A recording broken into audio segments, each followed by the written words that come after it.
Annotation. When probes from Sol Station were sent out by Earth Company, they found many stars on their journey. But Pell's star was the first to prove livable. Over the years, as more star colonies were established, Pell became a liability for Earth Company, and now it is the focus of a conflict among Earth's colonies. Pell wants to remain a neutral star, but must resist or succumb to Earth Company's struggle to regain its lost empire. 1981. From the book jacket. Pell's star occupied the central spot in the coming conflict between Earth's tired stellar empire and the tough onslaught of its rebellious colonies. Whoever controlled Pell's Downbelow station held the key to Earth's defensive perimeter, or the jumping-off point for a terrestrial offensive to regain the lost empire. But Pell had always been neutral and was determined to remain so. This is a powerful, complex, and enthralling novel of interstellar conflict and ambitions. In its pages you will meet and strive with the many vivid persons, human and non-human, whose futures would hang on the outcome of that titanic struggle. Book 1. Chapter 1. Earth and Outward, 2005 to 2352. The stars, like all man's other ventures, were an obvious impracticality, as rash and improbable an ambition as the first venture of man onto Earth's own great oceans, or into the air, or into space. Sol Station had existed profitably for some years.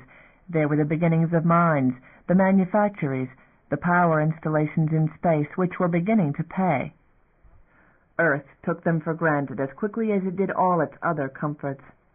Missions from the station explored the system, a program far from public understanding, but it met no strong opposition, since it did not disturb the comfort of Earth.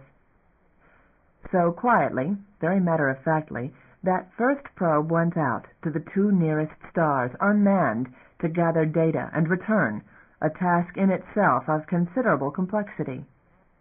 The launch from station drew some public interest, but years was a long time to wait for a result, and it passed out of media interest as quickly as it did out of the solar system. It drew a great deal more attention on its return, nostalgia on the part of those who recalled its launch more than a decade before, curiosity on the part of the young who had known little of its beginning and wondered what it was all about. It was a scientific success, bringing back data enough to keep the analysts busy for years, but there was no glib, slick way to explain the full meaning of its observations in layman's terms. In public relations, the mission was a failure. The public, seeking to understand on their own terms, looked for material benefit, treasure, riches, dramatic findings. What the probe had found was a star, with reasonable possibilities for encouraging life. A belt of debris, including particles, planetoids, irregular chunks, somewhat under planet size, with interesting implications for systemic formation, and a planetary companion with its own system of debris and moons, a planet desolate, baked, forbidding. It was no Eden, no second Earth, no better than what existed in the Sun's own system, and it was a far journey to have gone to find that out. The press grappled with questions it could not easily grasp itself, sought after something to give the viewers, lost interest quickly.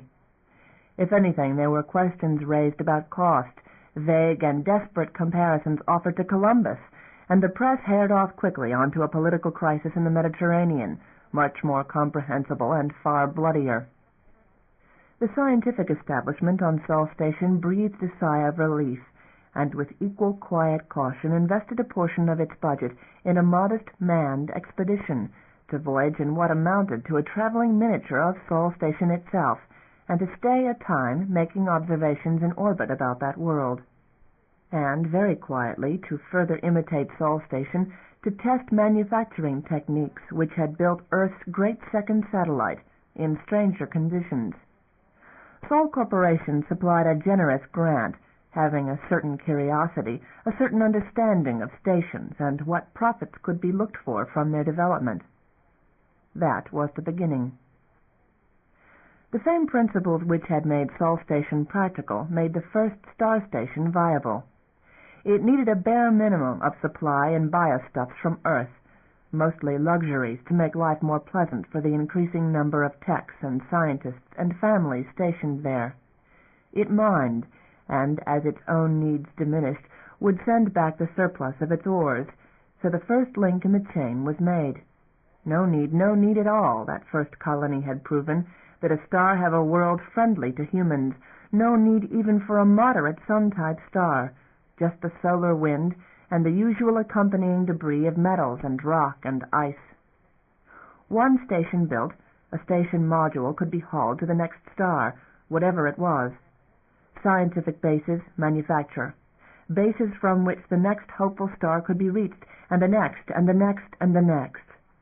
Earth's outward exploration developed in one narrow vector, one little fan, which grew at its broader end. Sol Corporation, swollen beyond its original purpose and holding more stations than Sol itself, became what the star stationers called it, the Earth Company. It wielded power, certainly over the stations which it directed long distance, years removed in space, and power on Earth, too, where its increasing supply of ores, medical items, and its possession of several patents were enormously profitable. Slow as the system was in starting, the steady arrival of goods and new ideas, however long ago launched, was profit for the company and consequent power on Earth. The company sent merchant carriers in greater and greater numbers. That was all it needed to do now. The crews which manned those ships on the long flights grew into an inward-turned and unique way of life, demanding nothing but improvement of equipment which they had come to think of as their own. Station in turn supported station, each shifting Earth's goods a step further on to its nearest neighbor, and the whole circular exchange ending up back on Sol Station, where the bulk of it was drained off in high rates charged for biostuffs and such goods as only Earth produced. Those were the great good days for those who sold this wealth. Fortunes rose and fell. Governments did. Corporations took on more and more power, and the Earth Company, in its many guises, reaped immense profits and moved the affairs of nations. It was an age of restlessness. Newly industrialized populations and the discontents of every nation set out on that long, long track in search of jobs, wealth, private dreams of freedom, the old lure of a new world, human patterns recapitulated across a new and wider ocean to stranger lands. Sol Station became a stepping-off place, no longer exotic, but safe and known. The Earth Company flourished, drinking in the wealth of the star stations, another comfort which those who received it began to take for granted. And the star stations clung to the memory of that lively, diverse world which had sent them, Mother Earth, in a new and emotion-fraught connotation, she who sent out precious stuffs to comfort them, comforts which in a desert universe reminded them there was at least one living mote. The Earth Company ships were the lifeline, and the Earth Company probes were the romance of their existence, the light, swift exploration ships which let them grow more selective about next steps. It was the age of the Great Circle, no circle at all, but the course which the Earth Company freighters ran in constant travel, the beginning and end of which was Mother Earth. Star after star after star, 9 of them, until Pell, which proved to have a livable world, and life. That was the thing which cancelled all bets, upset the balance forever. Pell's star and Pell's world, named for a probe captain who had located it, finding not alone a world, but indigenes, natives. It took a long time for word to travel the great circle back to Earth, less for word of the find to get to the nearer star stations, and more than scientists came flocking to Pell's world.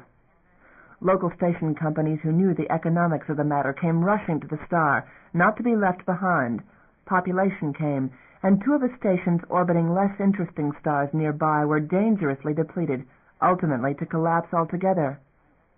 In the burst of growth and the upheaval of building a station at Pell, ambitious people were already casting eyes toward 2 farther stars beyond Pell, calculating with cold foresight, for Pell was itself a source of Earth-like goods, luxuries, a potential disturbance in the directions of trade and supply.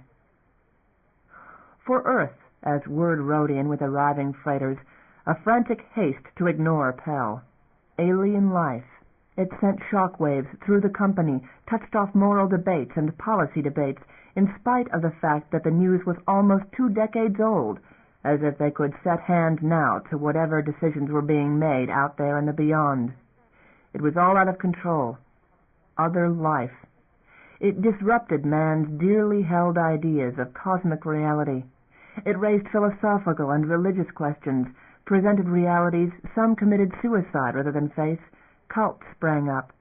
But other arriving ships reported the aliens of Pell's world were not outstandingly intelligent, nor violent, built nothing, and looked more like lower primates than not, brown-furred and naked, with large, bewildered eyes. Ah, earthbound man sighed. The human-centered, earth-centered universe in which Earth had always believed had been shaken, but quickly righted itself. The isolationists who opposed the company gathered influence and numbers in reaction to the scare, and to a sudden and marked drop in trade. The company was in chaos. It took long to send instructions, and Pell grew out of the company's control. New stations unauthorized by the Earth Company sprang into existence at farther stars, stations called Mariner and Viking, and they spawned Russells and Esperance. By the time company instructions arrived down the line, bidding now stripped nearer stations take this and that action to stabilize trade, the orders were patent nonsense. In fact, a new pattern of trade had already developed. Pell had the necessary biostuffs. It was closer to most of the star stations, and star station companies which had once seen Earth as beloved mother now saw new opportunities and seized them. Still other stations formed. The great circle was broken. Some Earth Company ships kited off to trade with the new beyond, and there was no way to stop them. Trade continued, never what it had been. The value of Earth's goods fell, and consequently it cost Earth more and more to obtain the one-time bounty of the colonies. A second shock struck. Another world lay beyond, discovered by an enterprising merchanter, Cytine. Further stations developed, Fargon and Paradise and Wyatt's, and the great circle stretched farther still. The Earth Company took a new decision, a payback program, a tax of goods, which would make up recent losses. They argued to the stations of the community of man, the moral debt, and the burden of gratitude. Some stations and merchanters paid the tax. Some refused it, particularly those stations beyond Pell and Cytine. The company, they maintained, had had no part in their development and had no claim on them. There was a system of papers and visas instituted and inspections called for, bitterly resented by the merchants, who viewed their ships as their own. More, the probes were pulled back, tacit statement that the company was putting an official damper on further growth of the beyond. They were armed, the swift exploration ships as they had always been, venturing as they did into the unknown, but now they were used in a new way, to visit stations and pull them into line. That was the bitterest of all, that the crews of the probe ships, who had been the heroes of the beyond, became the company enforcers. Merchanters armed in retaliation, freighters never built for combat, incapable of tight turns, but there were skirmishes between the converted probe ships and rebel merchanters, although most merchanters declared their reluctant consent to the tax. The rebels retreated to the outermost colonies, least convenient for enforcement. It became war without anyone calling it war. Armed company probes against the rebel merchanters, who served the farther stars, a circumstance possible because there was Cytine, and even Pell was not indispensable. So the line was drawn. The great circle resumed, exclusive of the stars beyond Fargon, but never so profitable as it had been.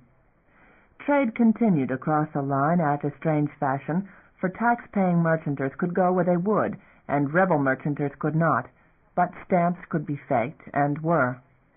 The war was leisurely, a matter of shots fired when a rebel was clearly available as a target. The company ships could not resurrect the stations immediately earthward of Pell, They were no longer viable.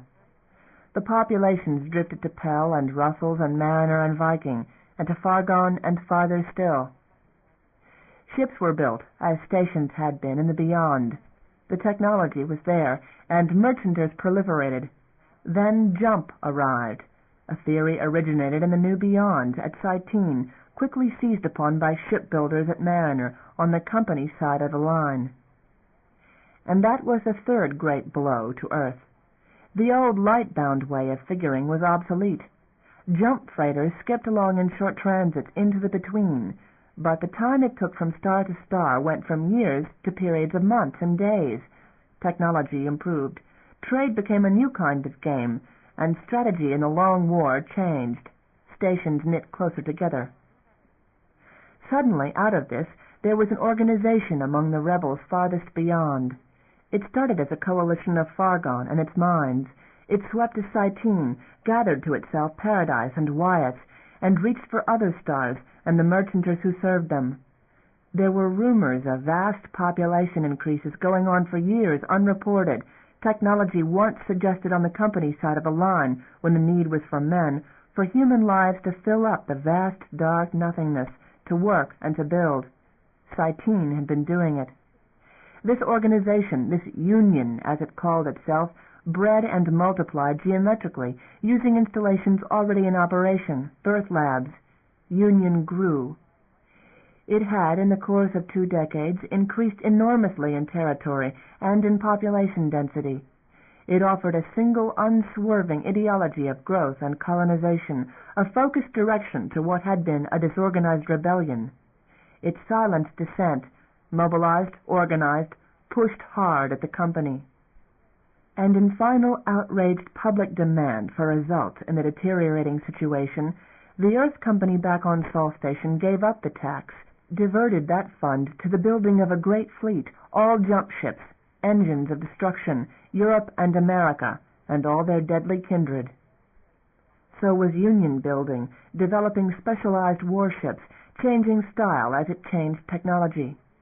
Rebel captains who had fought long years for their own reasons were charged with softness at the first excuse.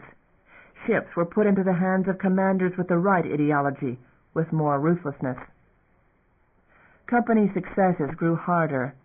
The great fleet, outnumbered and with an immense territory to cover, did not bring an end to the war in a year or in 5 years. And Earth grew vexed with what had become an inglorious, exasperating conflict. Cut all the starships, the cry was now in the financing corporations. Pull back our ships and let the bastards starve. It was, of course, the company fleet which starved. Union did not, but Earth seemed incapable of understanding that it was no longer a question of fragile colonies in rebellion, but of a forming power, well-fed, well-armed. The same myopic policies, the same tug-of-war between isolationists and company, which had alienated the colonies in the first place, drew harder and harder lines as trade diminished. They lost the war not in the beyond, but in the Senate chambers and the boardrooms on Earth and Sol Station, going from mining within Earth's own system, which was profitable, and devil take the exploratory missions in any direction at all, which were not. No matter that they had jump now, and that the stars were near. Their minds were geared to the old problems, and to their own problems and their own politics. Earth banned further emigration, seeing the flight of its best minds. It weltered in economic chaos, and the drain of Earth's natural resources by the stations was an easy focus of discontent. No more war, they said. Peace suddenly became good politics. The company fleet, deprived of funds in a war in which it was engaged on a wide front, obtained supplies where and as it could. At the end they were patchwork, 15 carriers out of the once proud 50, cobbled together at the stations still open to them. Mazian's fleet, they called it, in the tradition of the beyond, where ships were so few at first that enemies knew each other by name and reputation, a recognition less common now, but some names were known. Conrad Mazian of Europe was a name Union knew to its regret, and Tom Edger of Australia was another, and Mika Kreshoff of Atlantic, and Signe Mallory of Norway, and all the rest of the company captains, down to those of the rider ships.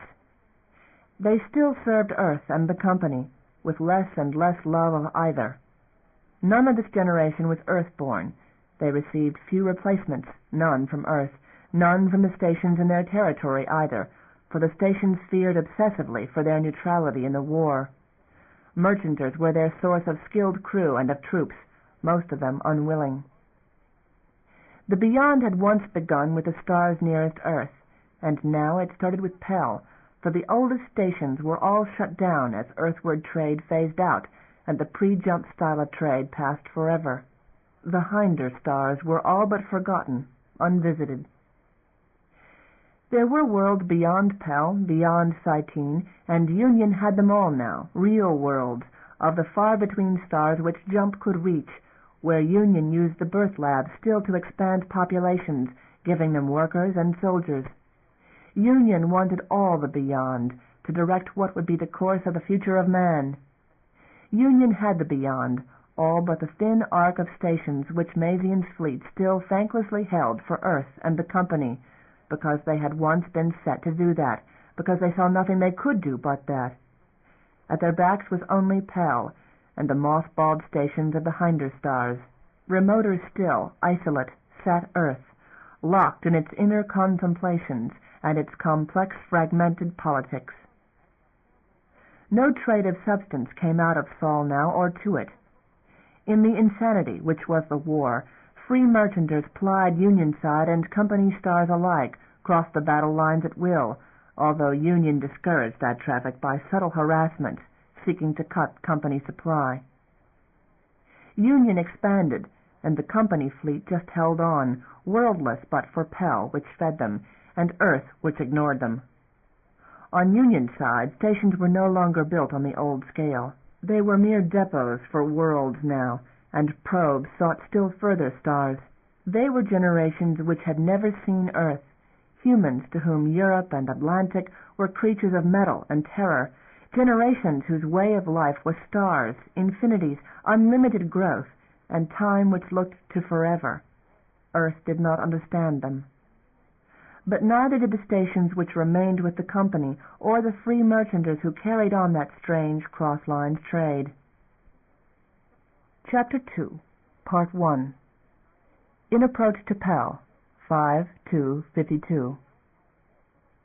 The convoy winked in, the carrier Norway first, and then the 10 freighters, more as Norway loosed her 4 riders and the protective formation spread itself wide in its approach to Pell's star. Here was refuge, one secure place the war had never yet reached, but it was the lapping of the tide. The worlds of the far beyond were winning, and certainties were changing on both sides of the line.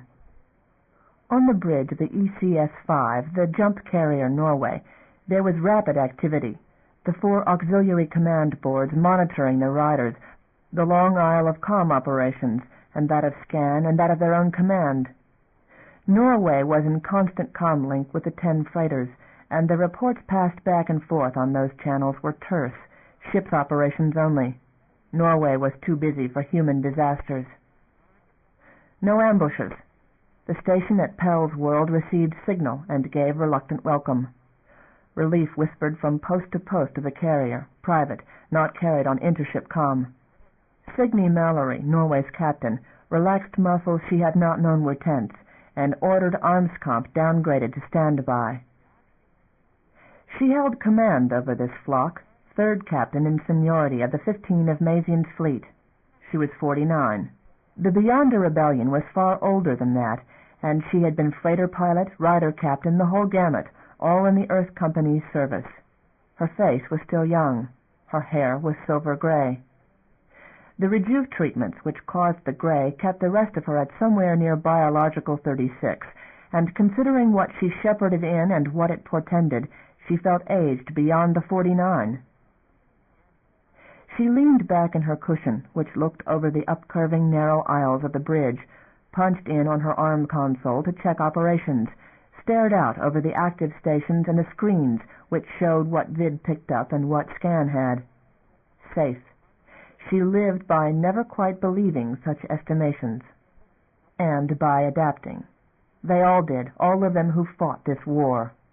Norway was like her crew, varied salvage, of Brazil and Italia and Wasp and jinxed Miriam B., parts of her dating all the way back to the days of the freighter war.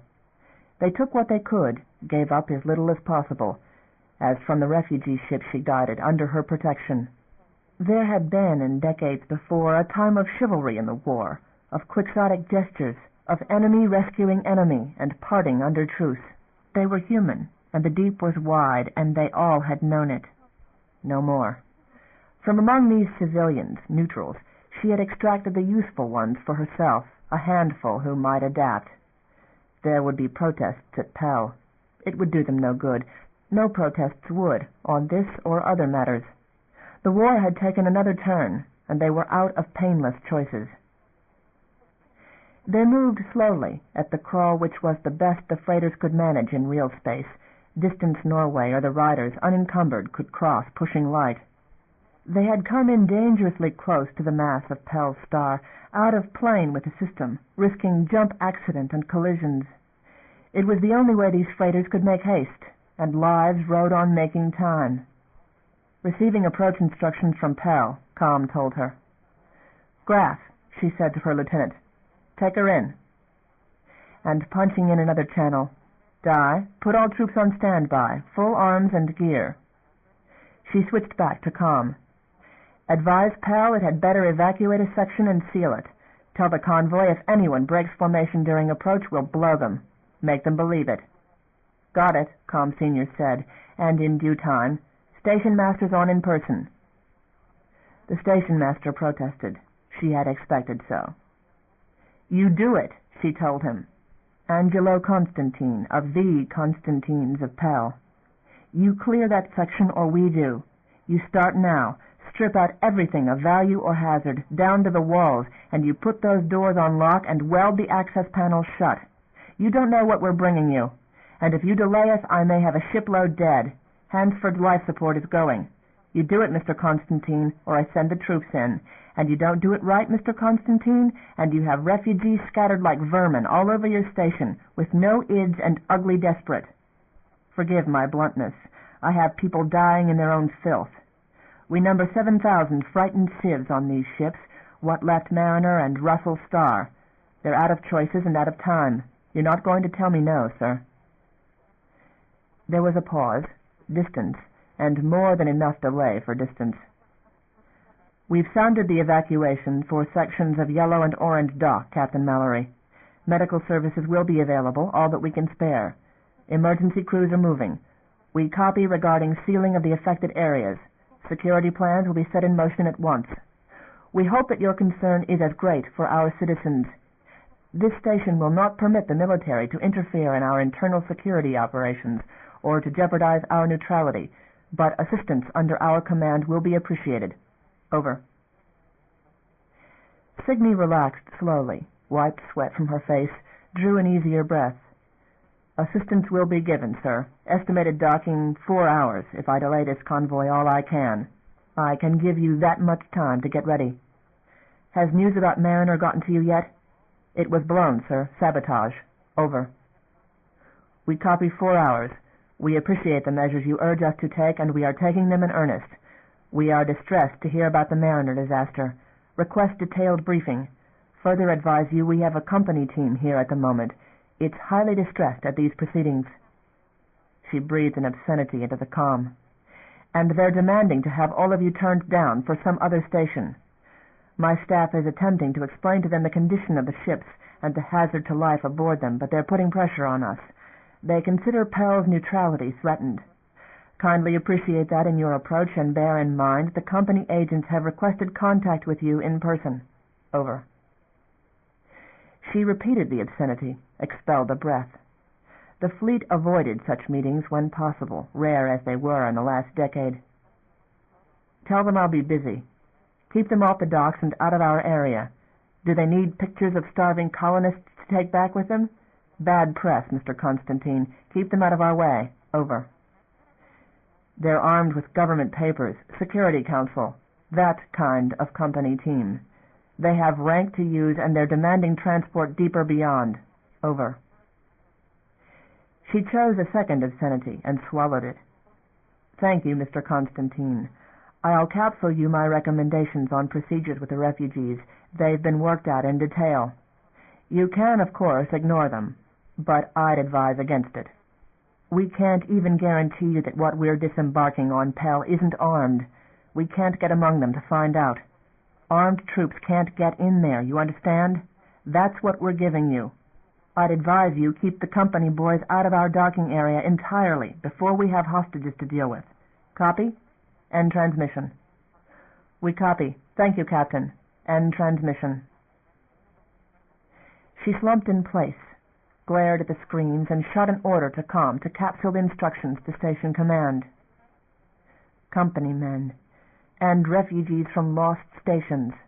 Information kept coming steadily from stricken Hansford, with a calm on the part of its crew she admired. Strictly procedures. They were dying over there. Crew was sealed into command and armed, refusing to abandon ship, refusing to let a rider take Hansford in tow. It was their ship. They stayed by it and did what they could for those aboard by remote. They had no thanks from the passengers, who were tearing the ship apart, or had been doing so, until the air fouled and the systems began to break down. 4 hours. Part 2. Norway. Russells had met disaster, and Mariner. Rumor ran through the station corridors, aboil with the confusion and anger of residents and companies that had been turned out with all their property. Volunteers and native workers aided in the evacuation. Dock crews used the loading machinery to move personal belongings out of the area selected for quarantine, tagging items and trying not to confuse them or allow pilferage. COM echoed with announcements. Residents of Yellow 1 through 119 are asked to send a representative to the emergency housing desk. There is a lost child at the aid station, May Turner. Will a relative please come at once to the aid station? Latest estimates from Station Central indicate housing available in guest residency, 1,000 units. All non-residents are being removed in favor of permanent station residents, priority to be determined by lottery. Apartments available by condensation of occupied units, 92. Compartments available for emergency conversion to residential space, 2,000, including public meeting areas and some main day, alter day rotation of occupancy. The Station Council urges any person with personal arrangements possible through lodging with relatives or friends to secure same and to key this information to COMP at the earliest possible. Housing on private initiative will be compensated to the home resident at a rate equivalent to per capita expense for other housing. We are 500 units deficient, and this will require barrack-style housing for on-station residency or transfer on a temporary basis for down-below residency, unless this deficiency can be made up by volunteering of housing or willingness of individuals to share assigned living space. Plans are to be considered immediately for residential use of Section Blue, which should free 500 units within the next 180 days. Thank you. Will a security team please report to 8 Yellow? It was a nightmare. Damon Constantine stared at the flow of printout and intermittently paced the matted floors of Dock Command Blue Sector above the area of the docks where techs tried to cope with the logistics of evacuation. 2 hours left. He could see from a series of windows the chaos all along the docks where personal belongings had been piled under police guard. Everyone and every installation in Yellow and Orange sectors 9th through 5th levels had been displaced. Dockside shops, homes, 4,000 people crowded elsewhere. The influx spilled past Blue, around the rim to Green and White, the big main residence sectors. Crowds milled about, bewildered and distraught. They understood the need. They moved. Everyone on station was subject to such transfers of residents, for repairs, for reorganizations, but never on this kind of notice and never on this scale, and never without knowing where they were to be assigned. Plans were canceled, 4,000 lives upset. Merchanters of the 200 freighters which happened to be in dock had been rudely ousted from sleepover accommodations, and security did not want them on the docks or near the ships. His wife, Eileen, was down there in a knot of them, a slim figure in pale green. Liaison with the merchanters, that was Eileen's job, and he was at her office fretting about it. He nervously watched the manner of the merchanters, which was angry, and meditated sending station police down there for Eileen's protection. But Eileen seemed to be matching them shout for shout, all lost in the soundproofing and the general buzz of voices and machine noise which faintly penetrated the elevated command post. Suddenly there were shrugs, and hands offered all round, as if there had been no quarrel at all. Some matter was either settled or postponed, and Eileen walked away, and the merchanters strode off through the dispossessed crowds, though with shakes of their head and no happiness evident. Eileen had disappeared beneath the slanted windows, to the lift, to come up here, Damon hoped. Off in Green Section, his own office was dealing with an angry resident protest, and there was the company delegation fretting in Station Central, making demands of its own on his father. "Will a medical team please report to Section 8 Yellow?" Com asked, silkily. Someone was in trouble, off in the evacuated sections. The lift doors opened into the command center. Eileen joined him, her face still flushed from argument. "Central's gone stark mad," she said. "The merchanters were moved out of hospice and told they had to lodge on their ships, and now they've got station police between them and their ships. They're wanting to cast off from station. They don't want their ships mobbed in some sudden evacuation. Read it that they'd just as soon be out of Pell's vicinity entirely at the moment. Mallory's been known to recruit merchanters at gunpoint." "What did you tell them?"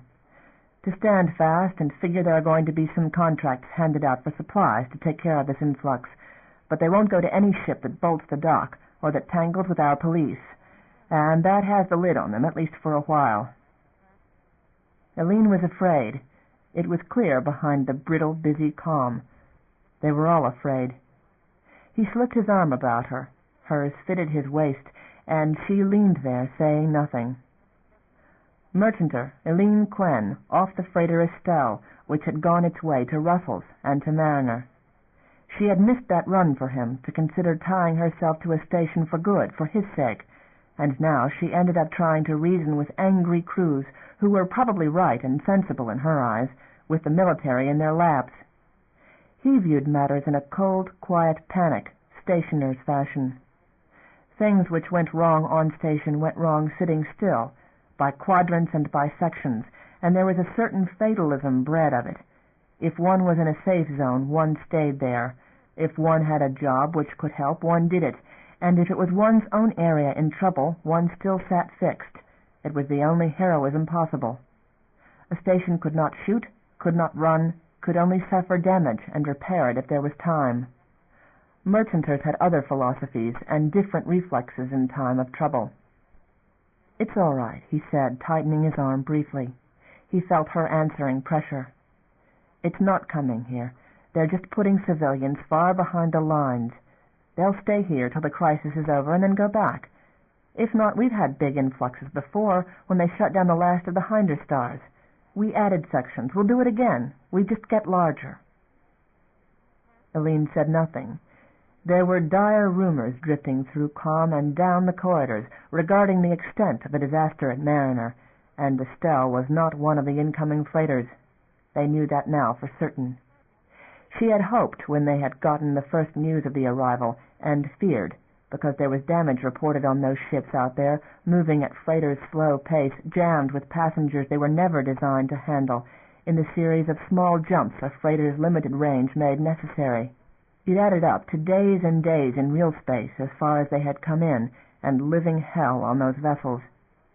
There was some rumor they had not had sufficient drugs to get them through jump, that some had made it without. He tried to imagine it, reckoned Eileen's worry. Estelle's absence from that convoy was good news and bad. Likely she had shied off her declared course, catching wind of trouble, and gone elsewhere in a hurry. Still cause for anxiety, with the war heating up out on the edge. The station, gone, blown. Russell's evacuating personnel. The safe edge was suddenly much too close, much too fast. "It's likely," he said, wishing that he could save the news for another day, but she had to know, "that we'll be moved to Blue, into maybe cramped quarters. The clean clearance personnel are the ones that can be transferred to that section. We'll have to be among the ones to go." She shrugged. "That's all right. It's arranged?" It will be. A second time she shrugged. They lost their home, and she shrugged, staring at the windows onto the docks below, and the crowds and the merchanter ships. "It's not coming here," he insisted, trying to believe it, for Pell was his home, in a way no merchanter was likely to understand. Constantines had built this place from the days of its beginning. Whatever the company losses, not Pell. And a moment later, moved by conscience if not by courage, "I've got to get over there, onto the quarantine docks." Part 3. Norway eased in ahead of the others, with the hubbed, unsightly Taurus of Pell a gleaming sprawl in her vid-screens.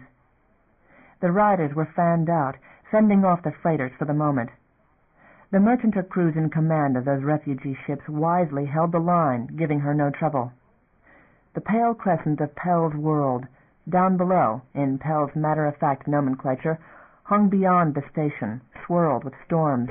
They matched up with Pell Station's signal, drawing even with the flashing lights on the area designated for their docking. The cone which would receive their nose probe glowed blue with the come-aheads. Section orange, the distorted letters read on vid, beside a tangle of solar vanes and panels. Signy punched in scan, saw things where they ought to be on Pell's borrowed image. Constant chatter flowed from Pell Central on the ship channels, keeping a dozen techs busy at comm. They entered final approach, lost G gently as Norway's rotating inner cylinder, slung gutwise in its frame, slowed and locked to docking position, all personnel decks on the stations up and down. They felt other stresses magnified for a time, a series of reorientations.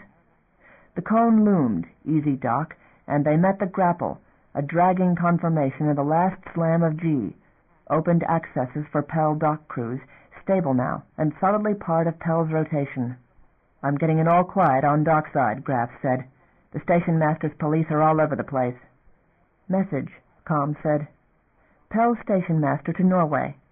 Request military cooperation with desks set up to facilitate processing as per your instructions. All procedures are as you requested, with the station master's compliments, Captain." Reply. "Hansford coming in immediately with crisis in life support and possible riot conditions. Stay back of our lines. End it. Graf, take over operations.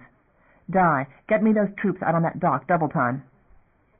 She left matters there, rose and strode back to the narrow bowed aisles of the bridge, to the small compartment which served her as office and oftentimes sleeping quarters. She opened the locker there and slipped on a jacket, slipped a pistol into her pocket. It was not a uniform. No one in the fleet, perhaps, possessed a full regulation uniform. Supply had been that bad that long. Her captain's circle on her collar was her only distinction from a merchanter. The troops were no better uniformed, but armored. That they kept in condition, at all costs. She hastened down via the lift into the lower corridor, proceeding amid the rush of troops. Di Jans had ordered to the deck, combat rigged, through the access tube and out into the chill, wide spaces. The whole dock was theirs, vast upward curving perspective, section arches curtained by ceiling as the station rim curve swept leftward toward gradual horizon. On the right a section seal was in use, stopping the eye there. The place was vacant of all but the dock crews and their gantries, and station security and the processing desks, and those were well back of Norway's area.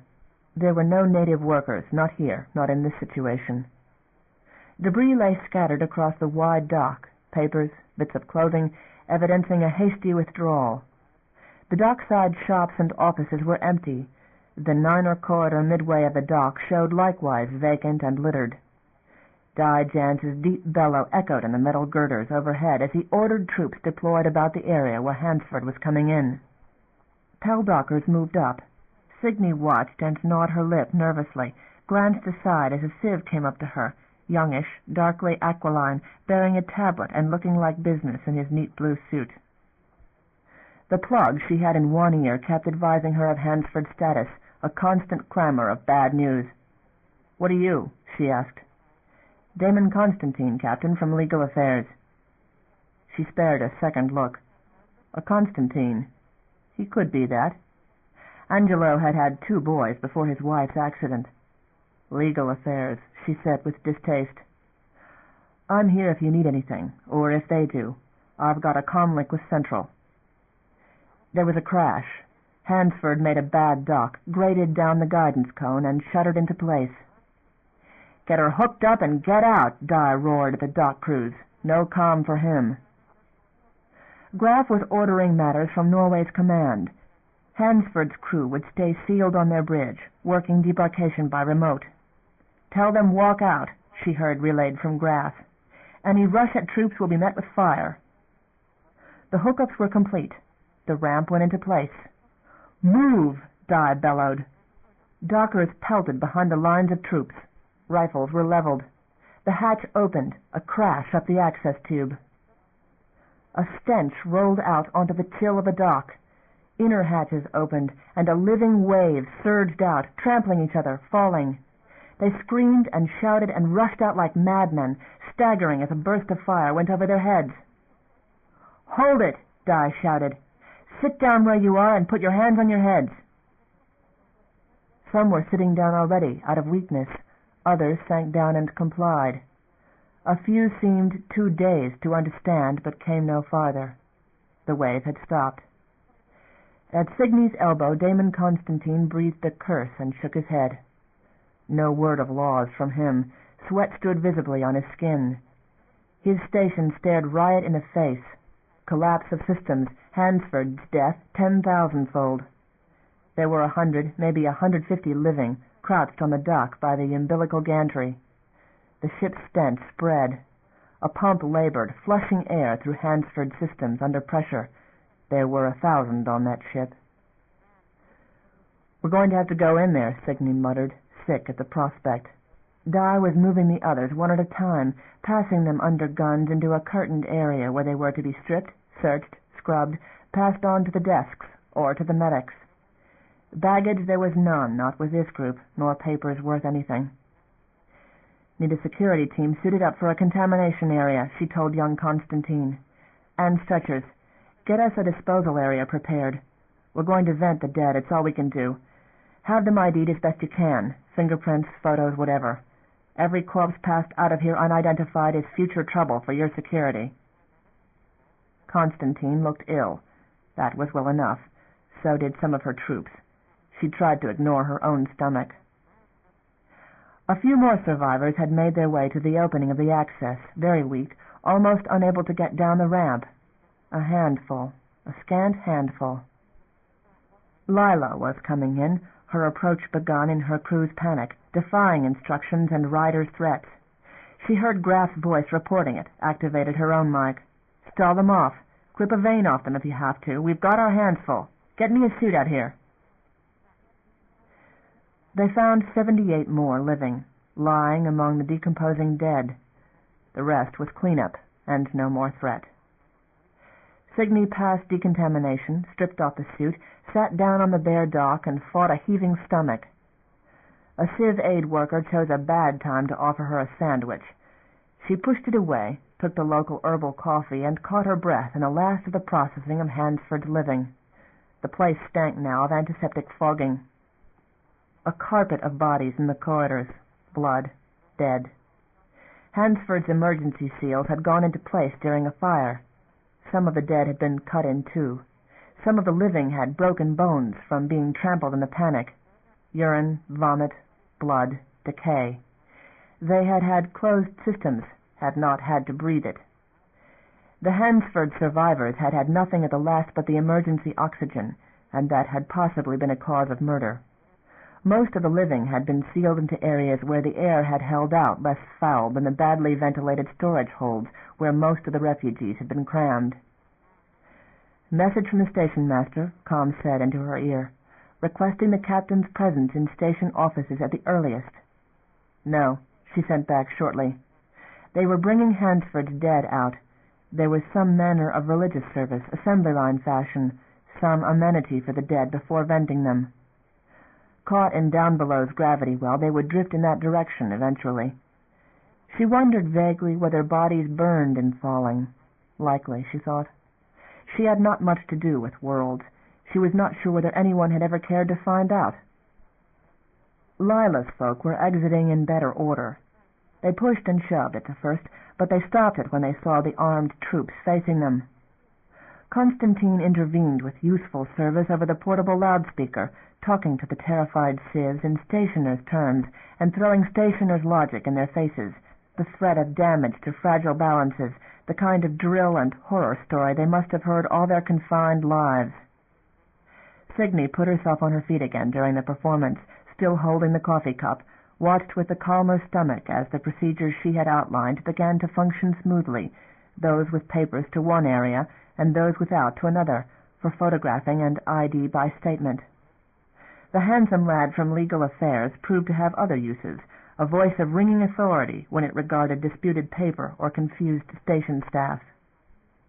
"Griffin's moving up on docking," Graff's voice advised her. "Station advises us they're wanting back 500 units of confiscated housing based on Hansford's casualties." "Negative," she said flatly. "My respects to station command, but out of the question. What's the status on Griffin?" "Panicky. We've warned them." "How many others are coming apart?" "It's tense everywhere. Don't trust it. They could bolt, any one of them. Maureen was one dead, coronary, another ill. I'm routing her in next. Station master asks whether you'll be available for conference in an hour. I pick up that the company boys are making demands to get into this area." "Keep stalling." She finished the coffee, walked along the lines in front of Griffin's dock, the whole operation moving down a berth, for there was nothing left at Hansford's berth worth guarding. There was quiet from the processed refugees. They had the matter of locating their lodgings to occupy them, and the station's secure environment to comfort them. A suited crew stood by to move Hansford out. They had only 4 berths at this dock. Signy measured with her eye the space the station had allotted them, 5 levels of 2 sections and the 2 docks. Crowded, but they would manage for a while. Barracks could solve some of it, temporarily. Things would get tighter. No luxuries, that was certain. They were not the only refugees adrift. They were simply the first, and upon that knowledge she kept her mouth shut.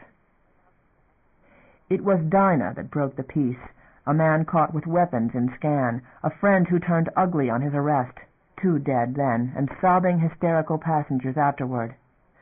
Signy watched it, simply tired, shook her head and ordered the bodies vented with the rest, while Constantine approached her with angry arguments. "Martial law," she said, ending all discussion, and walk away. Sita, Pearl, Little Bear, Winifred. They came in with agonizing slowness, unloaded refugees and property, and the processing inches its way along. Signy left the dock then, went back aboard Norway, and took a bath. She scrubbed 3 times all over before she began to feel that the smell and the sights had left her. Station had entered altar day. Complaints and demands had fallen silent, at least for a few hours. Or, if there were any, Norway's altar day command fended them off her. There was comfort for the night, company of sorts, a leave-taking.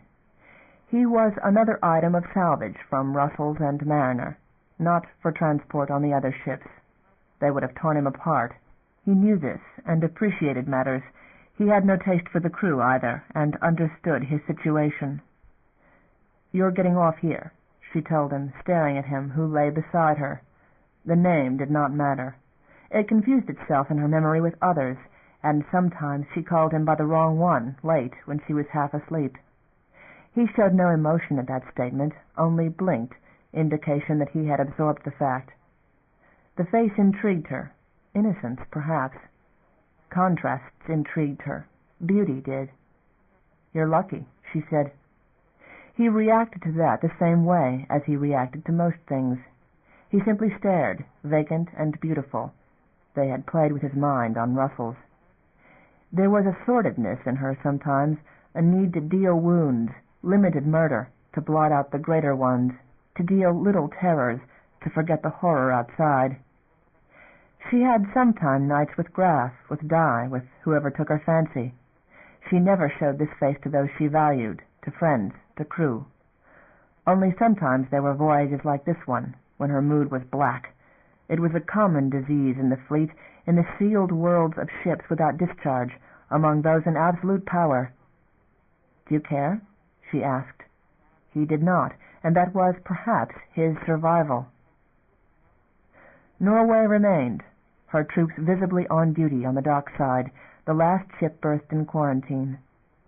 On the dock the lights were still at bright noon, over lines which moved only slowly, under the presence of the guns. Chapter 3, Part 1. Pell 5-2A, note, altar day, end of note, 52. Too many sights, too much of such things. Damon Constantine took a cup of coffee from one of the aid workers who passed the desk and leaned on his arm, stared out across the docks and tried to rub the ache from his eyes. The coffee tasted of disinfectant, as everything here smelled of it, as it was in their pores, their noses, everywhere. The troops stayed on guard, keeping this little area of the dock safe. Someone had been knifed in Barracks A. No one could explain the weapon. They thought that it had come from the kitchen of one of the abandoned restaurants on dockside, a piece of cutlery unthinkingly left behind by someone who had never realized the situation. He found himself exhausted beyond sense. He had no answers. Station police could not find the offender in the lines of refugees which still wended their way out there across the docks, inching along to housing desks. A touch descended on his shoulder. He turned an aching neck, blinked up at his brother. Emilio settled in the vacant chair next to him, hand still on his shoulder. Elder brother. Emilio was in Altar Day Central Command. It was Altar Day now, Damon realized muzzily. The wake-sleep worlds in which they two seldom met on duty had gotten lapped in the confusion. "Go home," Emilio said gently. "My turn, if one of us has to be here. I promised Aline I'd send you home." She sounded upset. "All right," he agreed, but he failed to move, lacking the volition or the energy. Emilio's hand tightened, fell away. "I saw the monitors," Emilio said. "I know what we've got here." Damon tightened his lips against a sudden rush of nausea, staring straight before him, not at refugees, but at infinity, at the future, at the undoing of what had always been stable and certain. Pell. Theirs, his and Aline's, his and Emilio's. The fleet took license on itself to do this to them, and there was nothing they could do to stop it, because the refugees were poured in too suddenly, and they had no alternatives ready. "I've seen people shot down," he said. "I didn't do anything. I couldn't fight the military. Dissent would have caused a riot. It would have taken all of us under. But they shot people for breaking a line." "Damon, get out of here. It's my concern now. We'll work something out." "We haven't any recourse. Only the company agents, and we don't need them involved. Don't let them into this." "We'll handle it," Emilio said.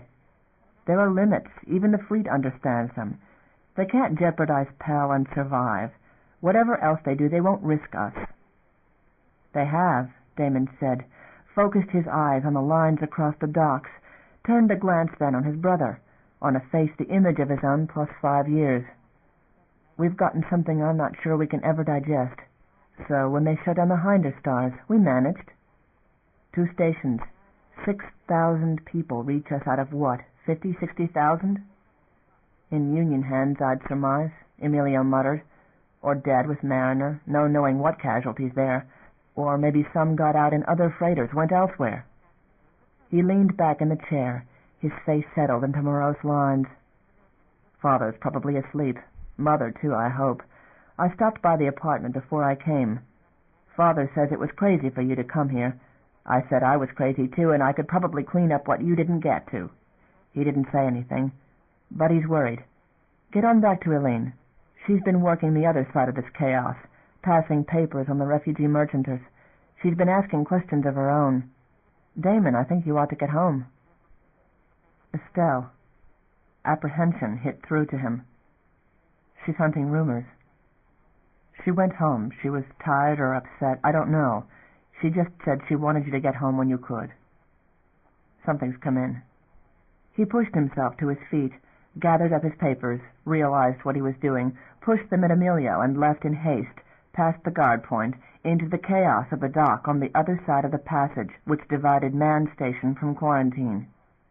Native labor scurried out of his way, furred, skulking forms, more alien by reason of the breather masks they wore outside their maintenance tunnels. They were moving equipage and cargo and belongings in frantic haste, shrieked and shouted among themselves in insane counterpoint to the commands of human overseers. He took the lift over to Green, walked the corridor into their own residence area, and even this was littered with displaced belongings in boxes, a security guard dozing at his post among them. They were all overshift, particularly security.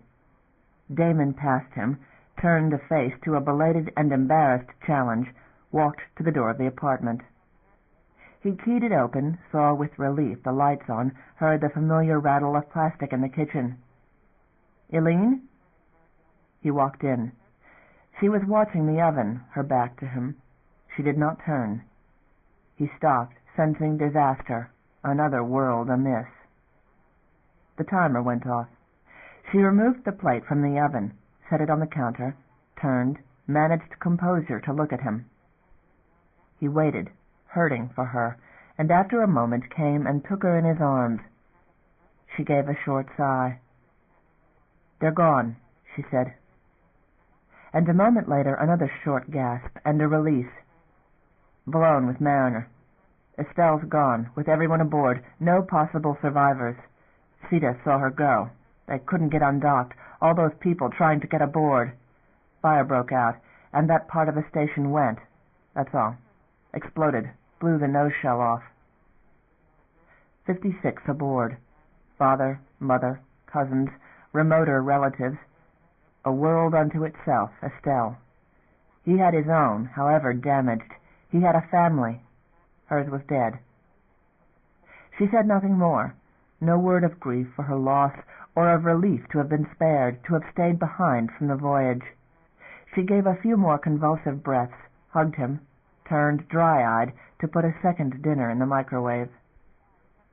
She sat down, ate, went through all the normal motions. He forced his own meal down, still with a disinfectant taint in his mouth, reckoning it clung all about him. He succeeded finally in catching her eyes looking at him. They were as stark as those of the refugees. He found nothing to say. He got up, walked around the table, and hugged her from behind. Her hands covered his. "I'm all right.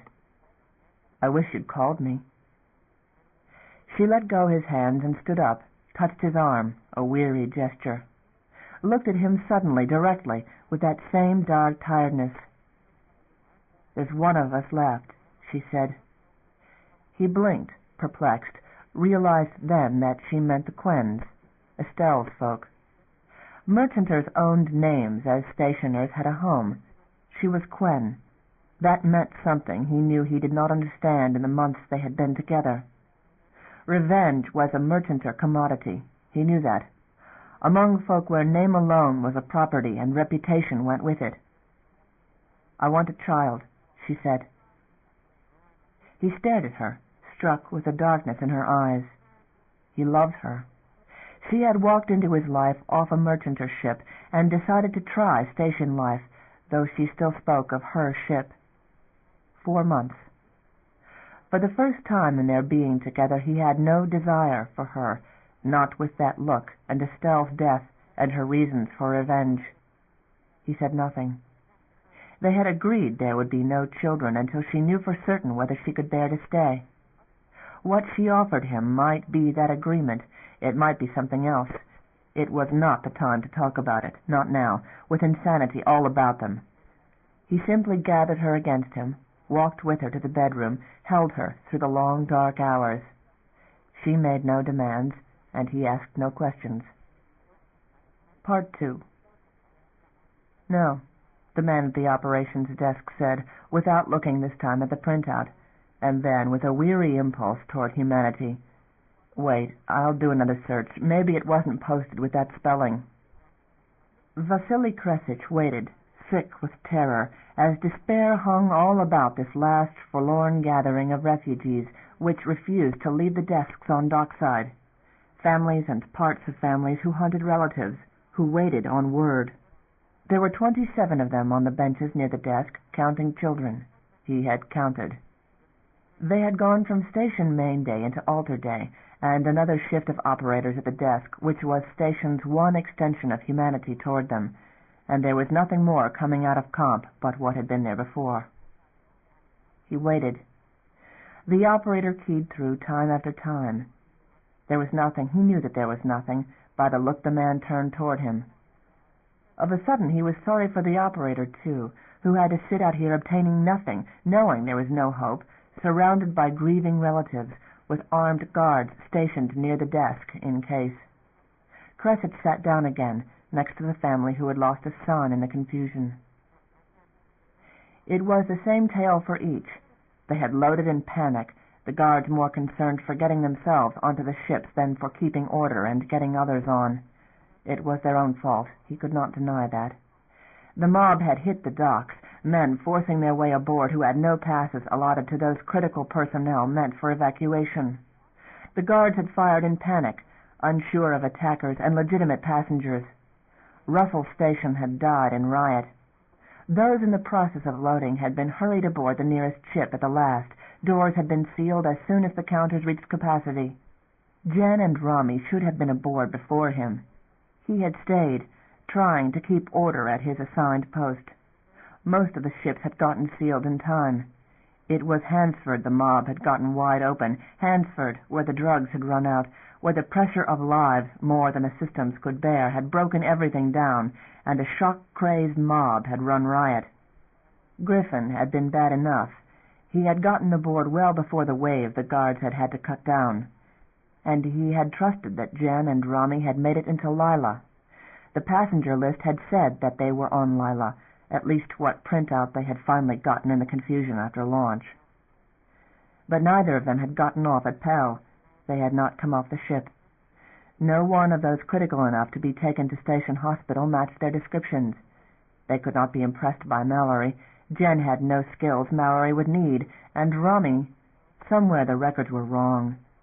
He had believed the passenger list, had had to believe it, because there were too many of them that ship's comm could pass direct messages. They had voyaged in silence. Jen and Rami had not gotten off Lila, had never been there.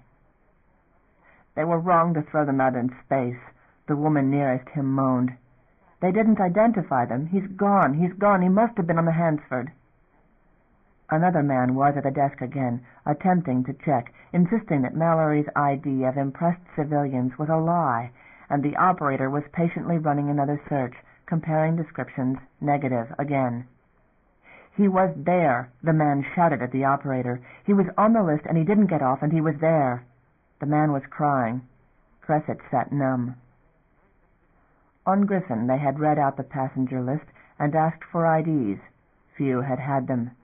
People had answered to names which could not possibly be theirs. Some answered to two to get the rations if they were not caught at it. He had been afraid then, with a deep and sickly fear. But a lot of people were on the wrong ships, and one of them had then realized the situation on Hansford. He had been sure they were aboard. Unless they had gotten worried and gotten off to go look for him, unless they had done something so miserably, horribly stupid out of fear, for love. Tears started down his face. It was not the likes of Jen and Rami who could have gotten onto Hansford, who could have forced their way among men armed with guns and knives and lengths of pipe. He did not reckon them among the dead of that ship. It was rather that they were still on Russell Station, where Union ruled now. And he was here, and there was no way back. He rose finally and accepted it. He was the first to leave. He went to the quarters which were assigned him, the barracks for single men, who were many of them young, and probably many of them under false IDs, and not the techs and other personnel they were supposed to be. He found the cot unoccupied, and gathered up the kit the supervisor provided each man. He bathed a second time. No bathing seemed enough, and walked back among the rows of sleeping, exhausted men, and lay down. There was mind wipe for those prisoners who had been high enough to be valuable and opinionated. Jen, he thought. Oh, Jen. And their son, if he were alive, to be reared by a shadow of Jen, who thought the approved thoughts and disputed nothing, liable to adjustment because she had been his wife. It was not even certain that they would let her keep Rami. There were state nurseries which turned out Union soldiers and workers. He thought of suicide. Some had chosen that, rather than board the ships for some strange place, a station which was not theirs. That solution was not in his nature. He lay still and stared at the metal ceiling in the near dark, and survived, which he had done so far, middle-aged and alone and utterly empty. Chapter 4. Pell, 5/3/52. The tension set in at the beginning of Main Day, the first numb stirrings forth by the refugees to the emergency kitchens set up on the dock, the first tentative efforts of those with papers and those without to meet with station representatives at the desks and to establish rights of residency, the first awakening to the realities of quarantine. "We should have pulled out last shift," Graff said, reviewing Dawn's messages, while it was all still quiet. "Would now," Signey said, "but we can't risk Pell. If they can't hold it down, we have to. Call Station Council and tell them I'm ready to meet with them now. I'll go to them. It's safer than bringing them out on the docks." "Take a shuttle round the rim," Graff suggested, his broad face set in habitual worry. "Don't risk your neck out there with less than a full squad. They're less controlled now. All it takes is something to set them off." The proposal had merits. She considered how that timidity would look to Pell, shook her head. She went back to her quarters and put on what passed for dress uniform, the proper dark blue at least. When she went, it was with Di Jantz and a guard of 6 armored troopers, and they walked right across the dock to the quarantine checkpoint, a door and passage beside the huge intersection seals. No one tried to approach her, although there were some who looked as if they might want to try it, hesitating at the armed troops. She made the door unhindered and was passed through, up the ramp and to another guarded door, then down into the main part of the station. After that it was as simple as taking a lift through the varied levels and into the administrative section, blue upper corridor. It was a sudden change of worlds, from the barren steel of the docks and the strict quarantine area into a hall tightly controlled by station security, into a glass-walled foyer with sound-deadening matting underfoot, where bizarre wooden sculptures met them with the aspect of a cluster of amazed citizenry. Art. Signey blinked and stared, bemused at this reminder of luxuries and civilization. Forgotten things, rumored things. Leisure to make and create what had no function but itself, as man had done but himself. She had lived her whole life insulated from such things, only knowing at a distance that civilization existed, and that rich stations maintained luxury at their secret hearts. Only they were not human faces which stared out from curious squat globes among wooden spires, but faces round-eyed and strange, down-below faces, patient work in wood. Humans would have used plastics or metal. There were indeed more than humans here. That fact was evident in the neat braided matting, in the bright painting which marched in alien geometries and overlays about the walls, more of the spires, more of the wooden globes with the faces and huge eyes all about them, faces repeated in the carved furniture and even in the doors, staring out from a gnarled and tiny detail, as if all those eyes were to remind humans that down below was always with them. It affected them all. Di swore softly before they walked up to the last doors, and officious sieves let them in, walked with them into the council hall. Human faces stared at them this time, in 6 tiers of chairs on a side, an oval table in the pit between, their expressions and those of the alien carvings remarkably alike in that first impression. The white-haired man at the end of the table stood up, made a gesture offering them the room into which they had already come. Angelo Constantine. Others remained seated. And beside the table were 6 chairs which were not part of the permanent arrangement, and 6, male and female, who were not, by their style of dress, part of the station council or even of the beyond. Company men. Signey might have dismissed the troops to the outer chamber in courtesy to the council, rid herself of the threat of rifles and the remainder of force. She stood where she was, unresponsive to Constantine's smiles. "This can be short," she said. Your quarantine zone is set up and functioning. I'd advise you to guard it heavily. I'll warn you now that other freighters jumped without our clearance and made no part of our convoy. If you're wise, you'll follow the recommendations I made and board any incoming merchanter with security before letting it in near you. You've had a look at Russell's disaster here. I'll be pulling out in short order. It's your problem now." There was a panicked muttering in the room. One of the company men stood up. "You've behaved very high-handedly, Captain Mallory. Is that the custom out here?" "The custom is, sir, that those who know a situation handle it, and those who don't watch and learn, or get out of the way." The company man's thin face flushed visibly. "It seems we're constrained to bear with that kind of attitude, temporarily. We need transport up to whatever exists as a border. Norway is available." She drew a sharp breath and drew herself up. "No, sir, you're not constrained, because Norway isn't available to sieve passengers, and I'm not taking any on. As for the border is wherever the fleet sits at the moment, and nobody but the ships involved knows where that is. There aren't borders. Hire a freighter." There was dead silence in the hall. "I dislike, Captain, to use the word court-martial." She laughed, a mere breath. "If you company people want to tour the war, I'm tempted to take you in. Maybe you'd benefit by it. Maybe you could widen Mother Earth's sight. Maybe we could get a few more ships." "You're not in the position to make requisitions, and we don't take them.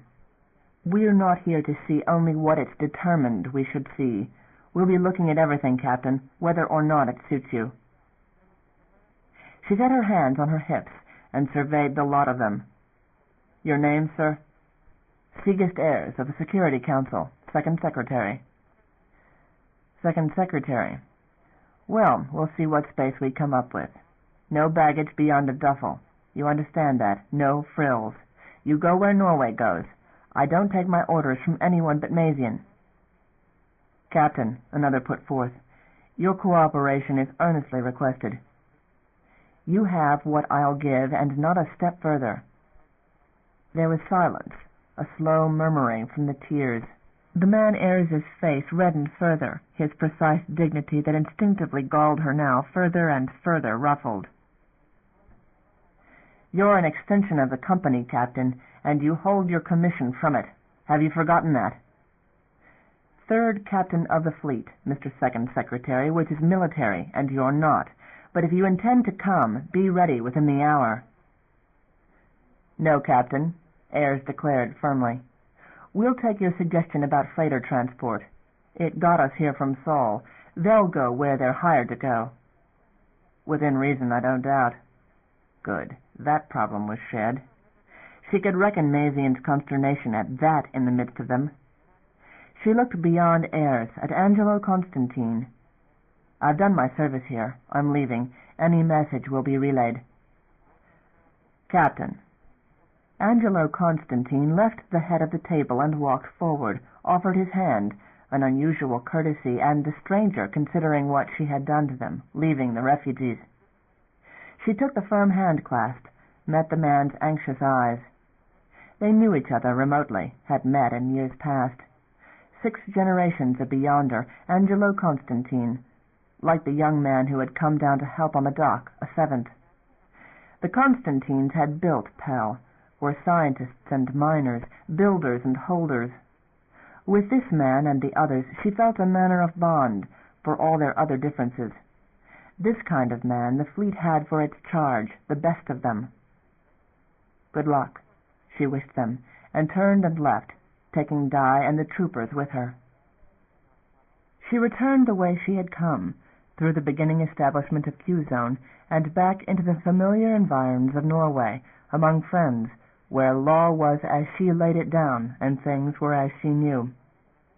There were a few last details to work out, a few matters still to be arranged, a few last gifts to bestow on station, her own securities, dredgings, reports, recommendations, a live body, and what salvaged reports came with it. She put Norway on ready then, and the siren went, and what military presence Pell had for its protection slipped free and left them. She went to follow a sequence of courses which was in her head, and of which Graf knew, her second. It was not the only evacuation in progress.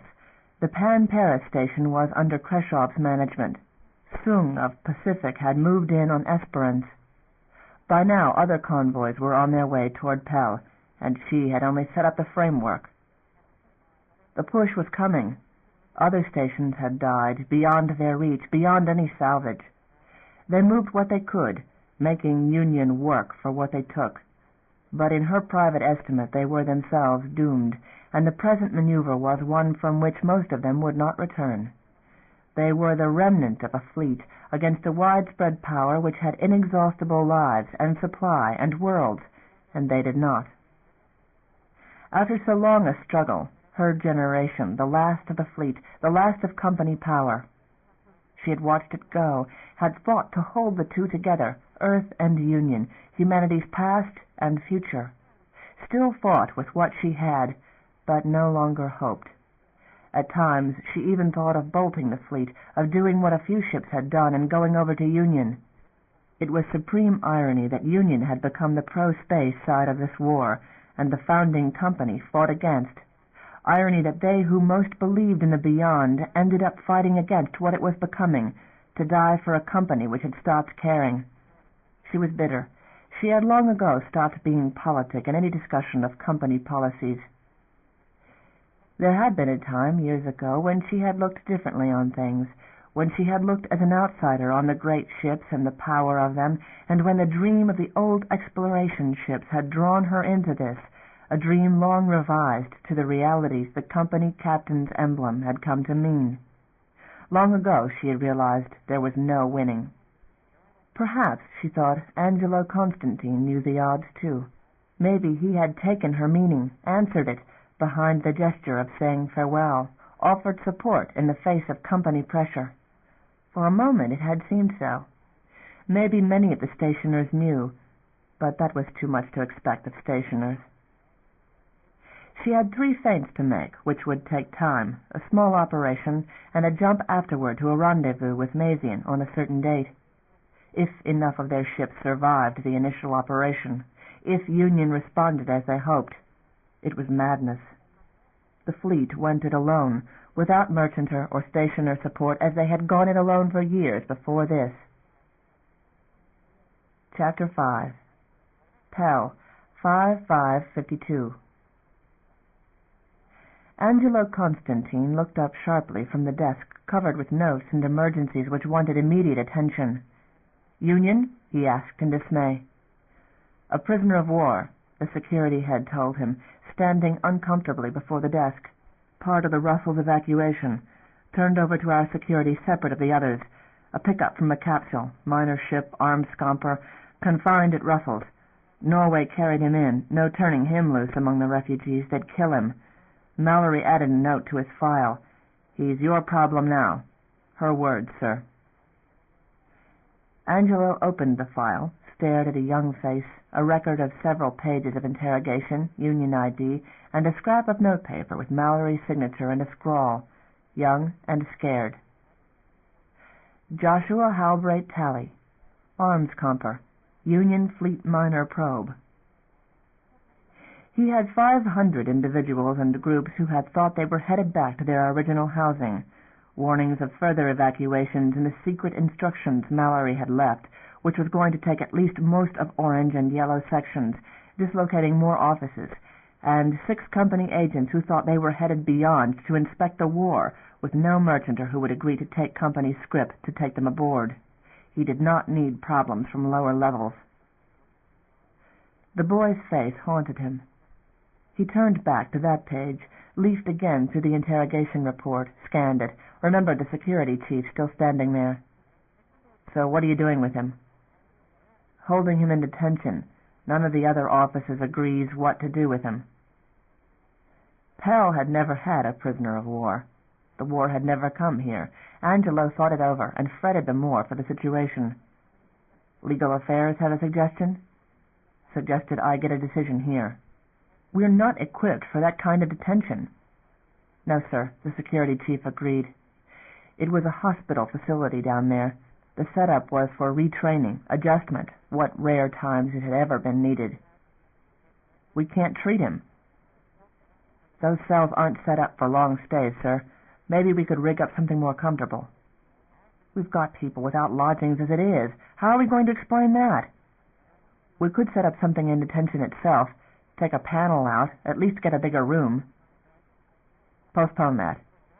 Angelo ran a hand through his sparse hair. I'll consider policy on the case as soon as I get the emergency matter settled. Deal with him as best you can with what you have at hand. Ask the lower offices to apply some imagination to the case and send me the recommendations. Yes, sir. The security chief left. Angelo put the folder away for later use. A prisoner of that kind was not what they needed at the moment. What they did need was a means to secure housing and feed extra mouths and to cope with what was coming. They had trade goods which were suddenly going nowhere. Those could be consumed on Pell and on down below at the base and out in the mines. But they needed others. They had economics to worry about, markets which had collapsed, the value of any currency in doubt as far as merchanters were concerned. From a star-spanning economy, Pell had to be turned to feed itself, to self-sufficiency, and perhaps to face other changes. It was not the single Union prisoner they had in hand, identified, who had him worried. It was the likely number of Unionists and sympathizers who would grow in quarantine, folk for whom any change was going to look better than what they had. There were only some of the refugees with papers, and many of those had been discovered not to match the prints and photos attached to them. We need some sort of liaison with the quarantine zone residents, he advised council at that afternoon's meeting. We'll have to set up a government on the other side of the line, someone of their choosing, some manner of elections, and we'll have to deal with what results. They accepted that, as they had accepted all else. It was the concerns of their own constituencies which had them distraught, the councillors from dislodged Orange and Yellow, from Green and White, which had gotten most of the influx of station residents. Red sector untouched, abutting Yellow from the other side was anxious, the others were jealous. There was a deluge of complaints and protests and rumors of rumor. He made note of them. There was debate. It finally came to the necessary conclusion that they had to relieve pressure on the station itself. End of Side 1. To continue, turn the cassette over. Side 2. Downbelow Station by C.J. Cherryh, continuing on page 40. We do not authorize further construction here, the man Ayres interposed, rising from his seat. Angelo simply stared at him, given heart to do so by Signey Mallory, who had called a bluff on the company and made it good. I do, Angelo said. I have the resources to do it, and I will. There was a vote. It went the only sane way, with the company observers sitting in silent anger, vetoing what was passed, which veto was simply ignored while plans proceeded. The company men left the meeting early. Security reported them later agitating on the docks and trying to engage a freighter at inflated rates with gold. There was not a freighter moving for anything except in-system hauling, ordinary runs to the mines. It did not surprise Angelo when he heard that. There was a cold wind blowing, and Pell felt it. Everyone with instincts bred of the beyond felt it. Eventually, perhaps the company men did, at least two of them, for those two engaged to ship home to Saul, the same which had brought them, a smallish and decrepit jump freighter, the only merchanter with an EC designation which had docked at Pell in the better part of a decade, laden with down-below curios and delicacies for its return, as it had brought in goods from Earth which sold high for their curiosity.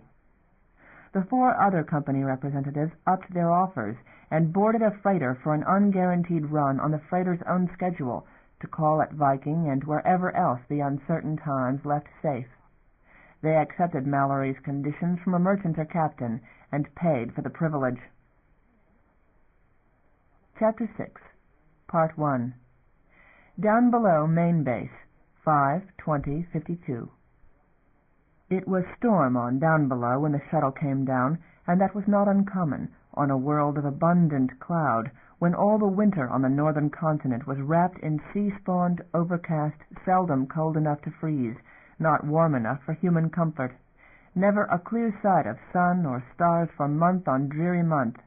The unloading of the passengers at the landing site was proceeding in a cold, pelting rain, a line of tired and angry people trudging over the hill from the shuttle to be settled into various warehouse digs amid stacks of mats and musty sacks of prosh and fickley. "Move it over and stack it up," the supervisor shouted when the crowding became evident, and the noise was considerable. Cursing voices, the beating of rain in the inflated domes, the inevitable thump of compressors. The tired stationers sulked and finally began to do as they were told. Young, most of them, construction workers and a few techs, virtually without baggage, and no few of them frightened at their first experience of weather. They were station-born, wheezing at a kilo or so extra weight from Downbelow's gravity, wincing at thunder and at lightning which chained across the roiling skies.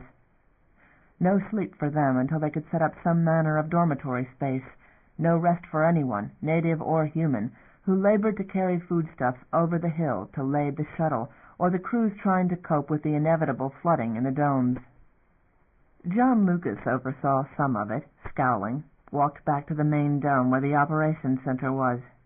He paced, listened to the rain, waited the better part of an hour, finally suited up again and masked to walk to the shuttle. "Goodbye, sir," the comm operator offered, rising from his desk. Others stopped work, the few who were there. He shook hands, still frowning, and finally walked out the flimsy lock and up the wooden steps to the path, spattered again by the cold rain. His 50-ish overweight was unflattered by the bright yellow plastic. He had always been conscious of the indignity and hated it, hated walking in mud up to the ankles and feeling a chill which penetrated even the suit and the liner. Rain gear and the necessary breathers turned all the humans at the base into yellow monsters, blurred in the downpour. Downers scurried about naked and enjoying it, the brown fur of their spindly limbs and lithe bodies dark with moisture and plastered to them, their faces round-eyed and with mouths set in permanent O's of surprise, watched and chattered together in their own language, a babble in the rain and the constant bass of thunder. He walked the direct trail to the landing site, not that which led on the other leg of the triangle past the storage domes and barracks domes. This one had no traffic, no meetings, no goodbyes. He looked across to fields which were aswim.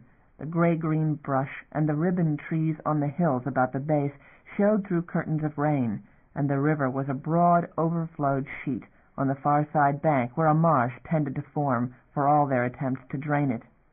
Disease among the native workers, again, if any downers had slipped in unvaccinated. It was no paradise, Downbelow base. He had no reluctance to leave it, and the new staff and the downers to each other. It was the manner of the recall which rankled. "Sir." At last, parting nuisance came splashing after him on the trail. Bennett Jacint. John half turned, kept walking, made the man work to overtake him in the mud and the downpour. "The mill dike," Jacint gasped through the stops and hisses of the breather. "Need some human crews over there with heavy equipment and sandbags." "Not my problem now," John said. "Get to it yourself." "What are you good for? Put those coddled downers to it. Take an extra crew of them. Or wait on the new supervisors, why don't you? You can explain it all to my nephew." "Where are they?" Jacint asked. A skilled obstructionist, Bennett Jacint, always on the line with objections when it came to any measures for improvement. More than once Jacint had gone over his head to file a protest. One construction project he had outright gotten stopped, so that the road to the wells stayed a mired track. John smiled and pointed across the grounds, far across, back toward the warehouse domes. "There's no time." "That's your problem." Bennett Jacint cursed him to his face and started to run it, then changed his mind and raced back again toward the mill. John laughed. Soaked stock in the mill. Good. Let the Constantines solve it. He came over the hill, started down to the shuttle, which loomed alien and silver in the trampled meadow, its cargo hatch lowered, downers toiling to and fro, and a few yellow-suited humans among them. His trail joined that on which the downers moved, churned mud. He walked on the grassy margin, cursed when a downer with a load swayed too near him, and had the satisfaction at least that they cleared his path. He walked into the landing circle, nodded curtly to a human supervisor, and climbed the cargo ramp into the shadowed steel interior. He stripped the wet rain suit there in the cold, keeping the mask on. He ordered a Downer gang boss to clean up the muddied area, and walked on through the hole to the lift, rode it topside into a steel, clean corridor and a small passenger compartment with padded seats. Downers were in it, 2 laborers making the shift to station. They looked uncertain when they saw him, touched each other. He sealed the passenger area and made the air shift so that he could discard his breather, and they had to put theirs on. He sat down opposite them, stared through them in the windowless compartment. The air stank of wet Downer, a smell he had lived with for 3 years, a smell with which all Pell lived, if one had a sensitive nose, but down below base worst of all, with dusty grain and distilleries and packing plants and walls and mud and muck and the smoke of the mills, latrines that flooded out, sump pools that grew scum, forest molds that could ruin a breather and kill a man who was caught without a spare. All of this, and managing half-witted Downer labor with their religious taboos and constant excuses. He was proud of his record, increased output, efficiency where there had been hands-folded complacency that Downers were Downers and could not comprehend schedules. They could, and did, and set records in production. No thanks of it. Crisis hit the station, and the Downbelow expansion, which had limped along in and out of planning sessions for a decade, was suddenly moving. Plants would get the additional facilities he had made possible, manned by workers whose supply and housing he had made possible, using Lucas Company funds and Lucas Company equipment. Only a pair of Constantines was sent down to supervise during that stage, without a "Thank you, Mr. Lucas," or a "Well done, John, thanks for leaving your own company offices and your own affairs, thanks for doing the job for 3 years." Emilio Constantine and Melito D. appointed Downbelow supervisors. Please arrange affairs and shuttle up at the earliest. His nephew, Emilio. Young Emilio was going to run things during construction. Constantines were always in at the last stage, always there when the credit was about to be handed out. They had democracy in the council, but it was dynasty in the station offices. Always Constantines. Lucas's had arrived at Pell as early, sunk as much into its building, an important company back in the Hinder Stars, but Constantine's had maneuvered and gathered power at every opportunity. Now again, his equipment, his preparation, and Constantine's in charge when it reached a stage when the public might notice. Emilio, his sister Alicia's son, and Angelo's. People could be manipulated if the Constantine name was all they were ever allowed to hear, and Angelo was past master at that tactic. It would have been courtesy to have met his nephew and his wife when they came in, to have stayed a few days to trade information, or at the least to have informed them of his immediate departure on the shuttle which had brought them down. It would also have been courtesy on their part to have come at once to the domes for an official greeting, some acknowledgment of his authority at the base, but they had not. Not even a calm-sent "Hello, Uncle," when they landed. He was in no mood for empty courtesies now, to stand in the rain shaking hands and mouthing amenities with a nephew with whom he seldom spoke. He had opposed his sister's marriage, argued with her. It had not linked him in to the Constantine family. With her attitude, it was rather a desertion.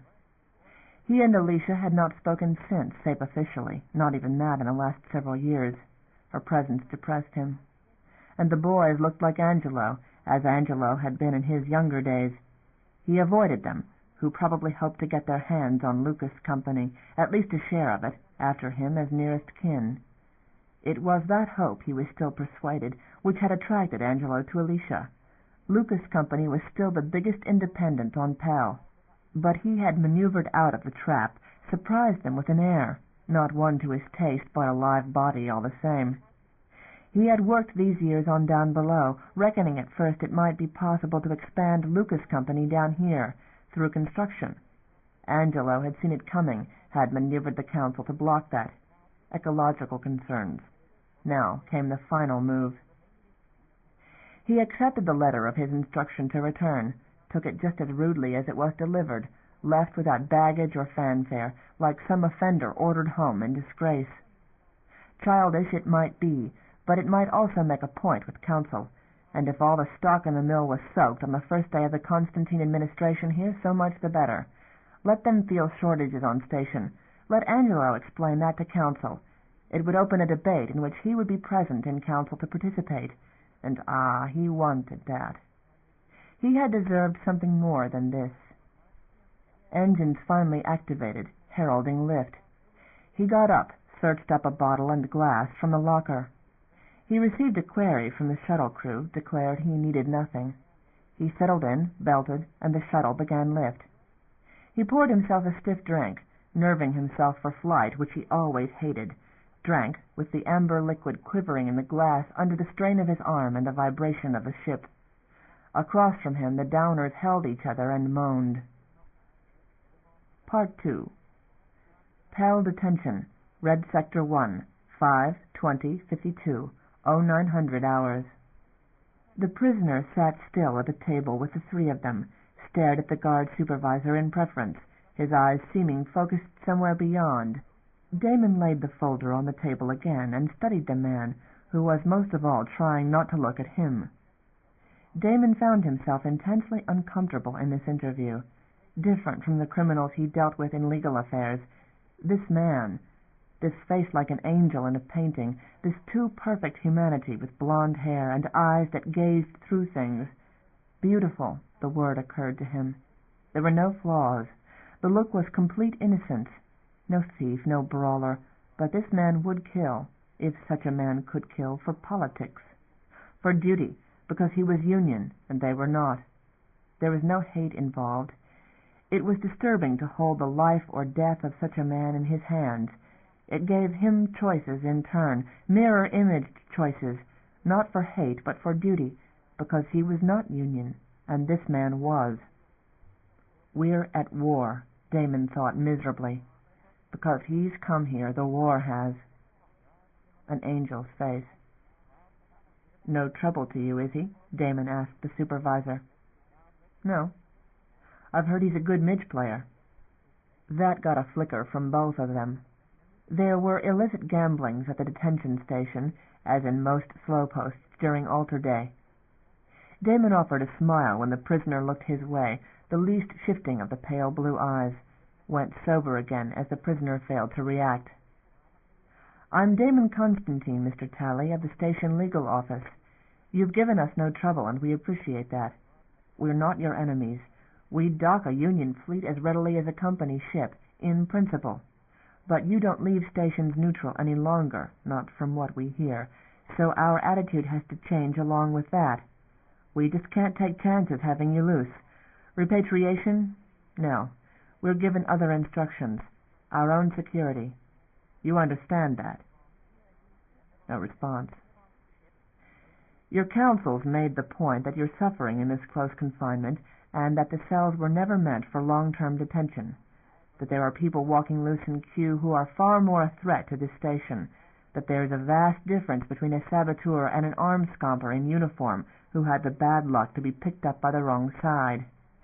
But having said all that, he still doesn't recommend your release except to Q. We have an arrangement worked out. We can fake an ID that would protect you and still let us keep track of you over there. I don't like the idea, but it seems workable. What's Q? Talley asked, a soft, anxious voice, appealing to the supervisor and to his own counsel, the elder Jacoby, who sat at the end of the table. What are you saying? Quarantine, the sealed section of the station we've set apart for our own refugees. Talley's eyes darted nervously from one to the other of them. No, I don't want to be put with them. I never asked him to set this up. I didn't.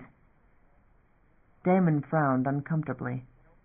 We've got another convoy coming in, Mr. Talley, another group of refugees. We have arrangements underway to mix you with them with faked papers. Get you out of here. It would still be a kind of confinement, but with wider walls, room to walk where you want, live life, as it's lived in Q. That's a good part of the station over there. Not regimented, open, no cells. Mr. Jacoby's right. You're no more dangerous than some over there. Less, because we'd always know who you are.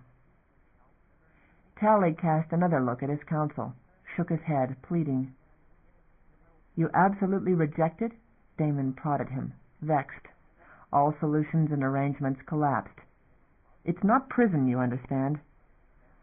My face is known there. Mallory said... He lapsed into silence.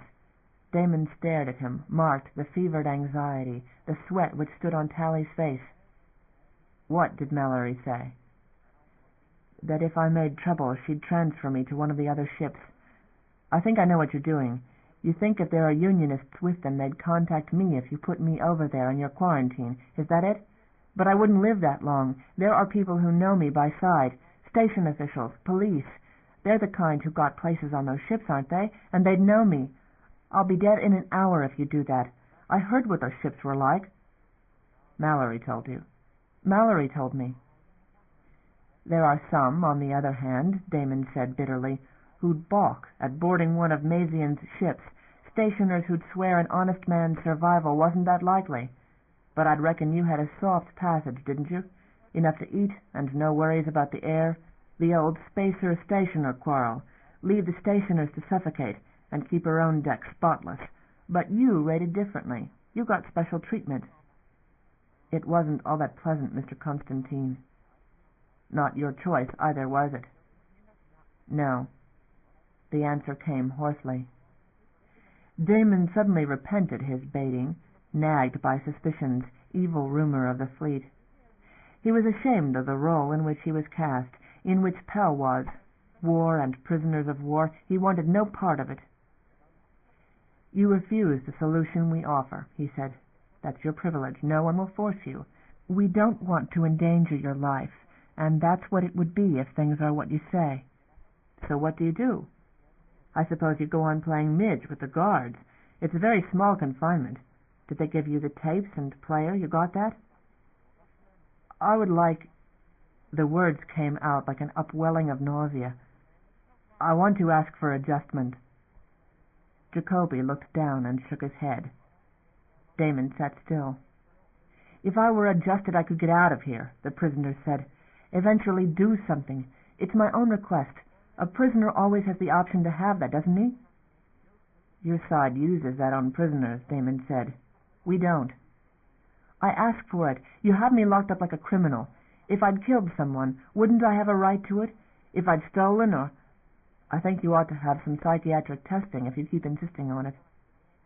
Don't they test when they process for adjustment? Damon looked at Jacoby. He's been increasingly depressed, Jacoby said. He's asked me over and over to lodge that request with Station, and I haven't. We've never mandated adjustment for a man who wasn't convicted of a crime. Have you ever, the prisoner asked, had a man in here who wasn't? Union uses it, the supervisor said in a low voice, without blinking. Those cells are small, Mr. Constantine. A man doesn't ask for a thing like that, Damon said. I ask, Tally insisted. I ask you. I want out of here. It would solve the problem, Jacoby said. I want to know why he wants it. I want out. Damon froze. Tally caught his breath, leaning against the table, and recovered his composure, a little short of tears. Adjustment was not a punitive procedure, was never intended to be. It had double benefits, altered behavior for the violent, and a little wiping of the slate for the troubled. It was the latter, he suspected, meeting Tally's shadowed eyes. Suddenly he felt an overwhelming pity for the man, who was sane, who seemed very, very sane. The station was in crisis. Events crowded in on them in which individuals could become lost, shoved aside. Cells in detention were urgently needed for real criminals out of queue, which they had in abundance. There were worse fates than adjustment. Being locked in a viewless 8x10 room for life was one. Pull the commitment papers out of comp, he told the supervisor, and the supervisor passed the order via com. Jacoby fretted visibly, shuffling papers and not looking at any of them. What I'm going to do, Damon said to Tally, feeling as if it were some shared bad dream, is put the papers in your hands, and you can study all the printout of explanation that goes with them. If that's still what you want tomorrow, we'll accept them signed. I want you also to write us a release and request, in your own words, stating that this was your idea and your choice, that you're not claustrophobic or suffering from any other disability. I was an arm scomper, Tally interjected scornfully. It was not the largest station on a ship. Or a condition which would cause you unusual duress. Don't you have kin, relatives, someone who would try to talk you out of this if they heard about it? The eyes reacted to that, ever so slightly. Do you have someone? Damon asked, hoping he had found a handhold, some reason to apply against this. Who? Dead, Tally said. If this request is in reaction to that, a long time ago, Tally said, cutting that off. Nothing more. An angel's face. Humanity without flaw. Birth labs? The thought came to him unbidden. It had always been abhorrent to him, Union's engineered soldiers. His own possible prejudice worried at him. I haven't read your file in full, he admitted. This has been handled at other levels. They thought they had this settled. It bounced back to me. You had family, Mr. Tally? Yes, Tally said faintly, defiantly, making him ashamed of himself. Born where? Cytine. The same small, flat voice. I've given you all that. I had parents. I was born, Mr. Constantine. Is that really pertinent? I'm sorry. I'm very sorry. I want you to understand this. It's not final. You can change your mind right up to the moment the treatment begins. All you have to say is, stop, I don't want this. But after it goes so far, you're not competent. You understand? You're no longer able. You've seen adjusted men? They recover. They do recover. I'll follow the case, Mr. Tally, Lieutenant Tally, so much as I can. You see to it, he said to the supervisor, that any time he sends a message at any stage of the process, it gets to me on an emergency basis, day or night. You see that the attendants understand that too, down to the orderlies. I don't think he'll abuse the privilege. He looked at Jacoby. Are you satisfied about your client? It's his right to do what he's doing. I'm not pleased with it, but I'll witness it. I'll agree it solves things, maybe for the best. The comp printout arrived. Damon handed the papers to Jacoby for scrutiny. Jacoby marked the lines for signature and passed the folder to Tally. Tally folded it to him like something precious. Mr. Tally, Damon said, rising, and on impulse offered his hand against all the distaste he felt. The young arm-scomper rose and took it, and the look of gratitude in his suddenly brimming eyes cancelled all certainties. Is it possible, Damon asked, is it remotely possible that you have information you want wiped? That's why you're doing this? I warn you, it's more likely to come out in the process than not, and we're not interested in it. Do you understand that? We have no military interests. That was not it. He much doubted that it could be. This was no high officer, no one like himself, who knew comp signals, access codes, the sort of thing an enemy must not have. No one had discovered the like in this man, nothing of value, not here, not at Russell's. No, Tally said. I don't know anything. Damon hesitated, still nagged by conscience, the feeling that Tally's counsel, if no one else, ought to be protesting, doing something more vigorous, using all the delays of the law on Tally's behalf. But that got him prison, got him no hope. They were bringing 2 outlaws into detention, far more dangerous, men who might know him if Tally was right. Adjustment saved him, got him out of there, gave him the chance for a job, for freedom, a life. There was no one sane who would carry out revenge on someone after a mind wipe, and the process was humane. It was always meant to be.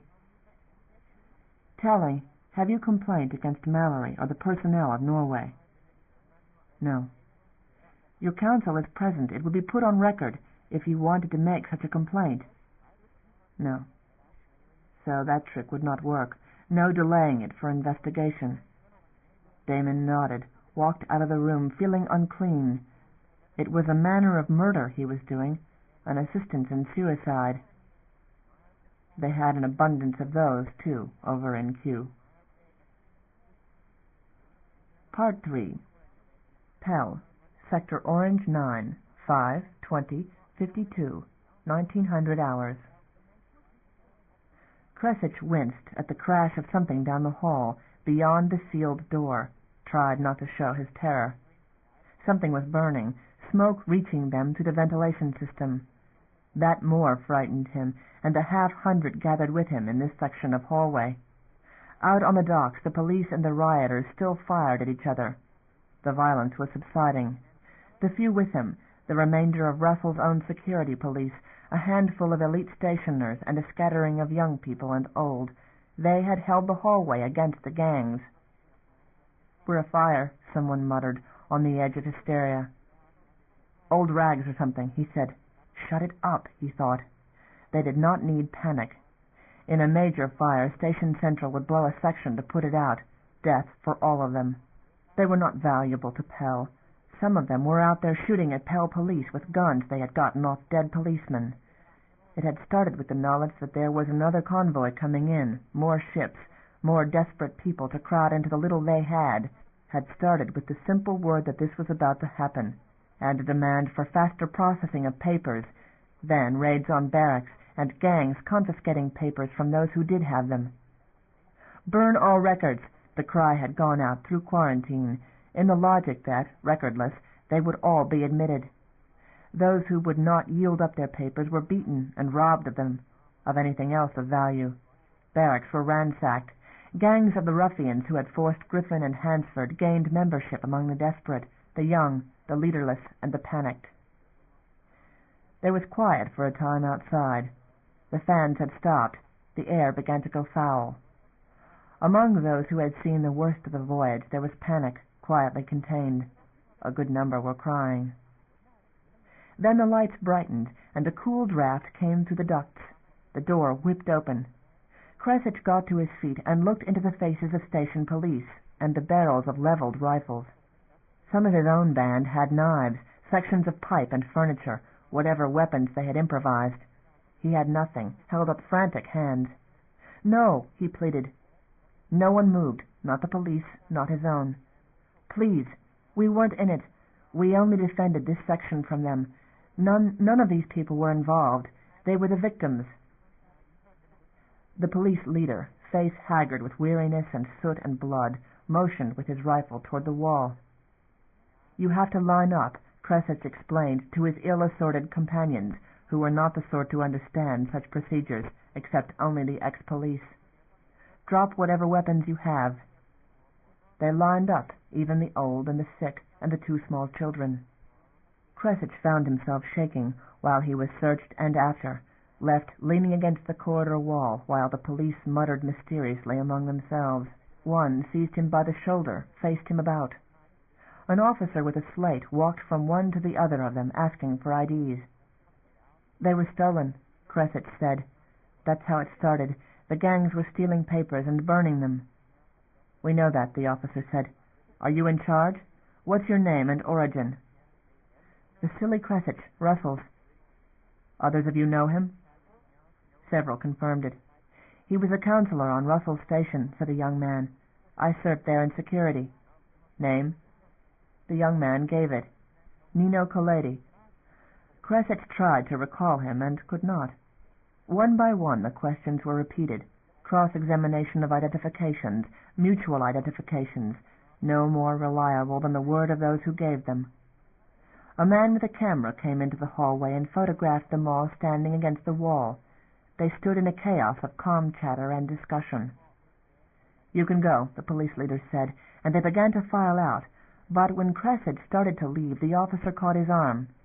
"Vasily Cresich, I'll be giving your name to headquarters." He was not sure whether that was good or bad. Anything was a hope. Anything was better than what existed here in Kew, with the station stalling and unable to place them or clear them out. He walked out onto the dock itself, shaken by the sight of the wreckage that had been made here, with the dead still lying in their blood, piles of combustibles still smoldering, what furnishings and belongings had remained heaped up to burn. Station police were everywhere, armed with rifles, no light arms. He stayed on the docks, close to the police, afraid to go back into the corridors for fear of the terrorist gangs. It was impossible to hope the police had gotten them all. There were far too many. Eventually the station set up an emergency dispensary for food and drink near the section line, for the water had been shut down during the emergency, the kitchens vandalized, everything turned to weapons. Com had been vandalized. There was no way to report damage, and no repair crews were likely to want to come into the area. He sat on the bare dock and ate what they were given, in company with other small knots of refugees who had no more than he. People looked on each other in fear. "We aren't getting out," he heard repeatedly. "They'll never clear us to leave now." More than once he heard mutterings of a different sort, saw men he knew had been in the gangs of rioters which had begun in his barracks, and no one reported them. No one dared. There were too many. Unionizers were among them. He became sure that these were the agitators. Such men might have most to fear in a tight check of papers. The war had reached Pell. It was among them, and they were as stationers had always been, neutral and empty-handed, treading carefully among those who meant murder, only now it was not stationers against warships, metal shell against metal shell. The danger was shoulder to shoulder with them, perhaps the young man with the hoarded sandwich, the young woman who sat and stared with hateful eyes. The convoy came in without troops for escort. Dock crews under the protection of a small army of station police managed the unloading. Refugees were let through, processed as best could be, with most of the housing wrecked, with the corridors become a jungle. The newcomers stood, baggage in hand, staring about them with terror in their eyes. They would be robbed by morning, Tressich reckoned, or worse. He heard people round about him simply crying softly, despairing. By morning there was yet another group of several hundred, and by now there was panic, for they were all hungry and thirsty, and food arrived from main station very slowly. A man settled on the deck near him. Nino Colletti. "There's a dozen of us," Colletti said. "Could sort some of this out. Been talking to some of the gang survivors. We don't give out names, and they cooperate. We've got strong arms, could straighten this mess out, get people back into residences, so we can get food and water in here." "What, we?" Colletti's face took on a grimace of earnestness. "You were a counselor. You stand up front, you do the talking. We keep you there. Get these people fed. Get ourselves a soft place here. Station needs that. We can benefit by it." Kressich considered it. It could also get them shot. He was too old for this. They wanted a figurehead. A police gang wanted a respectable figurehead. He was also afraid to tell them no. "You just do the talking out front," Colletti said. "Yes," he agreed, and then, setting his jaw with more firmness than Colletti might have expected of a tired old man, "You start rounding up your men, and I'll have a talk with the police." He did so, approaching them gingerly. "There's been an election," he said. "I'm Vasily Kressich, counselor from Red 2, Russell Station. Some of our own police are among the refugees.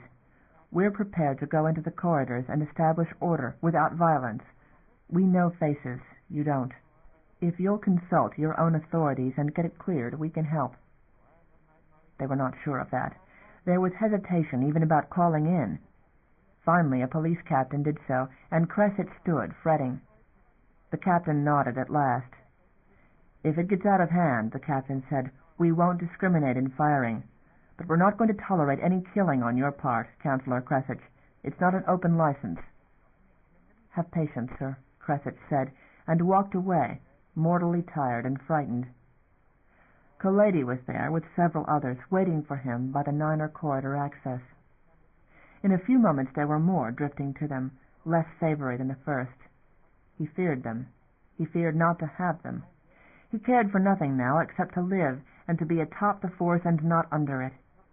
He watched them go, using terror to move the innocent, gathering the dangerous into their own ranks. He knew what he had done. It terrified him. He kept silent because he would be caught in the second riot, part of it, if it happened. They would see to that.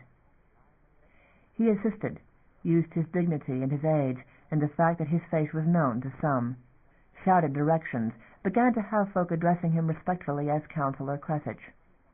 He listened to their griefs and their fears and their angers until Colletti flung a guard about him to protect their precious figurehead. Within the hour the docks were clear, and the legitimized gangs were in control, and honest people deferred to him wherever he went. Chapter 7. Part 1. Pell, 5/22/52. John Lucas settled into the council seat his son Vittorio had sat proxy for during the last 3 years, and sat scowling. Already he had been up against one in-family crisis. He had lost 3 rooms of his 5-room lodging, literally sliced off by moving a partition, to accommodate 2 Jacoby cousins and their partners in alter-day rotation, one of them with children who banged the wall and cried. His furnishings had been piled by workmen into what was left of his privacy, lately occupied by son Vittorio and his current affection. That had been a homecoming. He and Vittorio had reached a quick understanding. The woman walked out, and Vittorio stayed, finding the possession of an apartment and an expense account more important and far better than transfer to Downbelow base, which was actively seeking young volunteers. Physical labor, and on Downbelow's rainy surface, was not to Vittorio's taste. As figurehead up here he had been useful, voted as he was told, managed as he was told, had kept Lucas company out of chaos at least, having sense enough to solve minor problems on his own, and to ask about the major ones. What he had done with the expense account was another matter. John had spent his time, after adjusting to station hours, down in company offices going over the books, reviewing personnel and those expense accounts. Now there was some kind of alert on, ugly and urgent. He had come as other counselors had come, brought in by a message that a special meeting was called. His heart was still hammering from the exertion. He keyed in his desk unit and his mic, listening to the thin, calm chatter which occupied council at the moment, with a succession of ship scan images on the screens overhead. More trouble. He had heard it all the way up from the dockside offices. Something was coming in. "What number do you have?" Angelo was asking, and getting no response from the other side. "What is this?" John asked the woman next to him, a Green Sector delegate, Anna Moravi.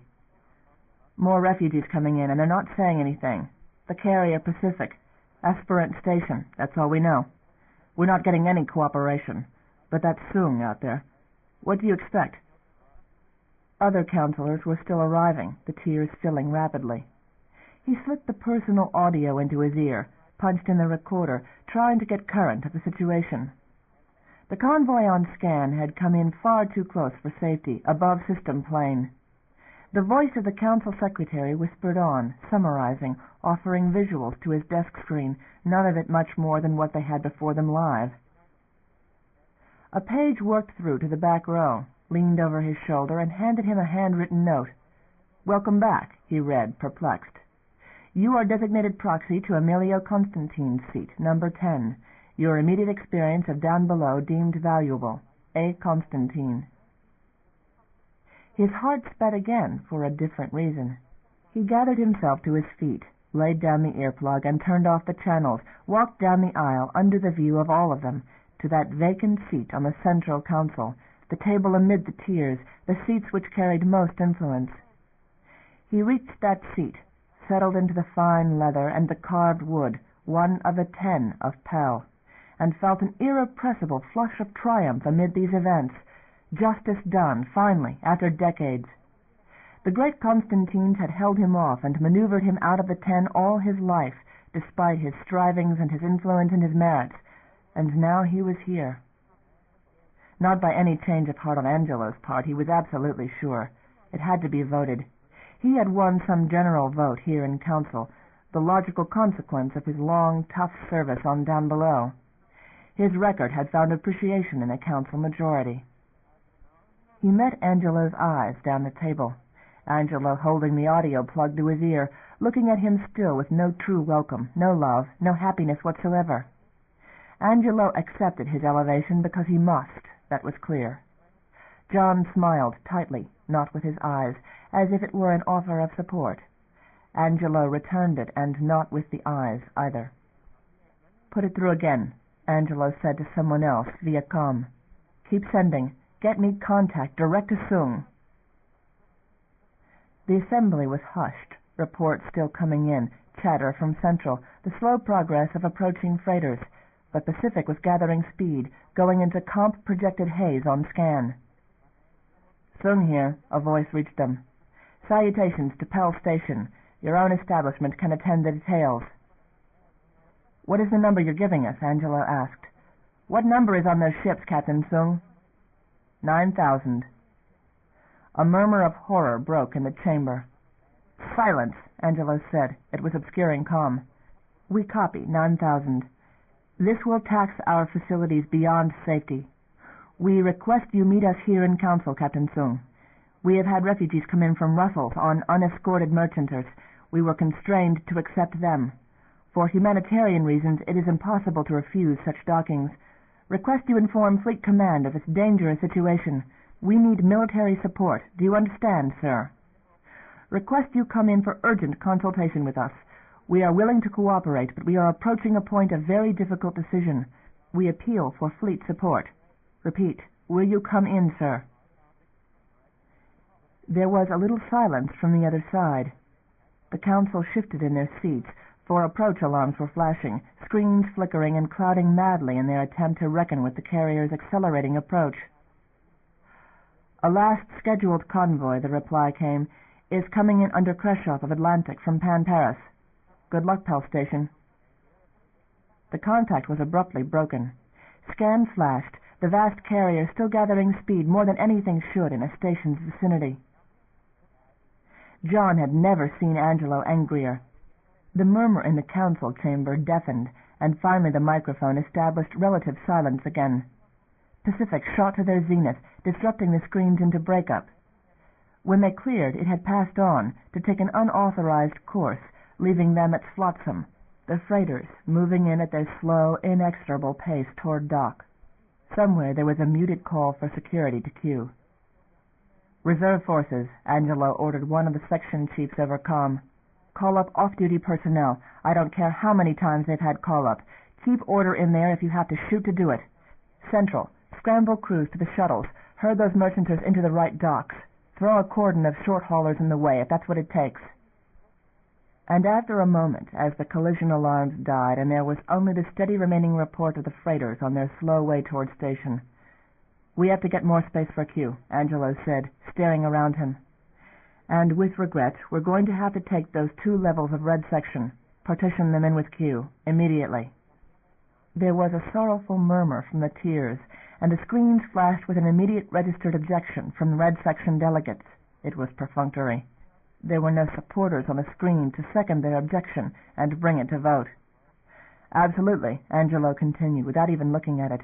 "We can't dislodge any more residents, or lose those upper-level routings for the transport system.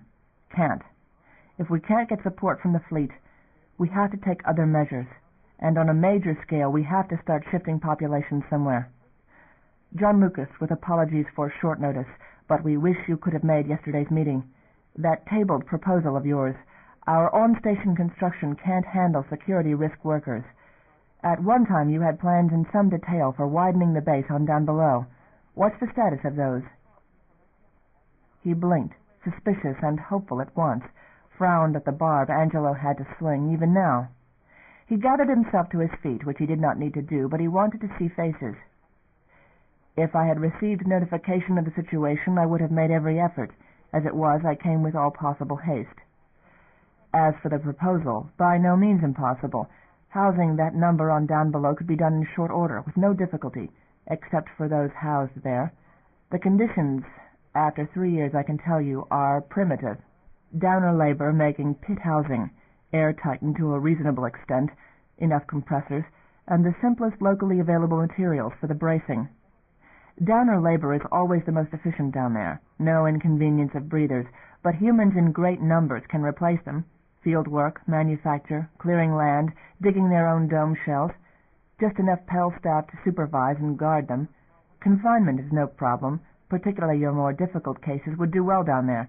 You take those breathers away and they're not going anywhere or doing anything you don't want. Mr. Lucas."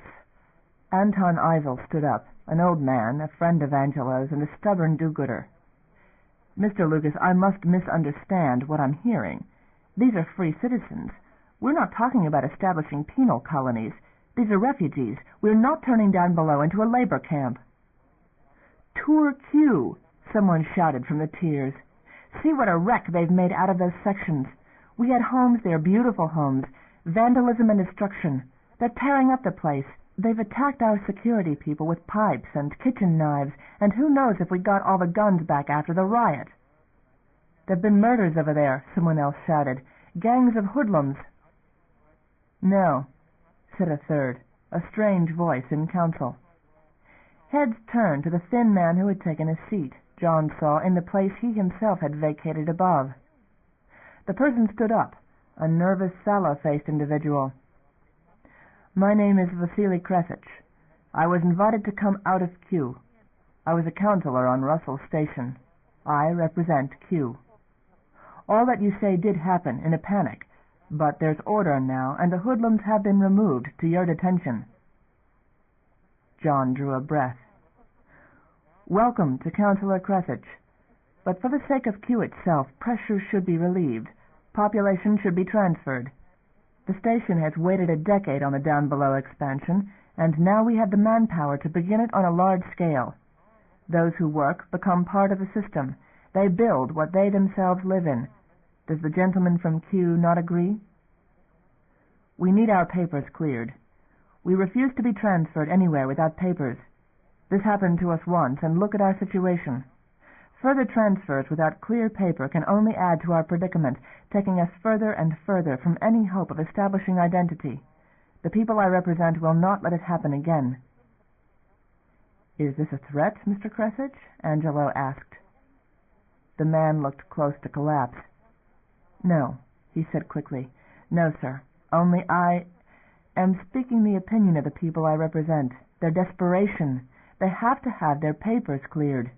Anything else, any other solution, is what the gentleman says, a labor camp for the benefit of Pal. Is that what you intend?" Mr. Kresich," said Angelo, "will everyone please settle themselves to take things in order? You'll be heard in your turn, Mr. Kresich. John Lucas, will you continue?"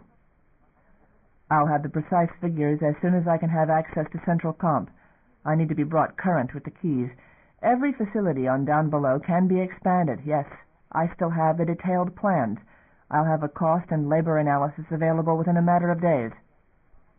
Angelo nodded, looked at him, frowning. It could not be a pleasant moment for him. "We're fighting for our survival," Angelo said. "Plainly, there's a point where we seriously have to worry about our life support systems. Some of the load has to be moved, nor can we allow the ratio of Pell citizens to refugees to become unbalanced. We have to be concerned about riot, there and here. Apologies, Mr. Kresich. These are the realities under which we live, not of our choosing, nor, I'm sure, of yours. We can't risk the station, or the base on Downbelow, or we find ourselves all on freighters bound for Earth, stripped of everything. That is the third choice." "No," the murmur went around the room. John sat down, silent, staring at Angelo, reckoning Pell's present fragile balance and odds as they existed. "You've lost already," he thought of saying, of standing up in council and laying things out as they were. He did not. He sat with his mouth tightly closed. It was a matter of time. Peace might afford a chance, but that was far from what was shaping out there with this influx of refugees from all these stations. They had all the beyond flowing in two directions like a watershed, toward themselves and toward Union, and they were not equipped to handle it under Angelo's kind of rules. Year upon year of Constantine rule, Constantine's social theory, the vaunted community of law which disdained security and monitoring and now refused to use the clenched fist on Q, hoping that vocal appeals were going to win a mob over to order. He could bring that matter up too. He sat still. There was a bad taste in his mouth, reckoning that what chaos Constantine leniency had wrought on the station it would manage to wreak on Downbelow too. He foresaw no success for the plans he was asked for. Emilio Constantine and his wife would be in charge of the work, two of a kind, who would let the Downers take their own time about schedules and protect their superstitions and let them do things their own leisurely, lackadaisical way, which ended with equipment damaged and construction delayed. and what that pair would do with what was over in Q offered worse prospects. He sat still, estimating their chances and drawing unhappy conclusions. Part 2. "It can't survive," he said to Vittorio that night, to his son Vittorio, and to Dayan Jacobi, the only relative he favored. He leaned back in his chair and drank bitter downer wine in his apartment, which was piled with the stacked expensive furniture which had been in the other severed rooms. "Pell's falling apart under us. Angelo's soft-handed policies are going to lose it for us, and maybe get our throats cut in riot into the bargain. It's going, you understand me? And do we sit and take what comes?" Vittorio looked suddenly whey-faced, as his habit was when talk turned serious. Dayan was of another sort. He sat grim and thoughtful. "A contact," John said, yet more plainly, "has to exist." Dayan nodded. In times like these, 2 doors might be a sensible necessity, and I'm sure doors exist all over this station, with the right keys. "How compromised do you reckon those doors are? And where? Your cousins handled cases of some of our transients. You have any ideas?" "Black market in reju of drugs and others. That's in full flower here, don't you know? Constantine himself gets it. You got it on Downbelow." "It's legal." "Of course it's legal. It's necessary. But how does it get here? Ultimately it comes from Union side. Merchanters' deal. It comes through. Someone, somewhere, is into the pipeline. Merchanters. Maybe even station-side contacts." "So how do we get one to get a contact back up the pipeline?" "I can learn." "I know one," Vittorio said, startling them both. He licked his lips, swallowed heavily. "Rosine." "That whore of yours?" "She knows the market. There's a security officer, high up. Clean paper all the way, but he's bought by the market. You want something unloaded or loaded, want a blind eye turned, he can arrange it." John stared at his son, this product of a year's contract, his desperation to have an heir. It was not, after all, surprising that Vittorio knew such things. "Excellent," he said dryly. "You can tell me about it. Maybe we can trace something. Dayan, our holdings at Viking, we should look into them." "You aren't serious." "I'm very serious. I've engaged Hansford. Her crew is still in hospital. Her interior's a shambles, but she'll go. They need the money desperately, and you can find a crew through those contacts of Vittorio's. Don't have to tell them everything, just sufficient to motivate them. Viking's the next likely trouble spot, the next certain trouble spot." "A risk, isn't it? A lot of freighters have accidents with things as they are. Some vanish. I'll hear from Constantine over it, but I'll have the out. An act of faith in Viking's future. A confirmation, a vote of confidence."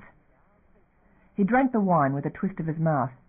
"You'd better go fast before some flood of refugees hits us from Viking itself. You make contact with the pipeline there. Follow it as far as you can. What chance has Pell got now but with the Union? The company's no help. The fleet's adding to our problem. We can't stand forever. Constantine's policies are going to see riot here before all's done, and it's time for a changing of the guard.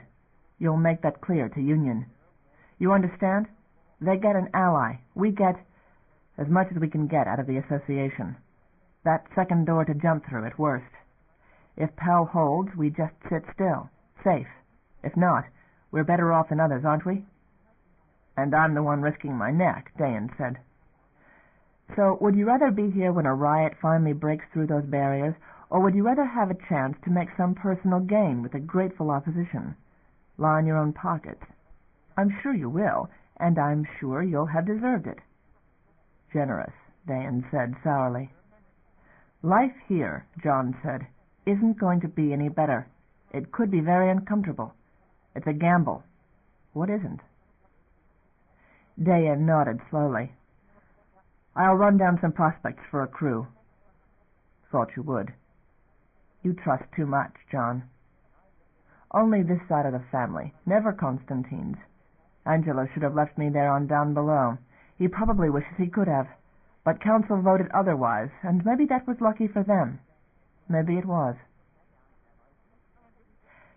Chapter 8. Pell, 5:23:52. They offered a chair. They were always courteous, always called him Mr. Tally, and never by his rank, civ habit, or maybe they made the point that here Unioners were still counted rebels and had no rank. Perhaps they hated him, but they were unfailingly gentle with him and unfailingly kind. It frightened him all the same, because he suspected it false. They gave him more papers to fill out. A doctor sat down opposite him at the table and tried to explain the procedures in detail. "I don't want to hear that," he said. "I just want to sign the papers. I've had days of this. Isn't that enough?" "Your tests weren't honestly taken," the doctor said. "You lied and gave false answers in the interview. Instruments indicated you were lying or under stress. I asked, was there constraint on you, and the instrument said you lied when you said there wasn't. Give me the pen." "Is someone forcing you? Your answers are being recorded."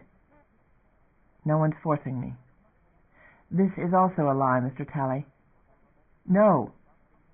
He tried and failed to keep his voice from shaking. "We normally deal with criminals who also tend to lie." The doctor held up the pen, out of easy reach. "Sometimes with the self-committed, very rarely. It's a form of suicide. You have a medical right to it within certain legal restrictions, and so long as you've been counseled and understand what's involved. If you continue your therapy on schedule, you should begin to function again in about a month. Legal independence within 6 more. Full function. You understand that there may be permanent impairment to your ability to function socially. There could be other psychological or physical impairments." He snatched the pen and signed the papers. The doctor took them and looked at them. Finally the doctor drew a paper from his pocket, pushed it across the table, a rumpled and much folded scrap of paper. He smoothed it out, saw a note with half a dozen signatures. "Your account in Station Comp has 50 credits for anything you want on the side." 6 of the detention guards had signed it, the men and women he played cards with, given out of their own pockets. Tears blurred his eyes. "Want to change your mind?" the doctor asked. He shook his head, folded the paper. "Can I keep it?" "It will be kept along with your other effects. You'll get everything back on your release." "It won't matter then, will it?" "Not at that point," the doctor said. "Not for some time." He handed the paper back. "I'll get you a tranquilizer," the doctor said, and called for an attendant, who brought it in, a cup of blue liquid. He accepted it and drank it, and felt no different for it. The doctor pushed blank paper in front of him and laid the pen down. "Write down your impressions of Pell. Will you do that?" He began. He had had stranger requests in the days that they had tested him. He wrote a paragraph, how he had been questioned by the guards, and finally how he felt he had been treated. The words began to grow sideways. He was not writing on the paper. He had run off the edge onto the table and couldn't find his way back. The letters wrapped around each other, tied in knots. The doctor reached and lifted the pen from his hand, robbing him of purpose. Chapter 9. Part 1. Pal. 5:28:52. Damon looked over the report on his desk. It was not the procedure he was used to, the martial law which existed in Q. It was rough and quick, and came across his desk with a trio of film cassettes and a stack of forms condemning 5 men to adjustment. He viewed the film, jaw clenched, the scenes of riot leaping across the large wall screen, flinched at recorded murder. There was no question of the crime or the identification. There was, in the stack of cases which had flooded the L.A. office, no time for reconsiderations or niceties. They were dealing with a situation which could bring the whole station down, turn it all into the manner of thing that had come in with Hansford. Once life support was threatened, once men were crazy enough to build bonfires on a station dock, or go for station police with kitchen knives. He pulled the files in question, keyed up printout on the authorization.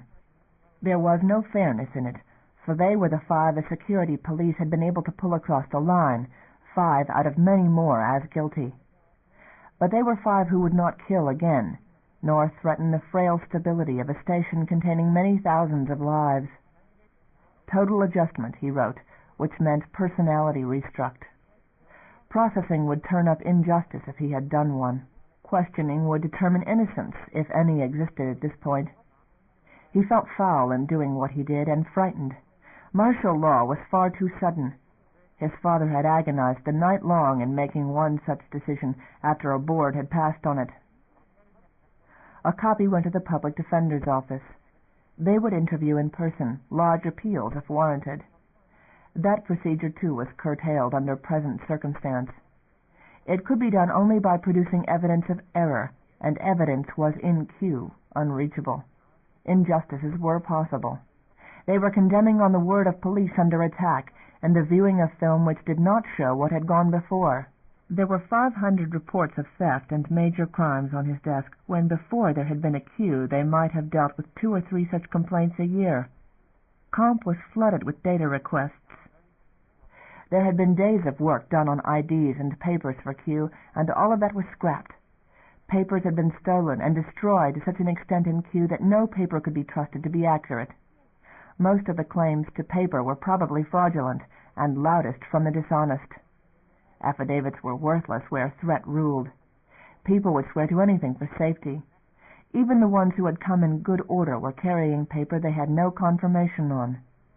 Security confiscated cards and papers to save those from theft, and they were passing some few out where they were able to establish absolute ID and find a station-side sponsor for them. But it was slow compared to the rate of influx, and Main Station had no place to put them when they did. It was madness. They tried with all their resources to eliminate red tape and hurry, and it just got worse. Tom, he keyed, a private note to Tom Ushant in the defender's office. If you get a gut feeling that something's wrong in any of these cases, appeal it back to me regardless of procedures. We're putting through too many condemnations too fast. Mistakes are possible. I don't want to find one out after processing starts. He had not expected reply. It came through. Damon, look at the tally file if you want something to disturb your sleep. Russell's used adjustment. You mean he's been through it? Not therapy. I mean they used it questioning him. I'll look at it. He keyed out, hunted the access number, pulled the file in comp display. Page after page of their own interrogation data flicked past on the screen, most of it uninformative. Ship name and number, duties. An armed scomper might know the board in front of him and what he shot at, but little more. Memories of home, then. Family killed in a fleet raid on Cytene system mines. A brother killed in service. Reason enough to carry grudges if a man wanted to. Reared by his mother's sister on Cytene proper, a plantation of sorts, then a government school, deep teaching for tech skills. Claimed no knowledge of higher politics, no resentment of the situation. The page is passed into actual transcript, uncondensed, disjointed ramblings, turned to excruciatingly personal things, the kind of intimate detail which surfaced in adjustment, while a good deal of self was being laid bare, examined, sorted. Fear of abandonment, that deepest. Fear of being a burden on his relatives, of deserving to be abandoned. He had a tangled kind of guilt about the loss of his family, had a pervading fear of it happening again, in any involvement with anyone. Loved the aunt. Took care of me, the thread of it ran at one point. Held me sometimes, held me, loved me. He had not wanted to leave her home, but union had its demands. He was supported by the state, and they took him when he came of age. After that it was state-run deep teach, taped education, military training, and no passes home. He had had letters from the aunt for a while. The uncle had never written. He believed the aunt was dead now because the letters had stopped some years ago. She would write, he believed. She loved me.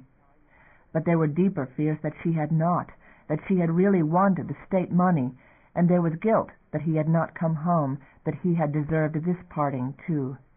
He had written to the uncle and gotten no answer.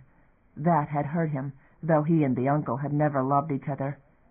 Attitudes, beliefs, another wound, a broken friendship, an immature love affair, another case in which letters stopped coming, and that wound involved itself with the old ones. A later attachment to a companion in service, uncomfortably broken off. He tended to commit himself to a desperate extent. "Held me," he repeated, pathetic and secret loneliness. And more things. He began to find it. Terror of the dark. A vague recurring nightmare. A white place. Interrogation. Drugs. Russells had used drugs against all company policy, against all human rights. Had wanted badly something Tally simply did not have. They had gotten him from Mariner Zone, from Mariner, transferred to Russell's at the height of the panic. They had wanted information at that threatened station, had used adjustment techniques in interrogation. Damon rested his mouth against his hand, watched the fragmentary record roll past, sick at his stomach. He felt ashamed at the discovery, naive. He had not questioned Russell's reports, had not investigated them himself, had had other things on his hands, and staff to take care of that matter, had not, he admitted it, wanted to deal with the case any more than he absolutely had to. Tally had never called him, had conned him, had held himself together, already unstrung from previous treatment, to con Pell into doing the only thing that might put an end to his mental hell. Tally had looked him straight in the eye and arranged his own suicide. The record rambled on, from interrogation under drugs to chaotic evacuation, with stationer mobs on one side and the military threatening him on the other.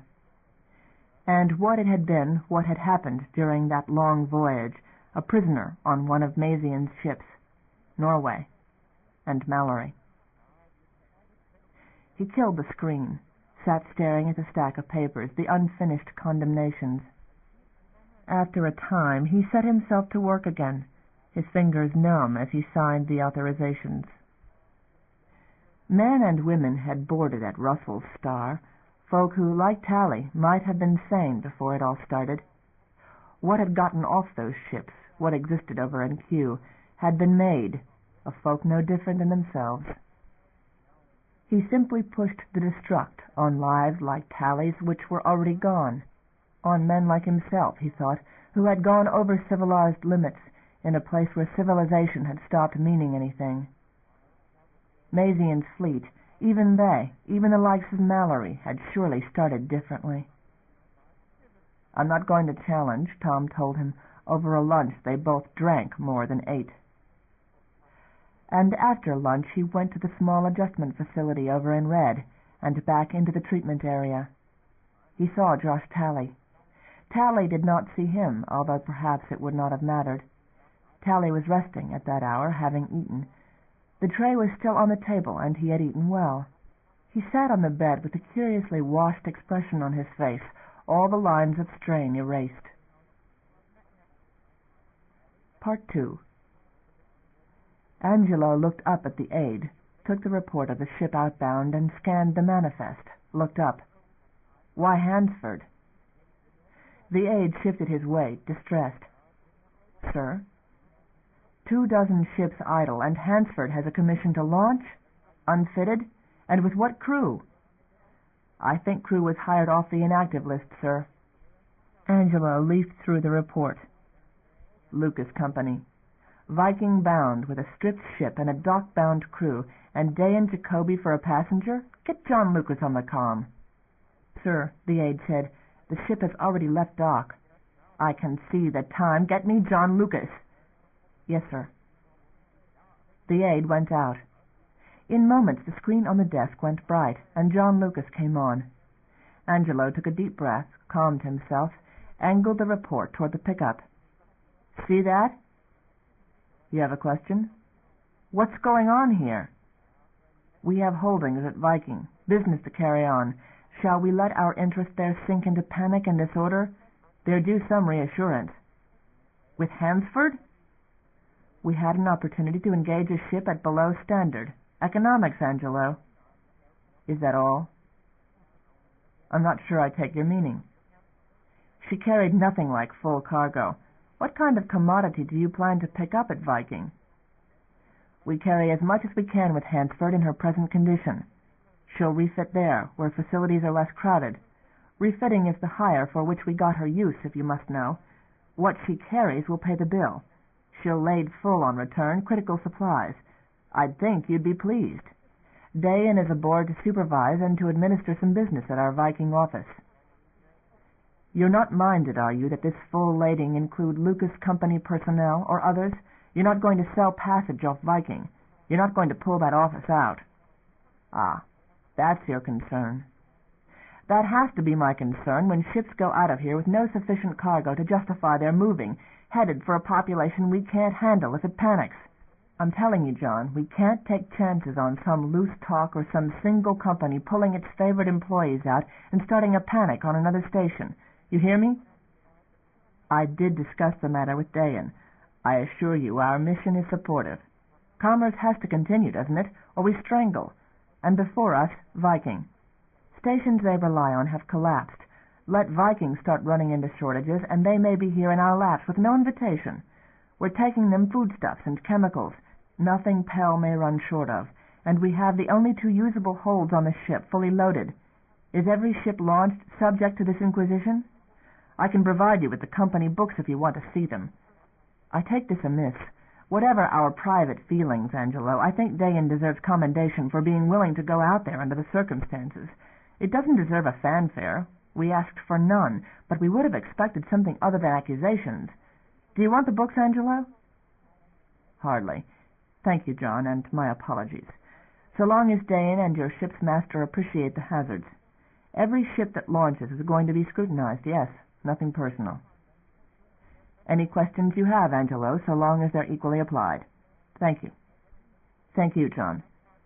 John keyed out. Angelo did so, sat staring at the report, riffled through it, finally signed the authorization after the fact, and dumped it into the record tray. All the offices were running behind, everyone.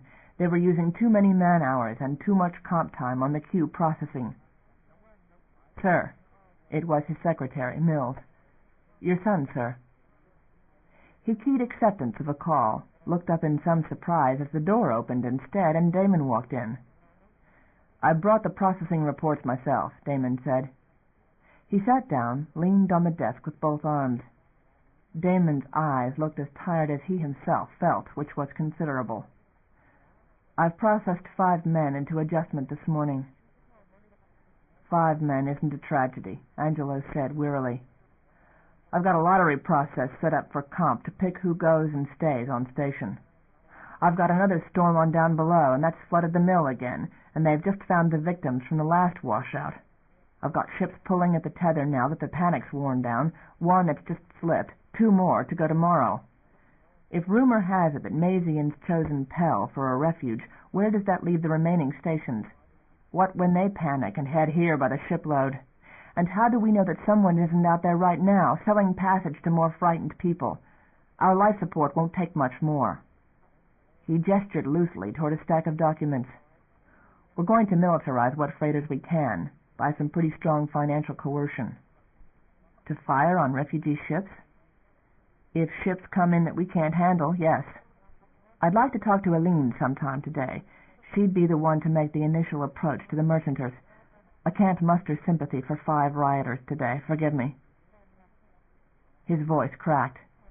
Damon reached across the desk, caught his wrist and pressed it, let it go again. Emilio needs help down there? He says not. The mill's a shambles, mud everywhere. They find all of them dead? He nodded. Last night, Bennett Jason and Ty Brown, Wes Kyle yesterday noon. This long to hunt the banks and the reeds. Emilio and Maliko say morale is all right, considering. The downers are building dikes. More of them have been anxious for human trade. I've ordered more let into base, and I've authorized some of the trained ones into maintenance up here. Their life support is in good shape, and it frees up some techs we can upgrade. I'm shuttling down every human volunteer who'll go, and that means even trained dockhands. They can handle construction equipment, or they can learn. It's a new age, a tighter one. He pressed his lips together, sucked in a long breath. Have you and Aline thought of Earth? Sir? You, your brother, Aline, and Maliko, think about it, will you? No, Damon said. Pull out and run? You think that's what it's coming to? Figure the odds, Damon. We didn't get help from Earth, just observers. They're figuring on cutting their losses, not sending us reinforcements or ships. No, we're just settling lower and lower. Mazian can't hold forever. The shipyards at Mariner were vital. It's Vikings soon, and whatever else Union reaches out to take. Union's cutting the fleet off from supply. Earth already has. We're out of everything but room to run. The Hinderstars, you know there's some talk about reopening one of those stations. A dream. We'd never have the chance. If the fleet goes, Union would make it a target, same as us, just as quickly. And selfishly, completely selfishly, I'd like to see my children out of here. Damon's face was very white. No, absolutely no. Don't be noble. I'd rather your safety than your help. Constantines won't fare well in years to come. It's mind-wipe if they take us. You worry about your criminals. Consider yourself in the lean. That's Union's solution. Puppets in the offices, lab-born populations to fill up the world. They'll plow up down below and build. Heaven help the downers. I'd cooperate with them. So would you.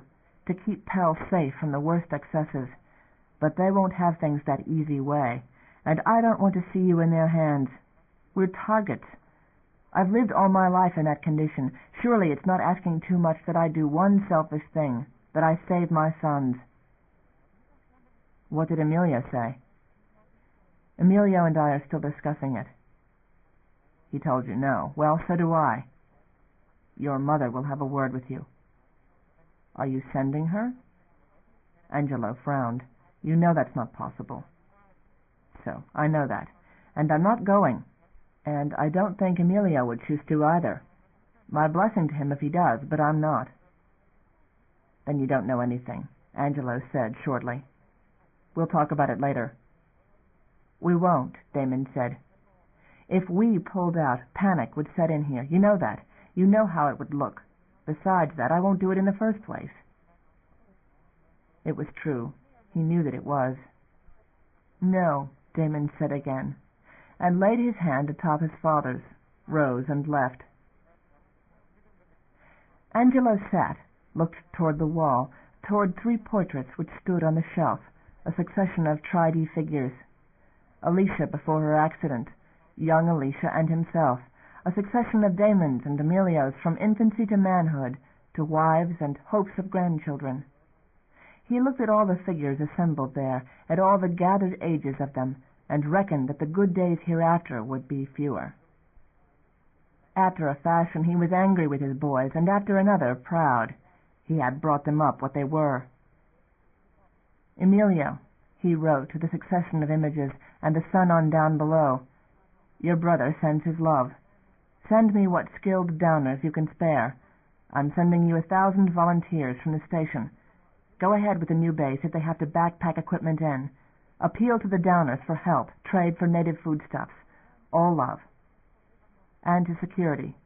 Process out the assuredly non-violent. We're going to shift them to down below as volunteers. He reckoned, even as he did it, where that led. The worst would stay on station, next to the heart and brain of Pell. Transfer the outlaws down and keep the heel on them. Some kept urging it. But fragile agreements with the natives, fragile self-respect for the techs who had been persuaded to go down there in the mud and the primitive conditions, it could not be turned into a penal colony. It was life. It was the body of Pell, and he refused to violate it, to ruin all the dreams they had had for its future. There were dark hours when he thought of arranging an accident in which all of Q might decompress. It was an unspeakable idea, a madman's solution, to kill thousands of innocent along with the undesirables, to take in these shiploads one after the other and have accident after accident, keeping Pell free of the burden, keeping Pell what it was. Damon lost sleep over 5 men. He had begun to meditate on utter horror. For that reason, too, he wanted his sons gone from Pell. He thought sometimes that he might actually be capable of applying the measures some urged, that it was weakness that prevented him, that he was endangering what was good and whole to save a polluted rabble out of which reports of rape and murder came daily. Then he considered where it led, and what kind of life they all faced when they had made a police state of Pell, and recoiled from it with all the convictions Pell had ever had. "Sir," a voice cut in, with the sharper tone of transmissions from Central. "Sir, we have inbound traffic." "Give it here," he said, and swallowed heavily as the schematic reached his screen. 9 of them. "Who are they?" "The carrier Atlantic," the voice of Central returned. "Sir, they have 8 freighters in convoy. They ask to dock. They advise of dangerous conditions aboard." "Denied," Angelo said. "Not till we get an understanding." They could not take so many. Could not. Not another lot like Mallory's. His heart sped, hurting him.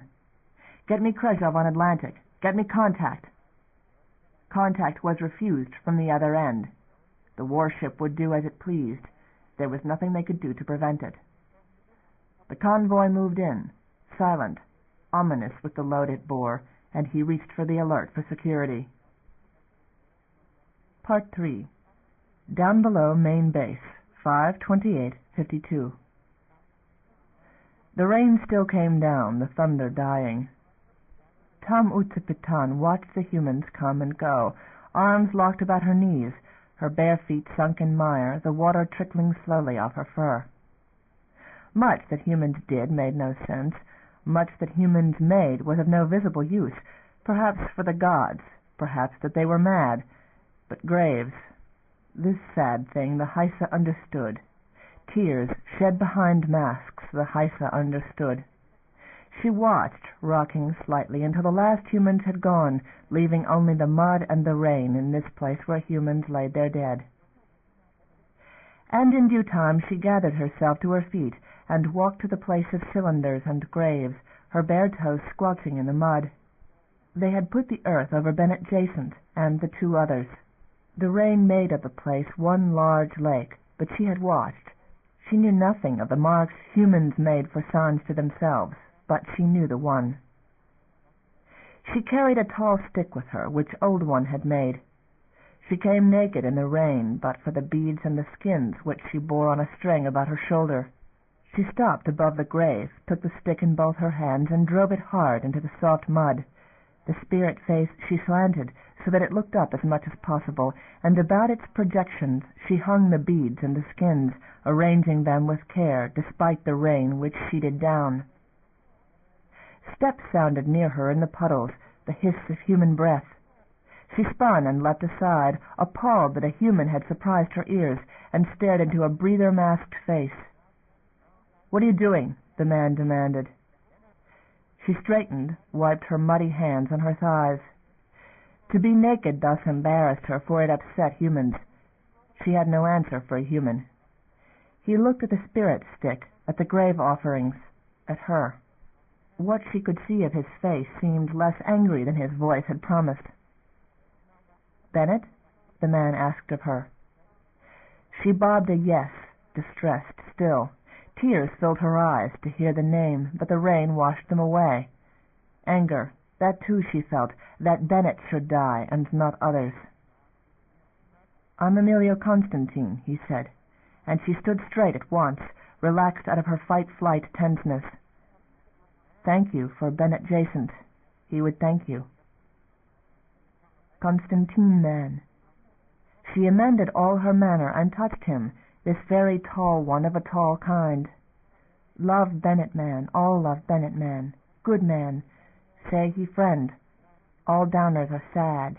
He put a hand on her shoulder, this tall Constantine man, and she turned and put her arm about him, and her head against his chest, hugged him solemnly about the wet, awful-feeling yellow clothes. Good Bennett make Lucas mad. Good friend for downers. Too bad he gone. Too bad, Constantine man.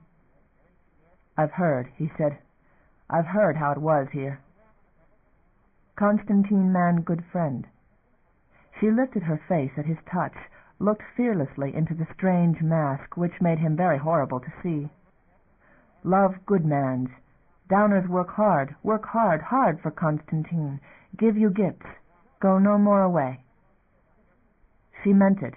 They had learned how Lucases were. It was said in all the camp that they should do good for the Constantines, who had always been the best humans, gift-bringers, more than the Haisa could give. "What's your name?" he asked, stroking her cheek. "What do we call you?" She grinned suddenly, warm in his kindness, stroked her own sleek hide, which was her vanity, wet as it was now. "Humans call me Satin," she said, and laughed, for her true name was her own, a Heisa thing, but Bennett had given her this for her vanity, this and a bright bit of red cloth, which she had worn to rags and still treasured among her spirit gifts. End of side 2. To continue, change side selector switch and turn the cassette over. Side 3. Downbelow Station by C.J. Cherryh, continuing on page 75. "Will you walk back with me?" he asked, meaning to the human camp. "I'd like to talk with you." She was tempted, for this meant favor, and then she sadly thought of duty, and pulled away, folded her arms, dejected at the loss of love. "I sit," she said. "With Bennett." "Make his spirit look at the sky," she said, showing the spirit stick, explaining a thing the Heisa did not explain. "Look at he home." "Come tomorrow," he said. "I need to talk to the Heisa." She tilted back her head, looked at him in startlement. Few humans called them what they were. It was strange to hear it. "Bring others?" "All the high ones, if they will come. We need Heisa up above, good hands, good work. We need trade down below, place for more men." She extended her hand toward the hills and the open plain, which went on forever. "There is place. But the high ones would have to say." She laughed. "Say spirit things. I, Satin, give this to Constantine man. All ours. I give, you take. All trade, much good things, all happy." "Come tomorrow," he said, and walked away, a tall, strange figure in the slanting rain. Satin Tam Utsapatan sat down on her heels with the rain beating upon her bowed back and pouring over her body, and regarded the grave, with the rain making pocked puddles above it. She waited. Eventually others came, less accustomed to men. Dalut Hosme was one such, who did not share her optimism of them, but even he had loved Bennett. There were men and men. This much the Heisa had learned. She leaned against Dalut Hosme, sun shining through clouds, in the dark evening of their long watch, and by this gesture pleased him. He had begun laying gifts before her mat in this winter season, hoping for spring. "They want Heisa up above," she said. "I want to see the up above. I want this." She had always wanted it, from the time that she had heard Bennett talk of it. From this place came Constantine's, and Lucas's, but she dismissed that thought. She reckoned it as bright and full of gifts and good things as all the ships which came down from it, bringing them goods and good ideas.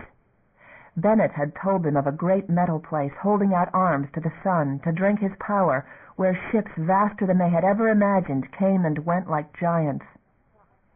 All things flowed to this place and from it, and Bennett had gone away now, making a time in her life under the sun.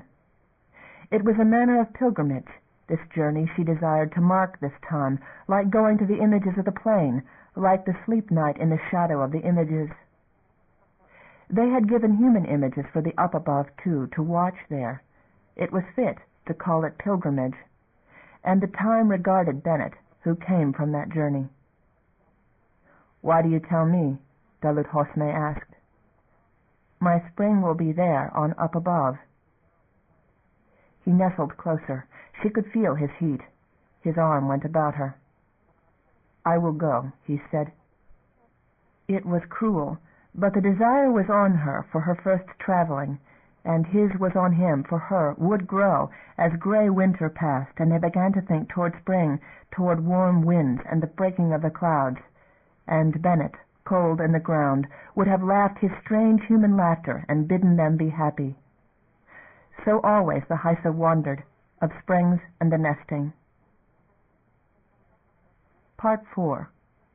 Pell, Sector Blue 5, 528-52. It was frozen dinner again. Neither of them had gotten in till late, numb with the stresses of the day, more refugees, more chaos. Damon ate, looked up, finally realizing his self-absorbed silence, found Aline sunk in one of her own, a habit lately between them. He was disturbed to think of that, and reached across the table to lay his hand on hers, which rested beside her plate. Her hand turned, curled up to weave with his. She looked as tired as he. She had been working 2 long hours, more than today. It was a remedy of sorts, not to think. She never spoke of Estelle. She did not speak much at all. Perhaps, he thought, she was so much at work there was little to say. "I saw Tally today," he said hoarsely, seeking to fill the silence, to distract her, however grim the topic. He seemed quiet.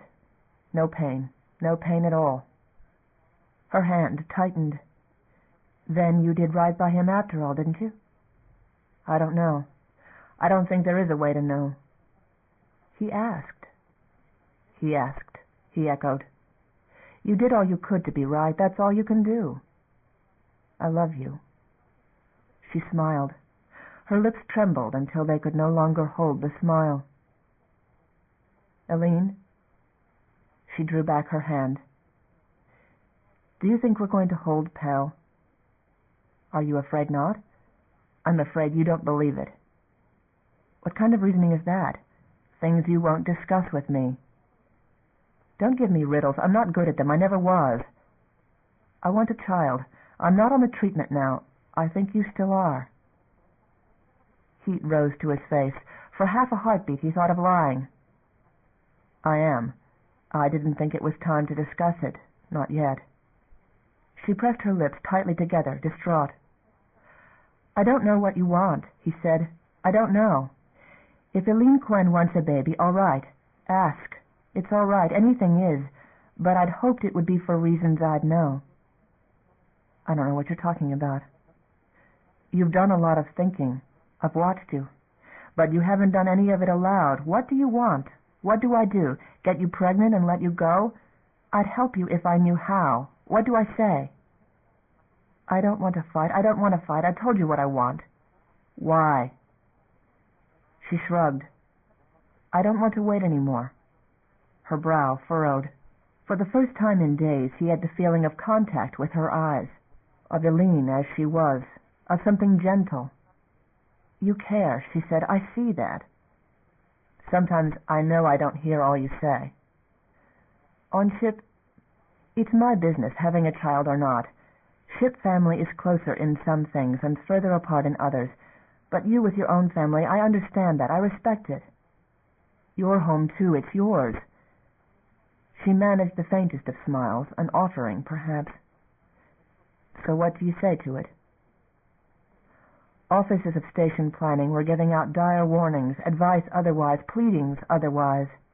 It was not only the establishment of Q, there was the war, getting nearer. All rules applied to Constantine's first. He simply nodded. "So we're through waiting." It was like a shadow lifting. Estelle's ghost fled the place, the small apartment they had drawn in Blue 5, which was smaller, into which their furnishings did not fit, where everything was out of order. It was all at once home, the hall with the dishes stowed in the clothing lockers, and the living room, which was bedroom by night, with boxes lashed in the corner, downer wicker work, with what should have gone into the hall lockers.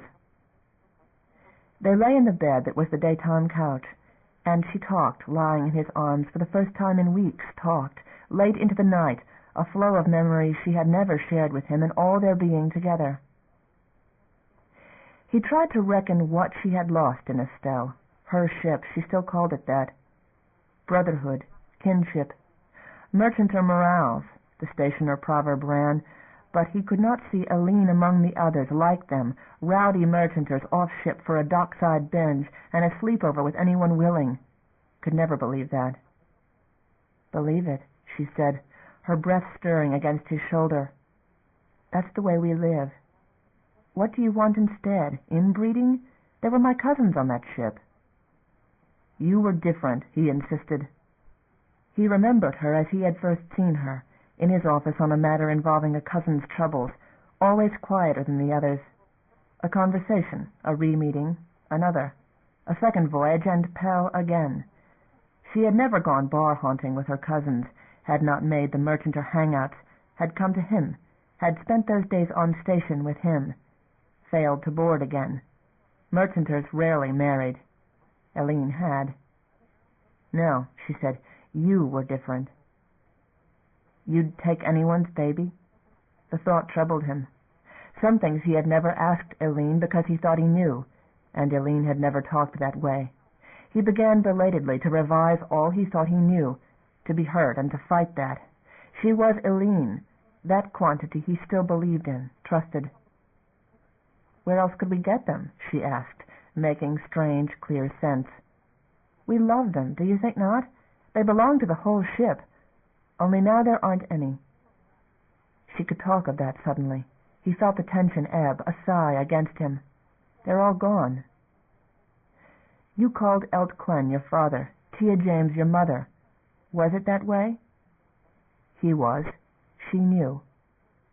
And a moment later, "She left the station to go with him. Not many will." She had never asked him to. That thought had never clearly occurred to him. Ask a Constantine to leave Pal. He asked himself if he would have, and felt a deep unease. "I would have," he insisted. "I might have." "It would be hard," he admitted aloud. "It was hard for you." She nodded, a movement against his arm. "Are you sorry, Eileen?" A small shake of her head. "It's late to talk about things like this," he said. "I wish we had. I wish we'd known enough to talk to each other. So many things we didn't know." "It bother you?" He hugged her against him, kissed her through a veil of hair, brushed it aside. He thought for a moment of saying no, decided then to say nothing. "You've seen Pal. You realize I've never set foot on a ship bigger than a shuttle, never been out from this station? Some things I don't know how to look at, or even how to imagine the question. You understand me? Some things I don't know how to ask you either." "What would you ask for?" "I just did." "I don't know how to say yes or no. Eileen, I don't know if I could have left Pal. I love you, but I don't know that I could have done that after so short a time, and that bothers me. That bothers me, if it's something in me that it never occurred to me, that I spent all my planning trying to think how to make you happy on Pal. Easier for me to stay a time than for a Constantine to uproot himself from Pal. Pausing's easy. We do it all the time. Only losing Estelle I never planned. Like what's out there you never planned. You've answered me." "How did I answer you?" "By what it is that bothers you." That puzzled him. "We do it all the time." That frightened him.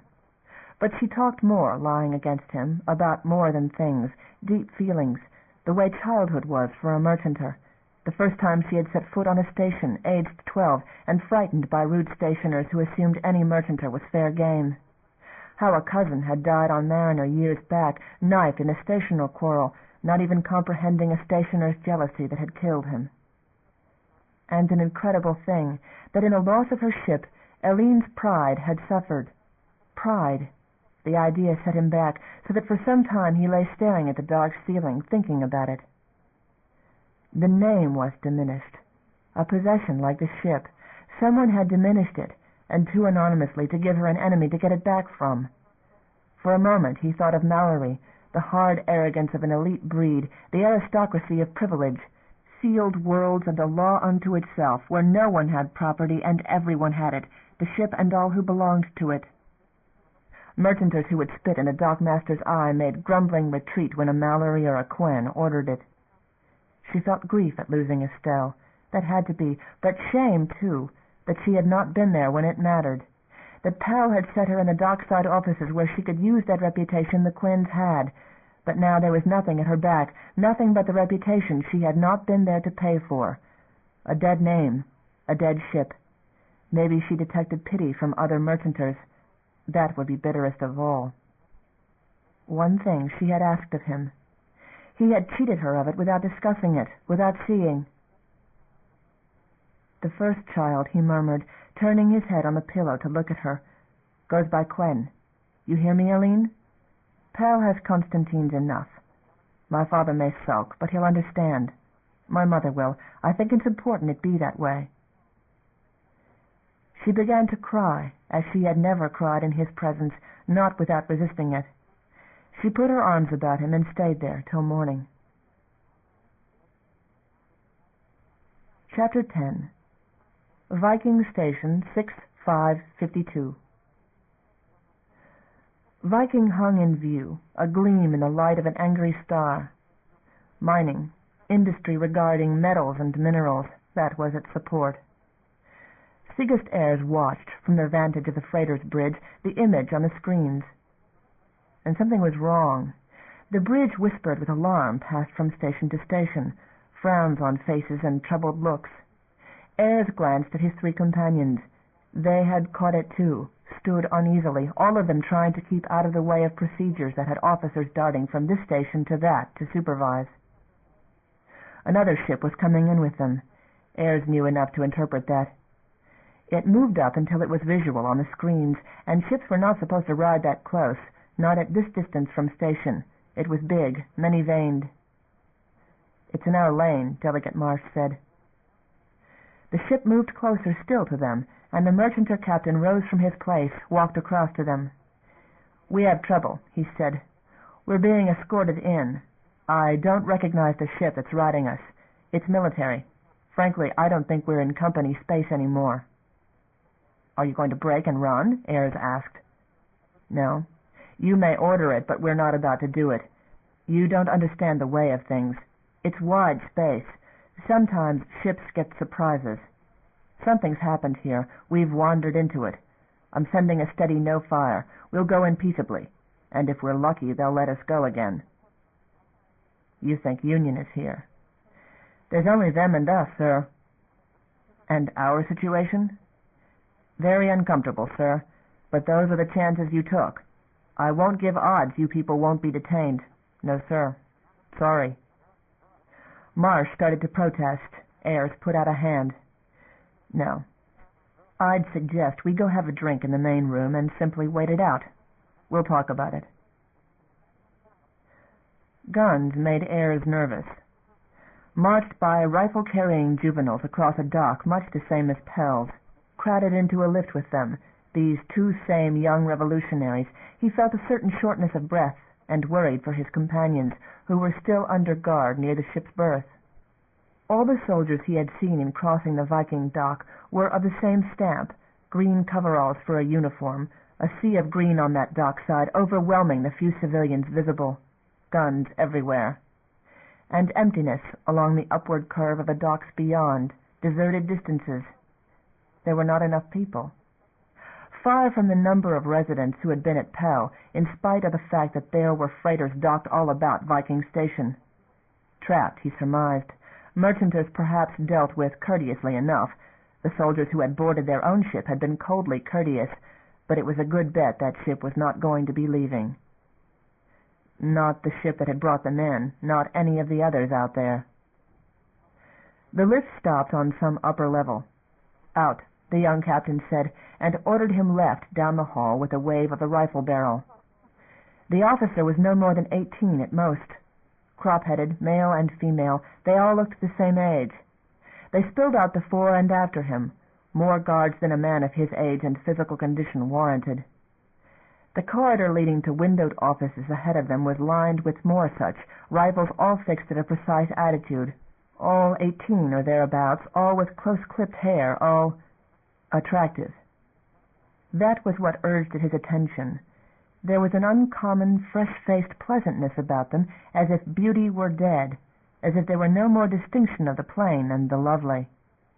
In that company a scar, a disfigurement of any kind, would have stood out as bizarre.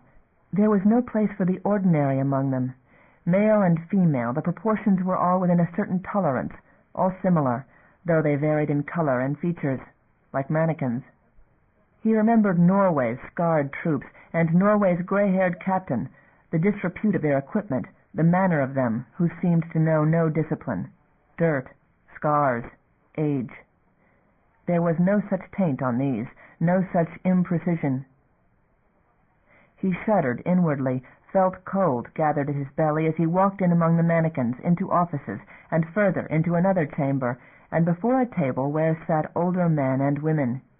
He was relieved to see gray hair and blemishes and overweight, deliriously relieved.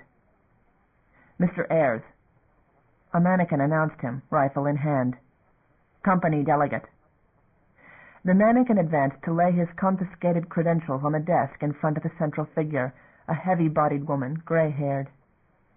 She leafed through them, lifted her head with a slight frown. "Mr. Ayres." "Inés Anderlin," she said. "A sorry surprise for you, isn't it? But such things happen. You will now give us a company reprimand for seizing your ship?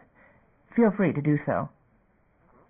"No, Citizen Anderlin, it was in fact a surprise, but hardly devastating. I came to see what I might see, and I have seen plenty." "And what have you seen, Citizen Ayres?" "Citizen Anderlin." He walked forward a few paces, as far as the anxious faces and sudden movement of rifles would allow. "I'm second secretary to the Security Council on Earth. My companions are of the Earth Company's highest levels. Our inspection of the situation has shown us disorder, and a militarism in the company fleet which has passed all limit of company responsibility. We are dismayed at what we find. We disown Mazian. We do not wish to hold any territories in which the citizens have determined they wish to be otherwise governed. We are anxious to be quit of a burdensome conflict and an unprofitable venture. You know well enough that you possess this territory. The line is stretched too thin. We can't possibly enforce what residents of the Beyond don't want, and in fact, why should we be interested to do so? We don't regard this meeting at this station as a disaster. We were, in fact, looking for you." There was a settling in the council, a perplexity on their faces. "We are prepared," Ayres said in a loud voice, "to cede formally all the disputed territories. We frankly have no further interest beyond present limits. The star-faring arm of the company is dissolved by vote of the company directorates. The sole interest we have now is to see to our orderly disengagement, our withdrawal, and the establishment of a firm border which will give us both reasonable latitude." Heads bent. The council murmured together one way and the other. Even the mannequins about the edges of the chamber seemed disturbed.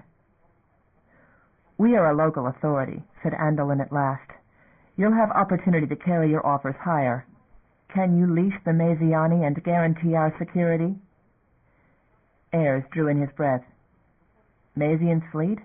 No, if his captains are an example." "You're in from Pell?" "Yes." "And claim experience with Mazian's captains, do you?" He blanked for the instant, was not accustomed to such slips. Neither was he accustomed to distances over which such comings and goings would be news. But the merchanters, he reasoned at once, would know and tell as much as he could. Withholding information was more than pointless. It was dangerous. "I met," he confessed, "with Norway's captain, one Mallory."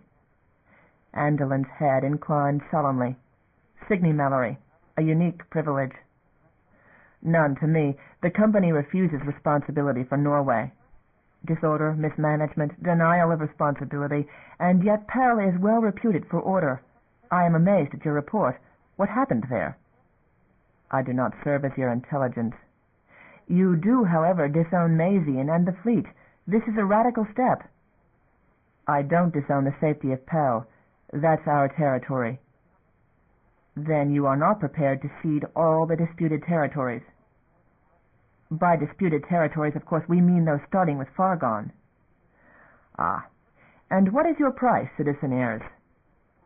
"An orderly transition of power, certain agreements assuring the safeguarding of our interests." Anderlin's face relaxed in laughter.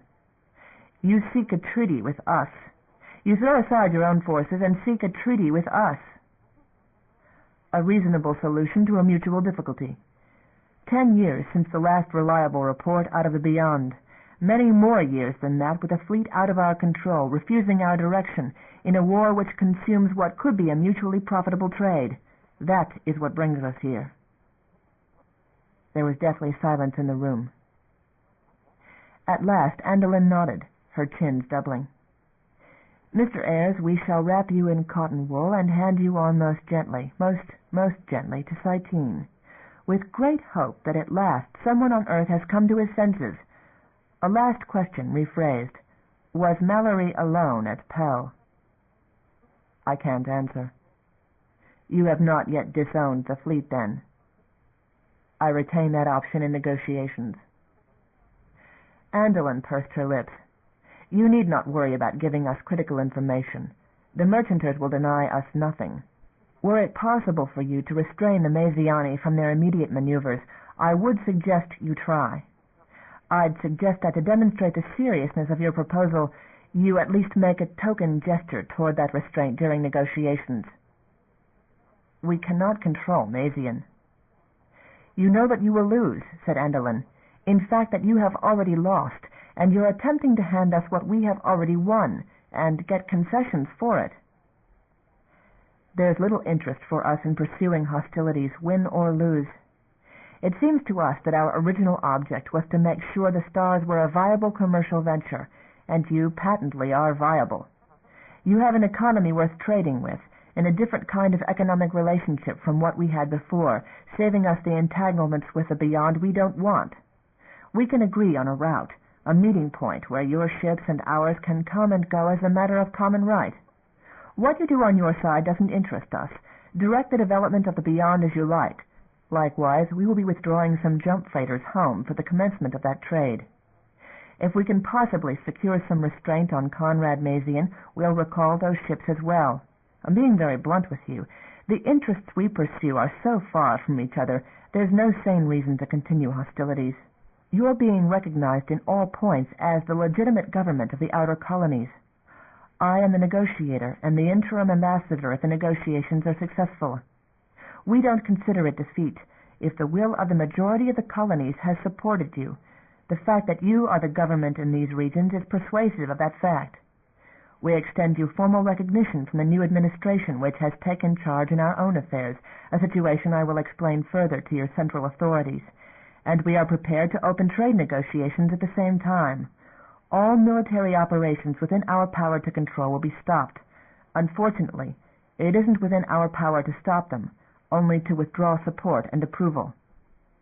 I am a regional administrator, a step removed from our central directorate, but I don't think, Ambassador Ayres, that the directorate will have any hesitancy in opening discussion on these matters. At least, as a regional administrator sees things, this is the case. I extend you a cordial welcome. Haste will save lives. Haste indeed. These troops will conduct you to a safe lodging. Your companions will join you. Arrest? Absolutely the contrary. The station is newly taken and insecure as yet. We want to be sure no hazard confronts you. Cotton wool, Mr. Ambassador. Walk where you will, but with a security escort at all times, and by my earnest advice, rest. You'll be shipping out as soon as the vessel can be cleared. It's even uncertain whether you'll have a night's sleep before that departure. You agree, sir? Agreed, he said, and Andelin called the young officer over and spoke to him. The officer gestured with his hand this time. He took his leave with nods of courtesy from all the table, walked out, with a cold feeling at his back. Practicalities, he reckoned. He did not like the look of what he saw, the two alike guards, the coldness everywhere. Security Council on Earth had not seen such things when it gave its orders and laid its plans. The lack of intermediate earthward stations since the dismantling of the Hinderstar bases made the spread of the war logistically unlikely, but Mazian had failed to prevent it from spreading all across the beyond, had aggravated the situation, escalated hostilities to dangerous levels. The sudden prospect of having Mazian's forces reactivate those Hinderstar stations in a retrenching action behind Pell turned him sick with the mere contemplation of the possibilities. The isolationists had had their way. Too long. Now there were bitter decisions to be taken, rapprochement to this thing called union, agreements, borders, barriers, containment. If the line were not held, disaster loomed. The possibility of having Union itself activating those abandoned earthward stations, convenient bases. There was a fleet building at Saul Station. It had to have time. Mazian was fodder for Union guns until then. Saul itself had to be in command of the next resistance. Saul, and not the headless thing the company fleet had become, refusing company orders, doing as they would. Most of all, they had to keep Pell, had to keep that one base. Ayres walked where he was led, settled into the apartment they gave him several levels down, which was excellent in comforts, and the comfort reassured him.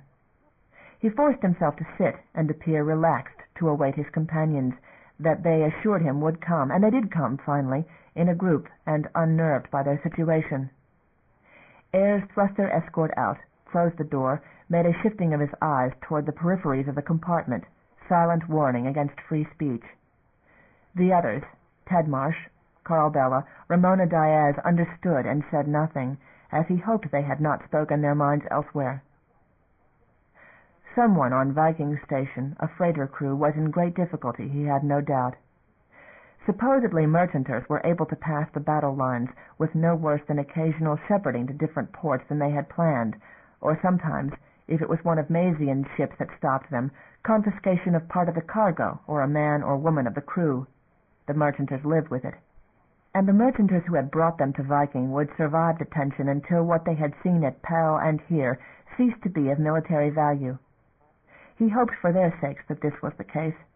He could do nothing for them. He did not sleep well that night, and before morning of Main Day, as Andelin had warned him, they were roused out of bed to take ship further into Union territory. They were promised their destination was Saitine, the center of the rebel command. It was begun. There was no retreat. Chapter 11. Pell. Detention. Red Sector 62752. He was back. Josh Talley looked at the window of his room and met the face which was so often there, remembered after the vague fashion in which he remembered anything recent, that he had known this man, and that this man was part of all that had happened to him. He met the eyes this time, and feeling more of definite curiosity than he was wont, moved from his cot, walking with difficulty for the general weakness of his limbs, advanced to the window and confronted the young man at closer range. He put out his hand to the window, wishing, for others kept far from him, and he lived entirely in white limbo, where all things were suspended, where touch was not keen and tastes all bland, where words came at distance. He drifted in this whiteness, detached and isolated. "Come out," his doctors told him. "Come out whenever you feel inclined. The world is out here. You can come when you're ready." It was a womb-like safety. He grew stronger in it. Once he had lain on his cot, disinclined even to move, leaden-limbed and weary. He was much, much stronger. He could feel moved to rise and investigate this stranger. He grew brave again. For the first time he knew that he was getting well, and that made him braver still. The man behind the pane moved, reached out his hand, matched it to his on the window, and his numbed nerves tingled with excitement, expecting touch, expecting the numb sensation of another hand. The universe existed beyond a sheet of plastic, all there to touch, unfelt, insulated, cut off. He was hypnotized by this revelation. He stared into dark eyes and a lean young face of a man in a brown suit, and wondered was it he himself, as he was outside the womb, that hands matched so perfectly, touching and not touched. But he wore white, and it was no mirror. Nor was it his face. He dimly remembered his own face, but it was a boy his memory saw, an old picture of himself. He could not recover the man. It was not a boy's hand that he reached out, not a boy's hand that reached back to him, independent of his willing it.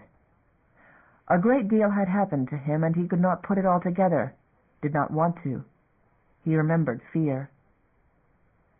The face behind the window smiled at him, a faint, kindly smile. He gave it back, reached with his other hand to touch the face as well, barriered by cold plastic.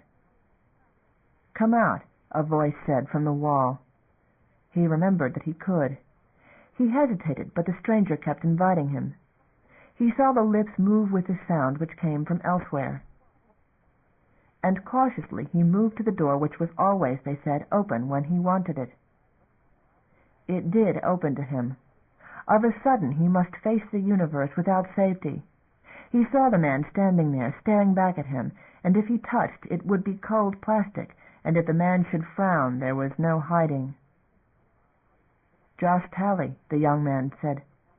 "I'm Damon Constantine. Do you remember me at all?" Constantine.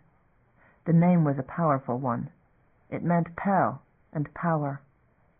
What else it had meant would not come to him, save that once they had been enemies and were no longer. It was all wiped clean, all forgiven.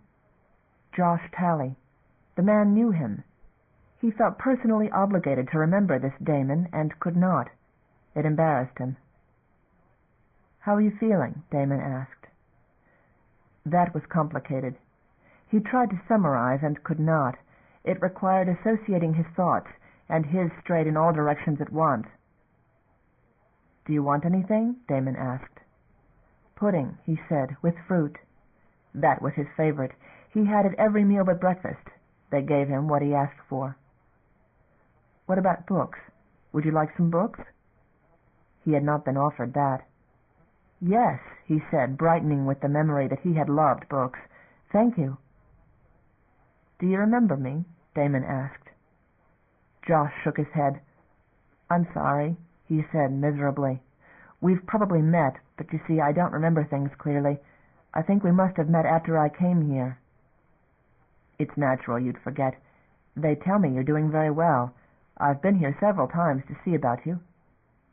"I remember." "Do you? When you get well I want you to come to my apartment for a visit sometime. My wife and I would like that." He considered it, and the universe widened, doubling, multiplying itself, so that he was not sure of his footing. "Do I know her too?" "No, but she knows about you. I've talked to her about you. She says she wants you to come." "What's her name?" "Eileen. Eileen Quinn." He repeated it with his lips, not to let it leave him. It was a merchanter name.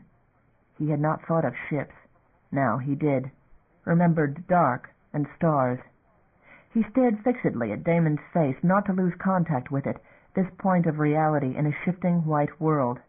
He might blink and be alone again. He might wake in his room, in his bed, and not have any of this to hold on to. He clenched his mind about it with all his strength. "You'll come again," he said. "Even if I forget, please come and remind me." "You'll remember," Damon said. "But I'll come if you don't." Josh wept, which he did easily and often, the tears sliding down his face, a mere outwelling of emotion, not of grief or joy, only profound relief, a cleansing.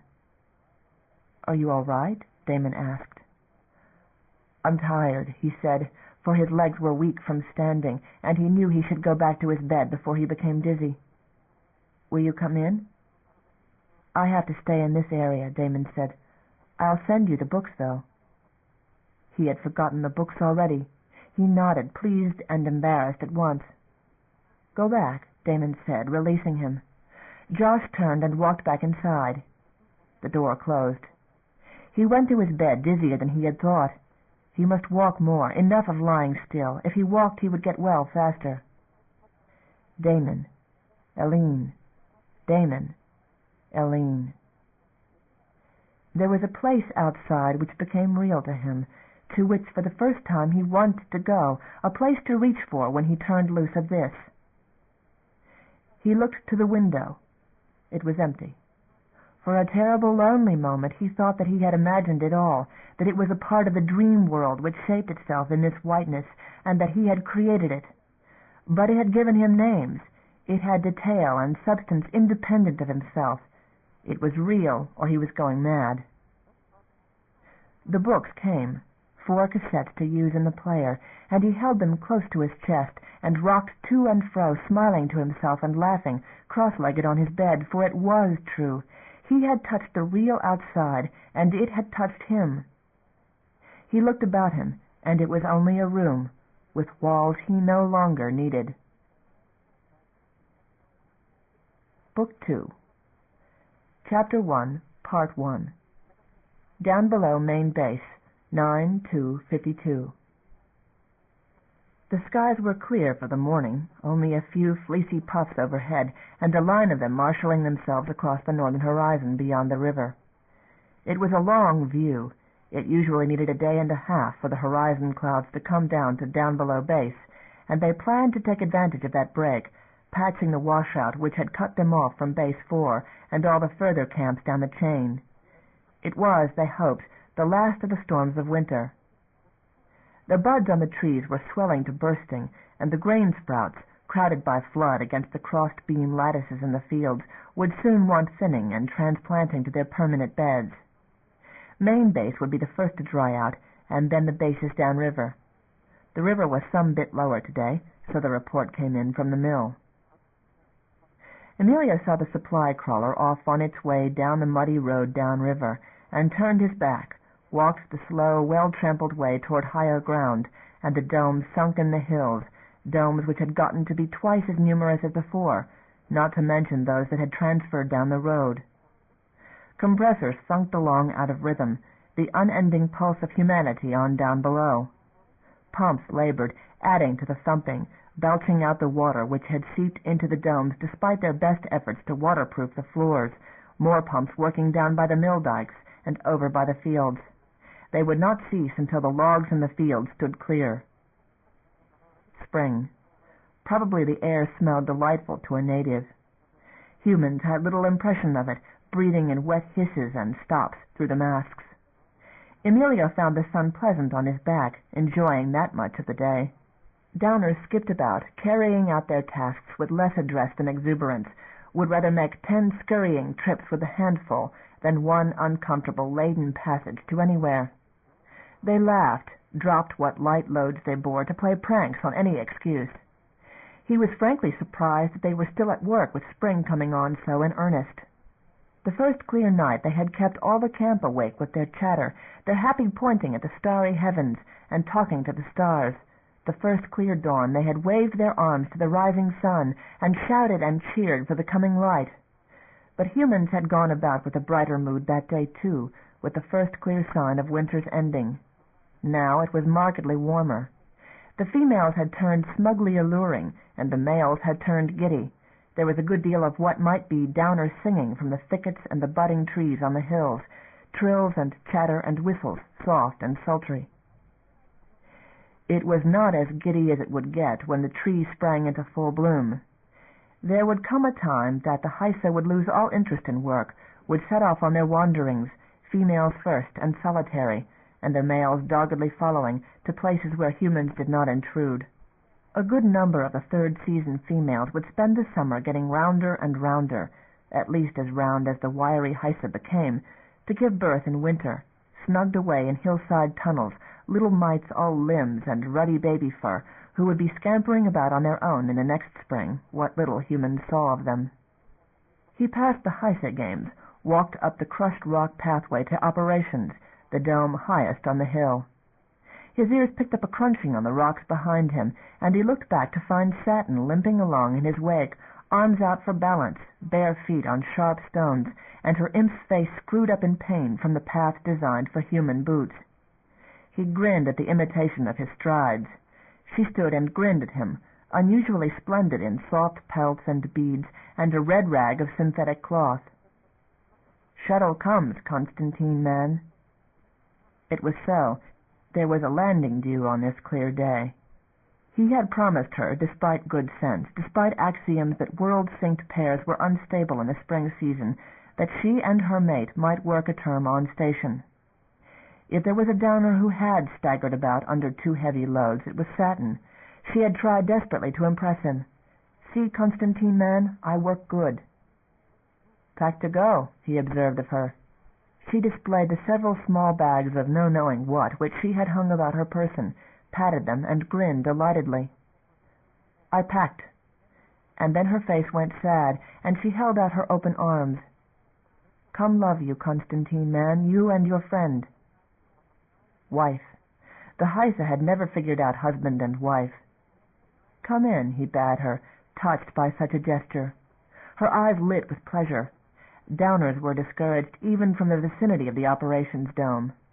It was very rare that one was invited inside. He walked down the wooden steps, wiped his boots on the matting, held the door for her, and waited for her to adjust her own breather from about her neck before he opened the inner seal. A few working humans looked up, stared, some frowning at the presence, went back to their jobs. A number of the techs had offices in the dome, divided off by low wicker screens.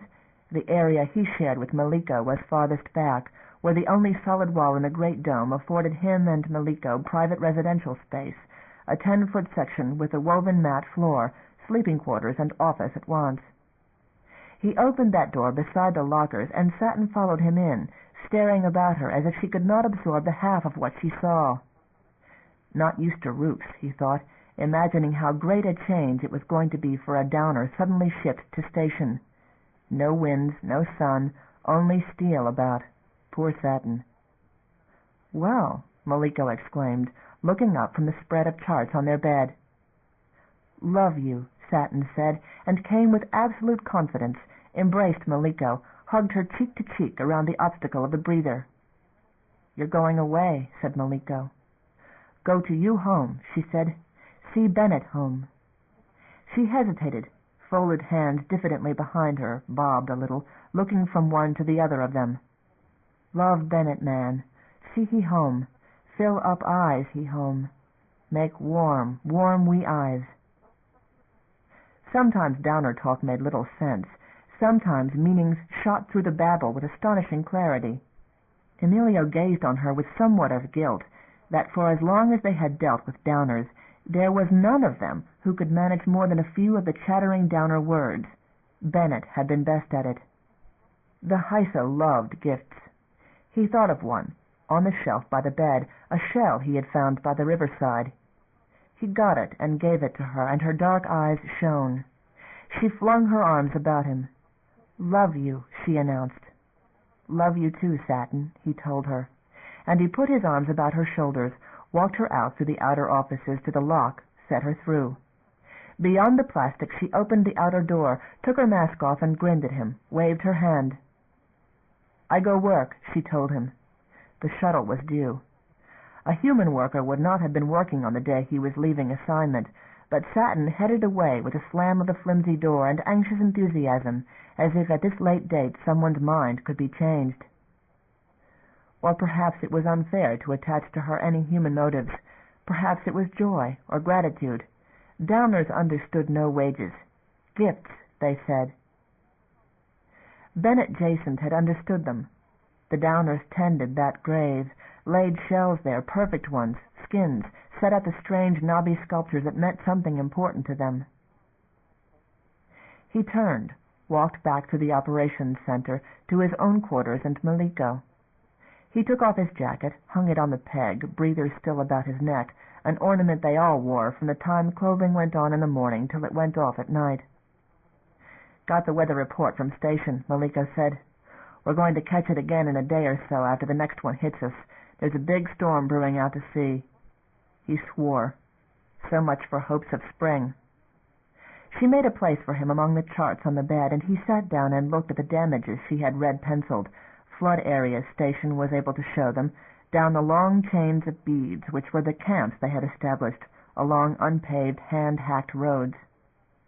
"Oh, it's going to get worse," Maliko said, showing him the topographical chart. "Comp projects enough rain with this one to get us flood in the blue zones again, right up to Base 2's doorstep, but most of the roadbed should be above the flood line." Emilio scowled, expelled a soft breath. "We'll hope." The road was the important thing. The fields would flood for weeks more without harm except to their schedules. Local grains thrived on the water, depended on it in the initial stages of their natural cycles. The lattices kept young plants from going downriver. It was human machinery and human tempers which suffered most. "Downers have the right idea," he said. "Give up during the winter rains, wander off when the trees bloom, make love, nest high, and wait for the grain to ripen." Maliko grinned, still marking her charts.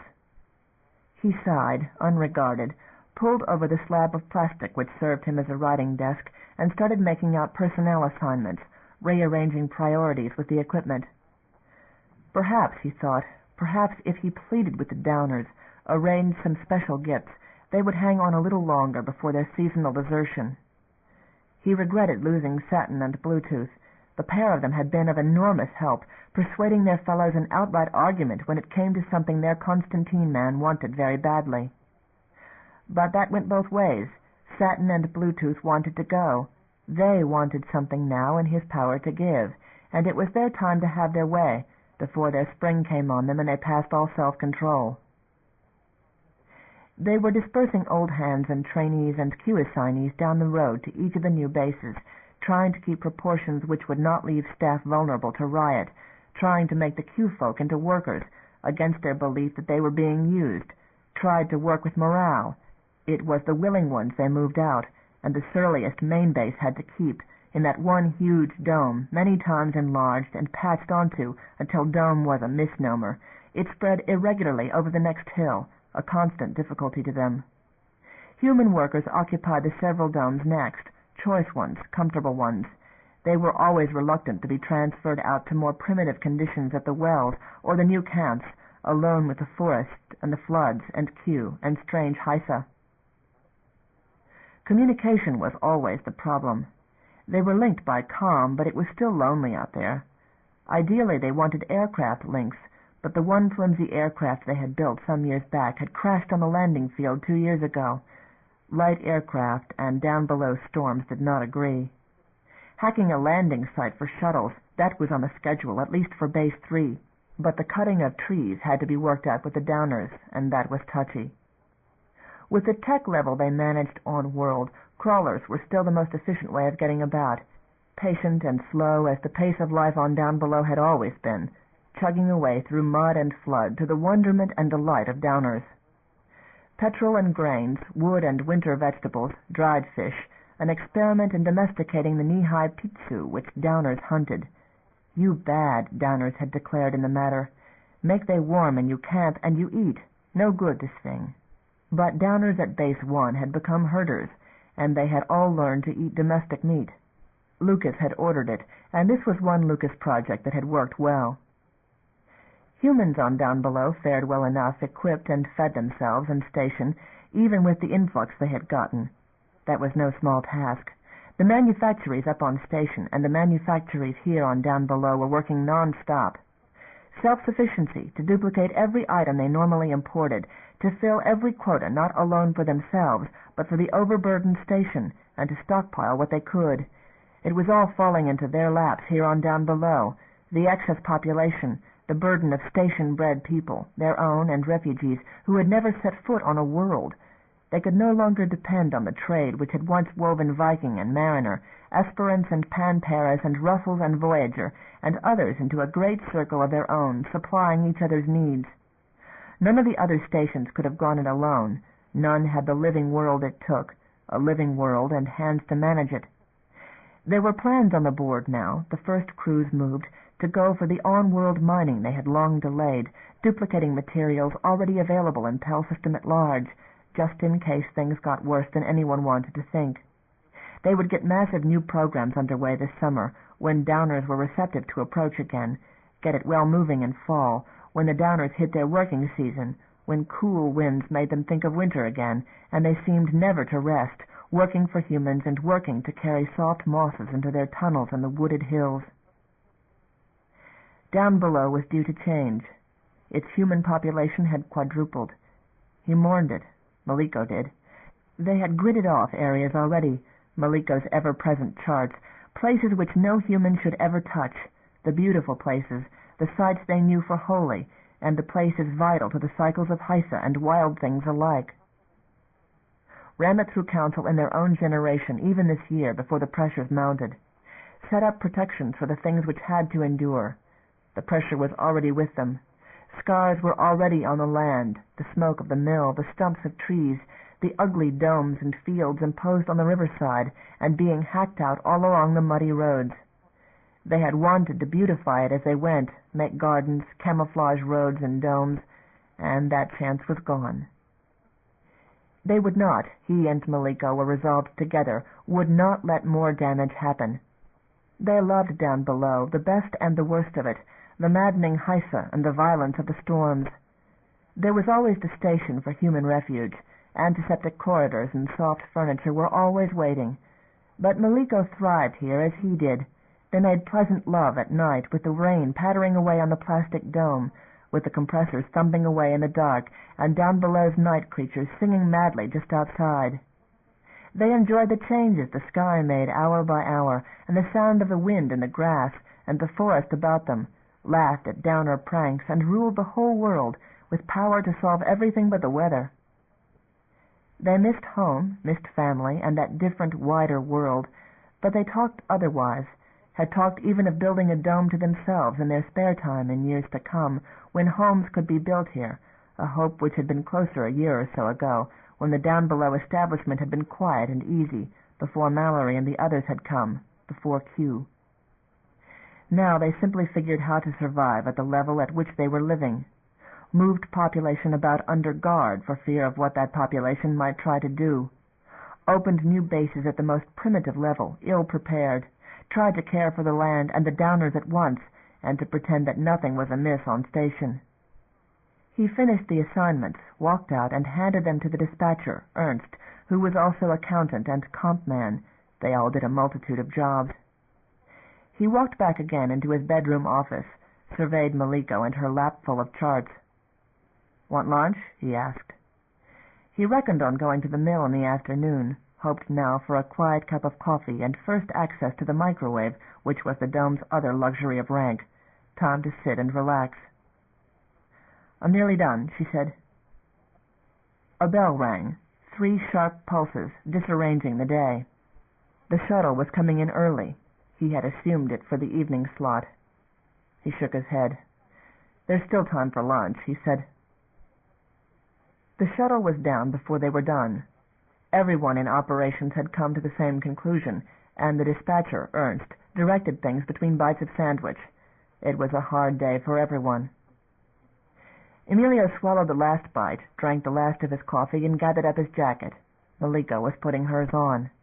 "Got us some more Q-types," Jim Ernst said from the dispatch desk, and a moment later, loudly enough to carry it through all the dome, 200 of them!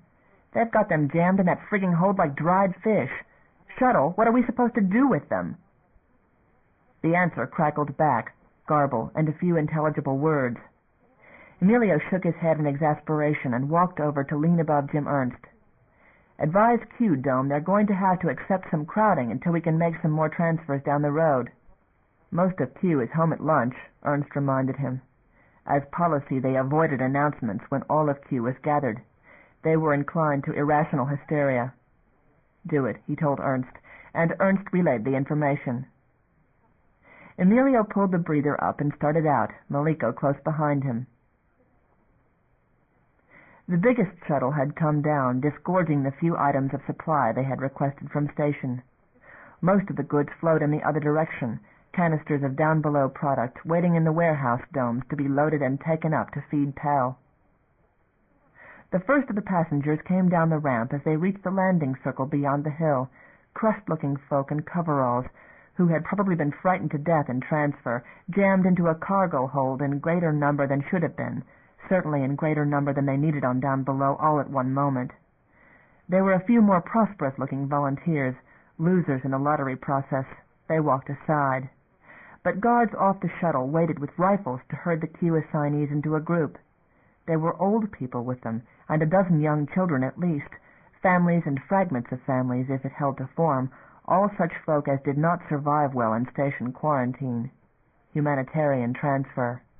People like this took up space and used a compressor, and by their classification could not be trusted near the lighter jobs, those tasks involving critical machinery.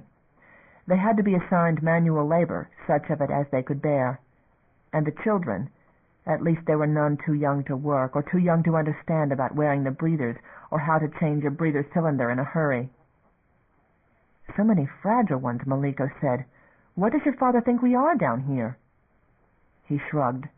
"Better than Q up above, I suppose. Easier. I hope those new compressors are in the load, and the plastic sheeting." "Bet they're not," Maliko said dourly. There was a shrieking from over the hill toward base and the domes, downer screeches, not an uncommon thing. He looked over his shoulder and saw nothing and paid it no mind. The disembarking refugees had stopped at the sound. Staff moved them on. The shrieking kept up. That was not normal. He turned, and Maliko did. "Stay here," he said, "and keep a hand on matters." He started running up the path over the hill, dizzy at once with the breather's limitations. He crested the rise, and the domes came into sight, and there was in front of huge Q dome what had the look of a fight, a ring of downers enclosing a human disturbance, more and more Q folk boiling out of the dome. He sucked air and ran all out, and one of the downers broke from the group below, came running with all-out haste. Satin's Bluetooth. He knew the fellow by the color of him, which was uncommonly red-brown for an adult. "Lucas, man," Bluetooth hissed, falling in by him as he ran, bobbing and dancing in his anxiety. "Lucas, man's all mad." That took no translation. He knew the game when he saw the guards there. Bran Hale and crew, the field supervisors. There was a knot of shouting Q folk, and the guards had guns leveled. Hale and his men had gotten one youth away from the group, ripped his breather off so that he was choking, would stop breathing if it kept up. They held the fainting boy among them as hostage, a gun on him, holding rifles on the others, and the Q folk and the downers on the edges were screaming. "Stop that!" Emilio shouted. "Break it up!" No one regarded him, and he waded in alone, Bluetooth hanging back from him.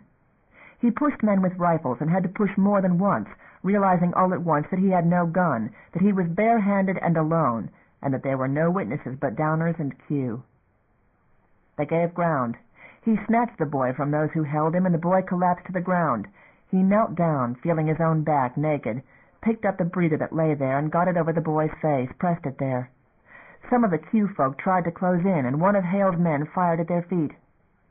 "No more of that," Emilio shouted. He stood up, shaking in every muscle, staring at the several score Q workers outside, at others still jammed by their own numbers within the dome, at 10 armed men who had rifles leveled. He was shaking in every muscle, thinking of riot, of Maliko just over the hill, of having them close in on him.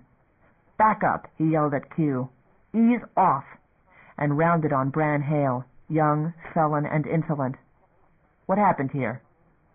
"Tried to escape," Hale said. "Mask fell off in the fight. Tried to get a gun." "That's a lie!" the Q folks shouted in a babble of variants, and tried to drown Hale's voice. "Truth," Hale said. "They don't want more refugees in their dome. A fight started, and this troublemaker tried to bolt. We caught him." There was a chorus of protest from the Q folk. A woman in the fore was crying. Emilio looked about him, having difficulty with his own breathing. At his feet the boy had seemed to come to, writhing and coughing. The downers clustered together, dark eyes solemn. "Bluetooth," he said. "What happened?" Bluetooth's eyes shifted to Bran Hale's man.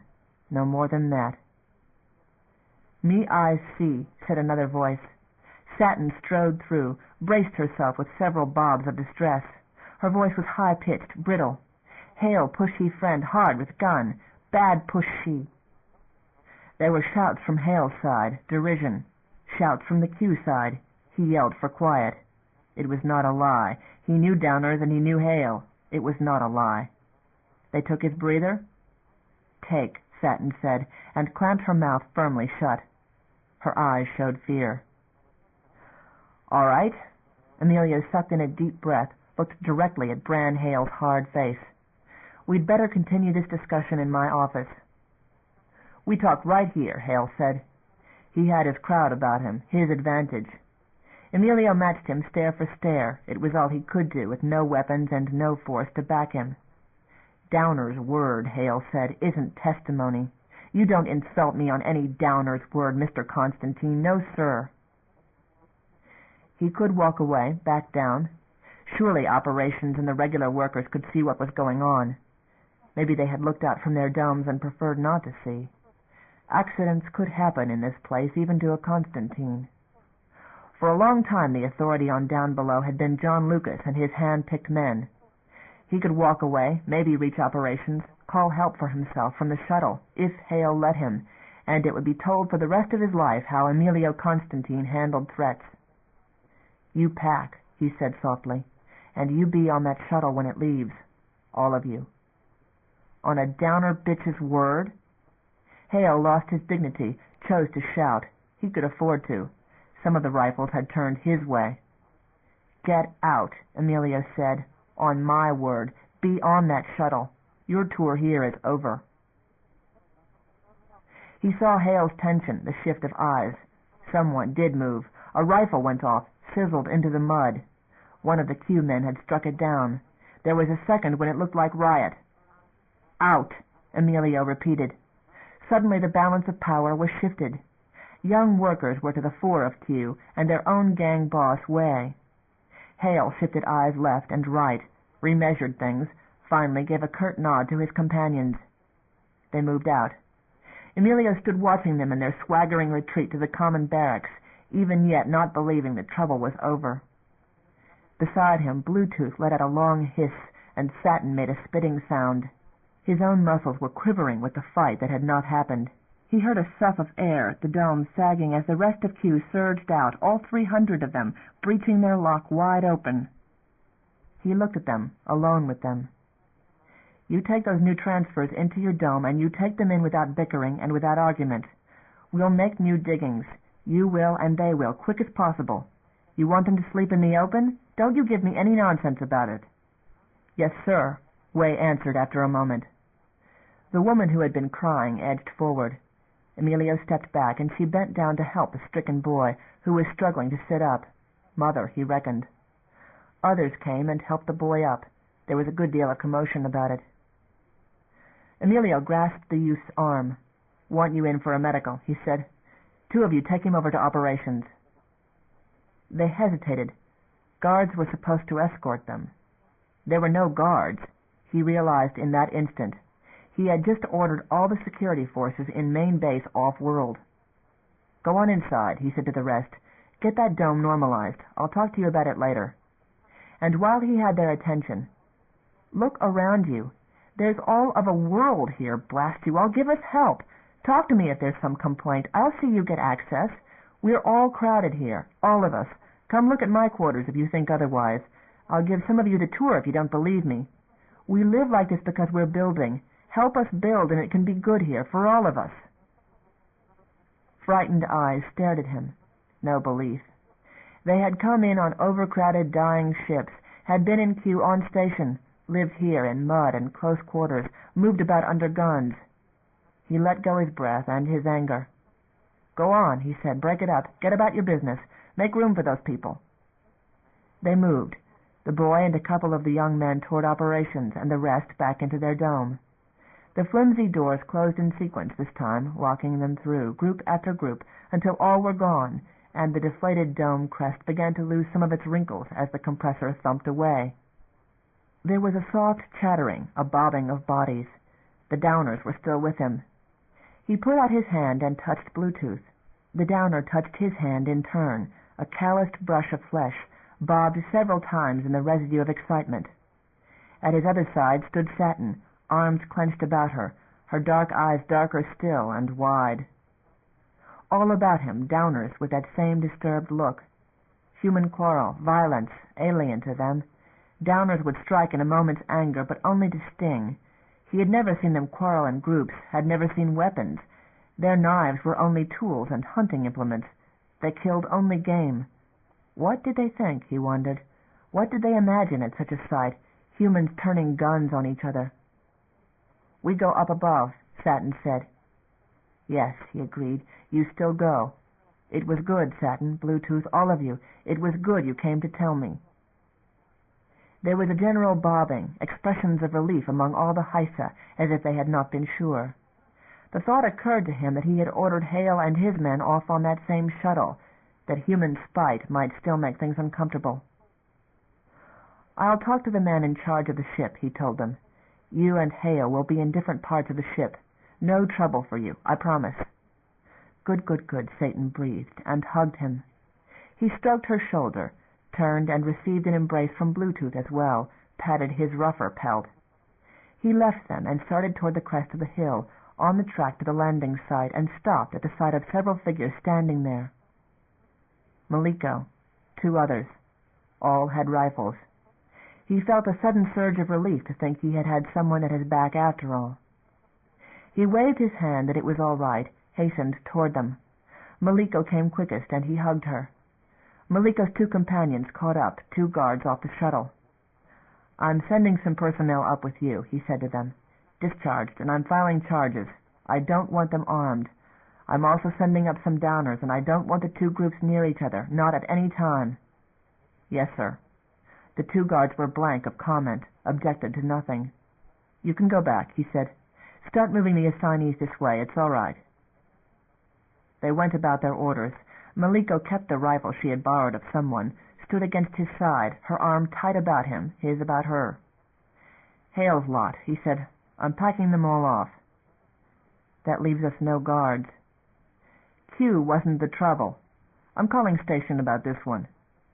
His stomach tightened, reaction beginning to settle on him. "I guess they saw you on the ridge. Maybe that changed their minds."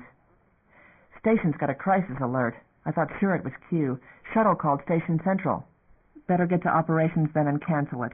He drew her about. They walked down the slope in the direction of the dome. His knees were water.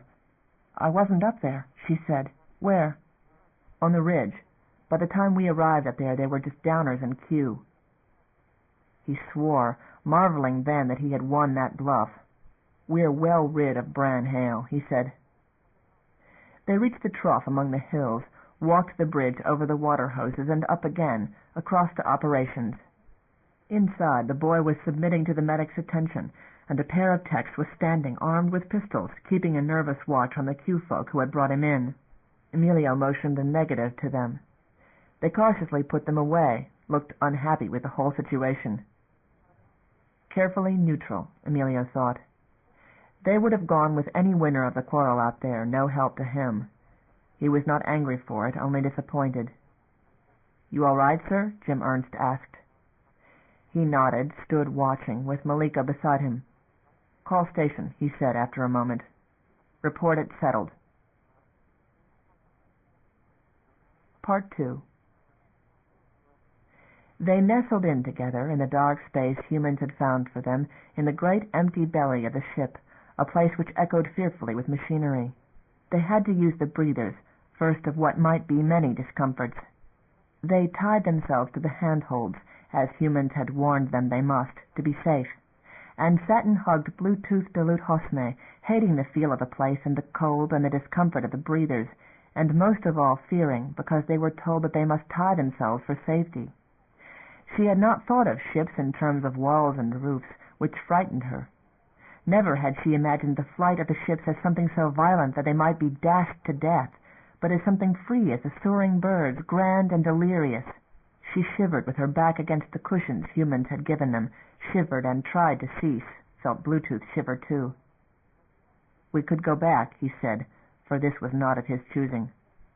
She said nothing, clamped her jaw against the urge to cry that yes, they should, that they should call the humans and tell them that 2 very small, very unhappy Downers had changed their minds. Then there was the sound of the engines. She knew what that was, had heard it often, felt it now, a terror in her bones. "We will see Great Sun," she said, now that it was irrevocable. "We will see Bennett's home." Bluetooth held her tighter. "Bennett," he repeated, a name which comforted them both. "Bennett Jacint." "We will see the spirit images of up above," she said. "We will see the sun." There was a great weight on them, a sense of moving, of being crushed at once. His grip hurt her. She held to him no less tightly. The thought came to her that they might be crushed unnoticed by the great power which humans endured, that perhaps humans had forgotten them here in the deep dark of the ship. But no, Downers came and went. Heisa survived this great force and flew, and saw all the wonders which inhabited the up above, walked where they might look down on the stars, and looked into the face of great sun, filled their eyes with good things. This waited for them. It was now the spring, and the heat had begun in her and in him, and she had chosen the journey she would make, longer than all journeys, and the high place higher than all high places, where she would spend her first spring. The pressure eased. They still held to each other, still feeling motion. It was a very far flight. They had been warned so. They must not loose themselves until a man came and told them. The Constantine had told them what to do, and they would surely be safe. Satin felt so, with a faith which increased as the force grew less, and she knew that they had lived. They were on their way. They flew.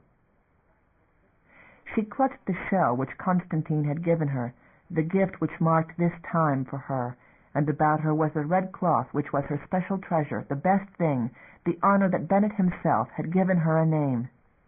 She felt the more secure for these things and for Bluetooth, for whom she felt an increasing fondness, true affection, not the springtime heat of mating. He was not the biggest and far from the handsomest, but he was clever and clear-headed. Not wholly. He dug in one of the pouches he carried, brought out a small bit of twig on which the buds had burst, moved his breather to smell it, offered it to her. It brought with them the world, the riverside, and promises. She felt a flood of heat which turned her sweating despite the chill.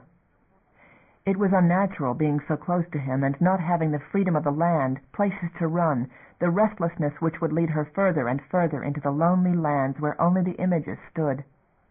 They were traveling in a strange and different way, in a way that great sun looked down upon all the same, and so she needed to do nothing. She accepted Bluetooth's attentions, nervously at first, and then with increasing easiness, for it was right. The games they would have played on the face of the land until he was the last male determined enough to follow where she led were not needed. He was the one who had come farthest, and he was here, and it was very right. The motion of the ship changed. They held each other a moment in fear, but this man had warned them of, and they had heard that there was a time of great strangeness. They laughed and joined and ceased, giddy and delirious. They marveled at the bit of blossoming twig which floated by them in the air, which moved when they batted at it by turns. She reached carefully and plucked it from the air, and laughed again, letting it free. This is where sun lives, Bluetooth surmised. She thought that it must be so, imagined sun drifting majestically through the light of his power, and themselves swimming in it, toward the up above, the metal home of humans, which held out arms for them. They joined and joined again in spasms of joy. After long and long came another change, little stresses of the bindings, very gentle, and by they began to feel heavy again. "We are coming down," Satin thought aloud. But they stayed quiet, remembering what they had been told, that they must wait on a man to tell them it was safe. And there was a series of jolts and terrible noises, so that their arms clenched about each other, but the ground was solid under them now. The speaker overhead rang with human voices giving instructions, and none of them sounded frightened, rather as humans usually sounded, in a hurry and humorless. "I think we are all right," Bluetooth said. "We must stay still," she reminded him. "They will forget us." "They will not," she said, but she had doubts herself. So dark the place was, and so desolate, just a little light where they were, above them. There was a terrible clash of metal. The door through which they had come in opened, and there was no view of hills and forest now, but of a ribbed throat-like passage which blasted cold air at them. A man came up it, dressed in brown, carrying one of the hand-speakers. "Come on," he told them, and they made haste to untie themselves. Satin stood up and found her legs shaking. She leaned on Bluetooth, and he staggered too. The man gave them gifts, silver cords to wear. "Your numbers," he said. "Always wear them." He took their names and gestured out the passage. "Come with me. We'll get you checked in." They followed down the frightening passage, out into a place like the ship belly where they had been, metal and cold, but very, very huge. Satin stared about her, shivering. "We are in a bigger ship," she said. "This is a ship, too." And to the human, "Man, we in up above?" "This is the station," the human said. A hint of cold settled on Satin's heart. She had hoped for sights, for the warmth of sun. She chided herself to patience, that these things would come, that it would yet be beautiful. Part 3. Pell, Blue Sector 5, 9-2-52. The apartment was tidied, the odds and ends tucked into hampers. Damon shrugged into his jacket, straightened his collar. Eileen was still dressing, fussing at a waistline that perhaps bound a little. It was the second suit she had tried. She looked frustrated with this one, too. He walked up behind her and gave her a gentle hug about the middle, met her eyes in the mirror. "You look fine. So what if it shows a little?" She studied them both in the mirror, put her hand on his. "It looks more like I'm gaining weight." "You look wonderful," he said, expecting a smile. Her mirrored face stayed anxious. He lingered a moment, held her because she seemed to want that. Is it all right?" he asked. She had perhaps overdone, had gone out of her way to look right, had gotten special items from commissary, was nervous about the whole evening, he thought. Therefore the effort, therefore the fretting about small things. "Does having Tally come here bother you?" Her fingers traced his slowly. "I don't think it does, but I'm not sure I know what to say to him. I've never entertained a Unioner." He dropped his arms, looked her in the eyes when she turned about. The exhausting preparations, all the anxiety to please. It was not enthusiasm. He had feared so. "You suggested it. I asked, were you sure? Eileen, have you felt in the least awkward in it? He's ridden your conscience for over 3 months. Forget my qualms. I'm curious. Shouldn't I be?" He suspected things. A more than willingness to accommodate him, that balance sheet Eileen kept. Gratitude, maybe, or her way of trying to tell him she cared. He remembered the long evenings, Eileen brooding on her side of the table, he on his, her burden Estelle, and his, the lives he handled. He had talked about Tally a certain night. He ended up listening to her instead, and when the chance came, such gestures were like Eileen. He could not remember bringing her another problem but that, so she took it, tried to solve it, however hard it was. Unioner. He had no way of knowing what she felt under those circumstances. He had thought he knew. "Don't look that way," she said. "I'm curious," I said. "But it's the social situation. What do you say? Talk over old times? Have we possibly met before, Mr. Tally? Exchanged fire, maybe? Or maybe we talk over family. How's yours, Mr. Tally? Or maybe we talk about hospital. How have you enjoyed your stay on Pell, Mr. Tally?" "Eileen, you asked." "I wish I'd known how you felt about it." "How do you feel about it, honestly?" "Awkward," he confessed, leaned against the counter. "But Eileen, if you want to know what I feel about it, I'm uneasy, just uneasy. He's coming here, and he'll be here for us to entertain, and frankly, I don't know what we're going to do with him." She turned to the mirror and tugged at the waistline. "All of which is what I think. I'm hoping he'll be at ease, and we'll all have a pleasant evening." He could see it otherwise, long silences. "I've got to go get him," he said. "He'll be waiting." And then, with a happier thought, "Why don't we go up to the concourse? Never mind the things here. It might make things easier all round, neither of us having to play host." Her eyes lightened. "Meet you there? I'll get a table. There's nothing that can't go in the freeze." "Do it." He kissed her on the ear, all that was available, and gave her a pat, headed out in haste to make up the time. The security desk sent a call back for Tally, and he was quick in coming down the hall. A new suit, everything new. Damon met him and held out his hand. Tally's face took on a different smile as he took it, quickly faded. "You're already checked out," Damon told him, and gathered up a small plastic wallet from the desk, gave it to him. "When you check in again, this makes it all automatic. Those are your ID papers and your credit card, and a chit with your comp number. You memorize the comp number and destroy the chit."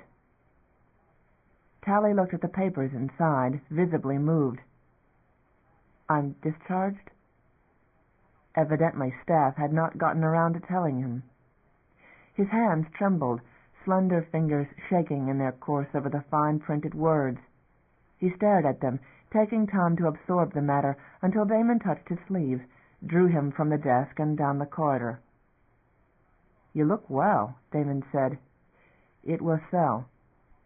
Their images reflected back from the transport doors ahead, dark and light, his own solid aquiline darkness, and Tally's pallor like illusions. Of a sudden he thought of Eileen, felt the least insecurity in Tally's presence, the comparison in which he felt all his faults, not alone the look of him, but the look from inside that stared at him guiltless, which had always been guiltless. "What do I say to him?" he echoed Eileen's ugly questions. "Sorry? Sorry I never got around to reading your folder? Sorry I executed you? We were pressed for time? Forgive me, usually we do better." He opened the door, and Tally met his eyes in passing through. No accusations, no bitterness. He doesn't remember. Can't. "Your pass," Damon said as they walked toward the lift, "is what's called white-tagged. See the colored circles by the door there? There's a white one, too. Your card is a key. So's your comp number. If you see a white circle, you have access by card or number. The computer will accept it. Don't try anything where there's no white. You'll have alarms sounding and security running in a hurry. You know such systems, don't you?" "I understand." "You recall your comp skills?" A few spaces of silence. "Arms comp is specialized, but I recall some theory." "Much of it?" "If I sat in front of a board, probably I would remember." "Do you remember me?" They had reached the lift. Damon punched the buttons for private call, privilege of his security clearance. He wanted no crowd. He turned, met Tally's too open gaze. Normal adults flinched, moved the eyes, glanced this way and that, focused on one and the other detail. Tally's stare lacked such movements, like a madman's or a child's or a graven god's. "I remember you asking that before," Tally said. "You're one of the Constantines. You own Pell, don't you?" "Not own, but we've been here a long time." "I haven't, have I?" An undertone of worry. What is it, Damon wondered with a crawling of his own skin, what is it to know bits of your mind are gone? How can anything make sense? "We met when you came here. You ought to know, I'm the one who agreed to the adjustment. Legal Affairs Office. I signed the commitment papers." There was then a little flinching. The car arrived. Damon put his hand inside to hold the door. "You gave me the papers," Tally said. He stepped inside and Damon followed, let the door close. The car started moving to the green he had coded. "You kept coming to see me. You were the one who was there so often, weren't you?" Damon shrugged. "I didn't want what happened. I didn't think it was right. You understand that?" "Do you want something of me?" Willingness was implicit in the tone, at least acquiescence, in all things anyway.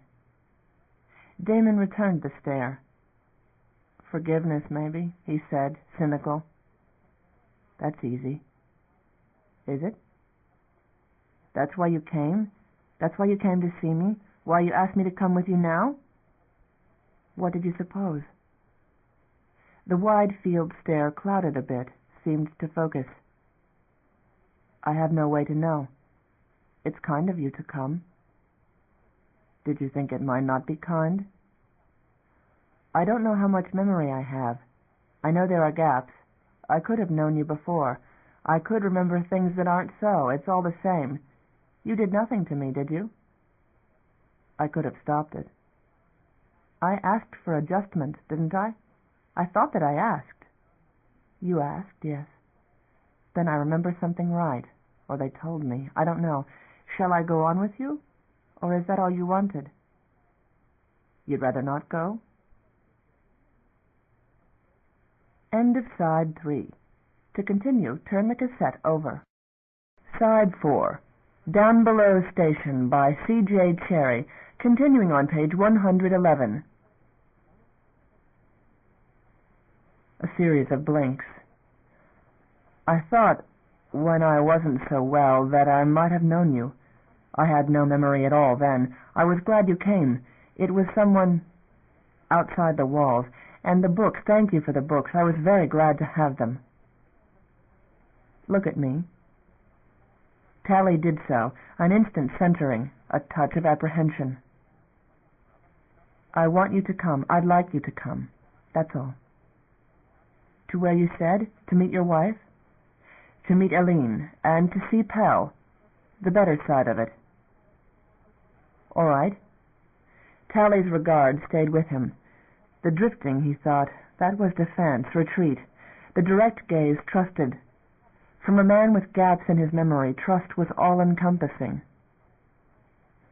"I know you," Damon said. "I've read the hospital proceedings.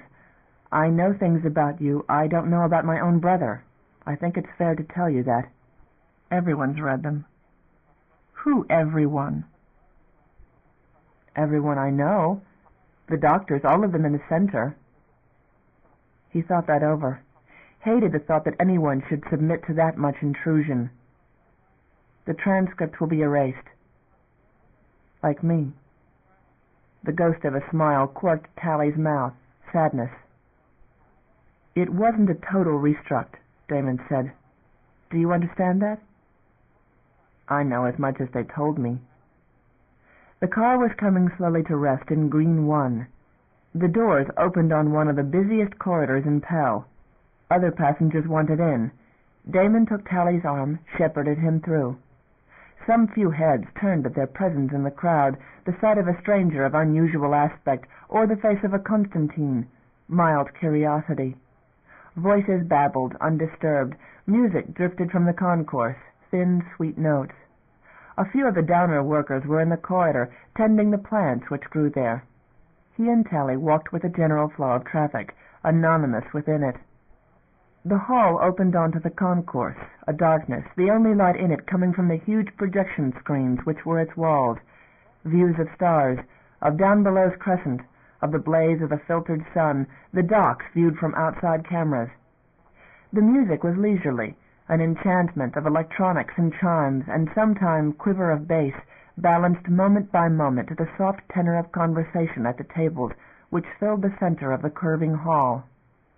The screens changed with a ceaseless spin of Pell itself, and images switched in time from one to another to the screens which extended from floor to lofty ceiling.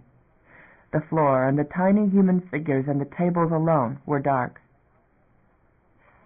Quen Constantine, he said to the young woman at the counter by the entry. A waiter at once moved to guide them to the reserved table. But Tally had stopped. Damon looked back, found him staring about at the screens with a heart-open look on his face. "Josh," Damon said, and when he did not react, gently took his arm. "This way." Balance deserted some newcomers to the concourse, difficulty with the slow spin of the images which dwarfed the tables. He kept the grip all the way to the table, a prime one on the margin, with unimpeded view of the screens. Eileen rose at their arrival. "Josh Tally," Damon said. "Eileen Quen, my wife." Eileen blinked. Most reacted to Tally. Slowly she extended her hand, which he took. "Josh, is it?" "Eileen." She settled back to her chair, and they took theirs. The waiter stood expectantly. "Another," she said. "Special," Damon said, looked at Tally. "Any preference? Or trust me?" Tally shrugged, looking uncomfortable. "Two," Damon said, and the waiter vanished. He looked at Eileen. "Crowded this evening." "Not many residents go to the dockside lately," Eileen said. That was so. The beached merchanters had staked out a couple of the bars exclusively, a running problem with security. "They serve dinner here," Damon said, looking at Tally. "Sandwiches, at least." "I've eaten," he said in a remote tone, fit to stop any conversation. "Have you," Eileen asked, "spent much time on stations?" Damon reached for her hand under the table, but Tally shook his head, quite undisturbed. "Only Russell's." "Terror's the best of them." She slid past that pit without looking at it. One shot declined, Damon thought, wondering if Eileen meant what she did. Nothing like this at the others. Quen is a merchanter name. Was. They were destroyed at Mariner. Damon clenched his hand on hers in her lap. Tally stared at her, stricken. "I'm sorry." Eileen shook her head. "Not your fault, I'm sure. Merchanters get it from both sides. Bad luck, that's all." "He can't remember," Damon said. "Can you?" Eileen asked. Tally shook his head slightly. "So," Eileen said, "it's neither here nor there. I'm glad you could come. The deep spat you out. Only a stationer dice with you?" Damon remained perplexed, but Tally smiled wanly. Some remote joke he seemed to comprehend. "I suppose so." "Luck and luck," Eileen said, glanced aside at him, and tightened her hand. "You can dice and win on dockside, but old Deep loads his. Carry a man like that for luck. Touch him for it. Here's to survivors, Josh Tally." Bitter irony, or an effort at welcome? It was Merchanter's humor, impenetrable as another language. Tally seemed relaxed by it. Damon drew back his hand and settled back. "Did they discuss the matter of a job, Josh?" "No." "You are discharged. If you can't work, station will carry you for a while, but I did arrange something tentatively that you can go to of mornings, work as long as you feel able, go back home by noon, main days. Would that appeal to you?" Tally said nothing, but the look on his face, half lit in the image of the sun, it was nearest now, in the slow rotation, wanted it, hung on it. Damon leaned his arms on the table, embarrassed now to give the little that he had arranged. "A disappointment, perhaps. You have higher qualifications. Small machine salvage, a job at least, on your way to something else, and I've found a room for you in the old Merchanter's Central Hospice. Bath, but no kitchen. Things are incredibly tight. Your job credit is guaranteed by station law to cover basic food and lodging. Since you don't have a kitchen, your card's good in any restaurant up to a certain limit. There are things you have to pay for above that, but there's always a schedule in comp to list volunteer service jobs that you can apply for to get extras. Eventually, station will demand a full day's work for board and room, but not till you're certified able. Is that all right with you?" "I'm free?" "For all reasonable purposes, yes." The drinks arrived. Damon picked up his frothy concoction of summer fruit and alcohol, watched with interest as Tally sampled one of the delicacies of Pell, and reacted with pleasure. He sipped at his own.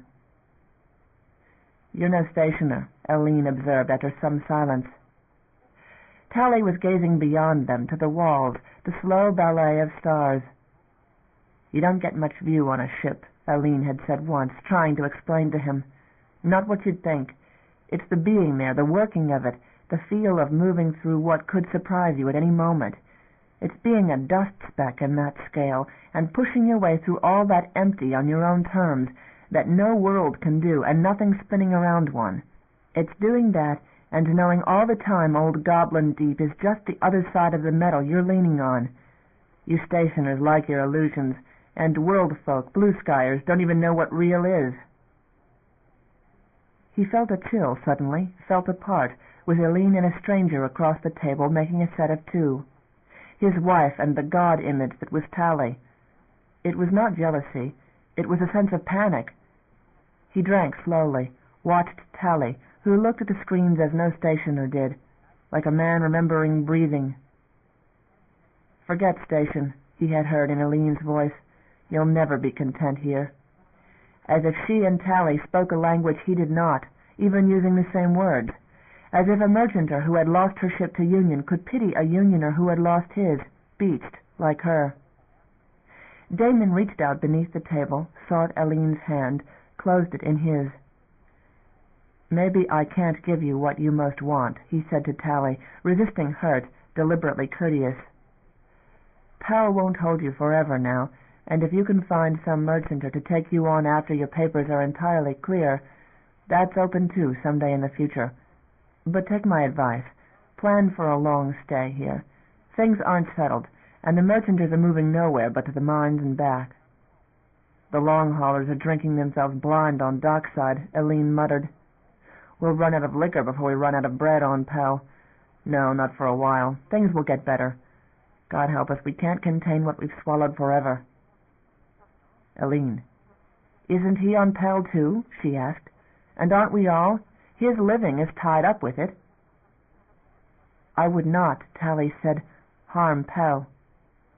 His hand moved on the table, a slight tick. It was one of the few implants, that aversion. Damon kept his mouth shut on the knowledge of the psych block. It was no less real for being deep-taught. Tally was intelligent. Possibly even he could figure eventually what had been done to him. Tally made another random motion of his hand. "Don't know this place. I need help. Sometimes I'm not sure how I got into this. Do you know? Did I know?" Bizarre connection of data. Damon stared at him disquietedly, for a moment afraid that Tally was lapsing into some embarrassing sort of hysteria, not sure what he was going to do with him in this public place. "I have the records," he answered Tally's question. "That's all the knowledge I have of it." "Am I your enemy?" "I don't think so." "I remember Saitine."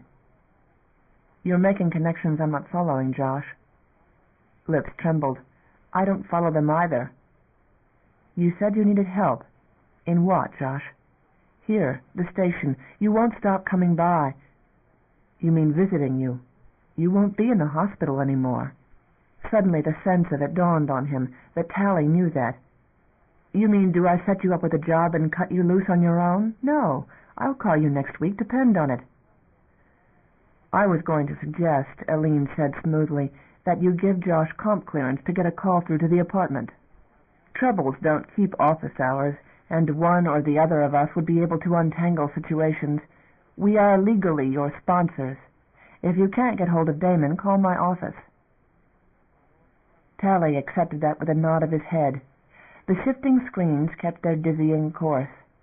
They did not say much for a long time, listened to the music, and nursed that round of drinks into a second. "It would be nice," Eileen said finally, "if you'd come to dinner at the end of the week. Chance my cooking. Have a game of cards. You play cards, surely?" Tally's eyes shifted subtly in his direction, as if to ask approval. "It's a long-standing card night," Damon said. "Once a month my brother and his wife would cross shifts with ours. They were on altar day, transferred to Downbelow since the crisis. Josh does play," he said to Eileen. "Good." "Not superstitious," Tally said. "We won't bet," Eileen said. "I'll come."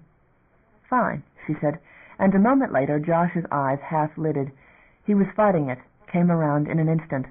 All the tension was out of him. "Josh," Damon said, "you think you can walk out of here?" "I'm not sure," he said, distressed. Damon rose, and Eileen did. Very carefully Tally pushed back from the table and navigated between them. Not the 2 drinks, Damon thought, which had been mild, but the screens and exhaustion. Tally steadied once in the corridor, and seemed to catch his breath in the light and stability out there. A trio of downers stared at them, round-eyed, above the masks. They both walked him to the lift, and rode with him back to the facility in red, returned him through the glass doors and into the custody of the security desk. They were into altar day now, and the guard on duty was one of the Mullers. "See you get settled all right," Damon said. Beyond the desk Tally paused, looked back at them with curious intensity, until the guard came back and drew him down the corridor. Damon put his arm about Eileen, and they started their own walk home. "It was a good thought to ask him," he said. "He's awkward," Eileen said, "but who wouldn't be?" She followed him through the doors into the corridor, walked hand in hand with him down the hall.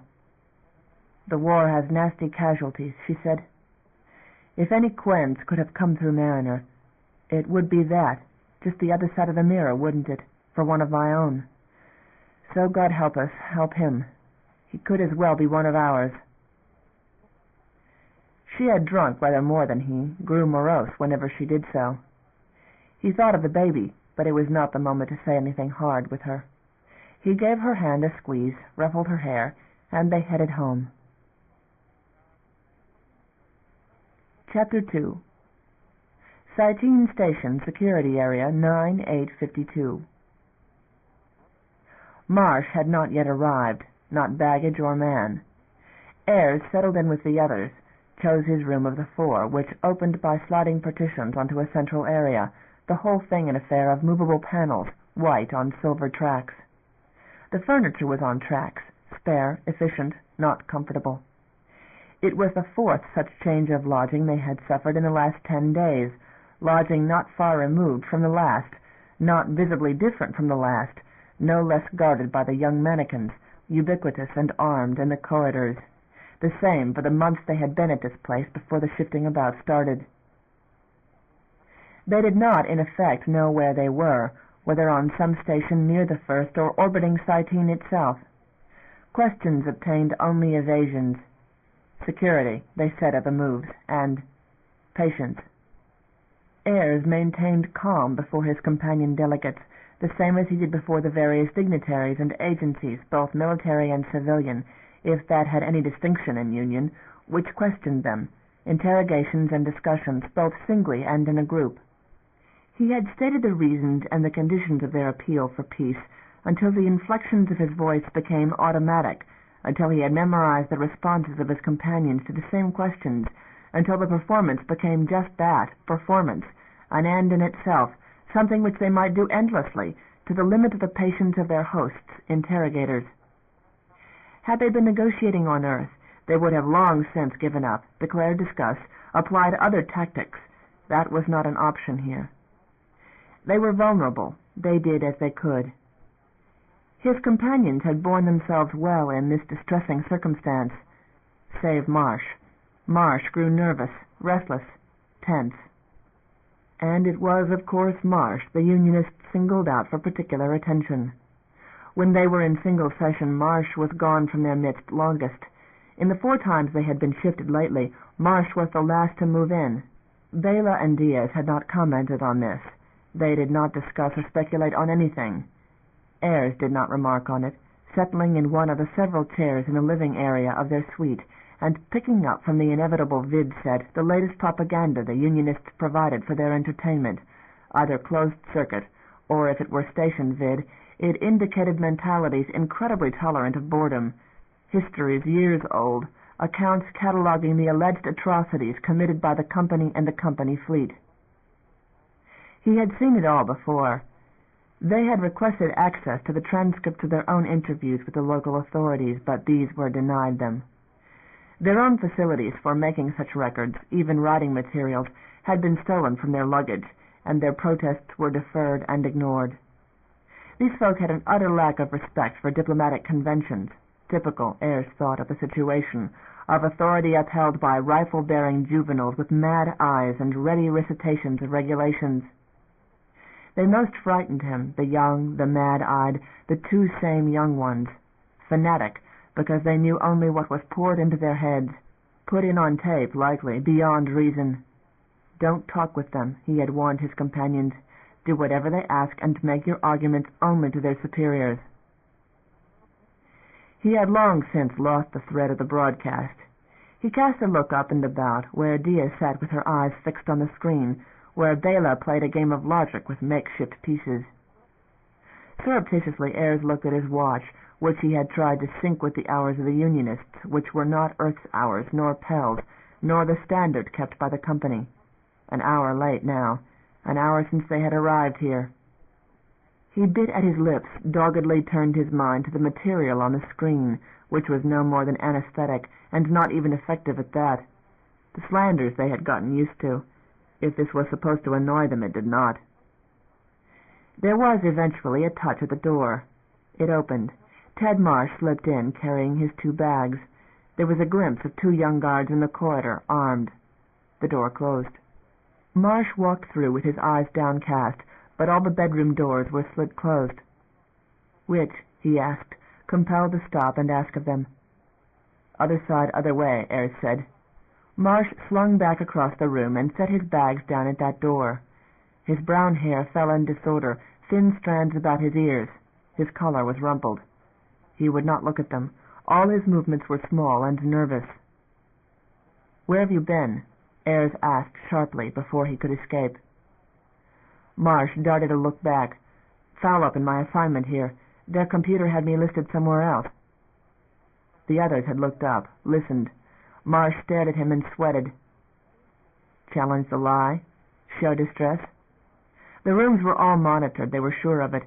He could call Marsh a liar and make clear that the game was reaching another level. They could, his instinct shrank from it, take the man into the bathroom and drown the truth out of him as efficiently as Union could question him. Marsh's nerves could hardly stand up to them if they did so. The gain was questionable on all fronts. Perhaps, pity urged at him, Marsh was keeping his ordered silence. Perhaps Marsh wanted to confide in them and obeyed his orders for silence instead, suffering in loyalty. He doubted it. Of course the Unionists had settled on him, not a weak man, but the weakest of their 4. Marsh glanced aside, carried his bags into his room, slid the door shut. Ayres refused even to exchange glances with the others. The monitoring was probably visual as well, and continuous. He faced the screen and watched the vid. Time was what they wanted, time gained by this means or gained by negotiations. The stress was thus far bearable. They daily argued with Union, a changing parade of officials. Union agreed to their proposals in principle, professed interest, talked and discussed, sent them to this and that committee, quibbled on points of protocol. On protocol, when materials were stolen from their luggage, it was all stalling on both sides, and he wished he knew why on theirs. Military action was surely proceeding, something which might not benefit their side in negotiation. They would get the outcome dropped in their laps at some properly critical phase, would be expected to cede something further. Pell, of course. Pell was the most likely cession to ask, and that could not be allowed. The surrender of company officers to Union's revolutionary justice was another likely item. Not feasible, in fact, although some meaningless document could be arranged in compromise, outlawry perhaps.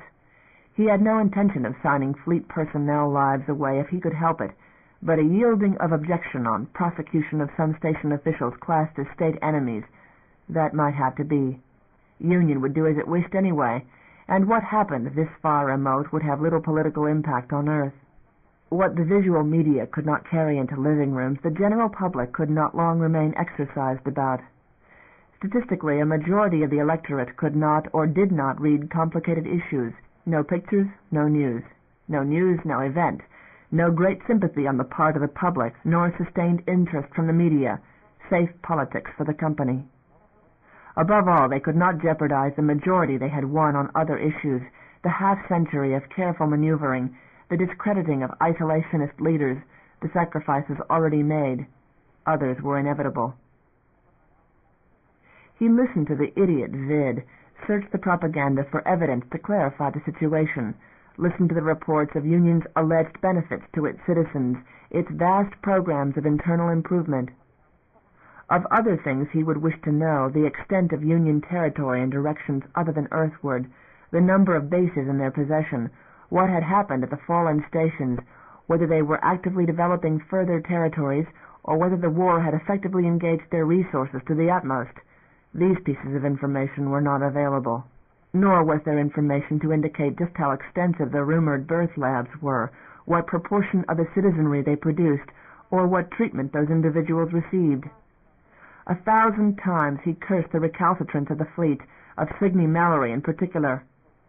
No knowing ultimately whether his course had been the right one, to exclude the fleet from his operation. No knowing what would have happened had the fleet fallen in line. They were now where they must be, even if it was this white set of rooms, like all the other white sets of rooms they had experienced.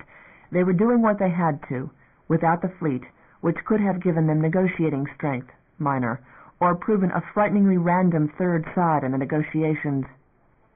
The stubbornness of Pell had not helped. Pell, which chose to placate the fleet. With support from the station they might have had some impact on the mentality of such as Mallory. Which still returned to the question whether a fleet which considered its own interests paramount could be persuaded to anything. Mazian and his like could never be controlled for the length of time it would take Earth to prepare defense. They were not, he reminded himself, not Earthborn, not regulation followers, to judge by his sight of them.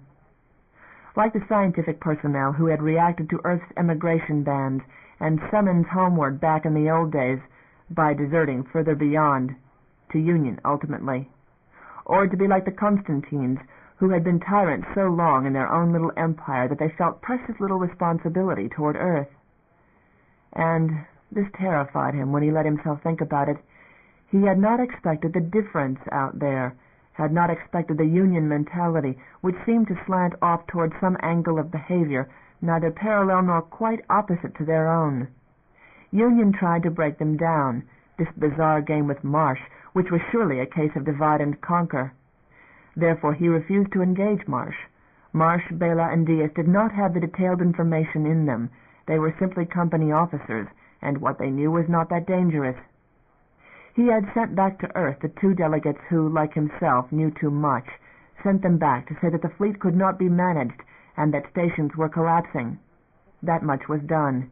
He and his companions here played the game they were given, maintained monastic silence at all times, suffered without comment the shifts in lodging and the disarrangements which were meant to unbalance them, a tactic merely aimed at weakening them in negotiation, Ayres hoped, and not that more dire possibility, that it presaged a seizure of their own persons for interrogation. They went through the motions, hoped that they were closer to success on the treaty than they had been. And Marsh moved through their midst, sat in their sessions, regarded them in private with a bruised, disheveled look, without their moral support, because to ask reasons or offer comfort was to breach the silence which was their defensive wall. Why? Ayres had written once on a plastic tabletop by Marsh's arm. In the oil of his fingertips something he trusted no lens could pick up. And when that had gained no reaction, what? Marsh had erased both, and written nothing, turned his face away, his lips trembling in imminent breakdown. Ayres had not repeated the question. Now at length he rose, walked to Marsh's door, slid it open without knocking. Marsh sat on his bed, fully clothed, arms locked across his ribs, staring at the wall or beyond it. Ayres walked over to him, bent down by his ear. Concisely, he said, in the faintest of whispers, not sure even that would fail to be heard, "What do you think is going on? Have they been questioning you? Answer me." A moment passed. Marsh shook his head slowly. "Answer," Ayres said. "I am singled out for delays," Marsh said, a whisper that stammered. "My assignments are never in order. There's always some mix-up. They keep me sitting and waiting for hours. That's all, sir." "I believe you," Ayres said. He was not sure he did, but he offered it all the same, and patted Marsh's shoulder. Marsh broke down and cried, tears pouring down a face which struggled to be composed. The supposed cameras, they were eternally conscious of the cameras they believed to be present. Ayres was shaken by this, the suspicion that they themselves were Marsh's tormentors as much as Union. He left the room and walked back into the other, and swelling with anger he stopped amid the room, turned his face up to the complicated crystal light fixture which was his chiefest suspicion of monitoring. "I protest," he said sharply, "this deliberate and unwarranted harassment." Then he turned and sat down, watched the vid again. His companions had reacted no more than to look up. The silence resumed. There was no acknowledgment of the incident the next morning in the arrival of the day's schedule, carried by a gun-wearing mannequin. Meeting 0800, it informed them. The day was starting early. There was no other information, not topic, nor with whom, nor where, not even mention of arrangements for lunch, which were usually included. Marsh came out of his room, shadow-eyed as if he had not slept. "We don't have much time for breakfast," Ayres said. It was usually delivered to their quarters at 0730, and it was within a few minutes of that time. The light at the door flashed a second time. It opened from the outside, no breakfast, rather a trio of the mannequin guards. "Ayres," one said. Just that, without courtesies. "Come." He bit back a reply. There was no arguing with them. He had told his people so. He looked at the others, went back and got his jacket, playing the same game, taking time and deliberately irritating those waiting on him. When he reckoned that he had delayed as long as made the point, he came alone to the door and into the custody of the young guards. Marsh, he could not help thinking. What was their game with Marsh? They brought him down the corridor in the correct direction for the lift, through the lift sequence and halls without marking or designation, into the conference rooms and offices which relieved his immediate apprehensions. They entered a familiar room and passed through into one of the 3 interview rooms they used, military this time. The silver-haired man at the small circular table had metal enough studding the pocket flap of his black uniform to have made up the ranks of the last several he had talked to combined. Insane pattern of insignia. No knowing what, precisely, the intricate emblems represented. Amusing on one level that Union had managed to evolve so complex a system of medals and insignia, as if all that metal were meant to impress. But it was authority and power, and that was not amusing at all. Delicate airs. The gray-haired man, gray with rejuve by the scarcely lined vigor of the face, a drug entirely common out here, available on Earth only in inferior substitutes, rose and offered his hand. Ayres took it solemnly. Seb Azov, the man introduced himself. From the Directorate. Pleasure to meet you, sir. The central government. The Directorate was, he had learned, now a body of 312. Whether this related to the number of stations and worlds in some proportion, he was not aware. It met not only on Cytine, but elsewhere, and how one got into it he did not know. This man was, beyond doubt, military. I regret, Ayres said coldly, to begin our acquaintance with a protest, Citizen Azov, but I refuse to talk until a certain matter is cleared up. Azov lifted bland brows, sat down again. The matter, sir? The harassment to which one of my party is being subjected. Harassment, sir? He was, he knew, supposed to lose his composure, give way to nervousness or anger. He refused either. Delegate Marsh and your computer seem to find difficulty locating his room assignments. Remarkable, since we are inevitably lodged together. I rate your technical competency above that. I am unable to name it anything but harassment that this man is kept waiting hours while alleged discrepancies are sorted out. I maintain that this is harassment designed to lessen our efficiency through exhaustion. I complain of other tactics, such as the inability of your staff to provide us recreational opportunity or room for exercise, such as the inevitable insistence of your staff that they lack authorizations, such as the evasive responses of your staff when we make an inquiry regarding the name of the space. We were promised Cytine. How are we to know whether we are speaking to authorized persons or merely to low-level functionaries of no competency or authority to negotiate the serious matters on which we have come?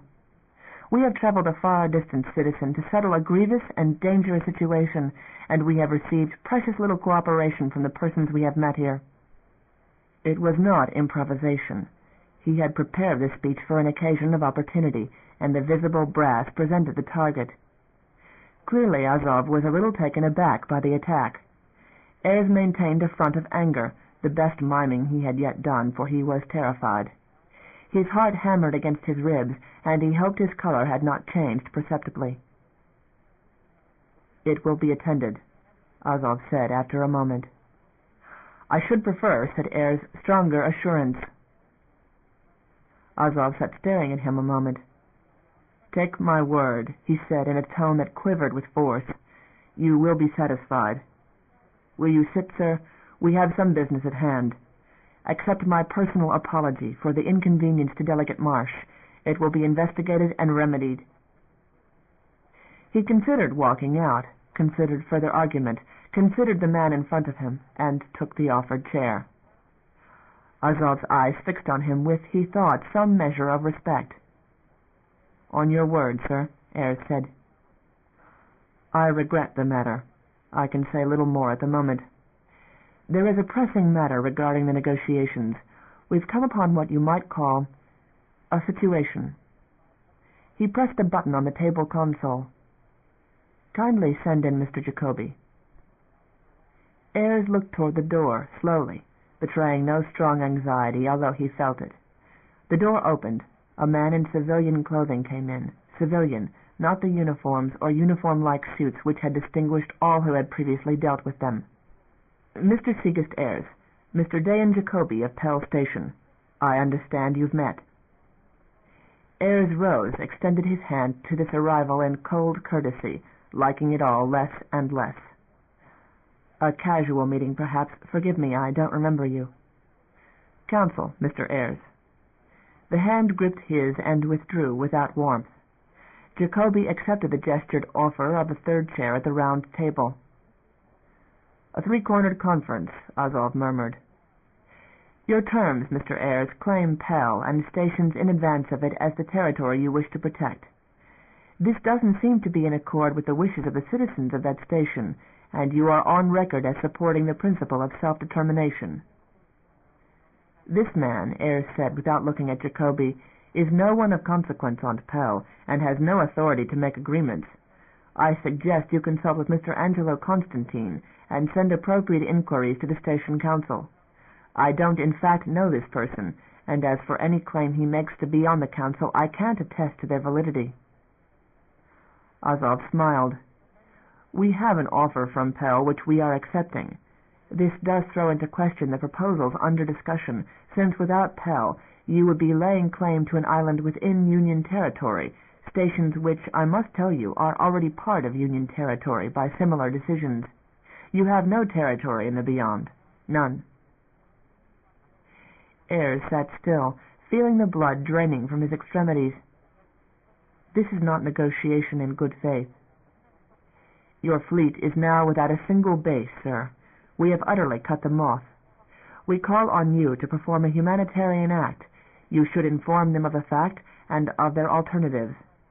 There's no need for the loss of ships and lives in defense of a territory which no longer exists. Your cooperation will be appreciated, sir." "I am outraged," Ayres exclaimed. "That may be," Azov said, "but in the interest of saving lives you may choose to send that message. Pell has not ceded itself. You're likely to find the real situation different from what you imagine, Citizen Azov, and when you wish better terms from us, when you want that trade which might profit us both, consider what you're throwing away. Earth is one world." He said nothing, had nothing to say. He did not want to argue the desirability of Earth. "The matter of Pell," said Azov, "is an easy one. Do you know the vulnerability of a station? And when the will of the citizenry supports those outside, a very simple matter. No destruction, that's not our purpose. But the fleet will not operate successfully in the absence of a base, and you hold none. We sign the articles you ask, including the arrangement of Pell as a common meeting point, but in our hands, not yours. No difference, really, save in the observance of the will of the people, which you claim to hold so dear." It was better than it might have been, but it was designed to appear so. "There are," he said, "no representatives of the citizens of Pell here, only a self-appointed spokesman. I would like to see his letters of authorization." Azov gathered up a leather-bound folder from before him. "You might be interested in this, sir, the document you offered us, signed by the government and directorate of Union and the council precisely as you worded it, abstracting the control of stations which are now in our hands, and a few minor words regarding the status of Pell. The words 'under company management' have been struck, here and on the trade document. 3 small words. All else is yours, precisely as you gave it. I understand that you are, due to distances, empowered to sign on behalf of your governments and the company." Refusal was on his lips. He considered it, as he was in the habit of considering what slipped from him. "Subject to ratification by my government. The absence of those words would cause distress. I hope that you will urge them to acceptance, sir, after reflection." Azov laid the folder on the table and slid it toward him. "Examine it at your leisure. From our side it is firm. All the provisions you desired, all the provisions, to put it frankly, that you can possibly ask, since your territories do not exist." "I frankly doubt that." "Ah, that is your privilege. But doubt doesn't alter fact, sir. I suggest that you content yourself with what you have won, trade agreements which will profit us all and heal a long breach. Mr. Ayres, what more in reason do you think you can ask? That we cede what the citizens of Pell are willing to give us?" "Misrepresentation." "Yet you lack any means to investigate, thus confessing your own limitations of control and possession. You say the government which sent you from Earth has undergone profound changes, and that we must deal with you as a new entity, forgetting all past grievances as irrelevant. Does this new entity propose to meet our signing of their document with further demands? I would suggest, sir, that your military strength is at a low ebb, that you have no means to verify anything, that you were obliged to come here in a series of freighters at the whim of merchanters, that a hostile posture is not to the good of your government." "You are making threats?" "Stating realities. A government without ships, without control of its own military, and without resources, is not in a position to insist that its document be signed without changes. We have abstracted meaningless clauses and 3 words, leaving the government of Pell essentially in the hands of whatever government the citizens of Pell choose to establish, And is this a fit matter for objection on the part of the interest you represent?" Ayres sat still a moment. "I have to consult with others of my delegation. I don't choose to do so with monitoring in progress." "There is no monitoring." "We believe to the contrary." "Again, you are without means to verify this one way or the other. You must proceed as best you can." Ayres took the folder. "Don't expect me or my staff at any meetings today. We'll be in conference." "As you will." Azov rose, extended his hand. Jacoby remained seated and offered no courtesy. "I don't promise signature." "A conference. I quite understand, sir. Pursue your own course, but I should suggest that you seriously consider the effects of refusing this agreement. Presently we consider our border to be Pell. We're leaving you the hinder stars, which you may, if you wish, develop to your profit. In case of failure of this agreement, we shall set our own boundaries, and we will be direct neighbors." His heart was beating very hard. This was nearing ground he did not want to discuss at all. "Further," said Azov, "should you wish to save the lives of your fleet and recover those ships, we've added to that folder a document of our own. Contingent on your agreement to attempt recall of the fleet, and your order to them to withdraw to the territories you have taken for your boundary by the signature of this treaty, we will drop all charges against them and against other enemies of the state which you may name. We'll permit them to withdraw under our escort and to accompany you home, although we understand that this is at considerable hazard to our side. We are not aggressive. We could better believe that, did you not refuse to call off your ships, which are presently attacking our citizens. I've told you flatly that I have no command over the fleet and no power to recall it. We believe that you might use considerable influence. We will make facilities available to you for the transmission of a message. The cessation of hostilities will follow the fleet ceasefire. We'll consider the matter, sir." Ayres bowed, turned, walked out, met by the ever-present young guards, who began to guide him elsewhere among the offices. "The other meeting has been cancelled," he informed them. "We go back to my quarters. All my companions do." "We have our orders," the foremost said, which was all they ever said. It would be straightened out only when they reached the site of the 0800 meeting and gathered the whole party, a new group of young guards then to guide them back, long waiting in between while things were cleared through channels. This was always the way of things. Inefficiency meant to drive them mad. His hand sweated on the leather of the folder he was given, a folder with the document signed by the Government of Union. Pell lost. A chance to recover at least the fleet, and a proposal which might destroy it. He much feared that the Government of Union was planning further ahead than Earth imagined, the long view. Union had been born with it. Earth was only now acquiring it. He felt transparent and vulnerable. "We know you're stalling," he imagined the thoughts behind Azov's broad, powerful face. "We know you want to gain time, and why, and for now it suits us too. A trifling agreement we and you will abrogate at the earliest convenience." Union had swallowed all it meant to digest, for now. They could not afford debate, could not raise deadly issues in a privacy they probably did not have. Sign it and carry it home. What he had in his head was the important matter. They had learned the beyond. It was about them in the person of soldiers with a single face and virtually a single mind, in the defiance of Norway's captain, the arrogance of the Constantines, the merchanters who ignored a war that had been going on all about them for generations, attitudes Earth had never understood, that different powers rule out here, different logic. Generations which had shaken the dust of Earth from off their feet. Getting home, by signing a meaningless paper Mazian would never heed, no more than Mallory would come to heel for the asking. Getting back alive was the important thing, to make understood what he had seen. For that he would do the necessary things, sign a lie, and hope. Chapter 3 Part 1 Pell, Station Master's Office, Sector Blue 1, 9952, 1100 hours. The daily toll of disasters extended even to regions beyond station. Angelo Constantine rested his head on his hand and studied the printout in front of him. A seal blown on Centaur Mine, on Pell 4's third moon. 14 men killed. 14, he could not help the thought, skilled, cleared workers. They had humanity rotting in its own filth the other side of Q-Line, and they had to lose the like of these instead. Lack of supply, old parts, things which should have been replaced being rigged to keep working. A quarter credit seal gave way, and 14 men died in vacuum. He typed through a memo to locate workers among PAL techs who could replace the lost ones. Their own docks were going idle, jammed with ships on main berths and auxiliaries, but very little moving in or out. And the men were better out there in the mines, where their expertise could do some good.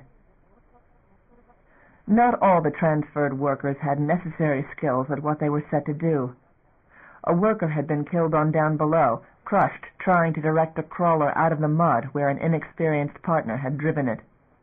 Condolences had to be added to those Emilio had already written to the family on station. There were 2 more murders known in Q, and a body had been found adrift in the vicinity of the docks. Supposedly the victim had been vented alive. Q was blamed. Security was trying to get ID on the victim, but there was considerable mutilation of the body. There was a case of another kind, a lawsuit involving 2 long-time resident families sharing quarters in alter-day rotation. The original inhabitants accused the newcomers of pilferage and conversion. Damon sent him the case as an example of a growing problem. Some council action was going to have to be taken in legislation to make responsibilities clear in such cases. A docksider newly assigned to his post was in hospital, half killed by the crew of the militarized merchanter Janus. The militarized crews demanded merchanter privileges and access to bars against some stationer authorities who tried to put them under military discipline. The bones would mend. The relations between station-side officers and the merchanter crews were in worse condition. The next stationer officer who went out with the patrols was looking to get his throat cut. Merchanter families were not used to strangers aboard. No station personnel to be assigned to militia ships without permission of ship's captain, he sent to the militia office.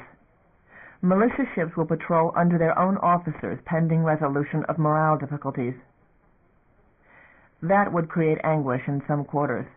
It would create less than a mutiny would, a merchanter ship against the station authority which tried to direct it. Eileen had warned him. He found occasion now to take that advice, an emergency in which station master could override council's ill-advised desire to keep its thumb on the armed freighters. There were petty crises in supply. He stamped authorizations where needed, some after the fact, approval on local supervisors' ingenuity, particularly in the mines. He blessed skilled subordinates who had learned to ferret hidden surpluses out of other departments. There was need for repair in Q, and security asked authorization for armed forces to seal and clear Orange 3 up to the 40s for the duration of the construction, which meant moving out barracks full of residents. It was rated urgent but not life-threatening. Taking a repair crew in without sealing the area was. He stamped it authorized. Shutting down the plumbing in that sector instead threatened them with disease. A merchanter Captain Ilico to see you, sir. He drew in his breath, stabbed at the button on the console, calling the woman in. The door opened, admitted a huge woman, grayed and seamed with years Rejuve had not caught in time. Or perhaps she was in a decline. The drugs would not hold it off forever. He gestured to a chair. The captain took it gratefully. She had sent the interview request an hour ago while the ship was coming in. She came from Swan's Eye, a can hauler out of Mariner.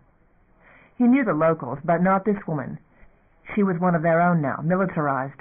The blue sleeve cord was the insignia she wore to indicate as much. "What's the message?" he asked, "and from whom?" The old woman searched her jacket and extracted an envelope, leaned heavily forward to lay it on his desk. "From the Orvig's Hummer," she said, "out of Viking. Flashed us out there and gave us this hand-to-hand. They're going to lie out of station scan a while. Afraid, sir. They don't like what they see at all." Viking. Word of that disaster had come in long ago, and where have they been since then? Their message might make it clearer, but they claim to have taken damage clearing Viking, short-jumped and hung out in nowhere. That's their story. and they're scarred up for sure, but they've got a load. We should have been so lucky when we ran. Then we wouldn't be running militia service, would we, sir, for dock charges? You know what's in this? I know, she said. There's something on the move. Push is coming to shove, Mr. Constantine. The way I reckon it, Hummer tried to jump Union side, and didn't find it so good over there after all. Union tried to grab her, it seems, and she ran for it. She's scared of the same thing here. Wanted me to come in ahead of her and bring the message, so she won't have her hands dirty with it. Consider her position if Union figures she blew the whistle on them. Union's moving. Angelo regarded the woman, the round face and deep-sunken dark eyes, nodded slowly. You know what happens here if your crew talks on station or elsewhere. Makes it very hard on us. Family, she said. We don't talk to outsiders. The black eyes fixed steadily on him. I'm militia, Mr. Constantine, because we had the bad luck to come in with no load, and you laid a charge on us, and because there's nowhere else. Swan's Eye isn't one of the combine haulers. Got no reserve and no credit here like some. But what's credit, Mr. Constantine, if Pell folds? From here on, never mind the credits in your bank. I want supplies in my hold. Blackmail, Captain? I'm taking my crew back out there on patrol, and we're going to watch the perimeter for you. If we see any Union ships, we'll flash you word in a hurry and jump fast. A can hauler isn't up to seek and dodge with a rider ship, and I'm not going to do any heroics. I want the same advantage Pell crews have, that have food and water hoarded up off the manifests. You charge there's hoarding? Mr. Station Master, you know there's hoarding by every ship that's attached to some station-side concern, and you're not going to antagonize those combines by investigating, are you? How many of your station-side officers get their uniforms dirty checking the holds and tanks visually, eh? I'm flat, and I'm asking the same break from my family the others got by being combine. Supplies. Then I go back out on the line. You'll get them. He turned then and there and keyed it through on priority. Be off the station as quickly as possible. She nodded when he had done and faced her again. Fair done, Mr. Constantine. Where will you jump, Captain, if you have to? The cold deep. Got me a place I know out in the dark. Lots of freighters do. You know that, Mr. Constantine? Long, lean years coming if the push breaks through. Union will patronize them that were Union long before. Lie low and hope they need ships bad if it comes. New territories would stretch them thin, and they'd need it. Or slink earthward. Some would. Angelo frowned. You think it's really coming? She shrugged. Feel the draft, Station Master. Wouldn't be on this station for any bribe if the line don't hold. A lot of the merchanters hold your opinions? We've been ready, she said in a low voice, for 100 years. Ask Quen, Station Master. You looking for a place too? No, Captain. She leaned back and nodded slowly. My respects to you for it, Station Master. You can believe we won't jump without giving an alarm, and that's more than some of our class will do. I know that it's a heavy risk for you, and you've got your supplies, all you need. Anything more? She shook her head, a slight flexing of her bulk. She gathered herself to her wide-braced feet. Wish you luck, she said, and offered her hand. Wish you luck. All the merchanters that are here and not on the other side of the line picked their side against the odds. Them that still meet out in the dark and get you supplies right out of Union. They don't do it all for profit. No profit here. You know that, Mr. Station Master? It would have been easier on the other side, in some ways. He shook her thick hand. Thank you, Captain. Huh, she said, and shrugged self-consciously, waddled out. He took the message, opened it. It was a handwritten note, a scrawl. Back from Union side. Carriers orbiting at Viking, 4, maybe more. Rumor says Mazians on the run, ships lost. Egypt, France, United States, maybe others. Situation falling apart. It was not signed, had no ship's name attached. He studied the message a moment, then rose and finger-keyed the safe, put the paper in, and locked it. His stomach was unsettled. Observers could be wrong. Information could be planted. Rumors started deliberately.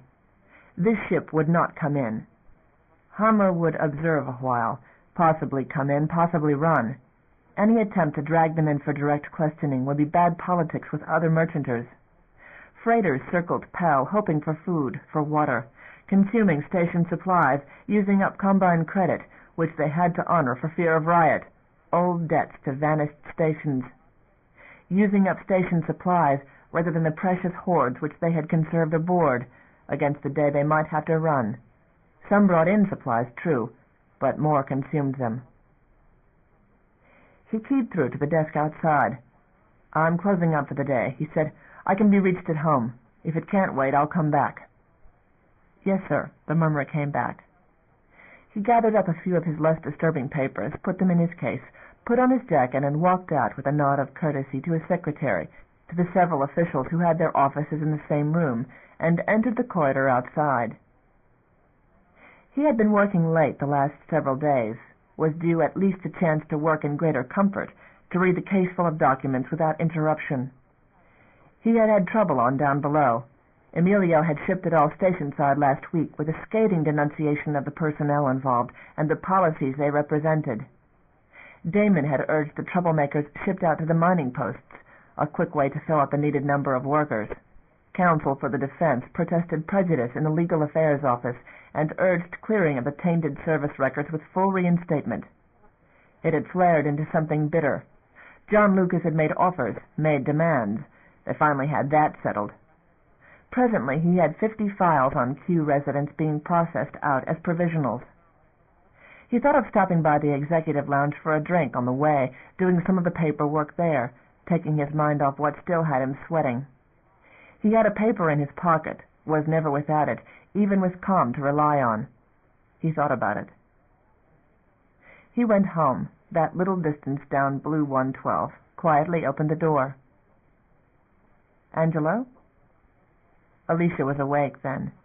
He set his case and his jacket on the chair by the door.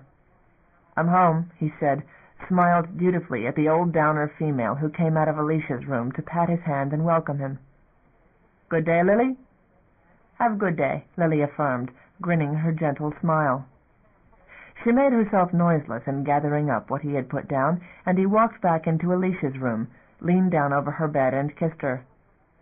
Alicia smiled, still as she was always still on the immaculate linens, with Lily to tend her, to turn her, to love her with the devotion of many years. The walls were screens. About the bed the view was of stars, as if they hung in mid-space, stars and sometimes the sun, the docks, the corridors of Pell, or pictures of Downbelow woods, the base, of the family, of all such things as gave her pleasure. Lily changed the sequences for her. "Damon came by," Alicia murmured. "He and Aline, for breakfast. It was nice. Aline's looking well, so happy." Often they stopped by, one or the other of them, especially with Emilio and Maliko out of reach. He remembered a surprise, a tape he had dropped into his jacket pocket for fear of forgetting it. Had a message from Emilio. "I'll play it for you." "Angelo, is something wrong?" He stopped in mid-breath and shook his head ruefully. "You're sharp, love." "I know your face, love.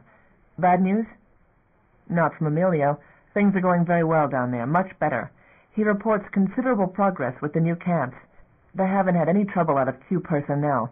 The road is through to 2, and there's a number willing to transfer down the line."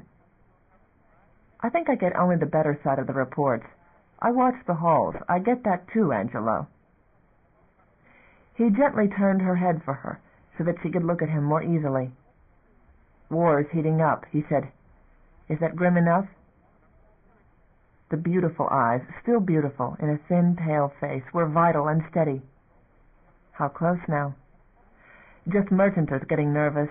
Not at all close, there's no sign of that, but I'm concerned about morale."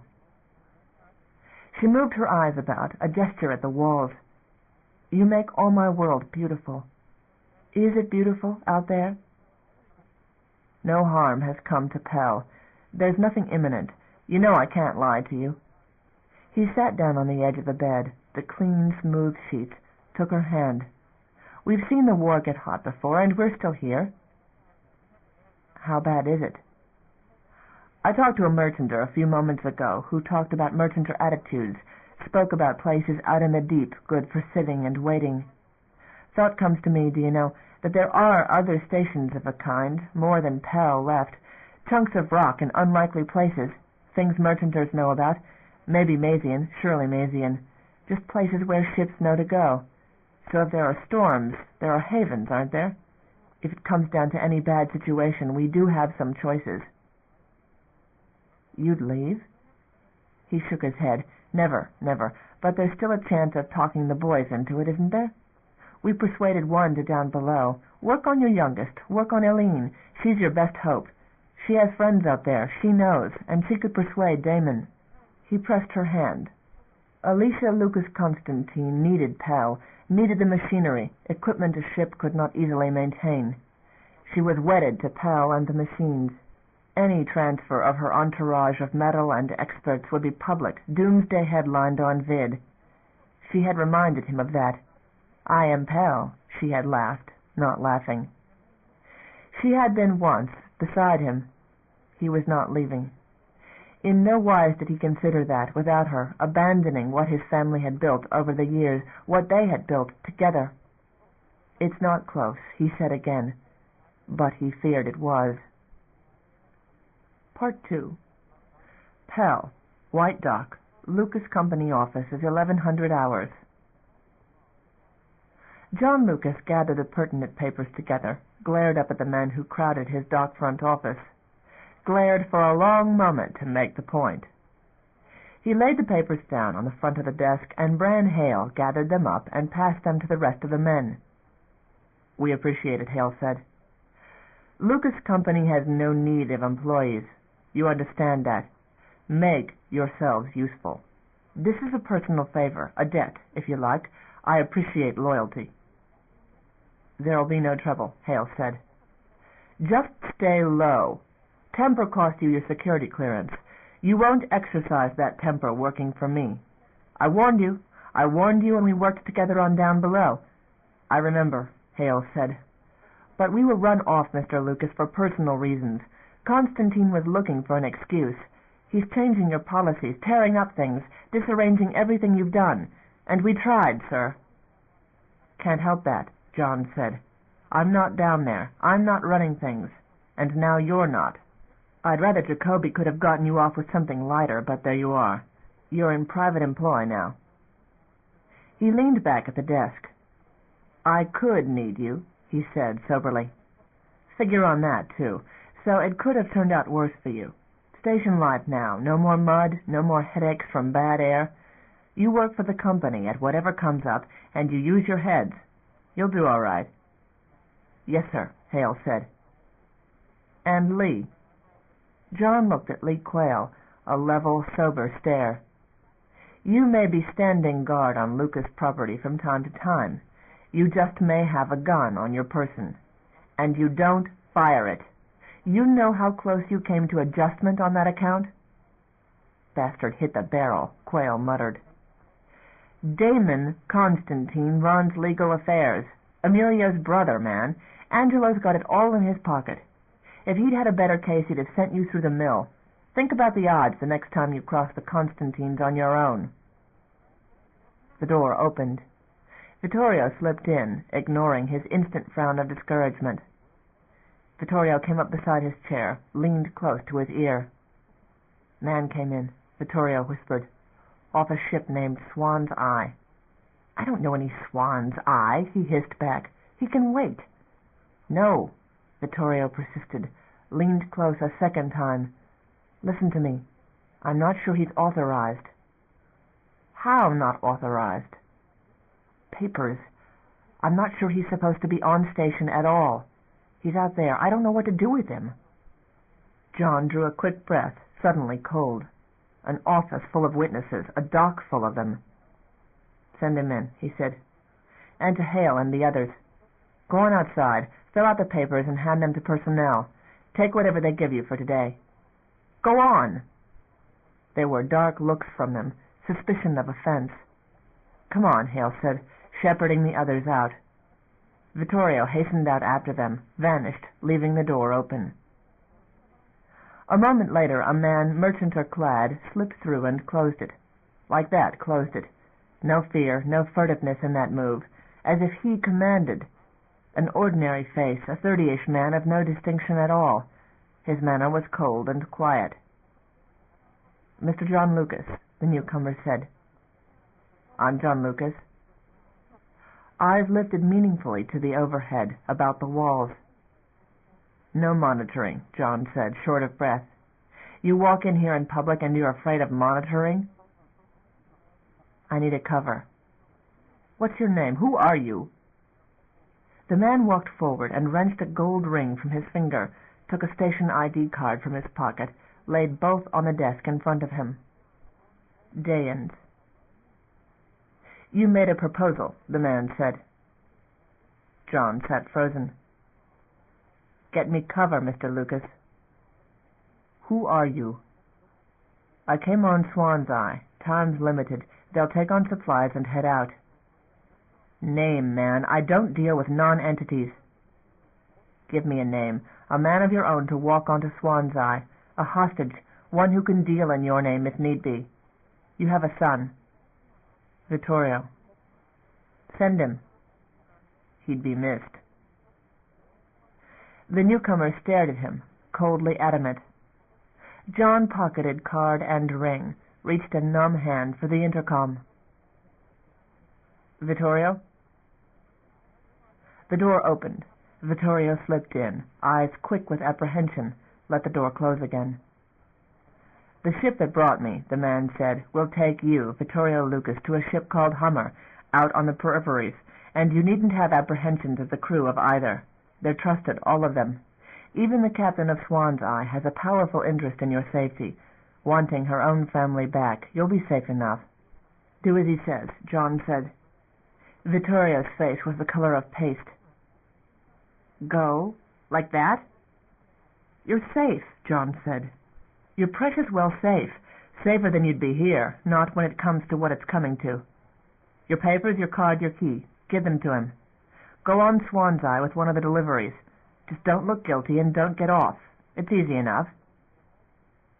Vittorio simply stared at him. "You're safe, I assure you," the stranger said. "You go out there, sit, wait. Act as liaison with our operations." "Our."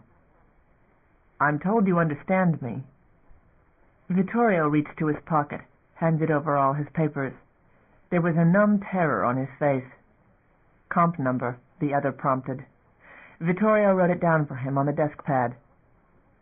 "You're all right," John said. "I'm telling you, you're better off there than here." "That's what you told Dayan." "Dayan Jacoby is quite well," the stranger said. "Don't foul it up," John said. "Get your wits together. You foul it up out there and we'll all be in for adjustment. You read me clear?" "Yes, sir," Vittorio said faintly. John gave him a nod toward the door, dismissal. Vittorio tentatively held out a hand toward him. He took it perfunctorily, could not even now like this son of his. Came closest in this moment, perhaps, that Vittorio proved of some real service to him. "I appreciate it," he muttered, feeling some courtesy would salve wounds. Vittorio nodded. "This doc," the stranger said, sorting through Vittorio's papers. "Berth 2, and hurry about it." Vittorio left. The stranger slipped the papers and the comp number into his own pocket. "Use of the number periodically should satisfy comp," the man said. "Who are you?" "Jessad will do," the man replied. "Vittorio Lucas, I suppose, when it comes to comp. What's his residence?" "Lives with me," John said, wishing otherwise. "Anyone else? Any woman, close friends who will not be sympathetic?" "The two of us." Jacoby indicated as much. "Residence with you. Very convenient. Will it excite comment if I walk there in this clothing?" John sat down on the edge of his desk, mopped his face with his hand. "No need to be distressed, Mr. Lucas." "The Union Fleet. They're moving in?" "I'm to arrange certain things. I'm a consultant, Mr. Lucas. That would be an apt term. Expendable. A man, a ship or two, small risk against the gain. But I do want to live, you understand, and I propose not to be expended without satisfaction for it, just so you don't suffer a change of heart, Mr. Lucas. They've sent you in here with no backing. Backing in plenty when it comes. We'll talk tonight, in residence. I'm quite in your hands. I understand there's no strong bond between yourself and your son. Heat flushed his face. No business of yours, Mr. Jessad. No? Jessad looked him slowly up and down. It's coming. You can be sure of that. You've bid to be on the winning side, to do certain services in return for position. I'll be evaluating you, very businesslike. You take my meaning. But you'll do well to take my orders, to do nothing without my advice. I have a certain expertise in this situation. I'm advised that you don't permit domestic monitoring, that Pell is very adamant on this point, that there's no apparatus. There isn't, John said, swallowing heavily. It's very much against the law. Convenient. I'd hate to walk in under camera. The clothes, Mr. Lucas, acceptable in your corridors? John turned, searched his desk, found the appropriate form, his heart pounding all the while. If the man should be stopped, if there were suspicion, his signature on the document, but it was already too late. If Swan's Eye were boarded and searched, if someone noticed that Vittorio failed to leave it before it undocked. Here, he said, tearing off the pass. This isn't to show anyone unless you're stopped by security. He pushed the comm button and leaned over the mic. Bran Hale still out there? Get him in here, alone. Mr. Lucas, Jessad said, we don't need other parties to this. You asked advice about the corridors. Take it. If you're stopped, your story is that you're a merchanter whose papers were stolen. You're on your way to talk to administration about it, and Hale's your escort. Give me Vittorio's papers. I can carry them. You daren't be caught with them, with that story. I'll straighten it all out when I get to the apartment this evening. Jessad handed them over in return for the pass. And what do they do with merchanters whose papers get stolen? They call in their whole ship's family, and it's a very great deal of commotion. You could end up in detention and adjustment if things go that far, Mr. Jessad. But stolen papers are known here, and it's a better cover than your plan. If it happens, go along with everything and trust my judgment. I have ships. I can arrange something. Claim you're off Sheba. I know the family. The door opened. Bran Hale stood there, and Jessad shut his mouth on whatever he would have said. Trust me, John repeated, relishing his discomfiture. Bran, you're useful already. Walk this man to my apartment. He fished in his pocket after the manual guest key. See him there and inside, and sit with my guest until I come, will you? Could be a long while. Make yourself free in the place, and if you get stopped, he has a different story. You just follow his cue, all right? Hale's eyes took in Jessad, flicked back to him. Intelligent man, Hale. He nodded, without asking questions. Mr. Jessad, John murmured. You can trust this man to see you there. Jessad smiled tautly, offered his hand. John took it, a dry grip of a man of no normal nerves. Hale showed him out, and John stood by his desk, watching both of them depart. The staff in the outer office were all like Hale, Lucas people, administrative level and trustworthy, men and women he had chosen, and not one of them was likely to be doubling on the Constantine payroll. He had always seen to that. He was still anxious. He turned from the view of the door to the sideboard, poured himself a drink, for however unruffled Jessad was, his own hands were shaking from the encounter and the possibilities in it. A unionist agent. It was farce, a too elaborate result of his intrigue with Jacoby. He had sent out a tentative feeler, and someone had raised the stakes in the game to a ridiculous level. Union ships were coming, were very close, that they would take the enormous chance of sending in someone like Jessad. He resumed his seat at his desk, holding the drink, sipped at it, trying to pull his thoughts into coherency. The proposed deception of comp could not go on.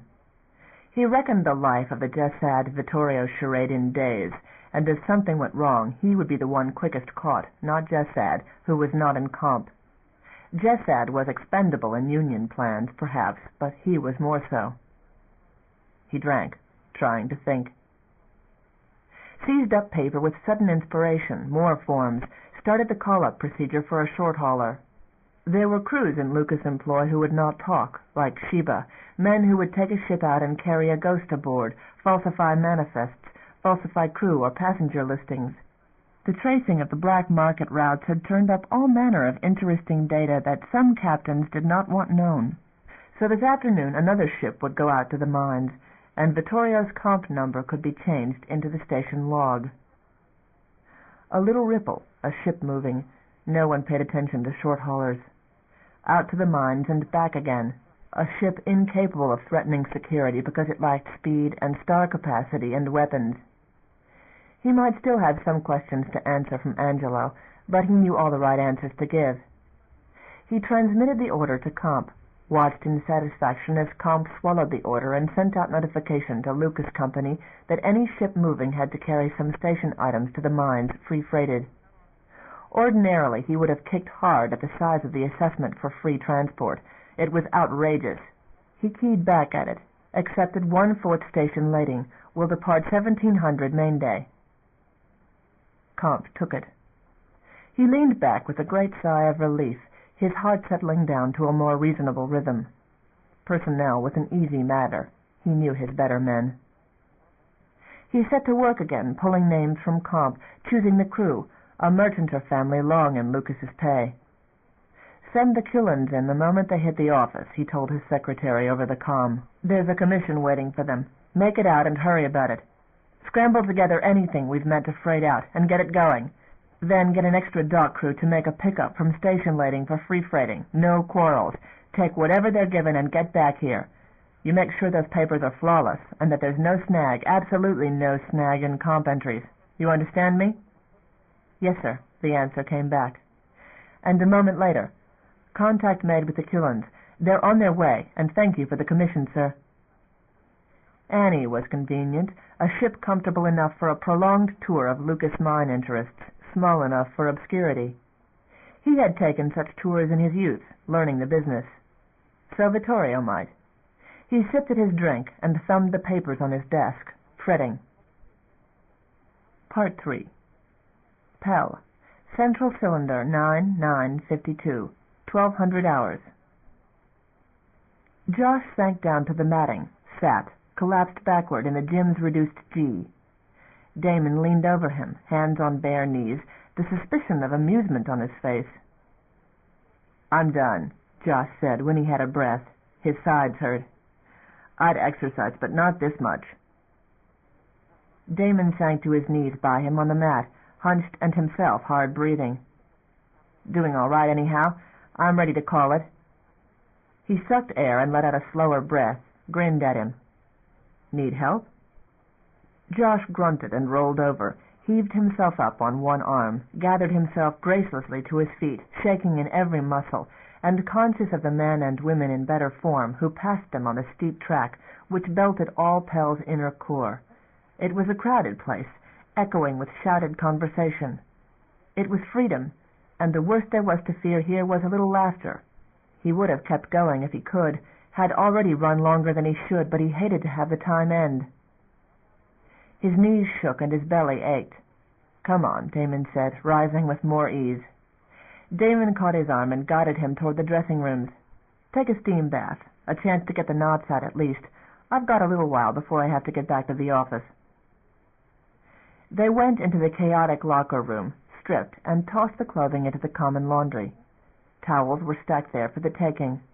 Damon tossed a couple at him and showed him into the door marked Steam, through a quick shower into a series of cubbyholes obscured by vapor, down a long aisle. Most places were occupied. They found a few vacant toward the end of the row, took one in the middle, and sat down on the wooden benches. So much water to waste. Josh watched Damon dip up water and pour it on his head, cast the rest on a plate of hot metal until the steam boiled up and obscured him in a white cloud. Josh doused himself after similar fashion, mopped with the towel, short of breath and dizzy in the heat. "You all right?" Damon asked him. He nodded, anxious not to spoil the time, anxious all the while he was with Damon. He desperately tried to maintain his balance, walking the line of too much trust on the one side and on the other a terror of trusting anyone. He hated being alone, had never... Sometimes certainties flashed out of his tattered memory, firm as truth. Had never liked being alone. Damon would tire of him. The novelty would wear off. Such company as his had to pall after a while. And then he would be alone, with half his mind and a token freedom in this prison that was Pell. Something bothering you? No. And desperately, to change the subject, for Damon had complained he lacked company coming to the gym. I'd thought Aline would meet us here. Pregnancy is beginning to slow her down a little. She's not feeling up to it. Oh. He blinked, looked away. It was an intimacy, such a question. He felt like an intruder, naive in such things. Women he thought he had known, but not pregnant ones, not a relationship, as it was between Damon and Aline, full of permanencies. He remembered someone he had loved, older, drier, past such things. A boy's love. He had been the child. He'd tried to follow the threads where they led, but they tangled. He did not want to think of Aline in that regard, could not. He recalled warnings, psychological impairment, they had called it. Impairment. Josh, are you all right? He blinked again, which could become a nervous tic if he let it. Something's eating at you. He made a helpless gesture in reply, not wanting to be trapped into discussion. I don't know. You're worried about something. Nothing. Don't trust me? The blink obscured his vision. Sweat was dripping into his eyes. He mopped his face. All right, Damon said, as if it were. He got up, walked to the door of the wooden cubicle, anything to put distance between them. His stomach was heaving. Josh. A dark place, a close place. He could run, clear this closeness, these demands on him. That would get him arrested, sent back to hospital, into the white walls. Are you scared? Damon asked him plainly. It hit as close to the mark as any other word. He made a helpless gesture, uncomfortable. Elsewhere the noise of other voices became like silence, a roar in which their own cell was remote. You figure what? Damon asked. That I'm not honest with you? No. That you can't trust me? No. What then? He was close to being sick. He hit that barrier when he crossed his conditioning, knew what it was. I wish, Damon said, that you'd talk. He looked back, his back to the wooden partition. You'll stop, he said numbly, when you get tired of the project. Stop what? Are you back on that desertion theme again? Then what do you want? You think you're a curiosity? Damon asked him, or what? He swallowed the bile risen in his throat. You get that impression, do you? Damon asked, from Aline and me? Don't want to think that, he managed to say finally, but I am a curiosity, whatever else. No, Damon said. A muscle in his face began to jerk. He reached for the bench, sat down, tried to stop the tic. They were pills. He was no longer on them. He wished he were, to be still and not to think, to get out of here, break off this probing at him. We like you, Damon said. Is something wrong with that? He sat there, paralyzed, his heart hammering. Come on, Damon said, gathering himself up. You've had enough heat. Josh pulled himself to his feet, finding his knees weak, his sight blurring from the sweat and the temperature and the reduced G. Damon offered a hand. He flinched from it, walked after Damon down the aisle and into the showers at the end of the room. The cooler mist cleared his head somewhat. He stayed in his stall a few moments longer than need be, inhaled the cooling air, came out again somewhat calmed, walked towel-wrapped into the locker room again. Damon was behind him. I'm sorry, he told Damon, for things in general. Reflexes, Damon said. He frowned intensely, caught his arm before he could turn aside. Josh flinched back against the locker so hard it echoed. A dark place, a chaos of bodies, hands on him. He jerked his mind away from it, leaned shivering against the metal, staring into Damon's anxious face. Josh? "I'm sorry," he said again. "I'm sorry. You look like you're going to pass out. Was it the heat?" "Don't know," he murmured. "Don't know." He reached toward the bench, sat down to catch his breath. It was better after a moment. The dark receded. "I am sorry." He was depressed, convinced Damon would not long tolerate him. The depression spread. "Maybe I'd better check back into the facility." "That bad?" He did not want to think of his own room, the barren apartment in hospice, blank-walled, cheerless. There were people he knew in the hospital, doctors who knew him, who could deal with these things, and whose motives he knew were limited to duty. "I'll call the office," Damon said, "and tell them I'm going to be late. I'll take you to the hospital if you feel you need it." He rested his head on his hands. "I don't know why I do this," he said. "I'm remembering something. I don't know what. It hits me in the stomach." Damon sat down astride the bench, just sat, waited on him. "I can figure," Damon said finally, and he looked up, recalling uneasily that Damon had had access to all his records. End of Side 4. Change side selector switch. This book is continued on the next cassette. Side 5. Downbelow Station by C.J. Cherryh, continuing on page 146. "What do you figure?" "Maybe it was a little close in there. A lot of the refugees panic at crowding. It scarred into them." "But I didn't come in with the refugees," he said. "I remember that." "And what else?" A tic jerked at his face. He rose, began to dress, and after a moment Damon did likewise. Other men came and went about them. Shouts from outside reached into the room when the door opened, the ordinary noise of the gym. "Do you really want me to take you to the hospital?" Damon asked, finally. He shrugged into his jacket. "No, I'll be all right." He judged that such was the case, although his skin was still drawn in chill. The clothes should have warmed away. Damon frowned, gestured toward the door.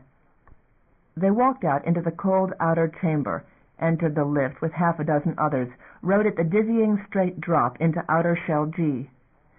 Josh drew a deep breath, staggered a little in walking off, stopped as the flow of traffic swirled about him.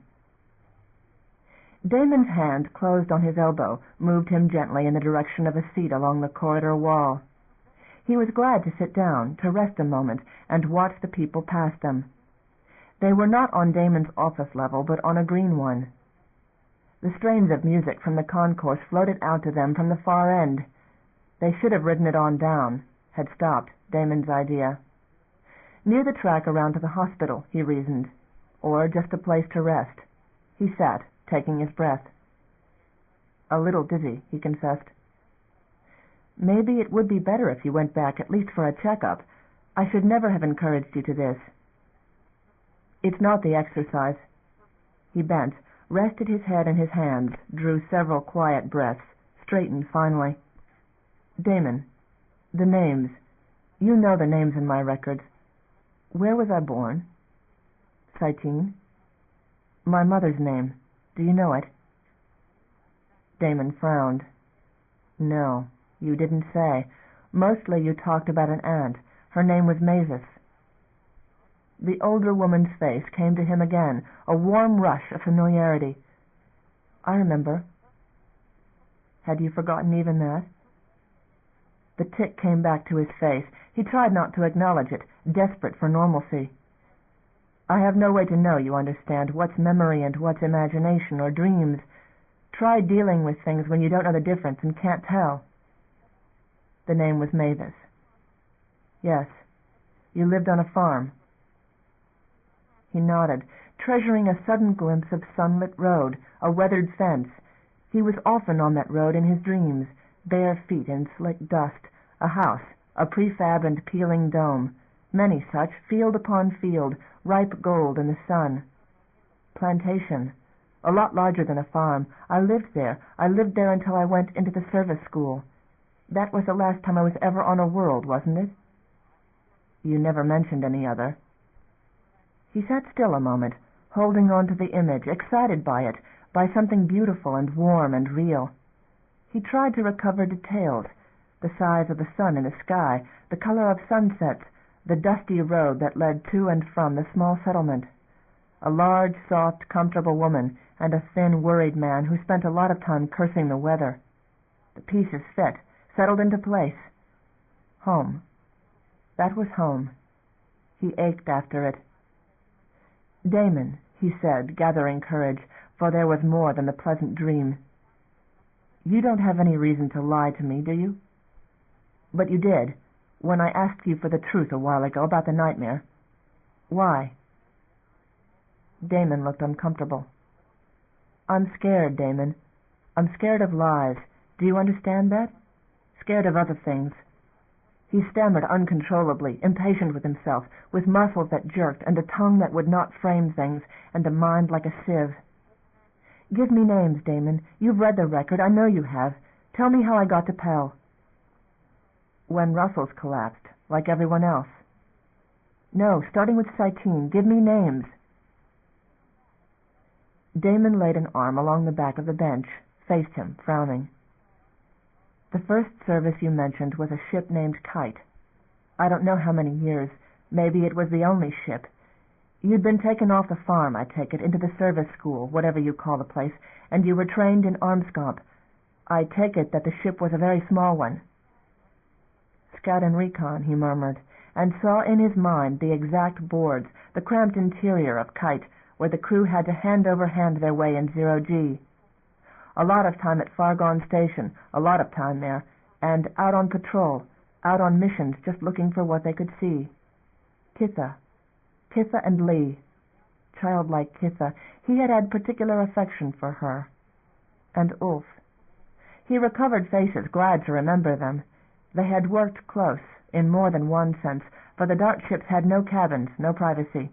They had been together years. Dead now. It was like losing them again. "Watch it!" Kitha had yelled. He had yelled something too, realizing they were blind-spotted. Ulf's mistake. He sat helpless at his board, no guns that would bear on the threat. He flinched from it. "They picked me up," he said. "Someone did." "A ship named Tigress hit you," Damon said. "Rider ship.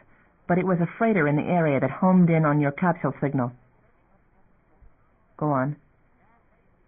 Damon stayed silent a moment, as if he were thinking on it, as if he would not. He grew more and more anxious, his stomach taut. "You were brought onto station," Damon said finally, "aboard a merchanter. A stretcher case, but no injuries. Shock, cold, I suppose. Your life support had started to fade, and they nearly lost you." He shook his head. That much was blank, remote and cold. He recalled docs, doctors, interrogation, endless questions. Mobs. Shouting mobs. Docs and a guard falling. Someone had coldly shot the man in the face while he lay on the ground, stunned. Dead everywhere, trampled, a surge of bodies before him, and men about him, armored troops. "They've got guns," someone had shouted, and panic broke out. "You were picked up at Mariner," Damon said, "after it blew, when they were hunting Mariner survivors." "Eileen, they questioned you at Russell's," Damon said, softly, doggedly. "They were facing I don't know what. They were frightened, in a hurry. They used illegal techniques like adjustment. They wanted information out of you, timetables, ship movements, the whole thing, but you couldn't give it to them. You were on Russell's when the evacuation began, and you were moved to this station. That's what happened." A dark umbilical from station to ship, troops and guns. "On a warship," he said. "Norway." His stomach nodded. Mallory and Norway. Grass. He remembered. Pride died there. He became a nothing. Who he was, what he was, they had not cared among the troops, the crew. It was not even hate, but bitterness and boredom, cruelty in which he did not matter, a living thing that felt pain, felt shame, screamed when the horror became overwhelming, and realizing that there was no one at all who cared, stopped screaming, or feeling, or fighting. Want to go back to them? He could hear even the tone of Mallory's voice. Want to go back? He had not wanted that, had wanted nothing then but to feel nothing. This was the source of the nightmares, the dark, confused figures, the thing that wakened him in the night. He nodded slowly, accepting that. You entered detention here, Damon said. You were picked up. Russell's, Norway, here. If you think we've thrown anything false into your adjustment, no. Believe me. Josh? He was sweating, felt it. I'm all right, he said, although it was hard for a moment to draw breath. His stomach kept heaving. Closeness, emotional or physical, was going to do this to him. He identified it now, tried to control it. Sit there, Damon said, rose before he could object, and went into one of the shops along the hall. He rested there obediently, head against the wall behind him, his pulse easing finally. It occurred to him that it was the first time he had been loose, alone, save for the track between his job and his room in the old hospice. Being so gave him a peculiarly naked feeling. He wondered if those who passed knew who he was. The idea frightened him. You will remember some things, the doctor had told him when they stopped the pills, but you can get distance from them. Remember some things. Damon came back, bringing 2 cups of something, sat down and offered one to him. It was fruit juice and something else, iced and sugared, which soothed his stomach. You're going to be late getting back, he recalled. Damon shrugged and said nothing. I'd like, to his intense shame, he stammered, to take you and Eileen to dinner. I have my job now. I have some credit above my hours. Damon studied him a moment. All right, I'll ask Eileen. It made him feel a great deal better. I'd like, he said further, to walk back home from here, alone. All right. I needed to know what I remember. I apologize. I'm worried for you, Damon said, and that profoundly touched him. But I walk by myself. What night for dinner? You and Eileen decide. My schedule is rather open. It was poor humor. Damon dutifully smiled at it, finished his drink. Josh sipped the last of his and stood up. Thank you. I'll talk to Eileen. Let you know the date tomorrow. Take it easy. And call me if you need. Josh nodded, turned, walked away, among the crowds who might know his face. Like those on the docks in his memory, crowds. It was not the same. It was a different world, and he walked in it, down his own portion of hall as the newfound owner of it. Walked to the lift along with those born to Pell, stood with them waiting on the lift car as if he were ordinary. It came. Green 7. He spoke up for himself when the press inside cut him off from the controls, and someone kindly pressed it for him. Shoulder to shoulder in the car. He was all right. It whisked him down to his own level. He excused his way past passengers who gave him not a second glance, stood in his own corridor near the hospice. Tally, someone said, startling him.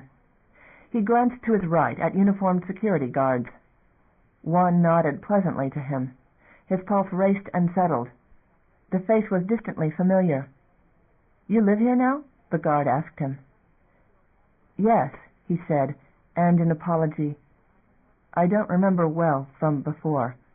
Maybe you were there when I came in. I was, the guard said. Good to see you came out all right. He seemed to mean it. Thank you, Josh said, walked on his way, and the guards on theirs. The dark which had advanced retreated. He had thought them all dreams. But I don't dream it, he thought. It happened. He walked past the desk at the entry to the hospice, down the corridor inside to number 18. He used his card. The door slid aside, and he walked into his own refuge, a plain, windowless place, a rare privilege from what he had heard of Vid about the overcrowding everywhere. More of Damon's arranging. Ordinarily he would turn on the vid, using its noise to fill the place with voices, for dreams filled the silences. He sat down now on the bed, simply sat there a time in the silence, probing the dreams and the memories like half-healed wounds. Norway. Signe Mallory. Mallory. Part 4. Pell, White Dock, Lucas Company Offices, 1830 hours, 0630 hours, alter day, alter dawn.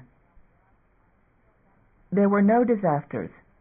John stayed in the office, rearmost of all the offices, took normal calls, worked his routine of warehousing reports and records, trying in one harried corner of his mind to map out what to do if the worst happened.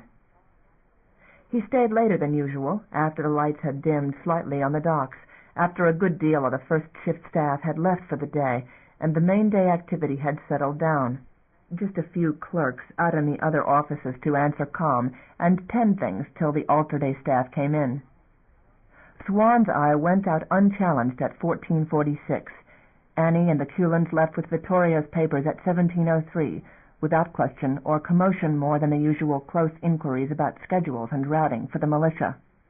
He breathed easier then. And when Annie had long since cleared the vicinity of the station, beyond any reasonable chance of protest, he took his jacket, locked up, and headed home. He used his card at the door to have every minutest record in comp as it should be. Found Jessad and Hale sitting opposite one another in silence in his living room.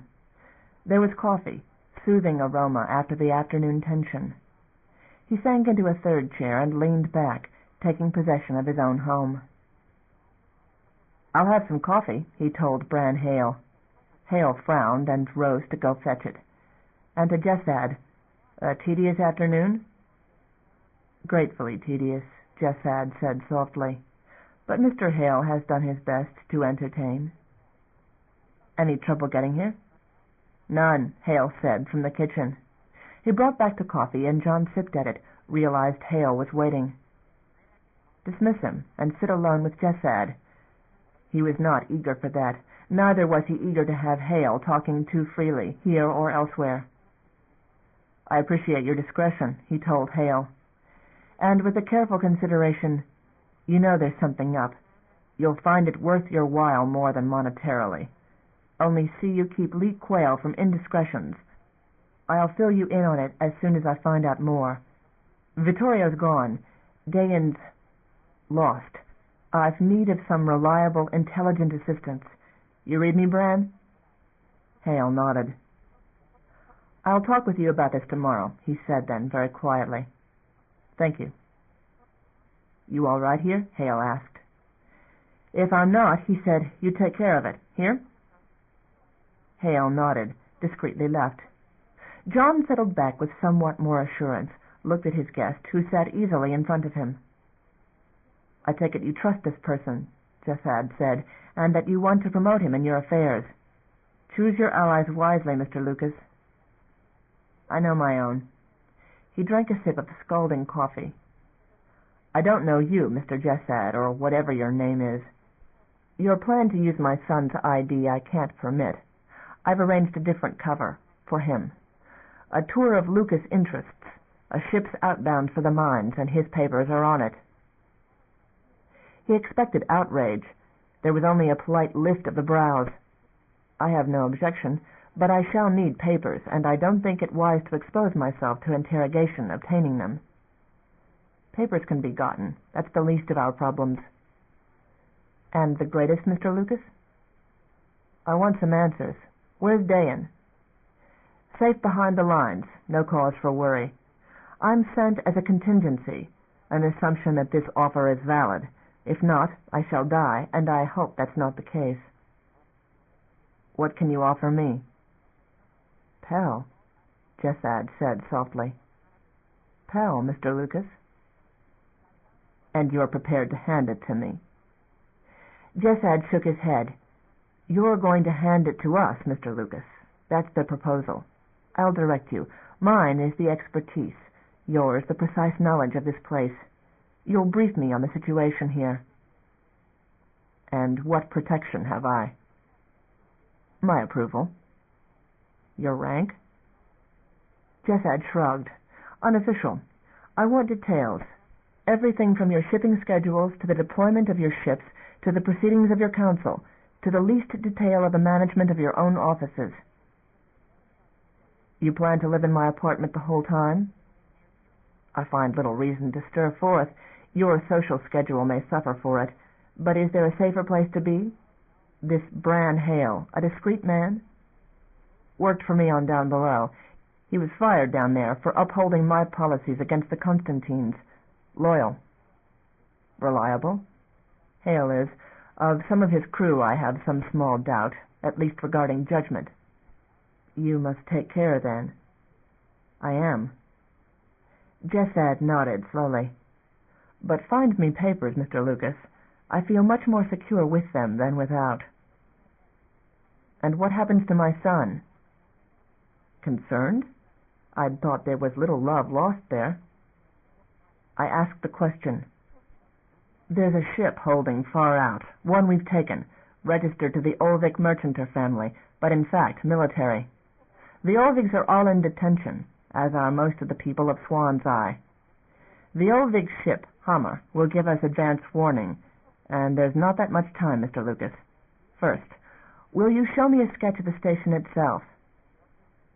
"Mine is the expertise. An expert in such affairs, a man trained for this." A terrible and chilling thought came on him, that Viking had fallen from the inside, that Mariner, on the other hand, had been blown, sabotage, from the inside, someone mad enough to kill the station he was on, or leaving. He stared into Jessad's nondescript face, into eyes quite implacable, and reckoned that on Mariner there had been such a person as this. Then the fleet had shown up, and the station had been deliberately destroyed. Part 5. Pell, Q-Zone, Orange 9, 1900 hours. There were still people standing in line outside, a queue stretching down the Niner hall out onto the dock. Vasily Kresich rested his head against the heels of his hands as the most recent went out in the ungentle care of one of Kalady's men, a woman who had shouted at him, who had complained of theft, and named one of Kalady's gang. His head ached, his back ached. He abhorred these sessions, which he held, nevertheless, every 5 days. It was at least a pressure valve, this illusion that the Counselor of Q listened to the problems, took down complaints, tried to get something done. About the woman's complaint, little remedy. He knew the man she had named. Likely it was true. He would ask Nino Kalady to put the lid on him, perhaps save her from worse. The woman was mad to have complained. A bizarre hysteria, perhaps, that point which many reached here, when anger was all that mattered. It led to self-destruction. A man was shown in. Redding, next in line. Kresich braced himself inwardly, leaned back in his chair, prepared for the weekly encounter. "We're still trying," he told the big man.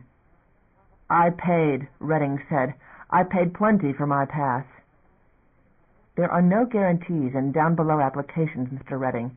The station simply takes those it has current need of. Please put your new application on my desk, and I'll keep running it through the process. Sooner or later there'll be an opening." "I want out." "James!" Kresich shouted in panic. Security was there instantly. Redding looked about wildly, and to Kresich's dismay reached for his waistband.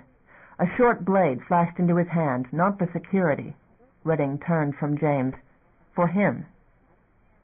Kresich flung himself backward on the chair's track. Death James hurled himself on Redding's back.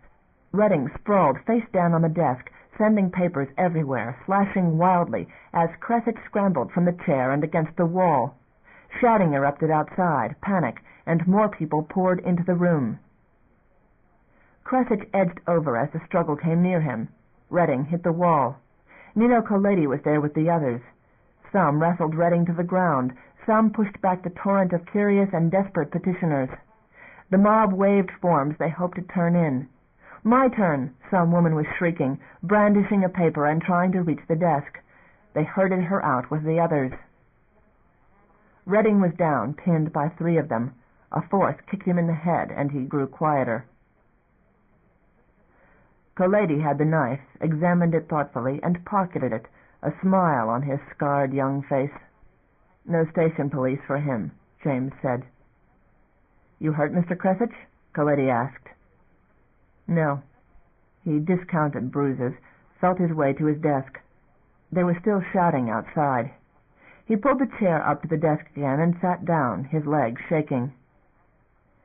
He talked about having paid money, he said, knowing full well what was going on, that the forms came from Colady and cost whatever the traffic would bear. "He's got a bad record with station, and I can't get him a pass. What do you mean selling him an assurance?" Colady turned a slow look from him to the man on the floor and back again. "Well, now he's got a bad mark with us, and that's worse. Get him out of here. Take him out down the hall, the other way." "I can't see any more people," Cressetch moaned, resting his head against his hands. "Get them out of here." Colady walked into the outer corridor. "Clear it out."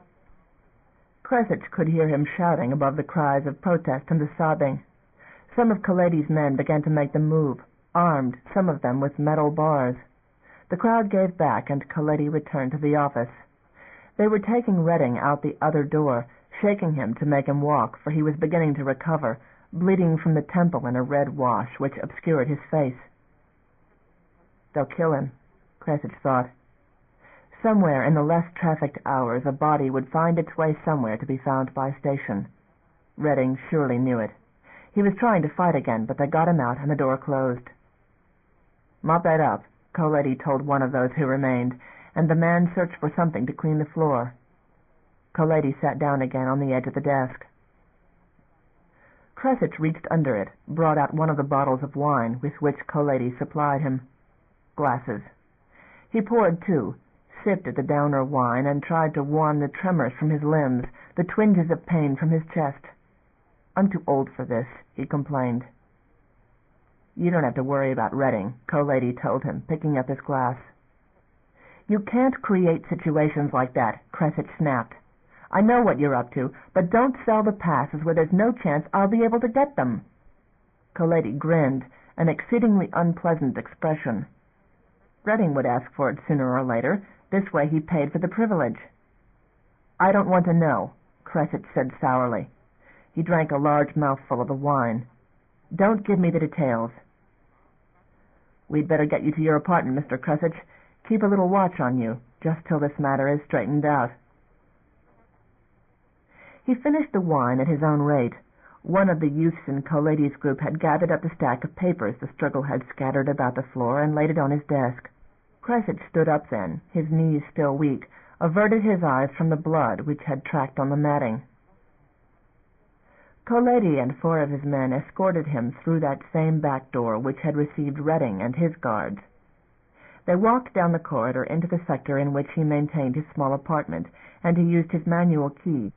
Comp had cut them off, and nothing worked here but manual controls. "I don't need your company," he said shortly. Colady gave him a wry and mocking smile, parodied a bow. "Talk with you later," Colady said. Cressetch went inside, closed the door again by manual, stood there with nausea threatening him. He sat down finally in the chair by the door, tried to stay still a moment. Madness accelerated in Kew. The passes which were hope for some to get out of Kew only increased the despair of those left behind. The roughest were left, so that the temperature of the whole was rising. The gangs ruled. No one was safe who did not belong to one of the organizations, man or woman. No one could walk the halls safely unless it was known he had protection, and protection was sold, for food or favors or bodies, whatever the currency available. Drugs, medical and otherwise, made it in. Wine did. Precious metals, anything of value, made it out of Kew and into station. Guards at the barriers made profits. And Colady sold applications for passes out of Kew, for Downbelow residency. Sold even the right to stand in the lines for justice, and anything else that Colady and his police found profitable. The Protections gang reported to Colady for license. There was only the diminishing hope of Downbelow, and those rejected or deferred became hysterical with the suspicion that there were lies recorded about them in station files, black marks which would keep them forever in queue. There were a rising number of suicides. Some gave themselves to excesses in the barracks halls, which became sinks of every vice. Some committed the crimes, perhaps, of which they feared they were accused, and some became the victims. "They kill them down there," one young man had cried, rejected. "They don't go to Downbelow at all. They take them out of here and kill them. That's where they go. They don't take workers. They don't take young men. They take old people and children out, and they get rid of them." "Shut up," others had cried, and the youth had been beaten bloody by 3 others in the line before Coletti's police could pull him out. But others wept and still stood in line with their applications for passes clutched in their hands. He could not apply to go. He feared some leak getting back to Coletti if he put in an application for himself. The guards were trading with Coletti, and he feared too much. He had his black market wine, had his present safety, had Coletti's guards about him, so that if anyone was harmed in Kew, it would not be Vasily Kresich, not until Coletti suspected he might be trying to break from him. Good came of what he did, he persuaded himself. While he stayed in Kew, while he held the 5th-day sessions, while he at least remained in a position to object to the worst excesses, some things Coletti would stop, some things Coletti's men would think twice about, rather than have an issue made of them. He saved something of order in Kew, saved some lives, saved a little bit from the thing Kew would become without his influence. And he had access to the outside, had that hope always, if the situation here became truly unbearable, when the inevitable crisis came, he could plead for asylum, might get out. They would not put him back to die, would not. He rose finally, hunted out the bottle of wine he had in the kitchen, poured himself a quarter of it, trying not to think of what had happened, did happen, would happen. Redding would be dead by morning. He could not pity him, saw only the mad eyes of the man staring at him as he lunged across the desk, scattering papers, slashing at him with the knife, at him, and not at Coletti's guards, as if he were the enemy. He shuddered and drank his wine. Part 6. Pell, Downer residence, 2300 hours. Change of workers. Satin stretched aching muscles as she entered the dimly lit habitat, stripped off the mask, and washed fastidiously in the cool water of the basin provided for them. Bluetooth, never far from her day or night, followed and squatted down on her mat, rested his hand on her shoulder, his head against her.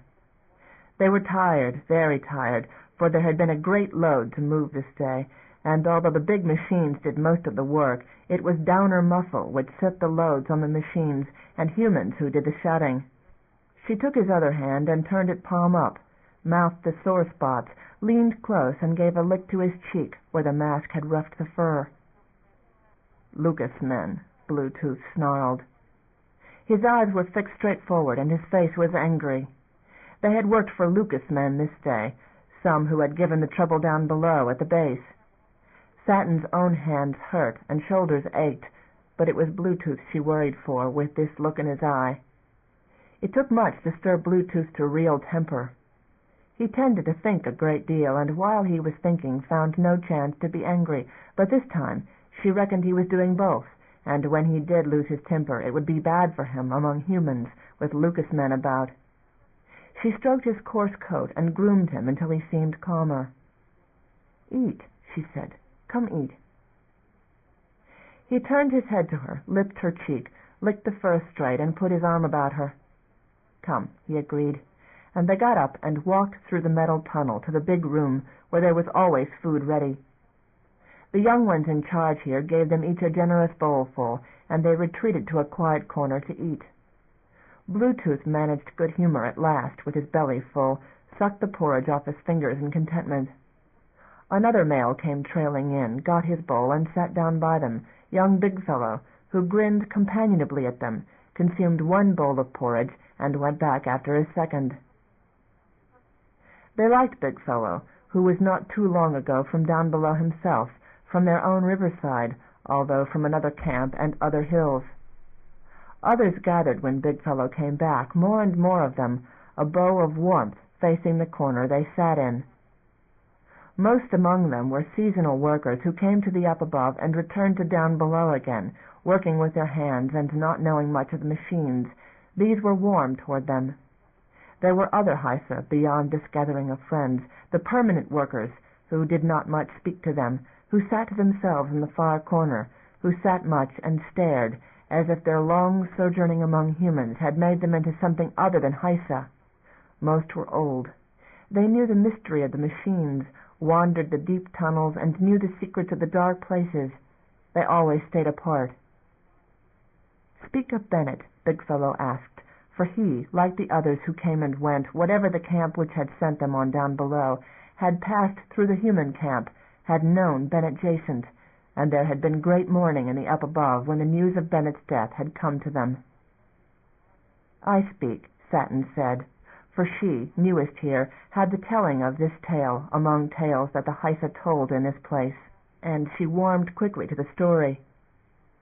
Every evening since their coming the talk had not been of the small doings of the Heisa, whose lives were always the same, but of the doings of the Constantines, and how Emilio and his friend Maliko had made the Heisa smile again, and of Bennett, who had died the Heisa's friend.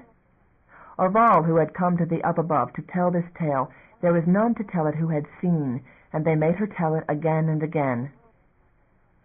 "He went down to the mill," she said, and when she came to that sad time in the story, and he tells the Heisa there, "No, no, please run, humans will do, humans will work, so river takes no Heisa."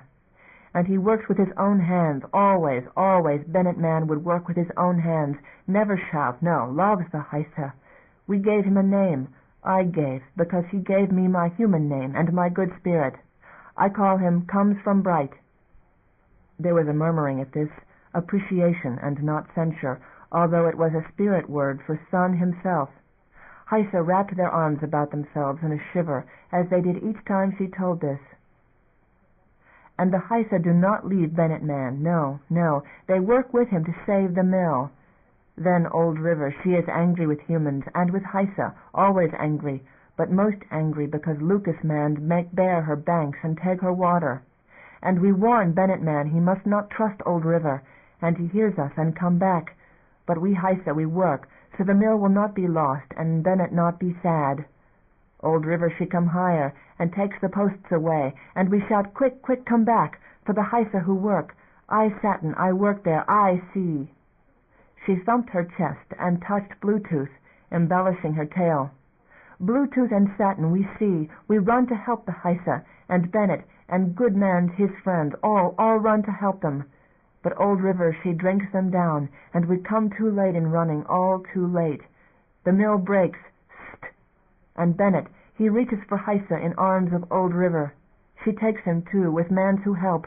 We shout, we cry, we beg old river, give Bennett back, but she takes him all the same. All Heisa she gives back, but she takes Bennett man and his friends. Our eyes are filled with this. He dies. He dies when he holds out arms for the Heisa. His good heart makes him die, and old river, bad old river, she drink him down. Humans find him and bury him. I set the spirit sticks above him and gave him gifts. I come here, and my friend Bluetooth comes, because it is a time. I come here on pilgrimage, where is Bennett's home."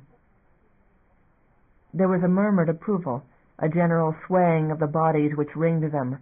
Eyes glistened with tears.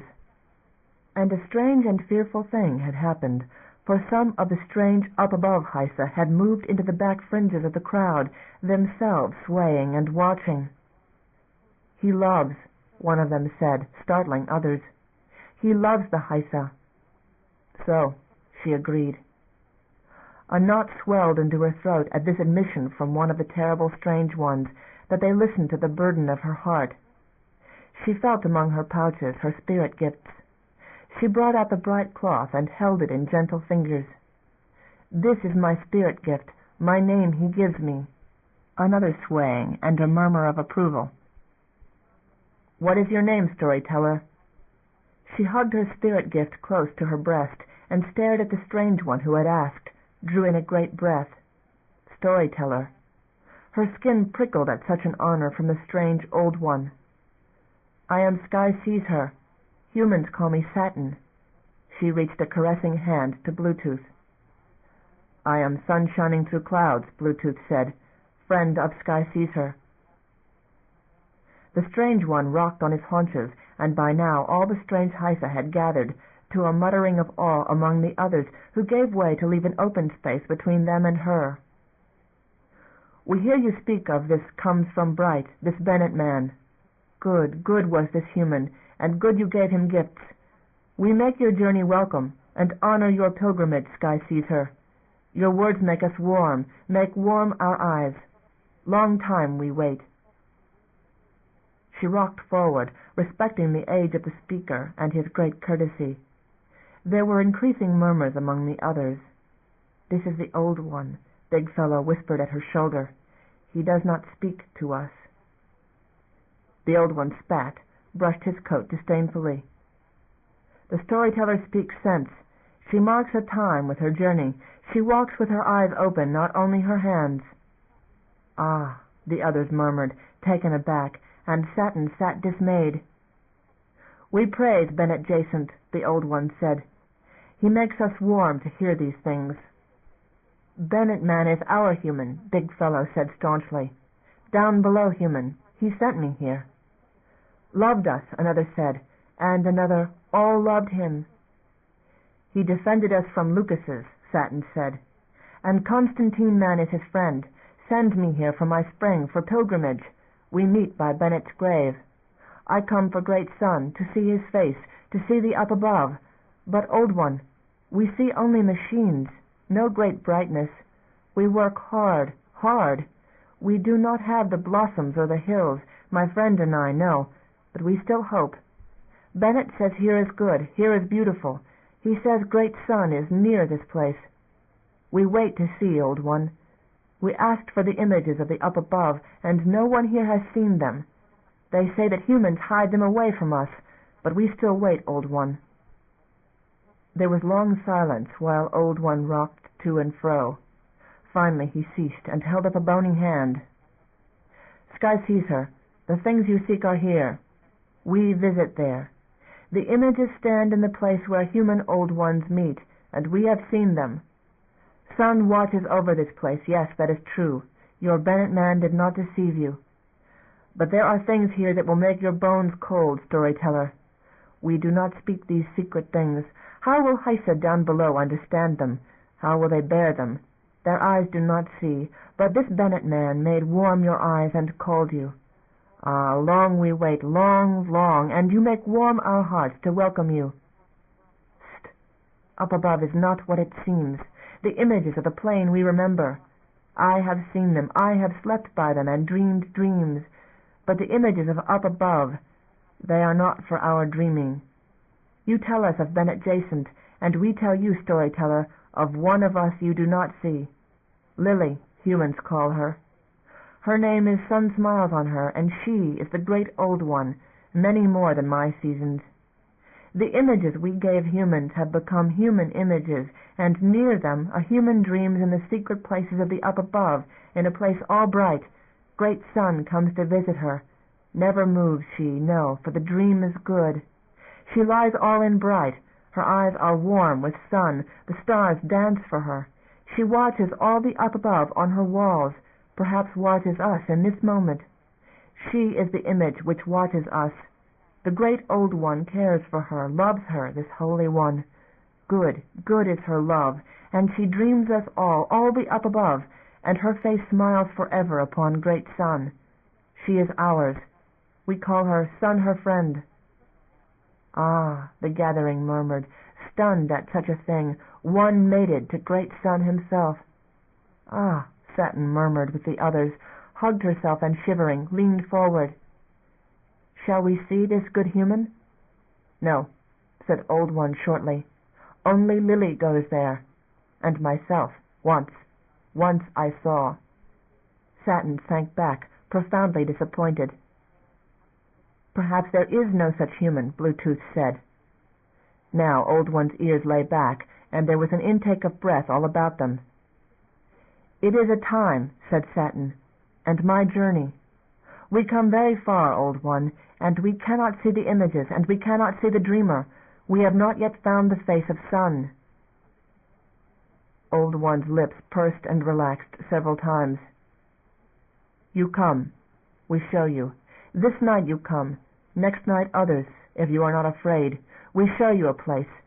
It has no humans in it for a short time, 1 hour. Human counting. I know how to reckon. You come?" From Bluetooth there was not a sound. "Come," Satin said, and felt his reluctance as she tugged at his arm. Others would not. There were none so daring or so trusting of the strange Old One. Old One stood up, and 2 of his company with him. Satin did, and Bluetooth stood up more slowly. "I go too," Big Fellow said, but none of his companions came with him to join them. Old One surveyed them with a curious mockery, and motioned them to come down the tunnels into the further ways, tunnels where Heisa could move without masks, dark places where one must climb far on thin metal, and where even Heisa must bend to walk. "He is mad," Bluetooth hissed finally into her ear, panting. "And we are mad to follow this deranged Old One. They are all strange who have been here long." Satin said nothing, not knowing any argument but her desire. She feared, but she followed, and Bluetooth followed her. Big Fellow trailed along after all of them.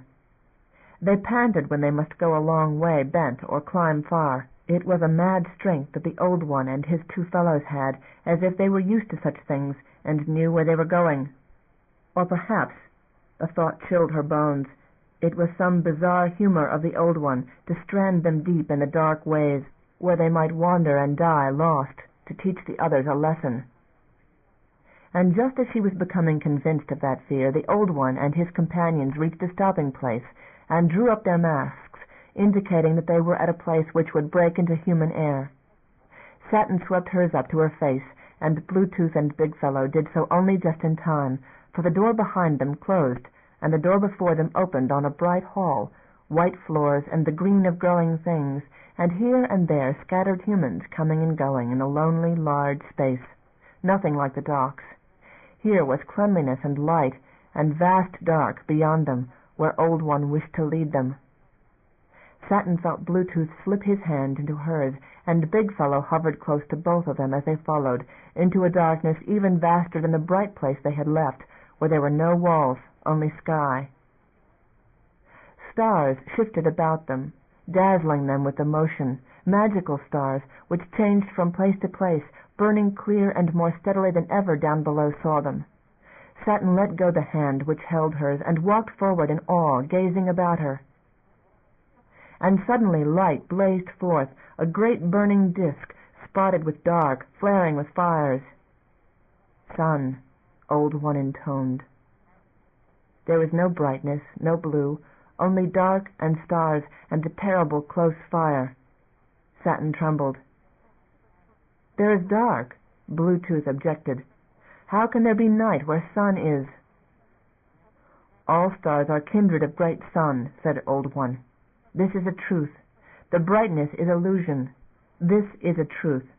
Great Sun shines in darkness, and he is large, so large we are dust. He is terrible, and his fires frighten the dark. This is truth. Sky Caesar, this is the true sky. This is your name. The stars are like great Sun, but far, far from us. This we have learned. See, the walls show us the up above itself, and the great ships, the outside of the docks, and there is Downbelow. We are looking on it now." "Where is the human camp?" Big Fellow asked. "Where is Old River?" "The world is round like an egg, and some of it faces away from Sun. This makes night on that side. Perhaps if you looked closely you might see Old River.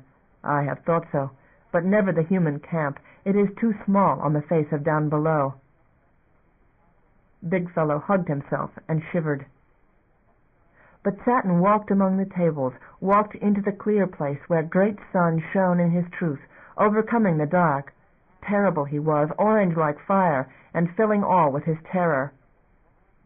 She thought of the dreaming human called Sun her friend, whose eyes were forever warmed with that sight, and the hair lifted on her nape.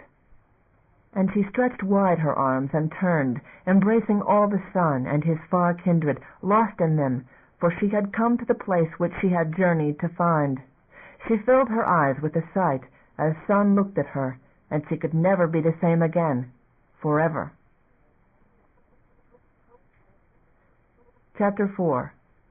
Aboard Norway, Null Point, Union Space, 9/10/52. Omicron Point. Norway was not the first to come flashing into the vicinity of that dark, planet-sized piece of rock and ice, visible only as it occluded stars. Others had preceded her to this sunless rendezvous. Omicron was a wanderer, a bit of debris between stars, but its location was predictable, and it provided mass enough to home in on out of jump. A place as nowhere as it was possible to be, a chance finding by Sung of Pacific long ago, used by the fleet since then. It was one of those bits that the sublight freighters had dreaded, which jump ships with private business to conduct cherished and kept secret. Sensors were picking up activity, multiple ship presence, transmissions out of this forever night. Computer talked to computer as they came in, and Signe Mallory kept her eyes flickering from one to the other bit of telemetry, fighting the hypnotism that so easily set in from jump and the necessary drugs.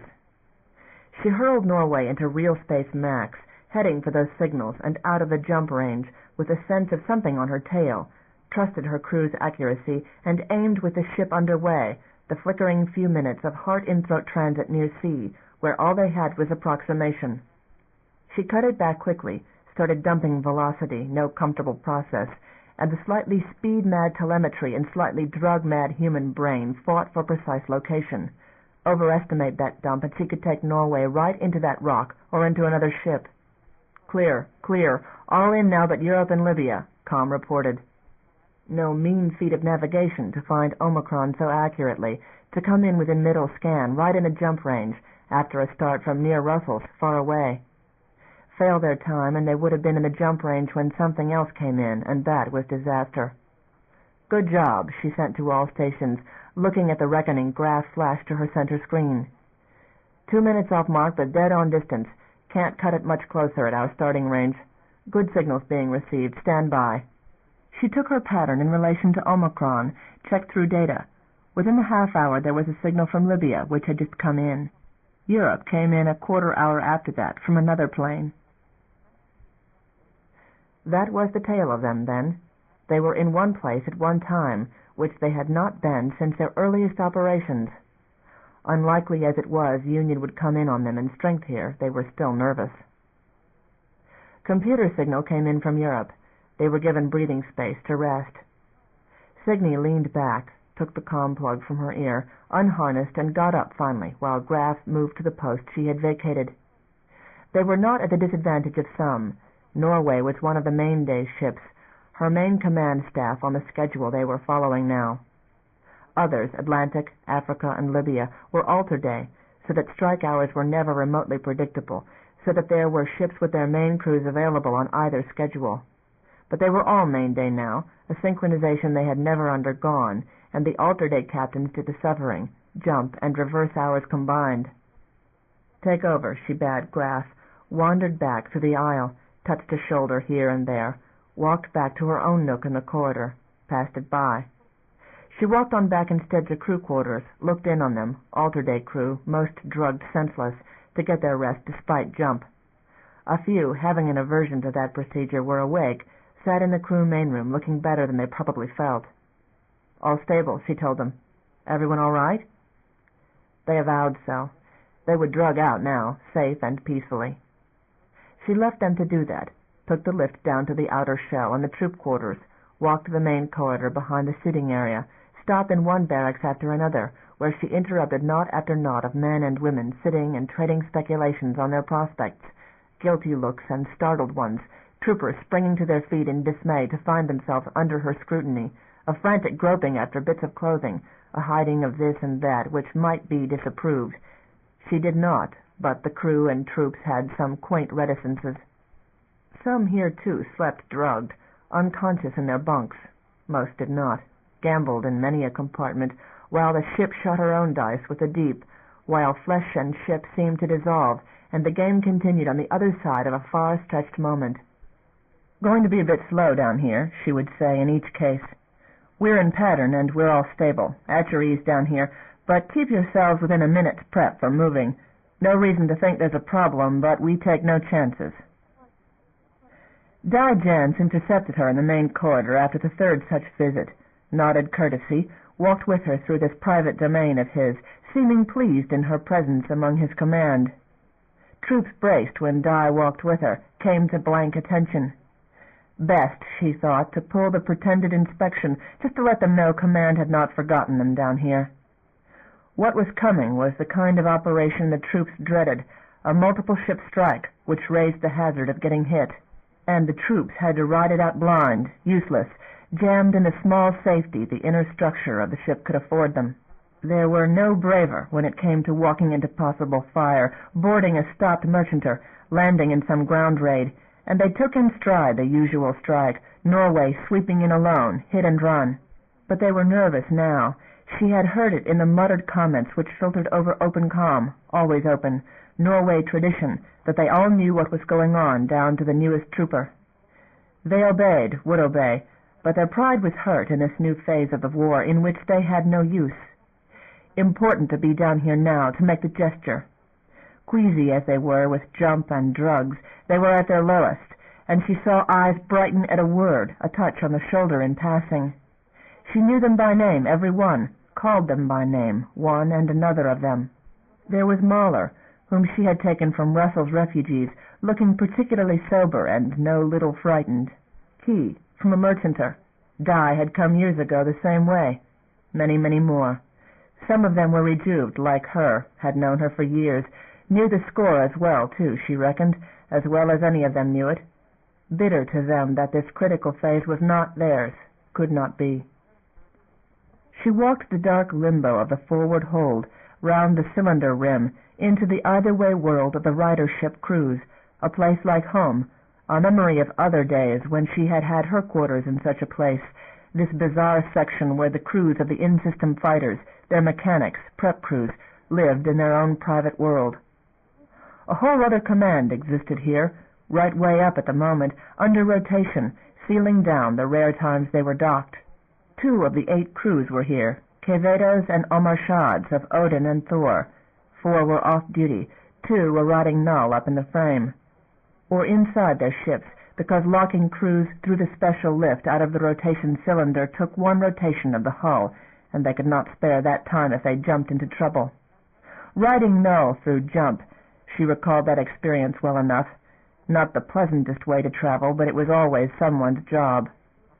They had no intent to deploy the riders here at Omicron, or 2 more sets of them would have been set up there in the can, as they called it, in that exile. "All's as it should be," she said to those in demi-prep. "Rest, relax, keep off the liquor. We're still on standby, and will be while we're here. Don't know when we'll be ordered out or with how much warning. Could have to scramble, but far from likely.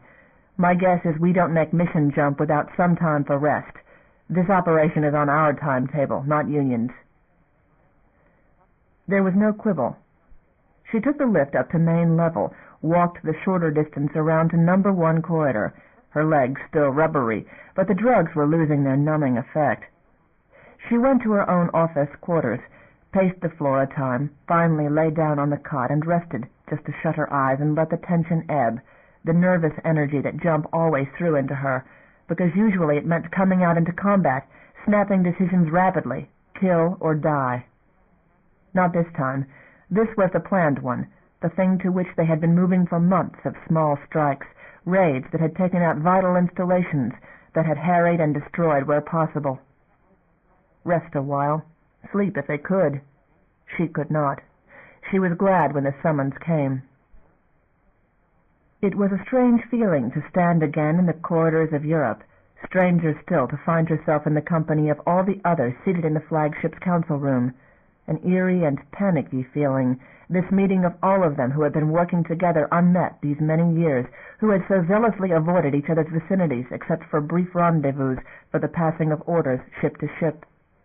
In recent years it was unlikely that Maisie and himself had known where all his fleet was, whether particular ships survived the missions on which they were sent, or what mad operations they might be undertaking solo. They had been less a fleet than a guerrilla operation, skulking and striking and running. Now they were here, the last 10, the survivors of the maneuvers. Herself, Tom Edger of Australia, lean and grim-faced. Big Mika Kreshoff of Atlantic, perpetually scowling. Carlo Mendez of North Pole, a small, dark man of quiet manner. There was Channel of Libya, who had gone on rejuve. His hair had turned entirely silver since she had seen him a year ago. There was dark-skinned Pori of Africa, an incredibly grim man. Cosmetic surgery after wounds was not available in the fleet.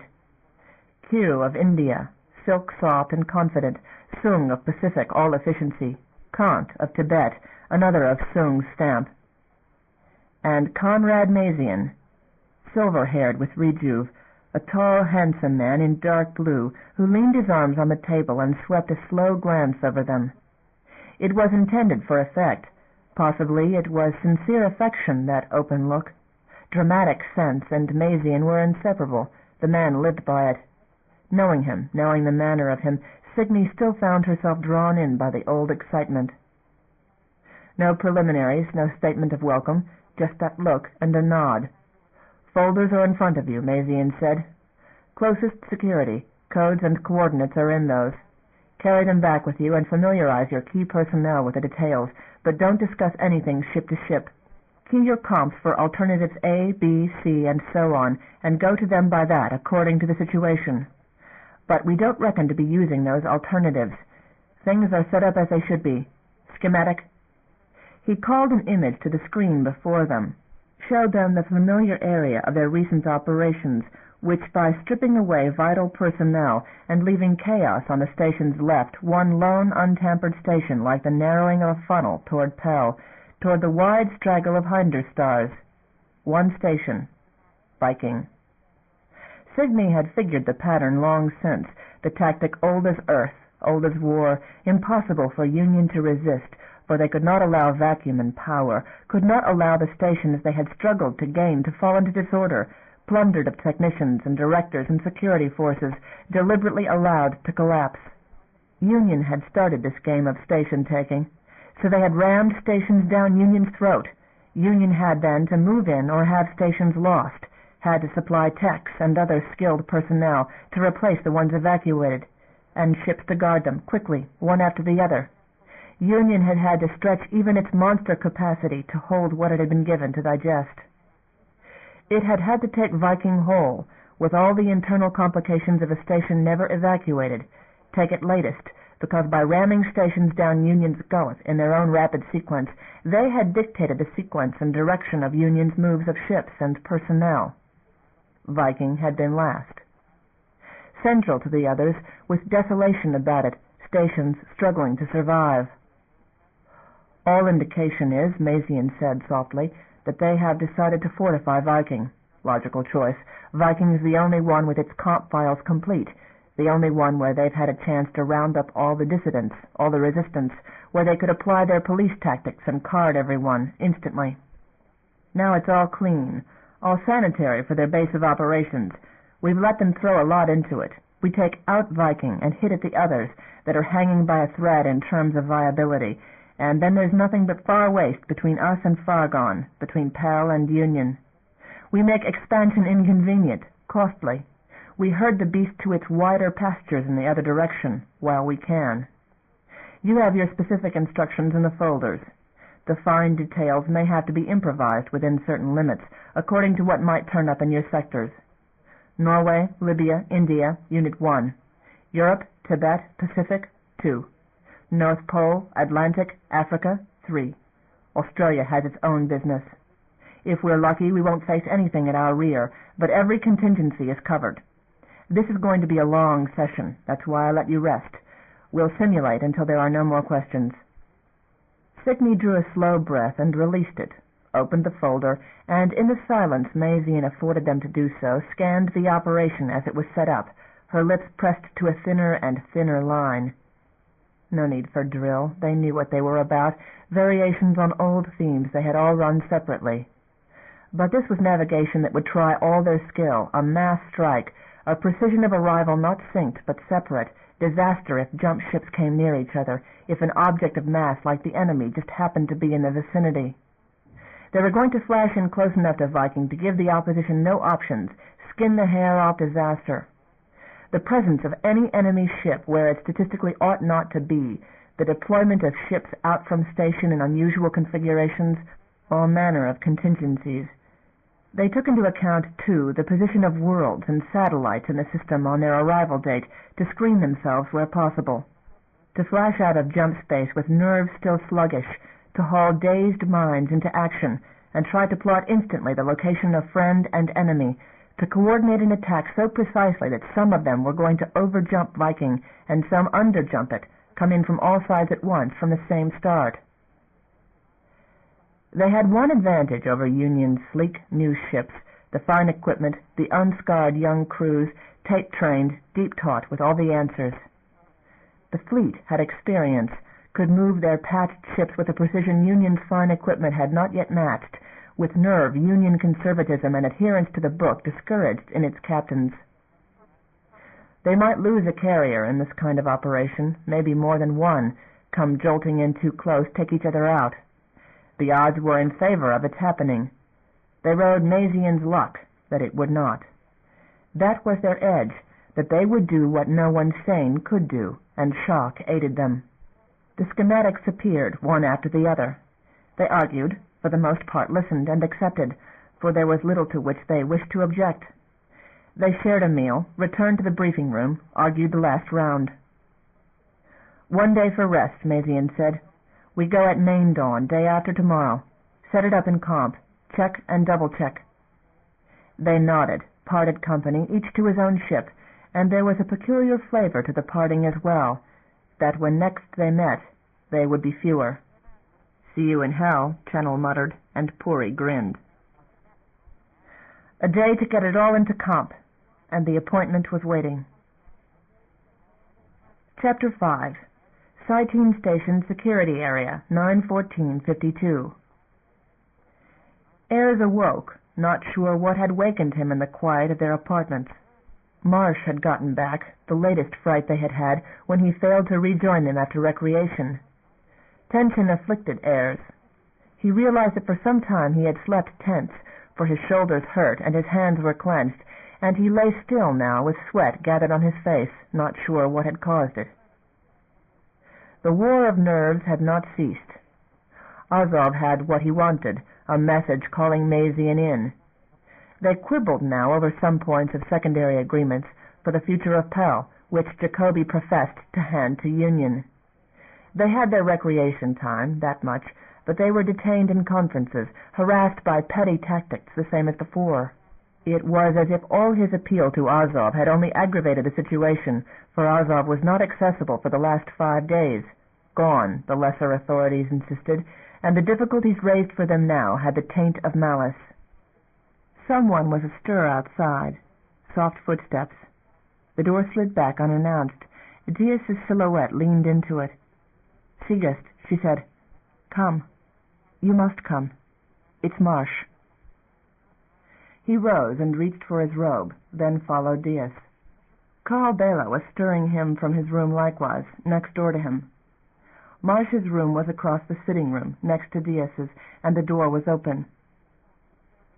Marsh hung, gently turning by his belt looped from a hook which had held a movable light.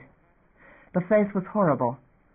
Ayres froze an instant, then dragged back the chair which had slid on its track, climbed up and tried to get the body down. They had no knife, had nothing with which they might cut the belt.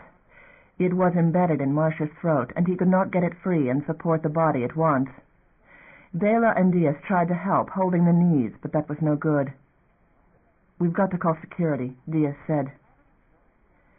Ayres climbed down from the chair, hard breathing, stared at them. "I might have stopped him," Diaz said. "I was still awake. I heard them moving about, a great deal of noise, then strange sounds. When they had stopped so suddenly and so long, I finally got up to see."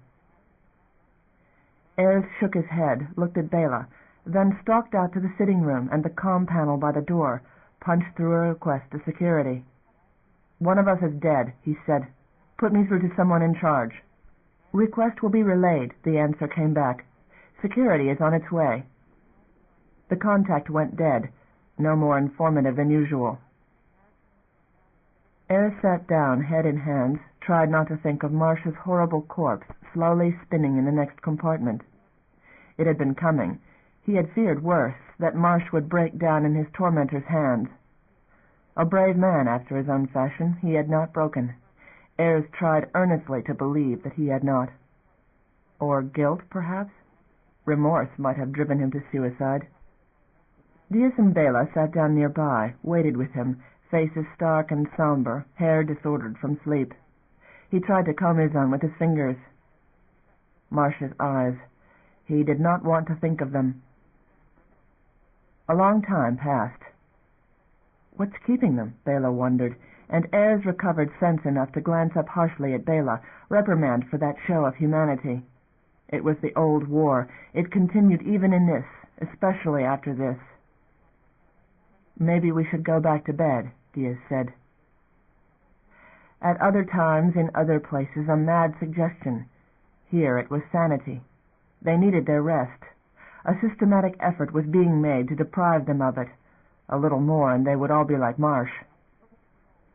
"Probably they will be late," he agreed aloud. "We might as well." They quietly, as if it were the sanest thing in the world, retired to their separate rooms. Eyre took off his robe and hung it over the chair by his bed, reckoning anew that he was proud of his companions, who held up so well, and that he hated union. It was not his business to hate, only to get results. Marsh, at least, was free. He wondered what union did with their dead. Ground them up, perhaps, for fertilizer. That would be typical of such a society, economical. Poor Marsh.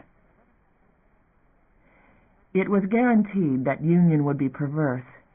He had no sooner settled into bed, reduced his mind to a level that excluded clear thought, closed his eyes in an attempt at sleep, than the outer door whisked open, the tread of booted feet sounded in the sitting-room, his door was rudely pulled back, and armed soldiers stood silhouetted against the light. With studied calm he rose to his feet. "Dress," a soldier said. He did so. There was no arguing with the mannequins. "Heirs," the soldier said, motioning with his rifle. They had been moved out of the apartment to one of the offices, he and Bela and Diaz, made to sit for at least an hour on hard benches, waiting for someone of authority who was promised them. Presumably security needed to examine the apartment in detail. "Heirs," the soldier said a second time, this time harshly, indicating that he should rise and follow. He did so, leaving Diaz and Bela with a touch of apprehension in the parting. They would be bullied, he thought, perhaps even accused of Marsh's murder. He was about to be, perhaps. Another means of breaking their resistance, only, he thought. He might be in Marsh's place. He was the one separated from the others. He was taken out of the office, brought among a squad of soldiers in the outer corridor, hastened farther and farther from the offices, from all the ordinary places, taken down in a lift, marched along another hall. He did not protest. If he stopped, they would carry him. There was no arguing with these mentalities, and he was too old to submit to being dragged down a hall. It was the docks, crowded with military, squad upon squad of armed troops, and ships loading. "No," he said, forgetting all his policy, but a rifle barrel slammed against his shoulders and moved him on, across the ugly utilitarian decking, up to the ramp and umbilical, which linked some ship to the dock. Inside, then, the air was, if anything, colder than it was on the docks. They passed 3 corridors, a lift, numerous doors. The door at the end was open and lighted, and they brought him into the steel and plastic of shipboard furnishings, sloping shapes, chairs of ambiguous design, fixed benches, decks of far more obvious curve than those of the station, everything cramped and angles strange. He staggered, unused to the footing, looked in surprise at the man seated at the table. Day and Jacoby rose from a chair to welcome him. "What's going on?" he asked of Jacoby. "I really don't know," Jacoby told him, and it seemed the truth. "I was roused out last night and brought aboard. I've been waiting in this place half an hour." "Who's in charge here?" Ayres demanded of the mannequins. "Inform him I want to speak with him." They did nothing, only stood, rifles braced all at the same drill angle. Ayres slowly sat down, as Jacoby did. He was frightened. Perhaps Jacoby himself was. He lapsed into his long habit of silence, finding nothing to say to a traitor at any event. There was no polite conversation possible. The ship moved, a crash echoing through the hull and the corridors and disturbing them from their calm. Soldiers reached for handholds as the movement of queasy null came on them. Freed of station's grav, they had a moment yet to acquire their own as ship systems took over. Clothes crawled unpleasantly, stomachs churned. They were convinced of imminent falling, and the falling when it came was a slow settling. "We've left," Jacoby muttered. "It's come, then." Ayres said nothing, thinking in panic of Bela and Diaz, left behind. Left. A black-clad officer appeared in the doorway, and another behind him. "Azov." "Dismissed," Azov said to the mannequins, and they went out in silent order. Ayres and Jacoby rose at once. "What's going on?" Ayres asked directly. "What is this?" "Citizen Ayres," said Azov, "we are on defensive maneuvers." "My companions, what about them?" "They are in a most secure place, Mr. Ayres. You've provided us the message we desired. It may prove of use, and therefore you're with us. Your quarters are adjoining, just down that corridor. Kindly confine yourself there." "What's happening?" he demanded, but the aide took him by the arm and escorted him to the door. He seized the frame and resisted, casting a look back at Azov. "What's happening?"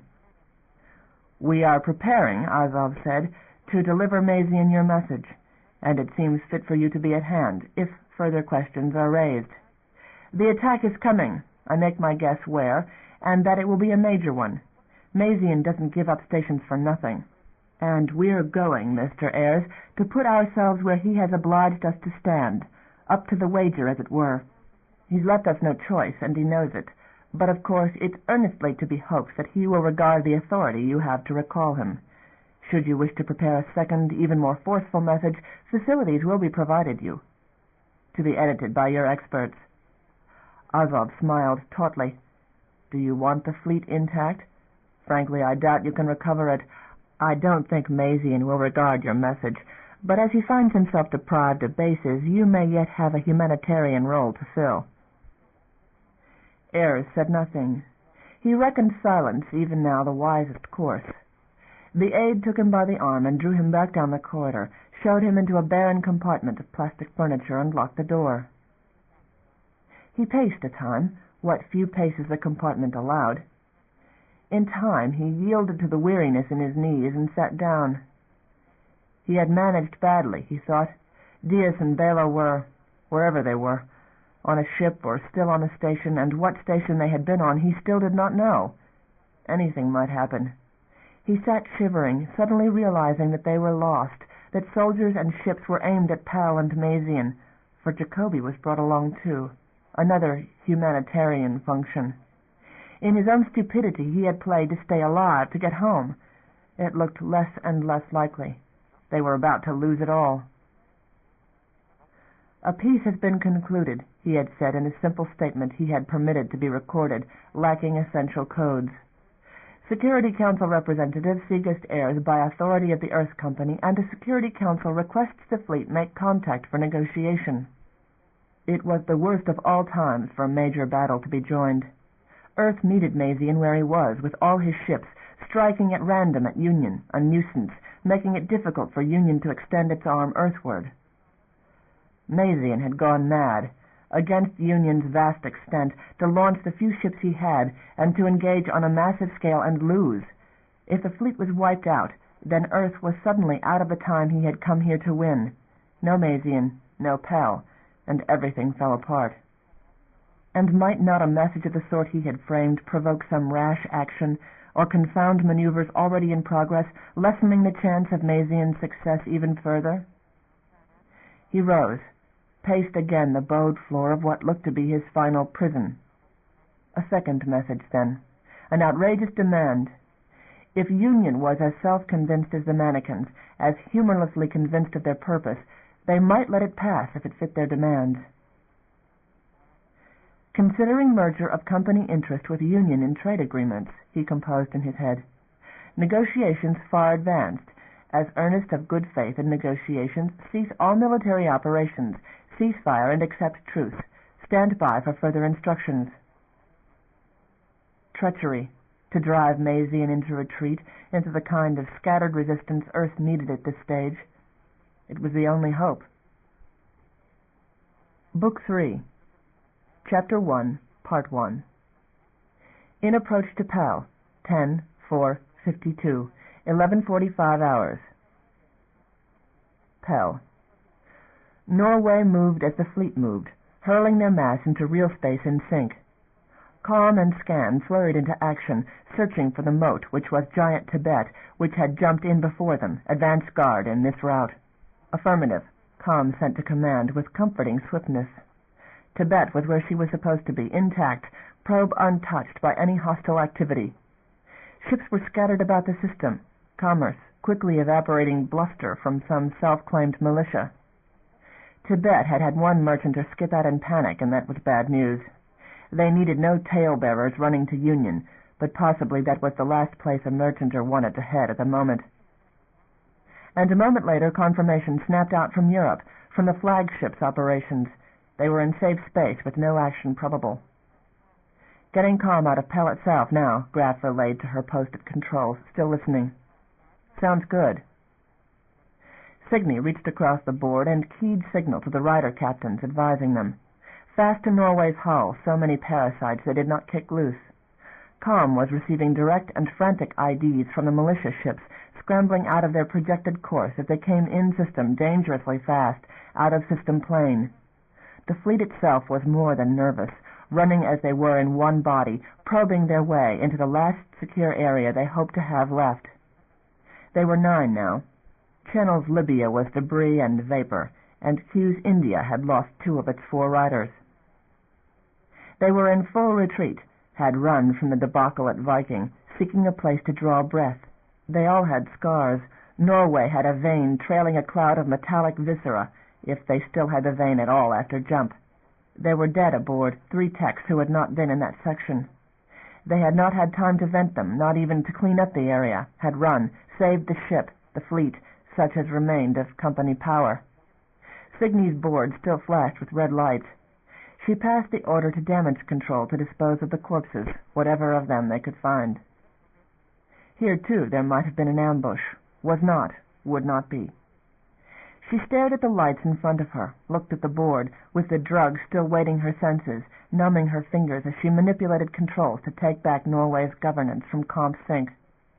They had scarcely engaged at Viking, had turned tail and run, Mazian's decision. She had never questioned, had respected the man for strategic genius, for years. They had lost a ship, and he had pulled them, after months of planning, after maneuvers that had taken 4 months and unreckoned lives to set up. Had pulled them from a fight from which their nerves were still jangled, from a fight which they could have won. She had not the heart to look beside her to meet Graf's eyes, or Di's, or the faces of the others on the bridge, and no answer for them. Had none for herself. Mazian had another idea, something. She was desperate to believe that there was sane reason for the abort. Get out quickly, redo it, replan it. Only this time they had been pushed out of all their supply lines, had given up all the stations from which they had drawn goods. It was possible Mazian's nerve had broken.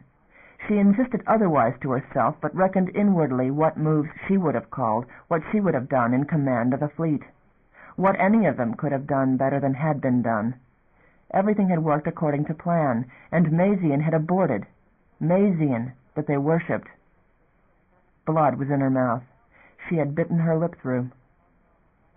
Receiving approach instructions from Pell via Europe, Com told her. Graf, she said, take it over. She reserved her own attention to the screens and the emergency comm link she had plugged into her ear, direct link with Mazian when he should decide finally to use it, when he should decide to communicate with the fleet, which he had not, silent since the orders which had hurled them out of a battle they had not lost. It was a routine approach, all routine. She received clearance through Maisie comm, keyed the order to her rider captains, scattering Norway's fighters as other ships of the fleet were shedding their own, backup crews manning them this time. The riders would keep an eye on the militia, blast any that threatened to bolt, then come and dock to them after the great carriers were safely berthed at station. Calm chatter continued out of Pell. Go slow, station pleaded with them. Pell was a crowded vicinity. There was nothing from Maisie himself. Part 2. Pell, Blue Dock, 1200 hours. Maisie himself, and not Union, not another convoy. The whole fleet was coming in. Word ran through the station corridors with the speed of every uncontrolled channel, through the station offices and the smallest gathering on the docks, through Q as well, for there were leaks at the barriers, and screens showed the situation there. Emotion ran from outright panic while there had been the possibility of Union ships, to panic of a different flavor when they knew it for what it was. Damon studied the monitors and intermittently paced the floors of Dock Command Blue. Eileen was there, seated at the comm console, holding the plug to her ear and frowning in concentrated dispute with someone. Merchanters were in a state of panic. The militarized ones were an impulse away from bolting entirely, in dread of being swept up by the fleet, crews and ships as well, impressed to service. Others dreaded confiscation of supplies, of arms, of equipment and personnel. Such fears and complaints were his concern. He talked to some of them, when he could offer any assurance. Legal affairs was supposed to prevent such confiscations by injunction, by writs and decrees. Decrees against Maisie. Merchanters knew what that was worth. He paced and fretted, finally went to comm and took another channel, contacting security. Dean, he hailed the man in charge. Call me alter-day shift. If we can't pull them off Q, we still can't leave those freighter docks open to easy intrusion. Put some live bodies in the way. Uniform some of the supervisory staff if you haven't enough. General, call up. Get those docks secure and make sure you keep the downers out of there. Your office authorizes it. It authorizes it. There was hesitation on the other end. There were supposed to be papers, counter-signatures from the main office. Station master could do it. Station master's office had its hands full trying to make sense out of the situation. His father was on comm, trying to stall off the fleet with argument. Get me a signed paper when you can, Dean Gahan said. I'll get them there. Damon breathed a soft hiss, shut down the contact, paced more, paused again behind Eileen's chair, leaning on the back of it. She leaned back in a moment's lull, half turned to touch his hand. Her face had been white when he had come into the room. She had recovered her color and her composure.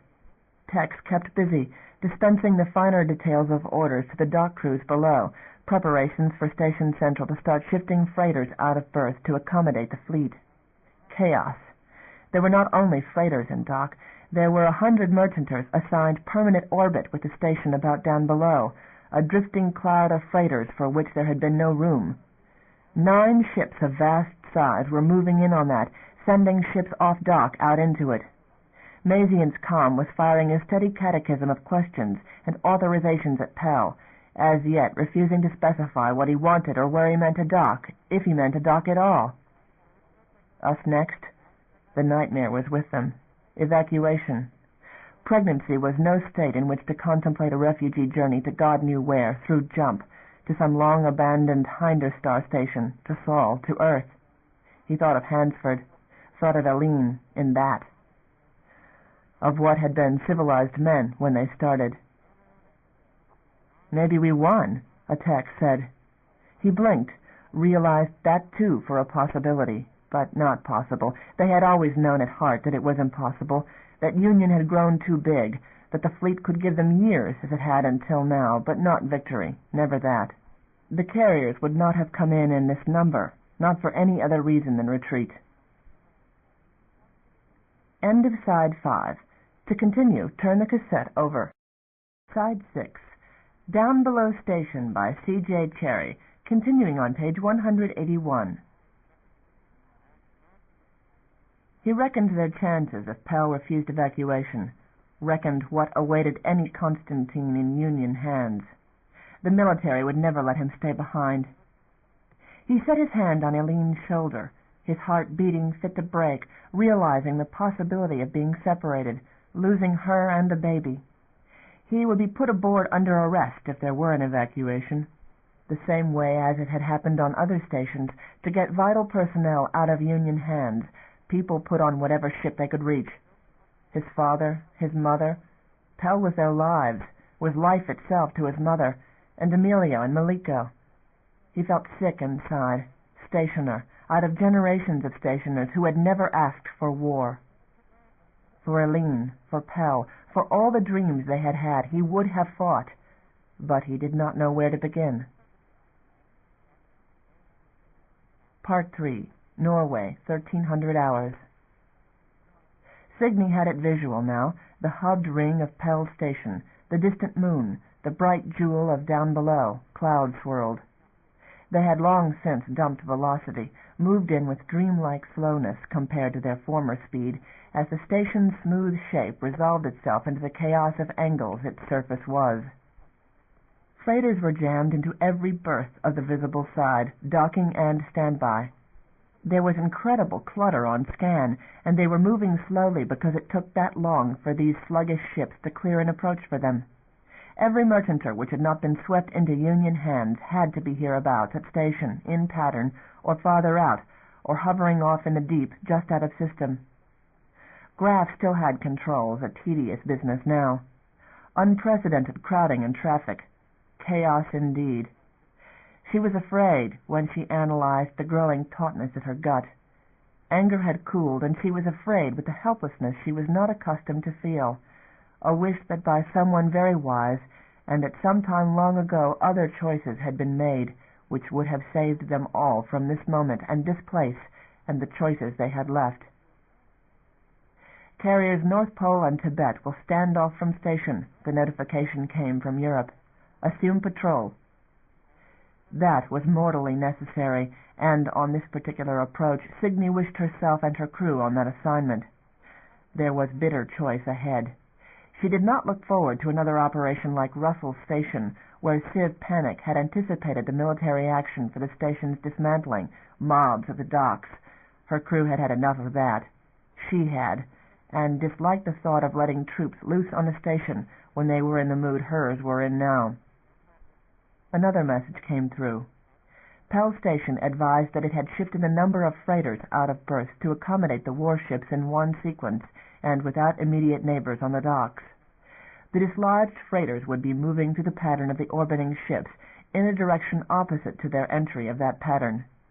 Mazian's voice cut in, deep and harsh, a repeated advisement that, whatever disruption in the patterns of ships about Pell, if any freighter tried to jump system, they would be blown without warning.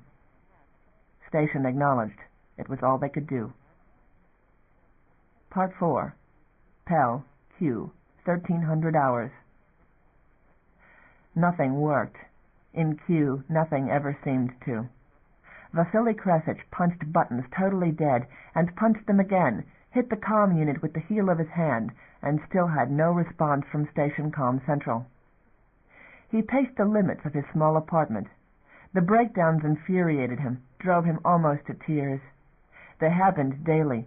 The water, the fans, the comm, vid, supplies, shortages driving home over and over again the misery of his living, the decay, the pressure of bodies, the senseless violence of people driven mad by crowding and uncertainty. He had the apartment. He had his possessions. He kept these things meticulously in order, scrubbed often and obsessively. The smell of Q clung to him, no matter how he washed, and how diligently he scrubbed the floors and sealed the closet against the pervading smell. It was an antiseptic reek of cheap astringents and whatever chemicals the station used to combat disease and crowding and keep the life support in balance. He paced the floor, tried the comm again, hoping, and it did not work. He could hear commotion outside in the corridor, trusted that Nino Kalady and his boys would have things under some control. Hoped so. There were times when he could not get out of Q, in the occasional disturbances, when the gate sealed, and even his council pass did not suffice to make an exception. He knew where he ought to be, outside, restoring order, managing Colady, trying to restrain the Q police from some of their excesses. And he could not go. His flesh cringed at the mere thought of confronting the mobs and the shouting and the hate and the ugliness of Q, of more blood and more things to disturb his sleep. He dreamed of Redding, of others, of people he had known who turned up dead in the corridors or vented. He knew that this cowardice was ultimately fatal. He fought it, knowing where it led, that when once he appeared to come apart he was lost, and knowing that, there were days when it was difficult to walk those halls, when he felt his courage inadequate. He was one of them, no different from the rest, and given shelter he did not want to come out of it, did not want to cross even that brief space necessary to reach the security post and the doors. They would kill him, Colady or one of the rival powers, or someone with no motive at all. Some day, in the madness of rumor which swept Q, they would kill him, someone disappointed in an application, someone who hated and found him a symbol of authority. His stomach knotted now every time he opened the door of his apartment. There were questions outside, and he had no answers. There were demands, and he could not meet them, eyes, and he could not face them. If he went out this day, he had to come back, when the disorder might be worse. He was never permitted out of Q more than one shift at a time. He had tried, tested his credit with them, finally gathered the courage to ask for papers, to ask for release, days after the last disturbance, asked, knowing it might get back to Colady, asked, knowing it might cost him his life. And they had denied him. The great, the powerful council of which he was a member would not hear him. He had, Angelo Constantine said, too great a value where he was, privately made a show of pleading with him to stay where he was. He said nothing more of it, fearing it would go more public, and he would not live long after that. He had been a good man, a brave man once. He had reckoned himself so, at least before the voyage, before the war, while there was Jen and Rami. He had twice been mobbed in Q, once beaten senseless. Redding had tried to kill him, and would not be the last. He was tired and sick, and Rejuve was not working for him. He suspected the quality of what he had gotten, suspected the strain was killing him. He had watched his face acquire new lines, a hollowed hopelessness.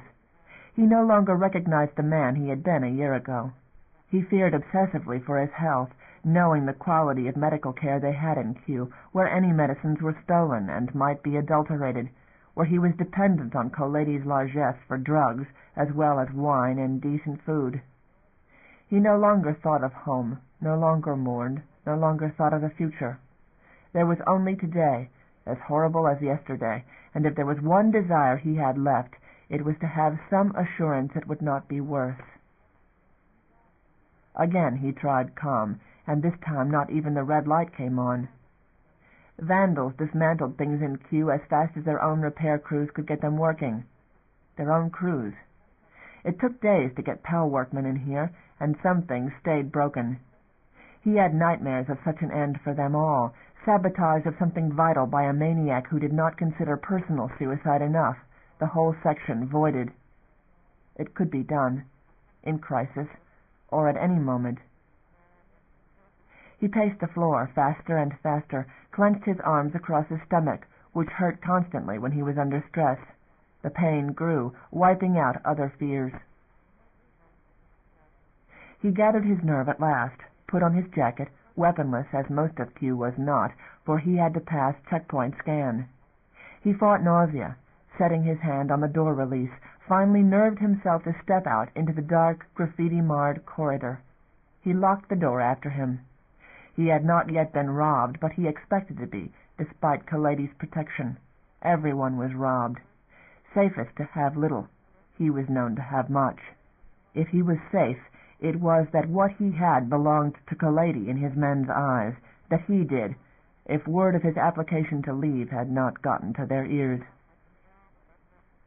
Through the hall and past the guards, Colady's men. He walked onto the dock among crowds which stank of sweat and unchanged clothes and antiseptic sprays. People recognized him and snatched at him with grimy hands, asking news of what was happening over in the main station. I don't know yet. Comm's dead in my quarters. I'm on my way to learn. Yes, I'll ask, sir."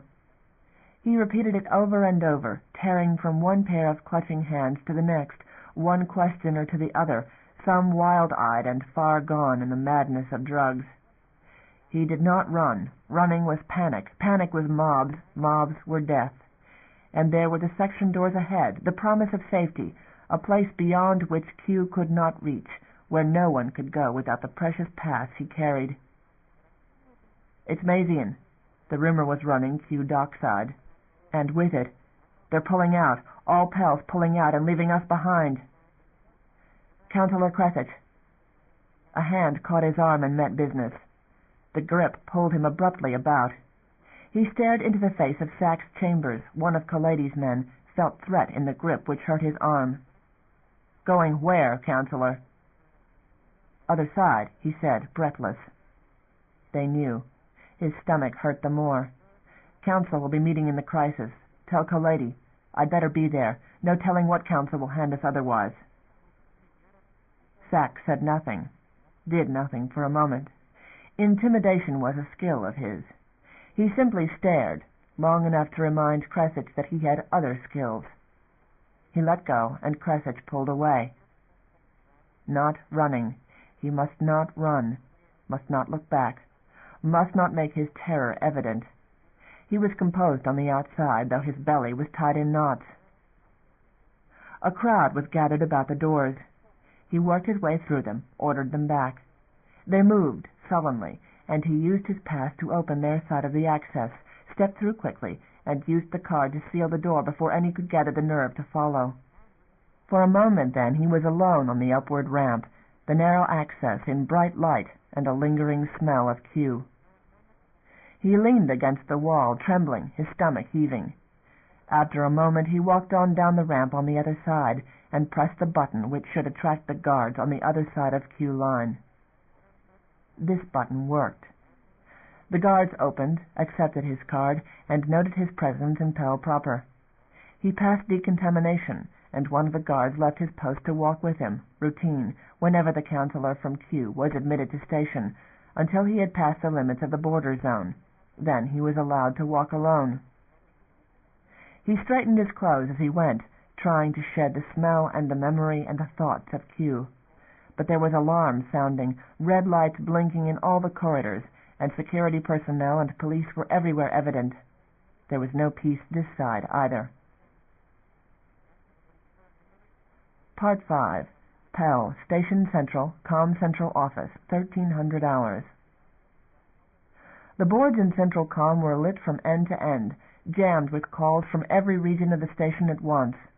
Residential use had shut itself down in crisis. Situation Red was flashing in all zones, advising all residents to stay put. They were not all regarding that instruction. Some halls of the halls on monitor were vacant, others were full of panicked residents. What showed now on Q monitor was worse. "Security call," John Lucas ordered, watching the screens. "Blue 3. The division chief leaned over the board and gave directions to the dispatcher. John walked over to the main board, behind the harried com chief's post. The whole of council had been called to take whatever emergency posts they could reach, to provide policy, not specifics. He had been closest, had run, reaching this post, through the chaos outside. Hale, he fervently hoped, had done what he was told, was sitting in his apartment with Jessad. He watched the confusion in the center, paced from board to board, watched one and another hall in confusion. The com chief kept trying to call through to the station master's office, but even he could not get through. Tried to route it through station command com, and kept getting a "channel unavailable" blinking on the screen. The chief swore, accepted the protests of his subordinates, a harried man in the eye of a crisis. "What's happening?" John asked. When the man ignored the question for a moment to handle a subordinate's query, he waited. "What are you doing?"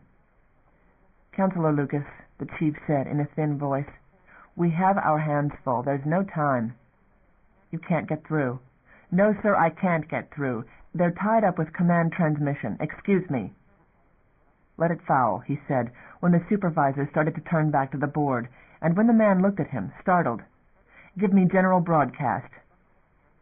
"I need the authorization," the calm chief said. Behind him, red lights began to flash and multiply. "It's the authorization I need, Counselor. Station master has to give it." "Do it."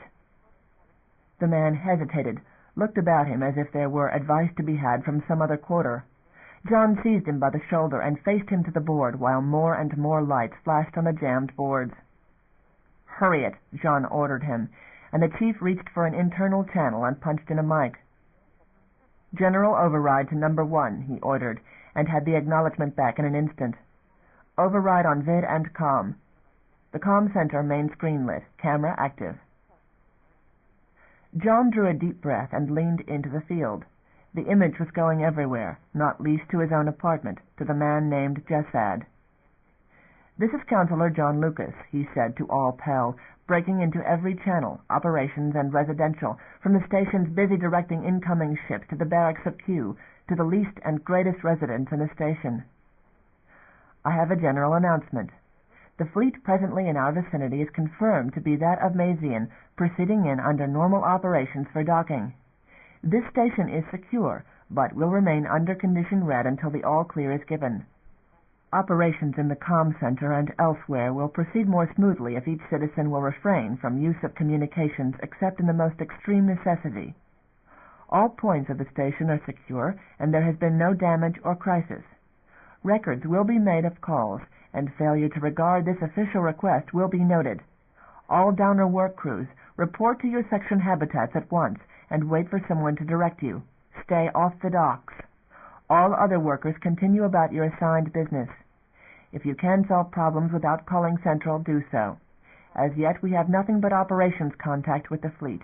As soon as information becomes available, we will make it public. Please stay by your receivers. This will be the quickest and most accurate source of news." He leaned out of the field. The warning lights went off the console camera. He looked about him to find the chaos on the boards much less, as the whole station had been otherwise occupied for a moment. Some calls returned at once, presumably necessary and urgent. Most did not. He drew a deep breath, thinking in one part of his mind of what might be happening in his apartment, or worse, away from it, hoping that Jessad was there, and fearing that he would be discovered there. Mazian. Military presence which might start checking records, asking close questions, and to be found harboring Jessad. "Sir." It was the comm chief.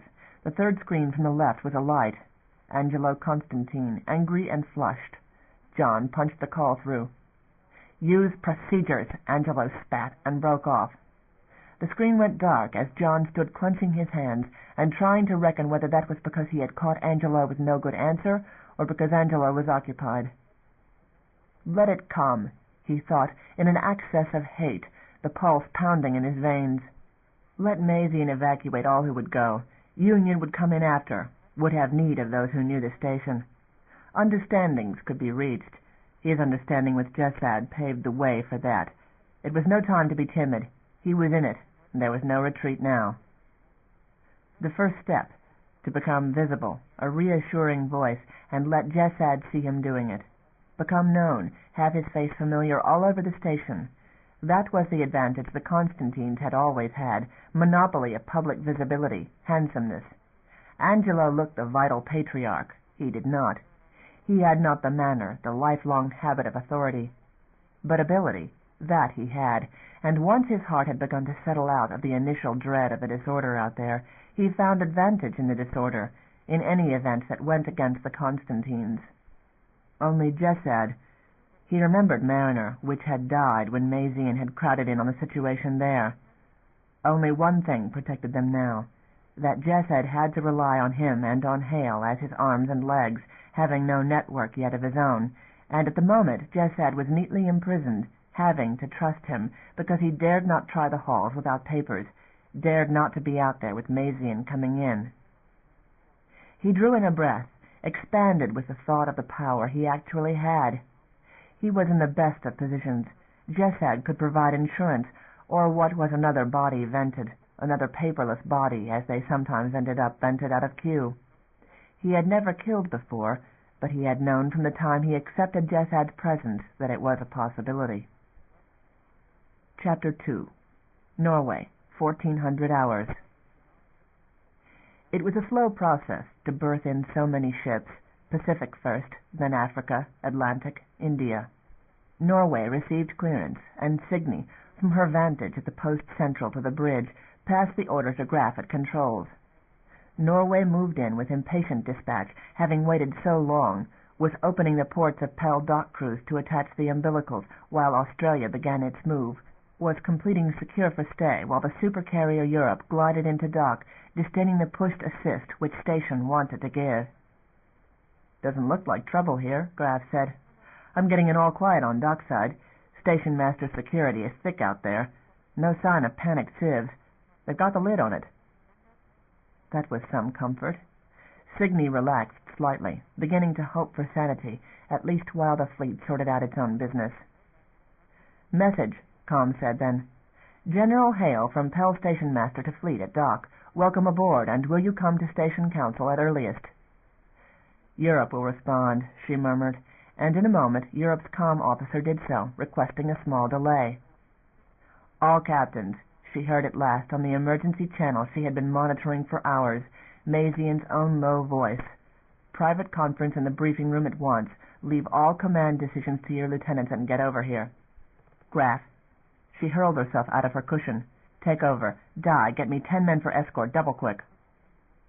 Other orders were pouring over com from Europe, from the deployment of 50 troopers from each ship to dockside, full combat rig, for passing fleet command to Australia's second, Jan Mayes for the interim, for riders of docked ships to apply to station control for approach instructions, to come in for reattachment.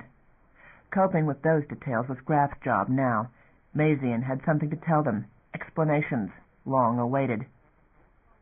She went to her office, delayed only to slip a pistol into her pocket, hastened to the lift and out into the access corridor amid the rush of troops Graf was ordering to the dockside.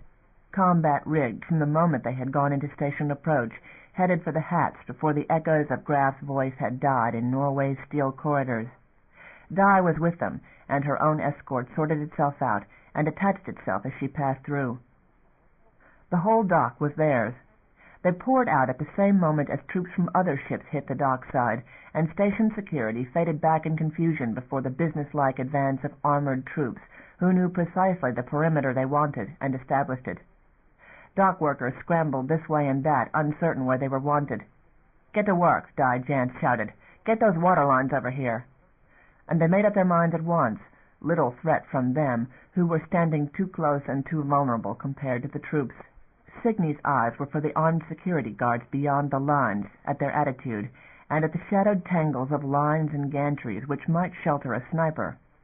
Her detachment surrounded her, with Bien as officer.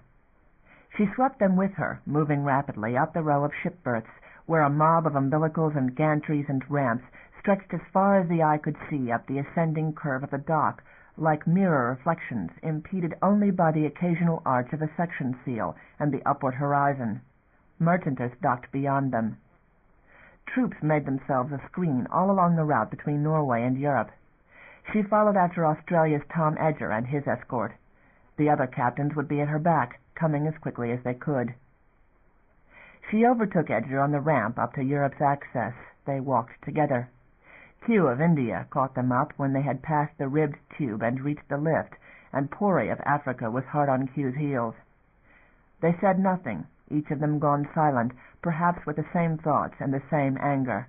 No speculations. They took only a pair apiece of their guards, jammed the lift car and rode up in silence, walked down the main level corridor to the council room, steps ringing hollowly up here, in corridors wider than Norway's, everything larger scaled. Deserted. Only a few Europe troops stood rigid guard here. The council room likewise was empty, no sign of Mazian, just the bright lights of the room ablaze to tell them that they were expected at that circular table. Outside, Signy bade her escort as the others went. She and the others took their seats by precedence of seniority, Tom Edger first, herself, 3 vacancies, then Q and Pori. Sung of Pacific arrived, 9th among the chairs. Atlantic's Kreshoff arrived, settled into the number 4 seat by Signy's other side. "Where is he?" Kreshoff asked finally, at the end of patience. Signy shrugged and folded her arms on the table, staring across at Sung without seeing him. Haste, and then wait. Pulled out of battle, kept in long silence, and now wait again to be told why. She focused on Sung's face, on a classic aged mask which never admitted impatience, but the eyes were dark. Nerves, she reminded herself. They were exhausted, had been yanked out of combat through jump into this, not a time to make profound or far-reaching judgments. Mazian came in finally, quietly, passed them and took his place at the head of the table, face downcast, haggard as the rest of them. Defeat? Signy wondered, with a knot in the pit of her stomach, like something which would not digest. And then he looked up, and she saw that small tautness about Mazian's mouth, and knew otherwise, sucked in her breath with a flare of anger. She recognized the little tension, a mask. Conrad Mazian played parts, staged his appearances as he staged ambushes and battles, played the elegant or the coarse by turns. This was humility, the falsest face of all, quiet dress, no show of brass. The hair, that silver of rejuve, was immaculate, the lean face, the tragic eyes. The eyes lied most of all, facile as an actor's. She watched the play of expressions, the marvelous fluidity that would have seduced a saint. He prepared to maneuver them. Her lips drew tight. "You all right?" he asked them. "All of you." "Why were we pulled out?" she asked forthwith, surprised at direct contact from those eyes, a reflection of anger in return. "What can't go over calm?" She never questioned, had never objected to an order of Mazian's in her whole career. She did now, and watched the expression go from anger to something like affection. "All right," he said. "All right." He slid a glance around the room. Again there were seats vacant. They were 9, with 2 out on patrol. The glance centered on each of them in turn. "Something you have to hear," Mazian said. "Something we have to reckon with." He pushed buttons at the console before his seat, activated the screens on the 4 walls, identical.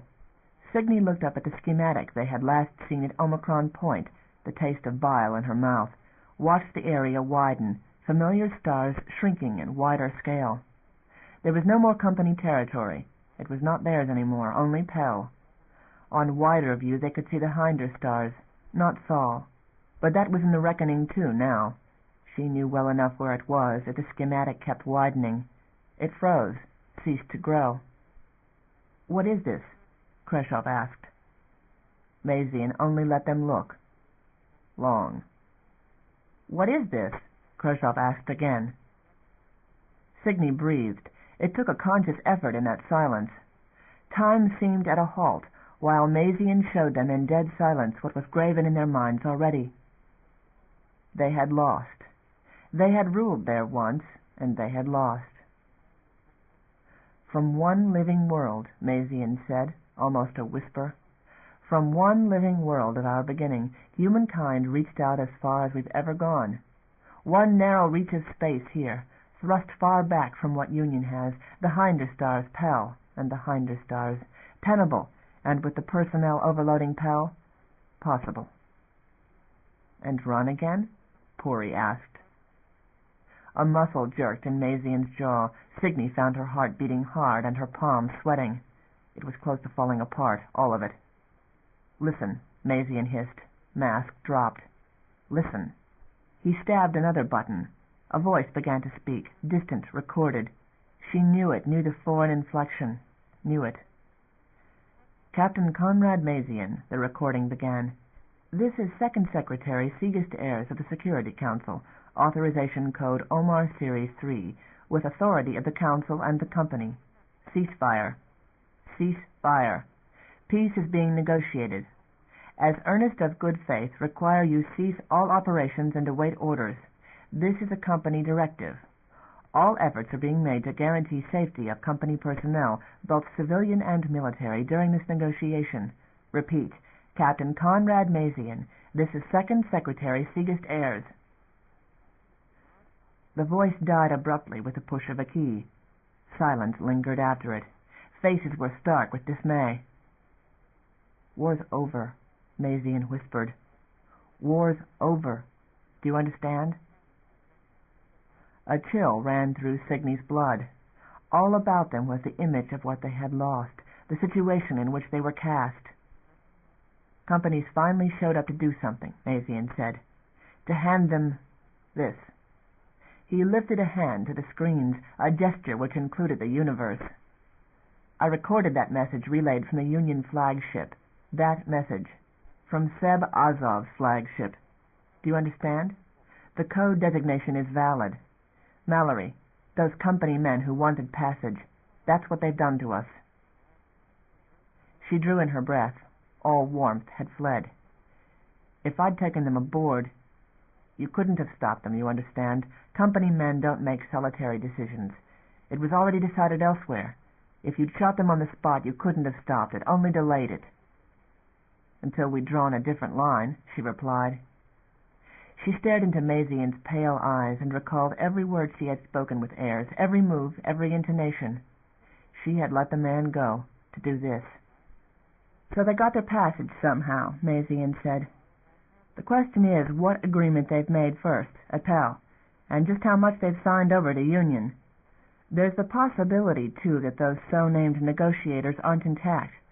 Mind-wiped, they'd sign and say right into Union's anxious fingers, knowing the company's signal codes, and no knowing what else they spilled, no knowing what codes, what information, what was compromised, how much of everything they've handed over, our internal codes. No, but we don't know what other Pell codes went, all the kind of thing that would let them come right in here. That's why they abort. Months of planning, yes.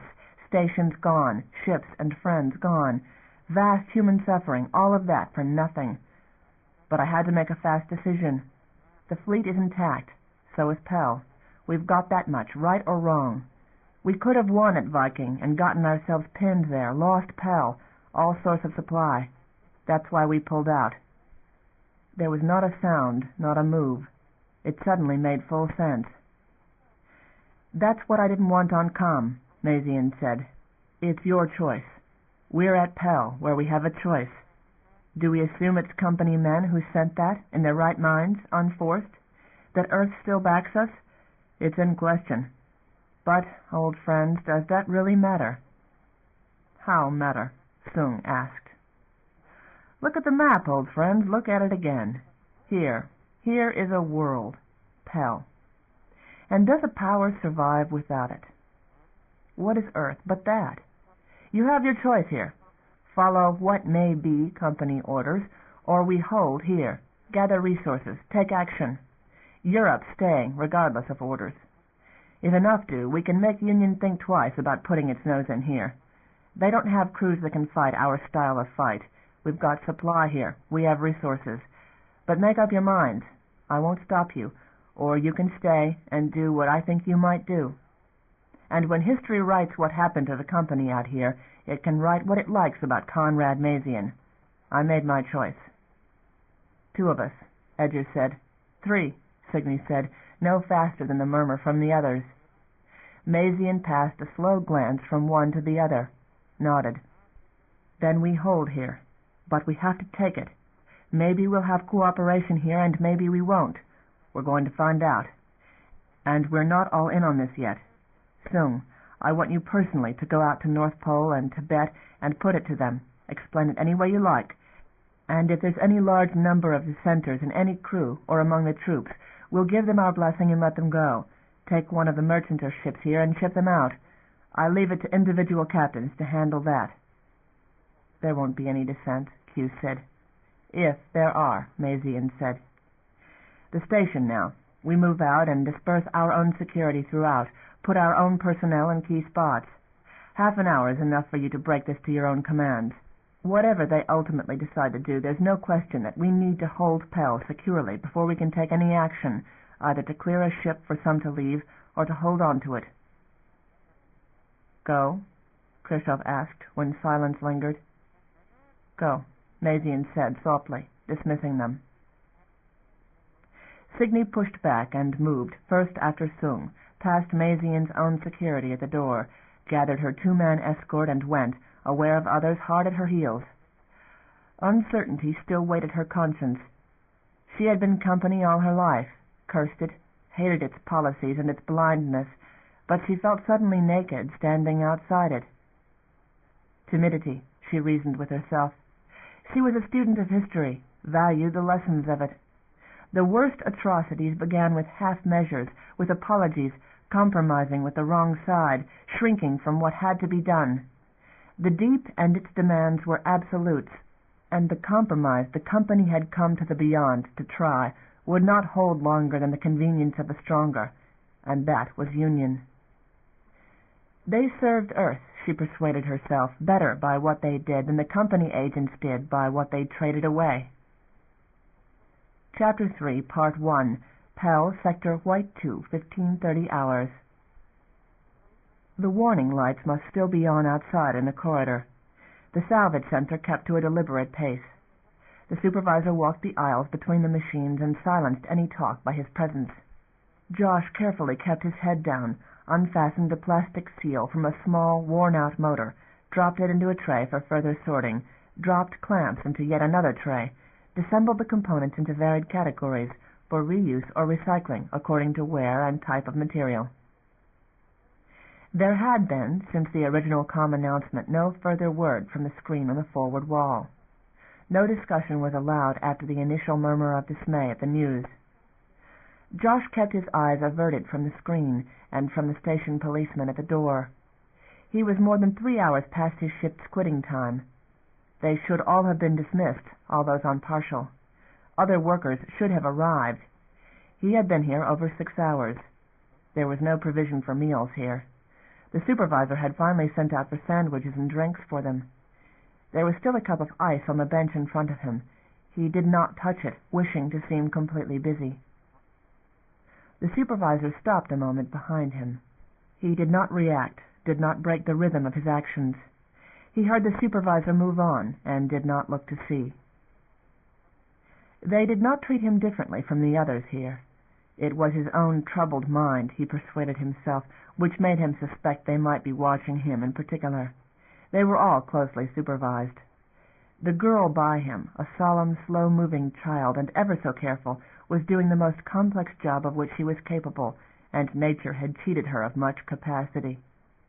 Many here in the salvage center were of that category. There were some who entered here young, perhaps to seek a track up through the job classifications, to gain elementary mechanical skills, and to go higher, into technical positions or manufacture. And there were some whose nervous behavior indicated other reasons for being here, anxious, obsessive concentration, strange to observe the symptoms in others. Only he had never been a criminal, as they might have been, and perhaps they trusted him less for that. He cherished his job here, which kept his mind busy, which gave him independence, quite as the sober girl beside him cherished her place, he thought. At first, in his zeal for demonstrating his skill, he had worked with feverish quickness, and then he saw that it upset the child beside him, and that distressed him, because she could not do more, could never do more. He compromised then, and did not make his efficiency obvious. It was enough to survive. It had looked to be enough for a long time. Only now he felt sick to his stomach, and wished he had not eaten all his sandwich, but even in that matter he had not wanted to seem different from those about him. The war had gotten to Pell. Maziani, the fleet, was at hand. Norway, and Mallory. He did not think some thoughts. When the dark crowded him, he worked the harder and blinked the memories away. Only war. Someone near him whispered about having to evacuate the station. It was not possible. It could not happen. Damon, he thought, wishing that he could get up and leave, go to the office, be reassured. Only there was no reassurance to be found, and he was afraid to try it. Maisie and fleet, martial law. She was with them. He might break if he was not careful. The balance of his mind was delicate, and he knew it. Perhaps to have asked for this oblivion was in itself insane, and adjustment had made him no more unbalanced than he had ever been. He suspected every emotion he felt, and therefore tried to feel as few as possible. "Rest," the supervisor said. 10-minute break. He kept working, as he had through previous rest periods. So did the girl beside him. Part 2. Norway, 1530 hours. "We hold Pell," Signy told her crew and the troops, those present with her on the bridge and those scattered throughout the ship. "Our decision, Mazian's, mine, the other captain's, is to hold Pell.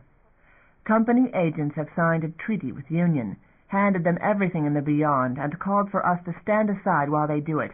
They turned our contact code over to Union. That's why we aborted the strike, why we took out. No knowing what of our codes is betrayed." She let that sink in, watching grim faces all about her, aware of the whole body of the ship and all the listeners elsewhere within it. Pell, the hinder stars, this whole edge of the Beyond, this is what we have left secure. We aren't going to take that order from the company. We aren't going to accept surrender, however it's cloaked. We're off the leash, and this time we fight the war our own way. We've got ourselves a world and a station, and the whole Beyond began from that. We can rebuild the hinder star stations, all that used to exist between here and the sun itself. We can do it. The company may not be smart enough to want a buffer now between themselves and Union, but they will, believe me they will, and they'll be smart enough at least not to trifle with us. Pell's our world now. We've got 9 carriers to hold it. We're not company any more. We're Mazian's fleet, and Pell is ours. Any contrary opinions?" She waited for some, although she knew her people like family. For some might have other opinions, might have second thoughts about this.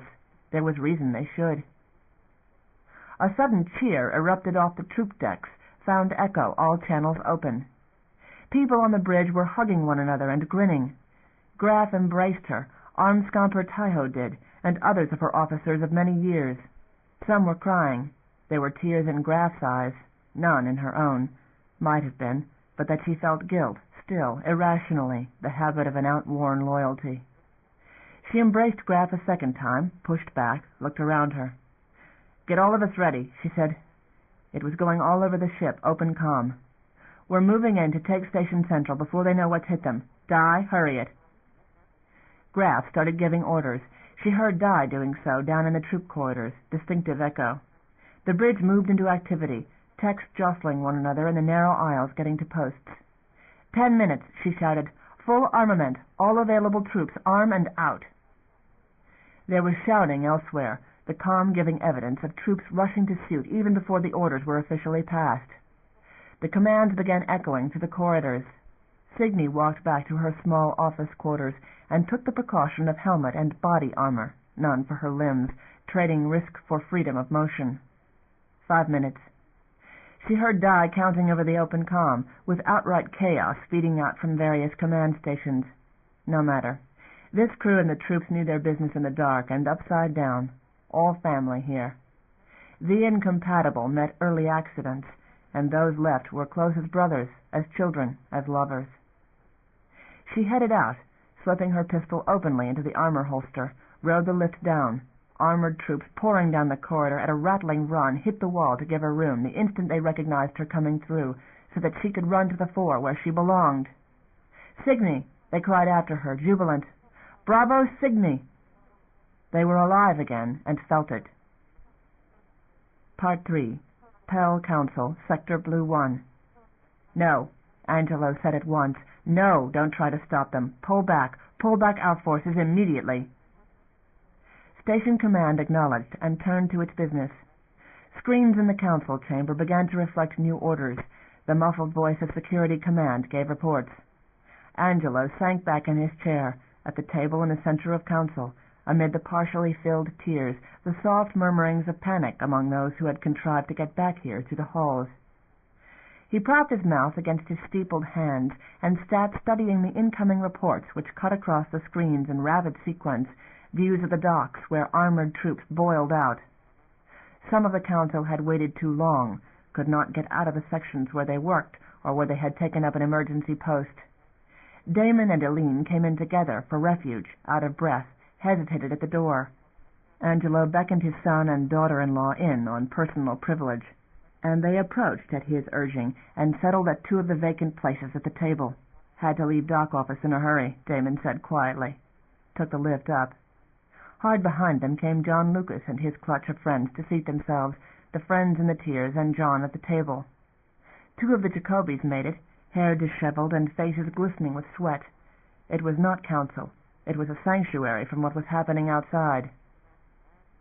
On the screens, matters were worsening. The troops headed in toward the heart of the station, security trying to keep up with the situation by remote, switching from one camera to the next in haste, a rapid flickering of images. "Staff wants to know if we lock the control center doors," a counselor said from the doorway. "Against rifles?" Angelo moistened his lips, slowly shook his head, staring at the flick of images from camera to camera to camera. "Call Mazian," Dee said, a new arrival. "Protest this." "I have, sir. I have no answer. I reckon he's with them." "Q disorder," a screen advised them. 3 known dead, numerous injured. "Sir," a call broke through the message. "They're mobbing the doors in Q, trying to batter them down. Shall we shoot?" "Don't open," Angelo said, his heart pounding at the acceleration of insanity where there had been order. "Negative. Don't fire unless the doors are breached. What do you want, to let them loose?" "No, sir." "Then don't." The contact went dead. He wiped his face, feeling ill. "I'll get down that way," Damon offered, half out of his chair. "You're not going anywhere," Angelo said. "I don't want you gathered up in any military sweep." "Sir," an urgent voice came at his elbow, a presence which had come down from the tiers. "Sir." Crescich. "Sir," Crescich said. "QCOM is down," Security Command advised. "They've got it out again. We can splice something in. They can't have reached the dock speakers." Angelo looked at the man Crescich, a haggard, grayed individual who had gotten more so in the passing months. "Hear that?" "They're afraid," Crescich said, "that you're going to leave here and let the fleet leave them for Union." "We don't know what the fleet's intention may be, Mr. Crescich, but if a mob tries to breach those doors into our side of the docks, it's going to be beyond our power to do anything but shoot. I suggest you get on the comm link to that section when they get it patched, and if there's a speaker they haven't broken, make that clear to them." "We know we're pariahs, whatever happens," Crescich returned, lips trembling. We asked over and over, speed up the checks, run IDs, purify our records, do it faster. Now it's too late, isn't it?" "Not necessarily, Mr. Crescich." "You're going to see to your own people first, get them on the available ships in comfort. You're going to take our ships." "Mr. Crescich." "Work has been progressing," said John Lucas. "Some of you may have clear papers. I wouldn't jeopardize them, sir." There was sudden silence from Crescich, an uncertain look, his face an unwholesome color. His lips trembled, and the tremor spread to his chin, his hands locked upon each other. "Amazing," Angelo thought sourly, "how easily it comes down to small concerns, and how accurately he does it. Congratulations, John." Easy to deal with the refugees of Q, offer all their leaders clear paper and reason with them.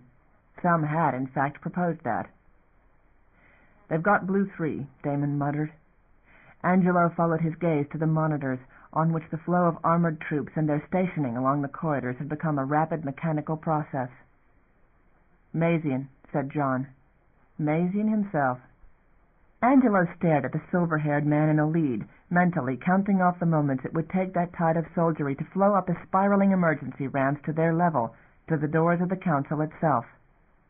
That long, he still held the station. Part 4. Sector Blue 1, number 0475.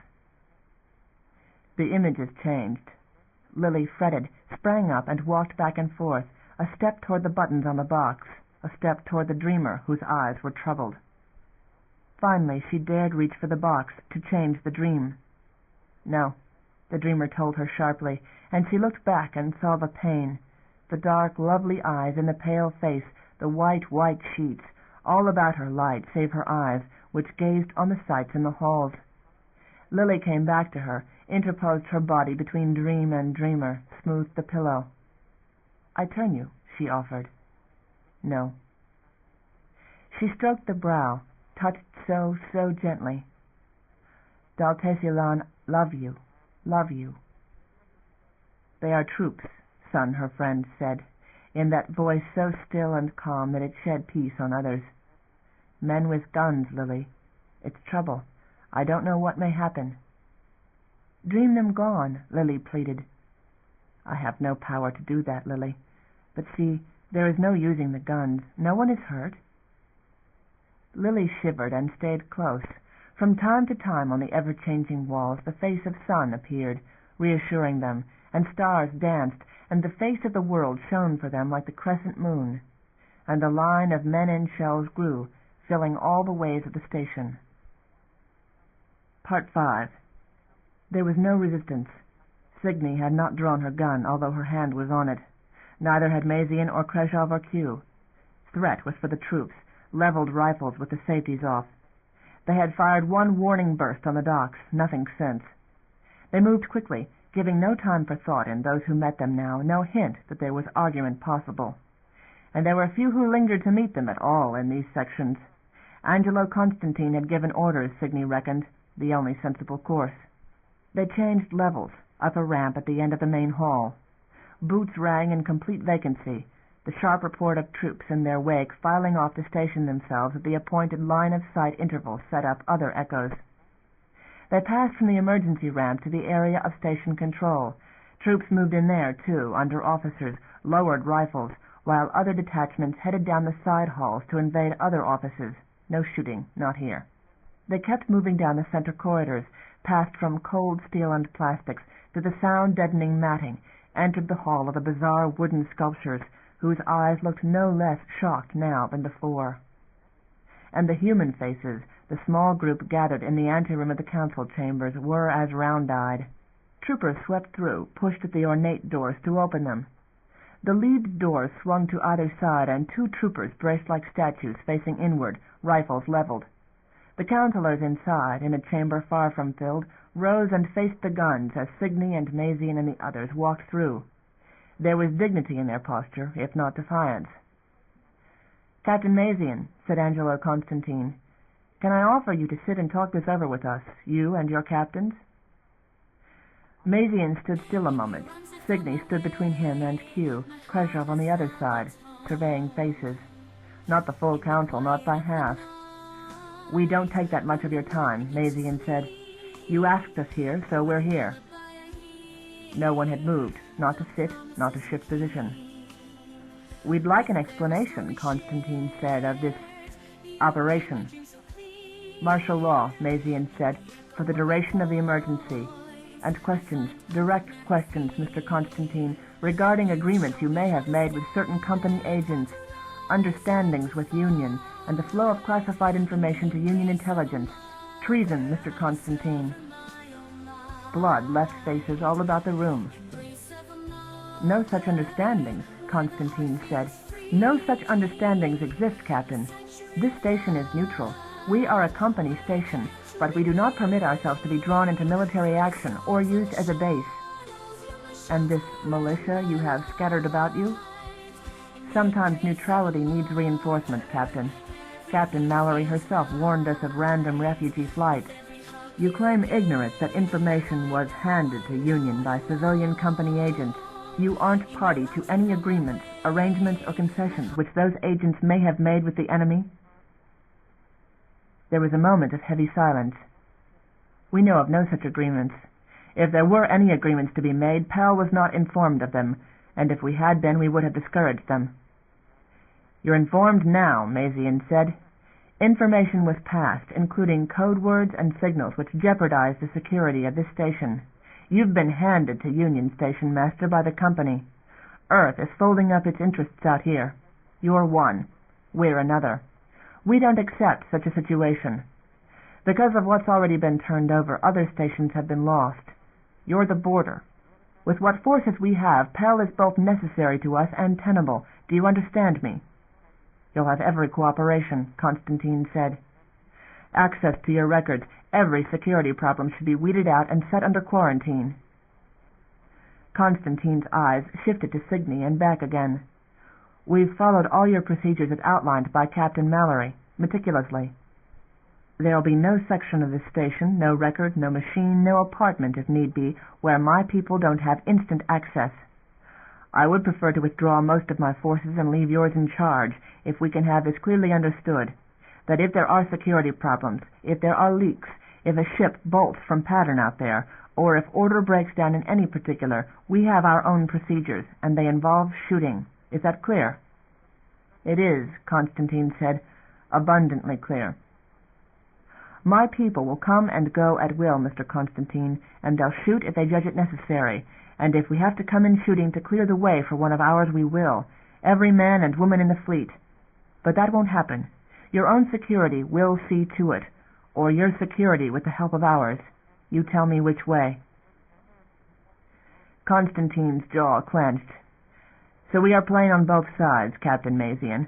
We recognize your obligation to protect your forces and to protect this station. We will cooperate. We will expect cooperation from you. When I send a message hereafter, it goes through." "Absolutely," Mazian said easily. He looked to right and left of him, moved finally, walked a space toward the doors, while Signy and the others still faced Council. "Captain Q," he said, "you may discuss matters further with Council. Captain Mallory, take the operations center. Captain Kreshoff, check through security records and procedures." "I'll want someone knowledgeable," Kreshoff said. "The security director will assist you," Constantine said. "I'll call that order ahead." "I also," Signy said, glancing at a familiar face at the central table, the younger Constantine. The young man's expression altered at that look, and the young woman by him reached a hand to his. "Captain," he said. "Damon Constantine, yourself, if you will. You can be of help." Mazian left, taking a few of the escort with him, for a general tour of the area, or more than likely further operations, the taking of other sections, like the Corps and its machinery. Jan Mayes, Australia's second-in-command, was on that delicate task. Q drew back a chair at the council table, taking possession of it and the chamber. Kreshoff followed Mazian out. "Come on," Signy said, and young Damon paused for a glance at his father, who was thin-lipped and upset at parting with the young woman at his side. They did not, Signy reckoned, think much of her company. She waited, then walked with him to the door, where she gathered up two of her own troopers for escort, Kuhn and Dekton. "The command center," she directed Constantine, and he showed her out the door with incongruous and natural courtesy, tending the way they had come in. Not a word from him. His face was set and hard. "Your wife back there?" Signy asked. She collected details on those of consequence. "Who?" "My wife." "Who?" "Eileen Quinn." That startled her. "Station family?" "The Quinns. Off Estelle. Married me and stayed off her last run." "She's lost. You know that." "We know." "Pity. Children, you two?" It was a moment before he answered that one. "On the way." "Ah." The woman had been a little heavy. "There are two of you Constantine boys, aren't there?" "I have a brother." "Where is he?" "On Downbelow." The expression was more and more anxious. "There's nothing to worry about." "I'm not worrying." She smiled, mocking him. "Are your forces on Downbelow, too?" he asked. She kept the smile, saying nothing. "I recall you're from Legal Affairs." "Yes." "So you'd know quite a few of the comp accesses for personnel records, wouldn't you?" He shot her a look that wasn't frightened, angry. She looked at the corridor ahead, where troops guarded the windowed complex of Central. "We're assured your cooperation," she reminded him. "Is it true that we were seated?" She smiled still, reckoning the Constantines, if anyone, to have their wits about them, to know their value and that of Pell. "Trust me," she said with irony. "Command Central," a sign said, with an arrow pointing. "Communications," another, Blue 1, 01-0122. "Those signs," she said, "come down, everywhere." "Can't." "And the color keys. The station is too confusing. Even residents could get lost. The hall's mirror image, and without our color keys." "So in my ship, Mr. Constantine, we don't mark corridors for intruders." "We have children on this station. Without the colors—" "They can learn," she said, "and the signs all come off." Station Central lay open before them, occupied by troops. Rifles swung anxiously as they entered, then recentered. She looked all about the command center, the row upon row of control consoles, the technicians and station officers who worked there. Troops visibly relaxed at her presence. Civs at their post looked relieved as well, at that of young Constantine, she reckoned. For that purpose she had brought him. "It's all right," Signy said to the troops and to Civs. "We've reached an accommodation with the station master and the council. We're not evacuating Pell. The fleet is setting up a base here, one we're not going to give up. No way Union's coming in here." A murmur went among the Civs, eyes meeting eyes with subdued looks of relief. From hostages they were suddenly allies. The troops had grounded their rifles. "Mallory," she heard whispered from point to point of the room. "That's Mallory," in that tone, which was not love, nor was it disrespect. "Show me about," she said to Damon Constantine. He walked about the control center with her, quietly named the posts, the personnel who filled them, many of whom she would remember. She was good at that when she wanted to be. She stopped a moment and looked about her, at the screens, the rotating schematic down below, dotted with green and red points. "Bases?" she asked. "We've got several auxiliary sites," he said, trying to absorb and feed what you left us. "Q?" She saw the monitor on that section too, seething human mass battering at a sealed door. Smoke, debris. "What do you do with them?" "You didn't give us that answer," he replied. Few took that tone with her. It amused her. She listened, looked about her at the grand complex, bank upon bank, boards with functions alien to those of a starship. This was commerce and the maintenance of a centuries-old orbit, cataloging of goods and manufacture, of internal and on-world populations, native and human, a colony busy with mundane life. She surveyed it with a slow intake of breath, a sense of ownership. This was what they had fought to keep alive. Com Central came through suddenly, an announcement from Council. "Wish to assure station residents," said Angelo Constantine, with Council chambers in the background, "that no evacuation of this station will take place. The fleet is here for our protection." Their world. It only remained to put it in order. Chapter 4. Downbelow Main Base, 1600 hours Station Standard. Local dawn. Note: seasonal variation in daylit hours and difference in rotational period from station Earth Standard results in daily progressing time difference. Station and world pass only rarely into relative sync. End of note. Morning was near, a red line on the horizon. Amelia stood in the open, breath paced evenly through the mask, wearing a heavy jacket against the perpetual chill of nights at this latitude and elevation. The lines moved in the dark, quietly bowed figures hastening with loads like insects saving eggs from flood, outward, out of all the storage domes. The human workers still slept, those in queue and those of the residence domes. Only a few staff helped in this. His eyes could spot them here and there about the landscape of low domes and hills, tall shadows among the others. A small panting figure scurried up to him, gasped a naked breath. "Yes? Yes, you send Constantine men?" "Bounder. I Bounder." The voice hissed around a grin. "Good runner, Constantine man." He touched a wiry, furred shoulder, felt a spidery arm twine with his. He took a folder paper from his pocket, gave it into the Heisa's calloused hand. "Run, then," he said. "Carry this to all human camps. Let their eyes see, you understand? And tell all the Heisa, tell them all, from the river to the plain, tell them all, send their runners, even to Heisa who don't come in human camps. Tell them be careful of men, trust no strangers. Tell them what we do here. Watch, watch, but don't come near until a call they know. Do the Heisa understand?" "Lucas has come," the Heisa said. "Yes, understand, Constantine men. I Bounder, I am wind, no one catches." "Go," he said. "Run, Bounder." Hard arms hugged him with that frightening, easy strength of the Heisa. The shadow left him into the dark, flitted, ran. Words sped. It could not be recalled, not so easily. He stood still, watched the other human figures on the hillside. He had given his staff orders and refused to confide in them, wishing to spare them responsibility. The storage domes were mostly empty now, all the supplies they had contained taken deep into the bush.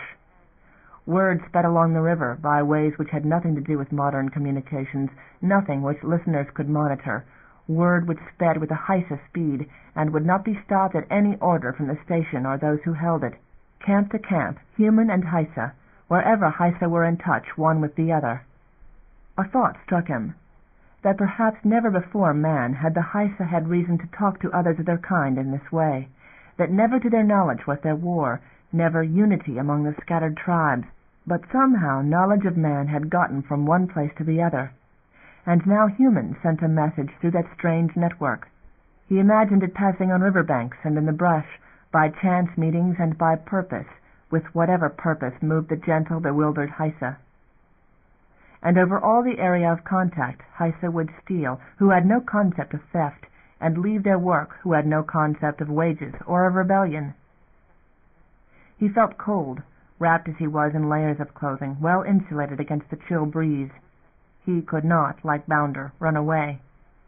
Being Constantine and human, he stood waiting, while advancing dawn picked out the lines of burdened workers, while humans from the other domes began to stir out of sleep to discover the systematic pilferage of stores and equipment, while his staff stood by watching it happen. Lights went on under the transparent domes. Workers came out, more and more of them, standing in shock. A siren sounded. He looked skyward, saw only the last few stars as yet, but calm had wind of something. And a presence disturbed the rocks near him, and a slim arm slipped around his waist. He hugged Maliko against him, cherishing the contact. There was a call from across the slope, arms lifted, pointed up. The light of the descending ship was visible in the paling sky, sooner than they had wanted. "Minx!" He called one of the Heisa to him, and she came, a female with the white blaze of an old burn on her arm, came burdened as she was and panting. "Hide now," he told her, and she ran back to the line, chattering to her fellows as she went. "Where are they going?" Maliko asked. "Did they say?" "They know," he said. "Only they know." He hugged her the tighter against the wind. "And they're coming back again. That depends on who does the asking." "If they take us away, we do what we can, but there'll be no outsiders giving them orders." The light of the ship brightened, intense. Not one of their shuttles, but something bigger and more ominous. Military, Emilio reckoned.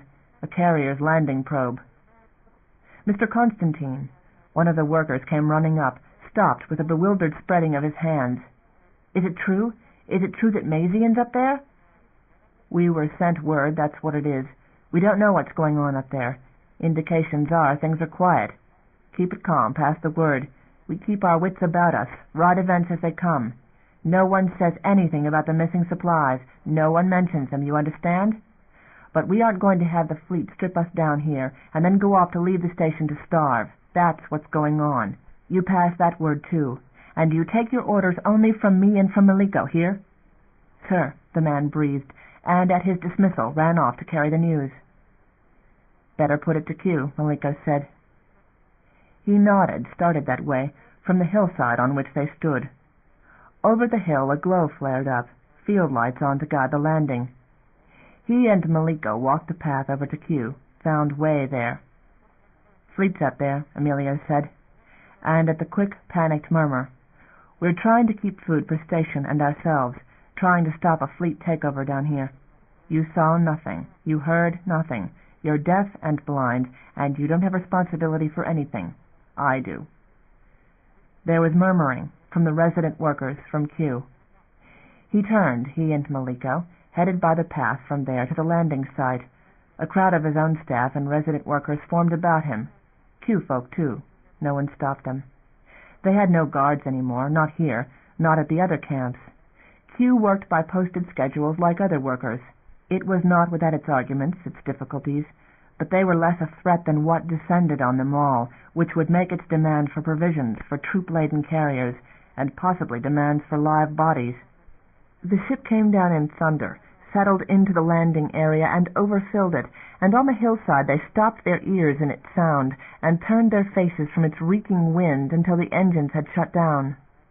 It rested there in the breaking day, foreign and ungainly, and bristling with war. The hatch opened, lowered a jaw to the ground, and armored troops walked down onto the soil of the world as they, on their hillsides, stood still in a line of their own, armorless and weaponless. The troops braced, aimed rifles. An officer came down the ramp into the light, a dark-skinned man with a breathing mask only, no helmet. "That's Pori," Malika whispered. "That has to be Pori himself." He felt the burden on himself to go down and answer the posed threat, let go Malika's hand, but she did not let go his. They walked down the hill together to meet the legendary captain, stopped at speaking range, all too conscious of the rifles now much closer to them. "Who's in charge of this base?" Pori demanded. "Emilio Constantine and Malika D, Captain." "Before me?" "Yes, Captain." "Receive a decree of martial law. All supplies at this base are confiscated. All civilian government, human and native, is suspended. You will turn over all records of equipment, personnel, and supplies immediately." Emilio made an ironic sweep of his free hand, offering the domes, plundered domes. Pori would not be amused, he reckoned. Certain hand-kept books had disappeared too. He was afraid, for himself, for Malika, for the men and women of this base and others, not least of all for the Haisa, who had never seen war. "You will remain on this world," Pori said, "to assist us in whatever ways are necessary." Emilio smiled tautly and pressed Malika's hand. It was a rest, nothing less than that. His father's message, rousing him out of sleep, had given him time. About him were workers who had never asked to be put in this position, who had been volunteered for this service.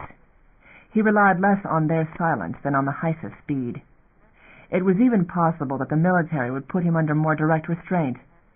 He thought of his family on the station, the possibility of Pell being evacuated, and of Mazian's men making deliberate ruin of Downbelow itself in a pullout, destroying what they did not want Union to get their hands on, impressing all the able-bodied into the fleet.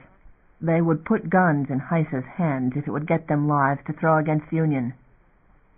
"We'll discuss the matter," he answered. "Captain. Arms will be turned over to my troops. Personnel will submit to search." "I suggest discussion, Captain." Pori gestured sharply. "Bring them inside." The troops started for them. Malika's hand clenched on his. He took the initiative, and they walked forward on their own, suffered themselves to be spot-searched, and brought up the ramp into the glare of the ship's interior, where Pori waited.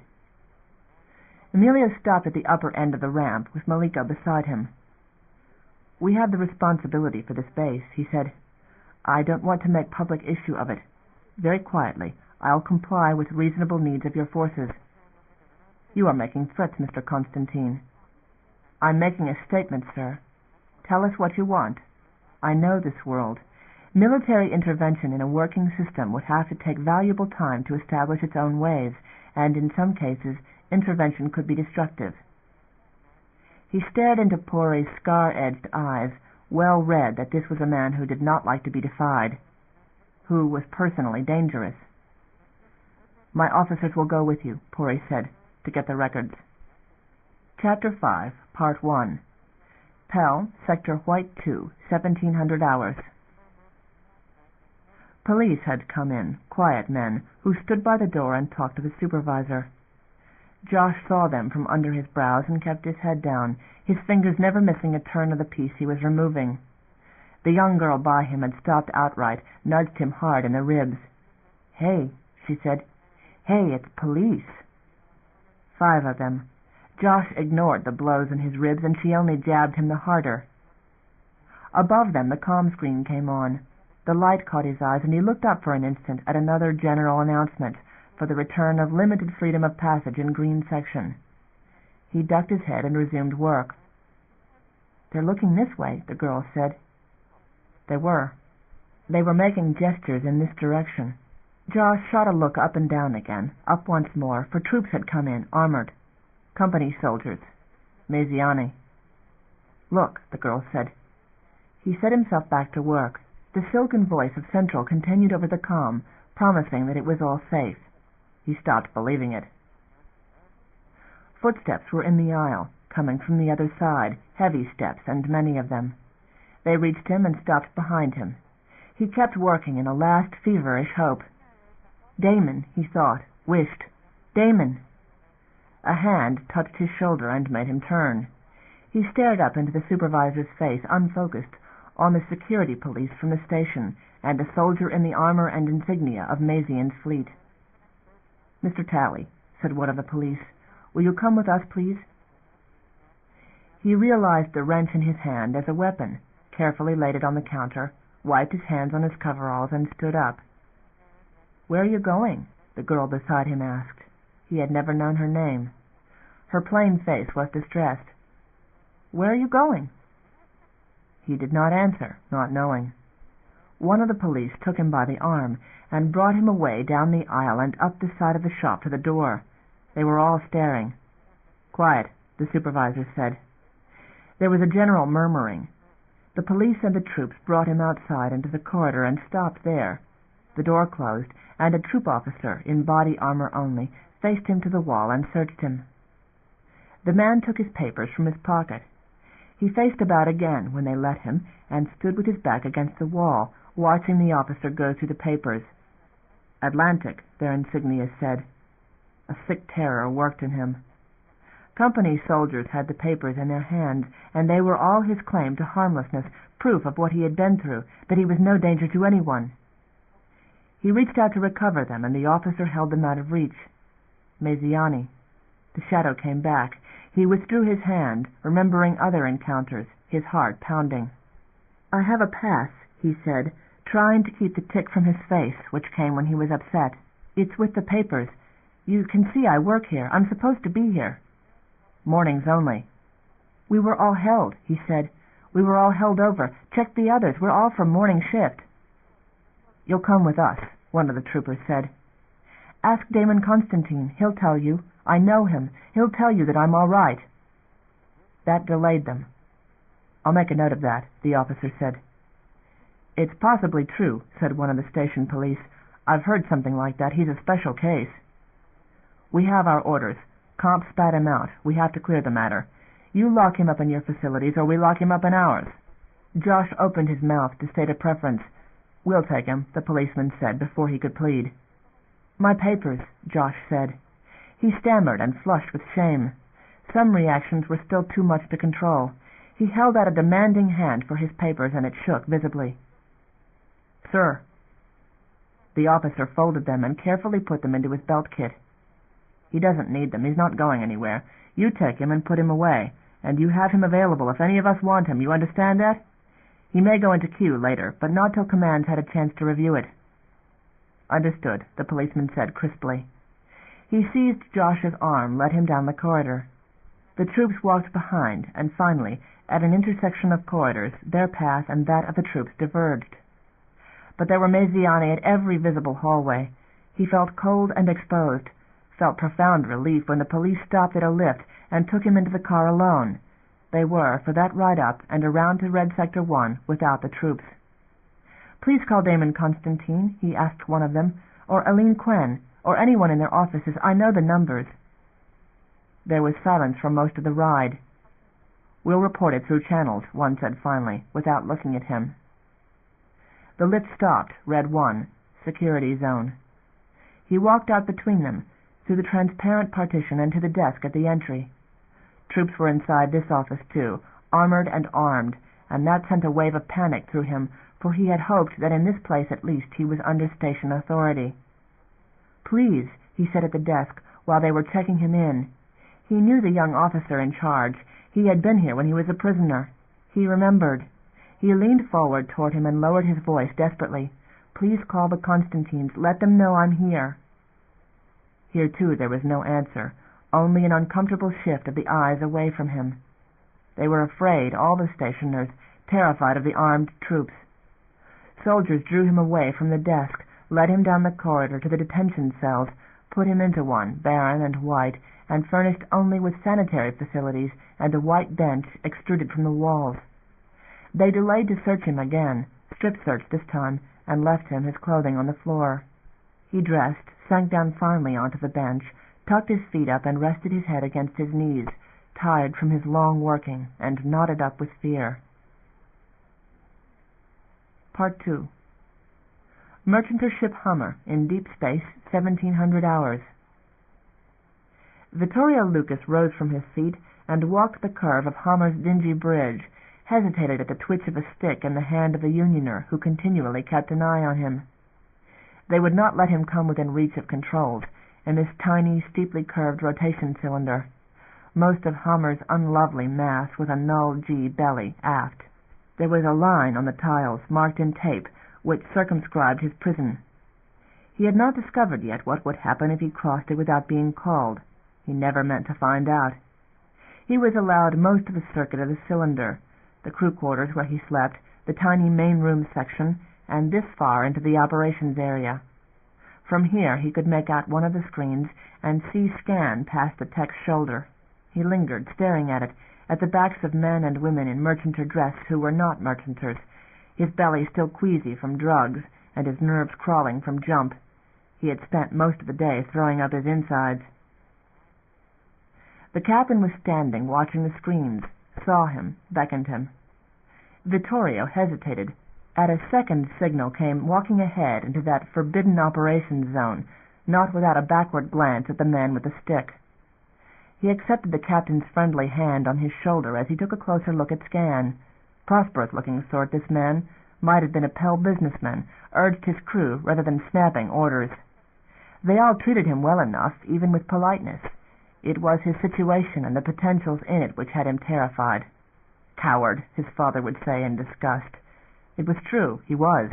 This was no place and no company for him. "We're moving back soon now," the man said.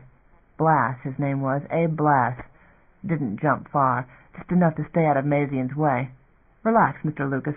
Your stomach treating you better now?" He said nothing. The mention of his malaise brought a spasm to his gut. "Nothing's wrong," Blass said softly, hand still on his shoulder.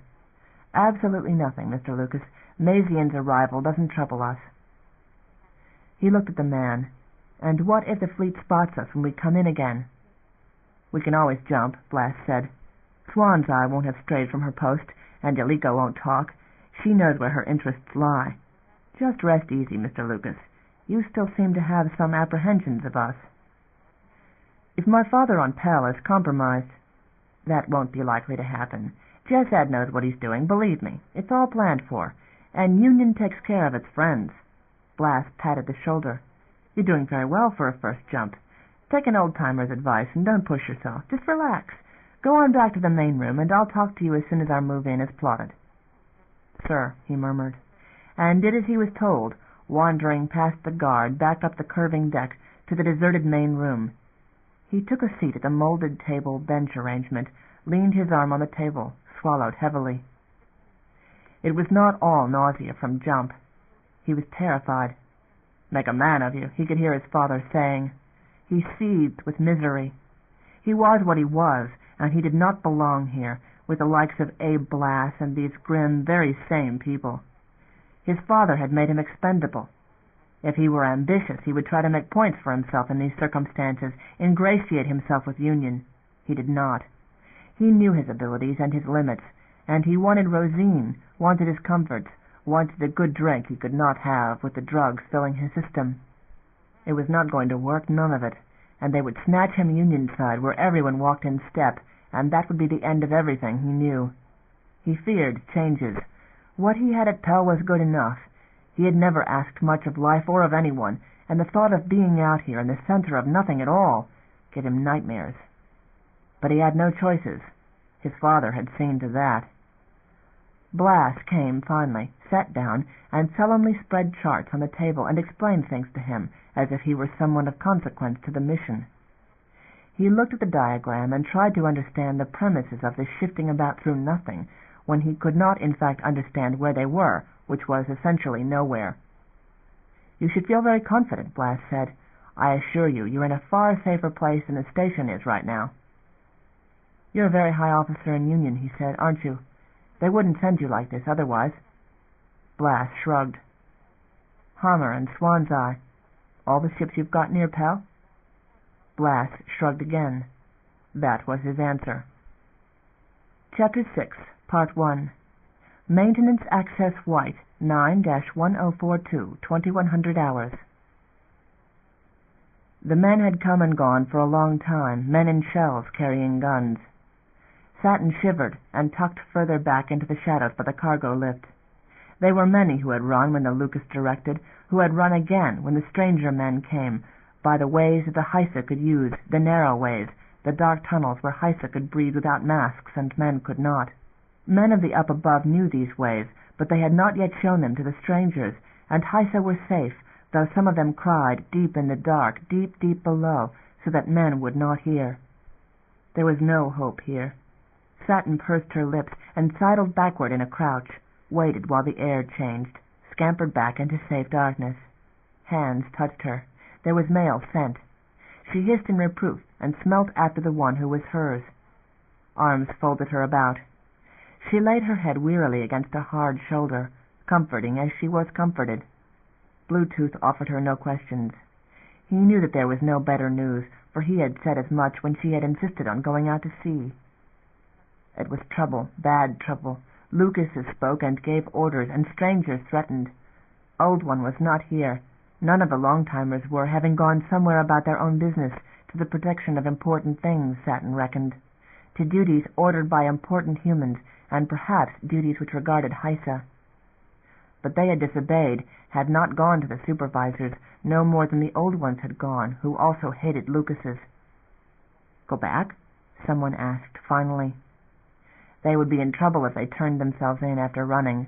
Men would be angry with them, and the men had guns. No, she said, and when there was muttering to the contrary, Bluetooth turned his head to spit a surlier negative. Think, he said. We go there, men can be there, bad trouble. Hungry, another protested. No one answered. Men might take their friendship from them for what they had done. They realized that clearly now. And without that friendship they might be on Downbelow always. Satin thought of the fields of Downbelow, the soft clouds she had once thought solid enough to sit on, the rain and the blue sky and the grey-green-blue leaves, the flowers and soft mosses, most of all the air which smelled of home. End of side 6. To continue, change side selector switch and turn the cassette over. Side 7. Downbelow Station by C.J. Cherryh, continuing on page 218. Bluetooth dreamed of that, perhaps, as the heat of her spring faded, and she had not quickened, being young, in her first adult season. Bluetooth saw things now with a clearer head. He mourned the world at times she did, but to be there always and forever. Sky sees her, that was her name, and she had seen truth. The blue was false, a cover stretched out like a great blanket. Truth was black distances, and the face of great sun shining in the dark. Truth would always hang above them. Without the favor of humans, they would return to Downbelow without hope, for ever and ever to know themselves shut off from the sky. There was no home now, not now that they had looked upon sun. Lucases go away sometime, Bluetooth murmured against her ear. She burrowed her head against him, trying to forget that she was hungry and thirsty, and did not answer him. Guns, said another voice near them. They will shoot us, and we will lose ourselves forever. Not if we stay here, said Bluetooth, and do what I said. They are not our humans, said Big Fellow's deep voice. Hurt our humans, these. This is a man fight, Bluetooth returned. Nothing for the Heisa. A thought came. Satin lifted her head. Constantine fight this. We will find Constantines, ask what to do. Find Constantines, find old ones too, near Sun's place. Ask Sun her friend, another exclaimed. She must know. Where is Sun her friend? There was silence. No one knew. The old ones preserved that secret. I will find her. That was Big Fellow. He wriggled close to them, reached out a hand to her shoulder in the dark. I go many places. Come, come. She drew in her breath, lipped uncertainly at Bluetooth's cheek.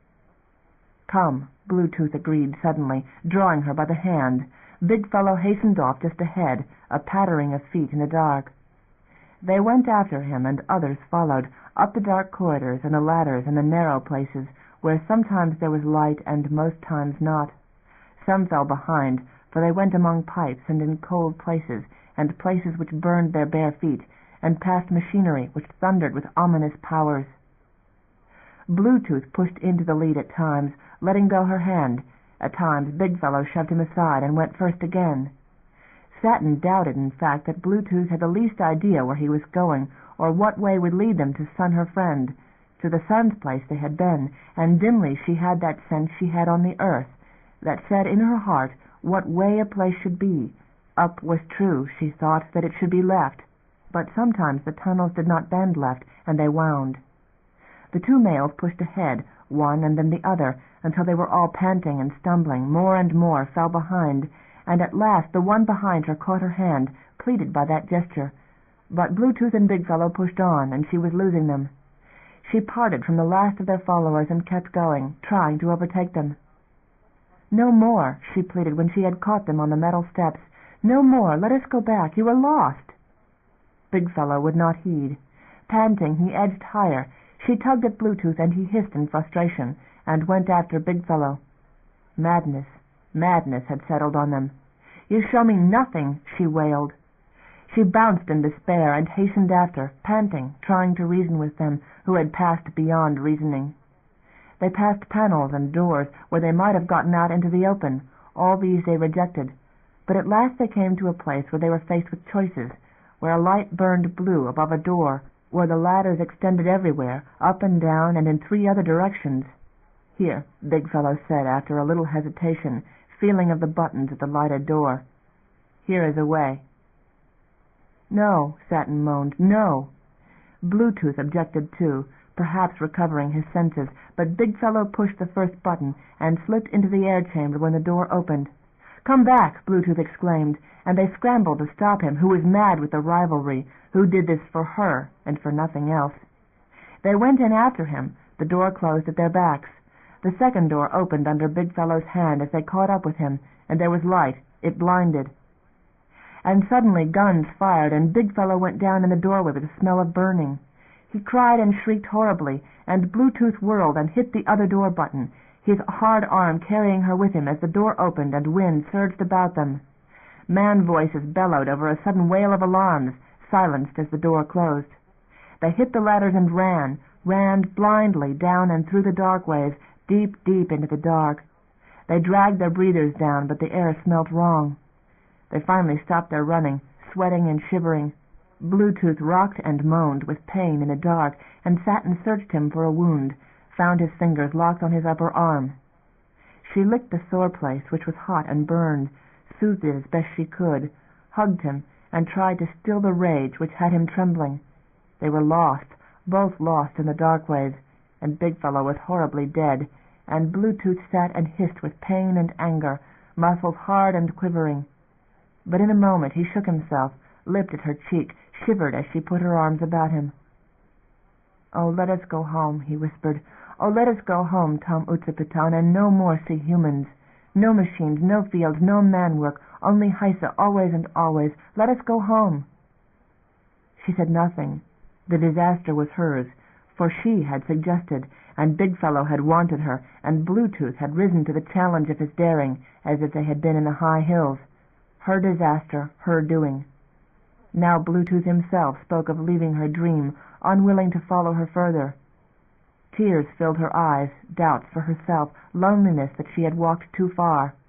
Now they were in worse trouble, for to find themselves they must go up again to the man places, and open a door and beg help, and they had seen the result of that. They held each other and did not stir from where they were. Part 2. Mallory looked tired, a hollowness to her eyes as she paced the aisles of Command Central, countless circuits of it, while her troops stood guard. Damon watched her, himself leaning against the counter, hungry and tired himself, but it was, he reckoned, nothing to what the fleet personnel must be feeling, having gone through jump, passing from that to this tedious police duty. Workers, never relieved at their posts, looked haggard, muttered timid complaints, but there was no other shift for these troops. "Are you going to stay here all night?" he asked her. She turned a cold look on him, said nothing, walked on. He had watched her for some hours, a foreboding presence in the center. She had a way of moving that made no noise, no swagger, no, but it was perhaps the unconscious assumption that anyone in her way would move. They did. Any tech who had to get up did so only when Mallory was patrolling some other aisle. She had never made a threat, spoke seldom, mostly to the troopers, about what only she and they knew. She was even, occasionally, and before the hours wore on, pleasant, but there was no question a threat was there. Most residents on station had never seen close up the kind of gear that surrounded Mallory and her troops, had never touched a gun with their own hands, would be hard put to describe what they saw. He noted 3 different models in this small section alone: light pistol, long-barreled ones, heavy rifles, all black plastics and ominous symmetries, armor to diffuse the burn of such weapons. That gave the troops the same deadly machined look as the rest of the gear, no longer human. It was impossible to relax with such among them. A tech rose at the far side of the room, looked over her shoulder as if to see if any of the guns had moved, walked down the aisle as if it were mined, gave him a printed message, retreated at once. Damon held the message in his hand, unread, conscious of Mallory's interest. She had stopped pacing. He found no way to avoid attention, unfolded the paper, and read it. PSSCIA/PACON/AU1-1-1-10/10/10/10/4/52/2136 midday /0936A/start/ tally papers confiscated and tally arrested by fleet order / Sec office given choice, local detention or military intervention / tally confined this post / tally request message sent Constantine family / herein complied / request instruction / request policy clarification / Saunders redone SecCom / ended. He looked up, pulse racing, caught between relief it was nothing worse and distress for what it was. Mallory was looking straight at him, a curious, challenging interest on her face. She walked over to him. He considered an outright lie, hoping she would not insist on the message and make an issue of it. He considered what he knew of her and reckoned otherwise. "There's a friend of mine in trouble," he said. "I need to leave and to go see about him." "Trouble with us?" He considered the lie a second time. "Something like." She held out her hand. He did not offer the message. "Perhaps I can help." Her eyes were cold, and her hand stayed extended, palm up. "Do we assume," she asked when it was not forthcoming, "that this is something embarrassing to station, or do we make further assumptions?" He handed over the paper, while there were choices at all. She scanned it, seemed perplexed for a moment, and gradually her face changed. "Tally," she said. "Josh Tally?" He nodded, and she pursed her lips. "A friend of the Constantines. How times do change." He's adjusted. The eyes flickered. "His own request," he said. "What else did Russell's leave him?" She kept looking at him, and he wished that there were somewhere else to look and somewhere else to be. Adjustment spilled things. It thrust Pal and her into an intimacy he did not want, which too clearly she did not want. Those records on station. "How is he?" she asked. He found even the asking bizarrely ugly and simply stared. "Friendship," she said. "Friendship, and from such opposite poles. Or is it patronage? He asked for adjustment, and you gave it to him, finished what Russell started. I detect offended sensibilities, do I not?" "We're not Russells." A smile to which the eyes gave the lie. "How bright a world, Mr. Constantine, where there's still such outrage, and where Q exists on the same station, within arm's reach one of the other, and administered by your office, or maybe Q itself is misplaced compassion. I suspect you must have created that hell by half measures, by exercise of your sensibilities, your private object of outrage, this unioner, Your apology to morality, or your statement on the war, Mr. Constantine? I want him out of detention. I want his papers back. He has no politics any longer. No one talked to Mallory that way. Plainly, no one did. After a long moment, she broke contact with his eyes, a dismissal, nodded slowly. You're accountable? I make myself accountable. On that understanding, no, Mr. Constantine, you don't go. You don't need to go in person. I'll clear him through fleet channels, send him home on your assurance things are as you say. You can see the records if you want. I'm sure they'd contain nothing of news. She waved a hand, a signal to someone behind him, a tiny move. His spine crawled with the sudden realization there had been a gun at his back.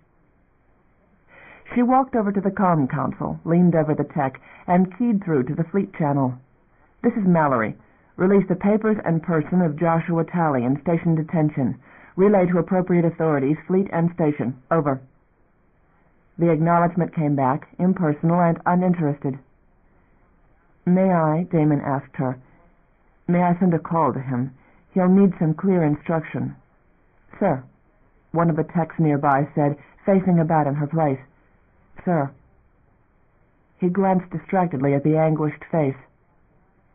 A downer's been shot, sir, in Green 4. The breath went out of him. For a moment his mind refused to work. He's dead, sir. He shook his head, sick at his stomach, turned and glared at Mallory. They don't hurt anything. No downer ever lifted a hand to a human except to escape in panic, ever. Mallory shrugged. Past mending now, Mr. Constantine. Get on about your own business. Someone slipped and fired. There was a no-shoot order. It's our business, not yours. Our own people will take care of it. They're people, Captain. We've shot people, too, Mallory said, unruffled. Get on about your business, I say. This matter is under martial law, and I'll settle it.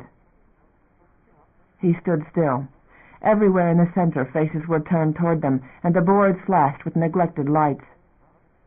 Get to work, he ordered them sharply, and backs turned at once. Get a station medic to that area. You try my patience, Mallory said. They are our citizens.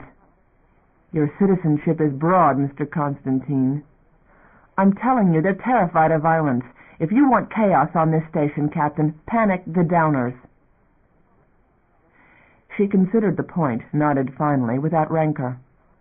If you can mend the situation, Mr. Constantine, see to it. And go where you choose. Just that. Go. He started away, glanced back with sudden dread of Mallory, who could cast away a public argument. He had lost, had let anger get the better of him. And go, she said, as if her pride were nothing. He left, with a disturbed feeling that he had done something desperately dangerous. Clear Damon Constantine for passage, Mallory's voice thundered through the corridors, and troops who had made to challenge him did not. Part 3. He ran, leaving the lift on Green 4, his ID and card in hand, flashed both at a zealous trooper who tried to bar his way and won through. Troops were gathered ahead, blocking off all view. He ran up and roughly seized, showed the card, and pushed his way past the troopers. Damon. He heard Aline's voice before he saw her, swung about and met her arms in the press of armored troops, hugged her in relief. It's one of the temporaries, she said, a male named Bigfellow. Dead. Get out of here, he wished her, not trusting the troops' good sense. He looked beyond her. There was a good deal of blood on the floor at the access doorway. They had gotten the dead downer into a body bag and onto a stretcher for removal. Aline, her arm linked with his, showed no inclination to leave. Dora's got him, she said, but the shot may have killed him first. Lieutenant Vanas, off India, she murmured, for a young officer urged his way toward them, in charge of this unit. What happened? Damon asked the lieutenant. What happened here? Mr. Constantine, a regrettable error. The downer appeared unexpectedly. This is Pell, Lieutenant, full of civilians. The station will want a full report on this. For the safety of your station, Mr. Constantine, I'd urge you to review your security procedures. Your workers blew the lock. That cut the downer in half when the emergency seal went. Someone had that inner door open out of sequence. How far do these tunnels go? Everywhere? They've run, Eileen said quickly. Down, away from here. They're probably temporaries, and they don't know the tunnels well, and they're not about to come out again with the threat of guns out here. They'll hide down there till they die. Order them out, Vonnar said. You don't understand the downers, Damon said. Get them all out of the tunnels. Seal them up. Pell's maintenance is in those tunnels, Lieutenant, and our downer workers live in that network with their own atmospheric system. The tunnels can't shut down. I'm going in there, he said to Eileen. They may answer. She bit her lip. I'm staying right here, she said, till you come out. There were objections he would have made. It was not the place for them. He shot a look at Vonnar. It may take me a while. Downers aren't a negotiable matter on Pell. They're frightened, and they can get into places they can die in and cause us real trouble. If I get into trouble, contact station authorities. Don't send troops in. We can deal with them. If another gun goes off in their vicinity, we may not have a maintenance system, sir. Our life support and theirs are linked, a system in precise balance. Vonnar said nothing, did not react. It was impossible to know if reason meant anything with him or the rest of them. He squeezed Eileen's hand, drew away, and shouldered his way past the armored troops, tried to avoid stepping in a dark pool of blood as he carted open the lock. The door opened, closed behind him, started its cycle automatically. He reached for the human breathing gear which always hung on the right of entry of such chambers, slipped it on before the effects became severe. His breath took on the suck and hiss he associated subconsciously with downer presence, loud in the metal chamber. He opened the inner door, and the echo came back out of far depths. He had a dim blue light where he was, but he paused to unlock the compartment by the door and take out a lamp. The powerful beam cut through the dark into a web of steel. "Downers," he called, his voice echoing hollowly down and down. He felt the cold as he walked through the door and let it seal, stood on the joining platform from which the ladders ran in all directions. "Downers, it's Damon Constantine. Do you hear me? Call out if you hear me." The echoes died very slowly, depth upon depth. "Downers?" A moan drifted up out of the dark, an echoing keening which stirred the hairs at his nape. Anger? He went further, gripping the light with one hand, the thin rail with the other, stopped and listened. "Downers?" Something moved in the dark depths. Soft footfalls rang very softly on metal far below. "Constantine?" An alien voice lisped. "Constantine, man?" "It's Damon Constantine," he called again. "Please come up. No guns. It's safe."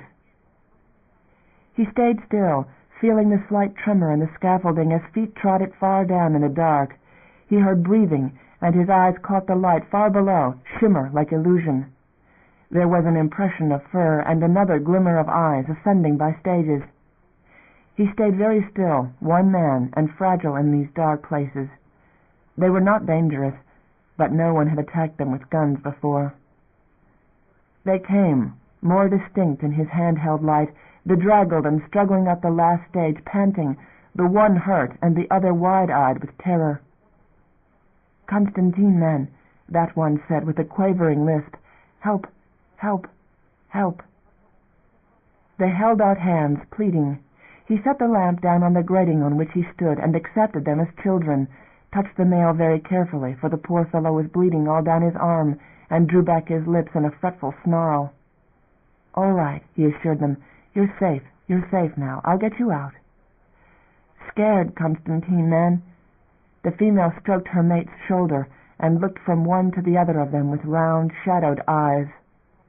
"All hide gone, find no path." "I don't understand you." More we. Dead hungry, dead fraid. Please help we." "Call them." She touched the male, a gesture eloquent of worry. The male chattered something to her, pushed at her, and she reached untouched at Damon. "I'll wait," Damon assured her. "I wait here. All safe." "Love you," she said in a breath, and scrambled back down with a ringing of the metal steps, lost at once in the dark. In a moment more, shrieks and trills sounded out into the depths until the echoes redoubled. Voices woke out of other places, male and female, deep and high, until all the depths and dark went mad. A shriek erupted by him. The male shouted something down. They came in the silence which followed, ringing of steps on the metal deep below, callings occasionally echoing sharply, and moanings rising, which stirred the scalp. The female came running back to stroke her mate's shoulder and to touch his hands. "I Satin. I call. Make ye all right, Constantine, man." "They have to come through the lock a few at a time, you understand. Careful of the lock." "I know lock," she said. "I careful. Go, go, I bring they." She was already hastening down again. Damon put his arm about the male and brought him into the lock, dragged his mask up for him, for the fellow was muzzy with shock, snarling with pain, but making no attempt to snap or strike. The next door opened on the flare of light and armed men, and the downers started within the circle of his arm, snarled and spat, yielded to a reassuring hug. Eileen was there, breaking through the troops, holding her hands out to help. "Get the troops back," Damon snapped, light-blinded and unable to distinguish Vanars. "Out of the way! Quit waving guns at them!" He urged the downer to sit on the floor by the wall, and Eileen was ordering the medic over. "Back these troops out of here," Damon said again. "Leave us to it." An order was passed. To his great relief, the India troopers began to pull back, and the downer sat still, with some persuasion yielded his injured arm to examination as the medic knelt down with his kit. Damon tugged his own mask down, stifling in it, squeezed Eileen's hand as she bent down beside him. The air stank of sweating, frightened downer, a pungent muskiness. "Name's Bluetooth," the medic said, checking the tag. He made a few swift notes and began gently to treat the injury. "Burn and hemorrhage, minor except for shock." "Drink," Bluetooth pleaded, and reached for the kit. The medic rescued it and quietly promised him water when they could find some. The lock opened, yielded up a near dozen downers. Damon stood up, reading panic in their looks. "I'm Constantine," he said at once, for the name carried importance with the downers. He met them with outstretched hands, suffered himself to be hugged by sweating, shock-hazed downers, gentle enfoldings of powerful furred arms. Eileen welcomed them likewise, and in a moment another lockful had spilled out, making a knot which filled the corridor and outnumbered the troops who stood in the end of the hall. The downers cast anxious looks in that direction, but kept together. Another lockful, and Bluetooth's mate was with them, chattering anxiously until she had found him. Vanars came among them, quite without swagger in this brown-furred flood. "You're requested to get them to a secure area as quickly as possible," Vanars said. "Use your comm and clear us passage via the emergency ramps via 4 through 9 to the docks," Damon said. "Their habitat is accessible from there. We'll escort them back. That's quickest and safest for all concerned." He did not wait for Vanar's comment in the matter, but waved an arm at the downers. "Come," he said, and they fell silent and began to move. Bluetooth, his arm done up in a white bandage, scrambled up not to be left, and chattered something to the others. Satin added her own voice, and there was a general and sudden cheerfulness among the downers. He walked hand in hand with Eileen, and the downers strode along about and behind them with the peculiar accompaniment of the breather sounds, moving gladly and quickly. The few guards along their route stayed very still, suddenly in the minority, and downers chattered with increasing freedom among themselves as they reached the end of the hall and entered the spiraling broad ramp which led to doors on all the 9 levels. An arm snaked about Damon's left as they descended. He looked, and it was Bluetooth, and Satin was with him, so that they came 4 abreast down the ramp, bizarre company. 5, for another had joined hands with Eileen on the right. Satin cried something. A chorus answered. Again she spoke, her voice echoing in the heights and depths, and again the chattering chorus thundered out, with a bounce in steps about them. Another yelled from the rear, and voices answered, and a second time. Damon tightened his hand on Eileen's, at once stirred and alarmed at this behavior, but the downers were content to walk with him, shouting what had begun to sound like a marching chant. They broke into Green 9 and marched down the long hall, entered the docks with a great shout, and the echoes rang. The line of troops which guarded the ship accesses stirred ominously, but no more than that. "Stay with me," Damon ordered his companions sternly, and they did so, up the curving horizon into the area of their habitat, and there to a parting. "Go," he told them. "Go, and mind you, be careful. Don't scare the men with guns." He had expected them to run, scampering free as they had begun to do about him. But one by one they came and wished to hug him and Eileen, with tender care, so that the parting took some little time. Last, Satin and Bluetooth, who hugged and patted them. "Love you," Bluetooth said. "Love you," said Satin in her turn. No word, no question about the dead one. Big Fellow was lost, Damon told them, although he was sure by Bluetooth's burn that they had been somewhere involved in the matter. Dead. Satin bobbed a solemn agreement. "You send he home, Constantine, man." "I'll send," he promised. Humans died and did not merit transport. They had no strong ties to this soil or to any soil, a vague, distressed desire toward burying, but not at inconvenience. This was inconvenient, but so was it to be murdered far from home. "I'll see it's done." "Love you," she said solemnly, and hugged him a second time, laid her hand most gently on Eileen's belly, and walked away with Bluetooth, running after a moment to the lock which led to their own tunnels. It left Eileen standing with her own hand to her stomach and a dazed stare at him. How could she know? Eileen asked, with a bewildered laugh. It disturbed him, too. "It shows a little," he said. "To one of them?" "They don't get large," he said, and looking past her to the docks and the lines of troops. "Come on, I don't like this area." She looked where he had, to the soldiers and the more motley groups which ranged the up-curving horizon of the docks, near the bars and restaurants. Merchanters, keeping an eye on the military, on a dock which had been taken away from them. "Merchanters have owned this place since Pell began," she said, "and the bars and the sleepovers. Establishments are shutting down, and Mazian's troops won't be happy. Freighter crews and Mazians in one bar, in one sleepover. Station security had better be tight when any of those troops go on liberty." "Come on," he said, taking her arm. "I want you out of this. Running out here, going out into that corridor with the downers." "Where were you?" she shot back. "Down in the tunnels." "I know them." "So I know the docks."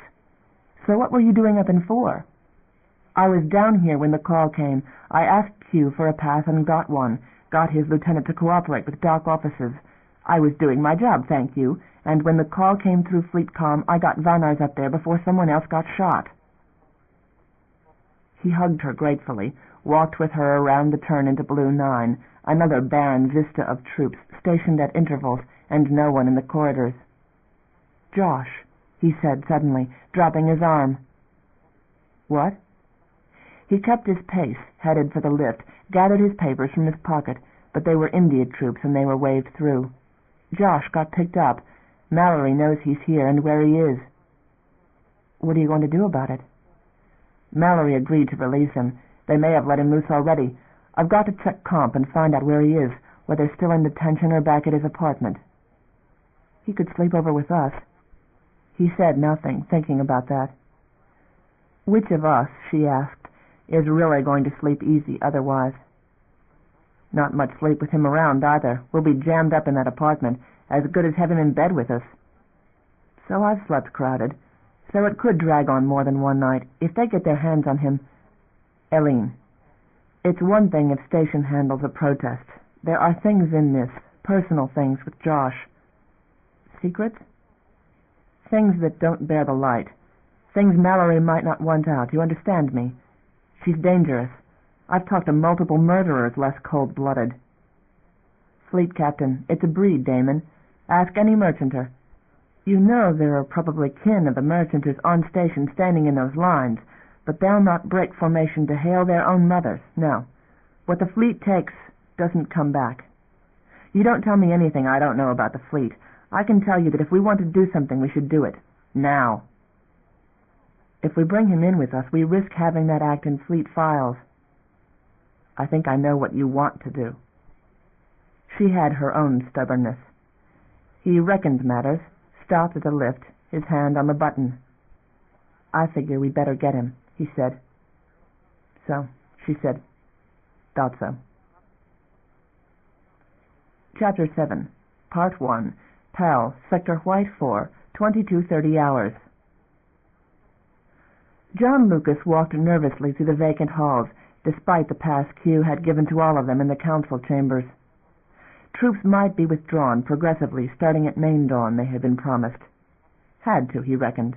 Some of them were already being rotated off to rest, some fleet crew, armorless, taking up guard in their places. It was all quiet. He was not even challenged but once at the lift exit, and he walked to his door, used his card to open it. The front room was deserted. His heart lurched with the immediate fear that his unbidden guest had strayed, but then Bran Hale appeared in the hall by the kitchen and looked relieved to see him. "All right," Hale said, and Jessad came out, and 2 others of Hale's men after him. "About time," Jessad said. This was growing tedious. "It's going to stay that way," John said peevishly. "Everyone has to stay here tonight. Hale, Daniels, Clay. I'm not having my apartment door pour a horde of visitors out under the troops' noses. They'll be gone come morning." "The fleet?" Hale asked. "The troops in the halls." John went to the kitchen bar, examined a bottle which had been full when he left it, and which now had 2 fingers remaining. He poured himself a drink and sipped it with a sigh, his eyes stinging with exhaustion. He walked over to the chair he favored and sank down as Jessad took his place opposite, across the low table, and Hale and his men rummaged at the bar for another bottle. "I'm glad you were prudent," he said to Jessad. "I was worried." Jessad smiled, cat-eyed. "I surmise you were. That for a moment or two you thought of solutions. Maybe you're still thinking in that line. Shall we discuss it?" John frowned, slid a glance at Hale and his men. "I trust them more than you, and that's a fact." "It's likely you thought of being rid of me," Jessad said. "And I wouldn't be surprised if you aren't right now more concerned about where rather than if. You might get away with it entirely. Probably you would." The directness disturbed him. "Since you bring it up yourself, I suppose you've got a counter-proposal." The smile persisted. "1, I'm no present hazard. You may want to think matters over. 2, I am undismayed by Mazian's arrival." "Why?" "Because that contingency is covered." John lifted the glass to his lips and took a stinging swallow. "By what?" "When you jump to land in the deep, Mr. Lucas, you can do it 3 safe ways. Not throw much into the jump in the first place, if you're in regions you know very, very well, or use a star's G to pull you up, or if you're good, the mass in some null point. A lot of junk in Pell's vicinity, you know that? Nothing very big, but big enough." "What are you talking about?" "The Union fleet, Mr. Lucas. Do you think there's no reason Mazian has his ships grouped for the first time in decades? Pell's all they have left, and the Union fleet is out there just as they sent me ahead, knowing where they'd come." Hale and his men had gathered, settled on the couch and along the back of it. John shaped the situation in his mind. Pell a battle zone, the worst of all scenarios. "And what happens to us when it's discovered there's no way to dislodge Mazian?" "Mazian can be driven off, and when that's done he has no bases at all. He's done, and we have peace, Mr. Lucas, with all the rewards of it. That's why I'm here." "I'm listening." "Officials have to be taken out. The Constantines have to be taken out. You have to be set in their place. Have you the nerve for that, Mr. Lucas, despite relationships? I understand there's a kinship involved here. Yourself, Constantine's wife." He clamped his lips together, flinching as he always did, from the thought of Alicia as she was now. Could not face that, had never been able to stomach it. It was not life linked to those machines. Not life. He wiped at his face. "My sister and I don't speak, haven't for years. She's an invalid. Dayan would have told you that." "I'm aware of it. I'm talking about her husband, her sons. Have you the nerve, Mr. Lucas?" "Nerve, yes, if the planning makes sense." "There's a man on this station named Cressich." He sucked in a slow breath, the drink resting in his hand against the chair arm. Vasily Kresich, elected councillor of Q. How do you know him? Day and Jacoby gave us the name as the councillor from that zone, and we have files. This man Kresich comes from Q when the council meets. He then has a pass which will let him do so, or is it visual inspection? Both. There are guards. Can those who do the inspecting be bribed? For some things, yes, but stationers, Mr. Whoever you are, have a natural reluctance to doing anything to damage the station they're living in. You can get drugs and liquor into Q, but a guard's conscience about a case of liquor and his instinct for self-preservation are two different things. Then we'll have to keep any conference with him brief, won't we? Not here. That's up to you. Perhaps the lending of an ID and papers. I'm sure among your many faithful employees something can be arranged, some apartment near the Q zone. What kind of conference are you talking about, and what are you looking for from Kresich? The man is spineless. How many employees do you have in all? Jess had asked, as faithful and trusted as these men here, men who might take risks, who might kill. We have need of that sort. John cast a look at Bran Hale, feeling short of breath. Back again. Well, Kresich isn't the type, I'll tell you. Kresich has contacts. Can a man stay seated atop that monster of Q without them? Part 2.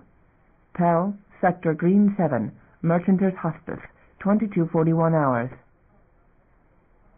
Calm buzzed. The light was on, a call coming through. Josh looked at it across his room, stopped in his pacing. They had let him go. Go home, they had said, and he had done so, through corridors guarded by police and Maziani. They knew at this moment where he was, and now someone was calling his room hard after his arrival. The caller insisted. The red light stayed on, blinking. He did not want to answer, but it might be detention, checking to be sure he had gotten here. He was afraid not to respond to it. He crossed the room and pushed the reply button. Josh Talley, he said, into the mic. Josh, it's Damon. Good to hear your voice. Are you all right? He leaned against the wall, caught his breath. Josh? I'm all right. Damon, you know what happened. I know. Your message got to me.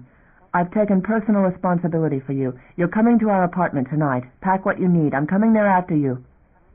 Damon, no, stay out of this. We've talked it over. It's all right. No argument. Damon, don't let it get on their records. We're your legal sponsors as it is, Josh. It's already on the records. Don't. Eileen and I are on our way. The contact went dead. He wiped his face. The knot which had been in his stomach had risen into his throat. He saw no walls, nothing of where he was. It was all metal, and Sidney Mallory, young face and age-silvered hair, and eyes dead, and oldest of all. Damon and Eileen, and the child they wanted. They prepared to put everything at risk, for him. He had no weapons, needed none, if it were to be himself and her alone, as it had been in her quarters. He had been dead then inside, had existed, hating his existence. The same kind of paralysis beckoned now, to let things be, accept, take cover where it was offered. It was always easier. He had not threatened Mallory, having had nothing to fight for. He pushed from the wall, felt of his pocket, making sure his papers were there. He walked into the hall and through it, past the unmanned front desk of the hospice, out into the open where the guards stood. One of the local security started to challenge him. He looked frantically down the corridor where a trooper stood. "You!" he shouted, disturbing the vacant quiet of the hall. Police and trooper reacted, the trooper with leveled rifle, and a suddenness which had almost been a pulled trigger. Josh swallowed thickly, held his hands in plain view. "I want to talk with you." The rifle motioned. He walked with hands still wide at his sides, toward the armored trooper and the dark muzzle. "Far enough," the trooper said. "What is it?" The insignia was Atlantic's. "Mallory of Norway," he said. "We're good friends. Tell her Josh Talley wants to talk with her. Now." The trooper had a disbelieving look, a scowl finally, but he balanced the rifle in the crook of his arm and reached for his comm button. "I'll relay to the Norway duty officer," he said. "You'll be going in either case. Your way if she does know you, and on general investigation if she doesn't." "She'll see me," he said. The trooper pushed the comm button and queried. What came back came privately over his helmet comm, but his eyes flickered. "Check it then," he said to Norway. And after a moment more, "Command Central, got it, out." He hooked the comm unit to his belt again and motioned with the rifle barrel. "Keep walking down that hall and go up the ramp. That trooper down there will take you in charge and see you talk to Mallory." He went, walking quickly, for he did not reckon it would take Damon and Eileen long to reach the hospice. They searched him. Of course they would do so. He endured it for the third time this day, and this time it did not bother him. He was cold inside, and outer things did not trouble him. He straightened his clothes and walked with them up the ramp, past sentries at every level.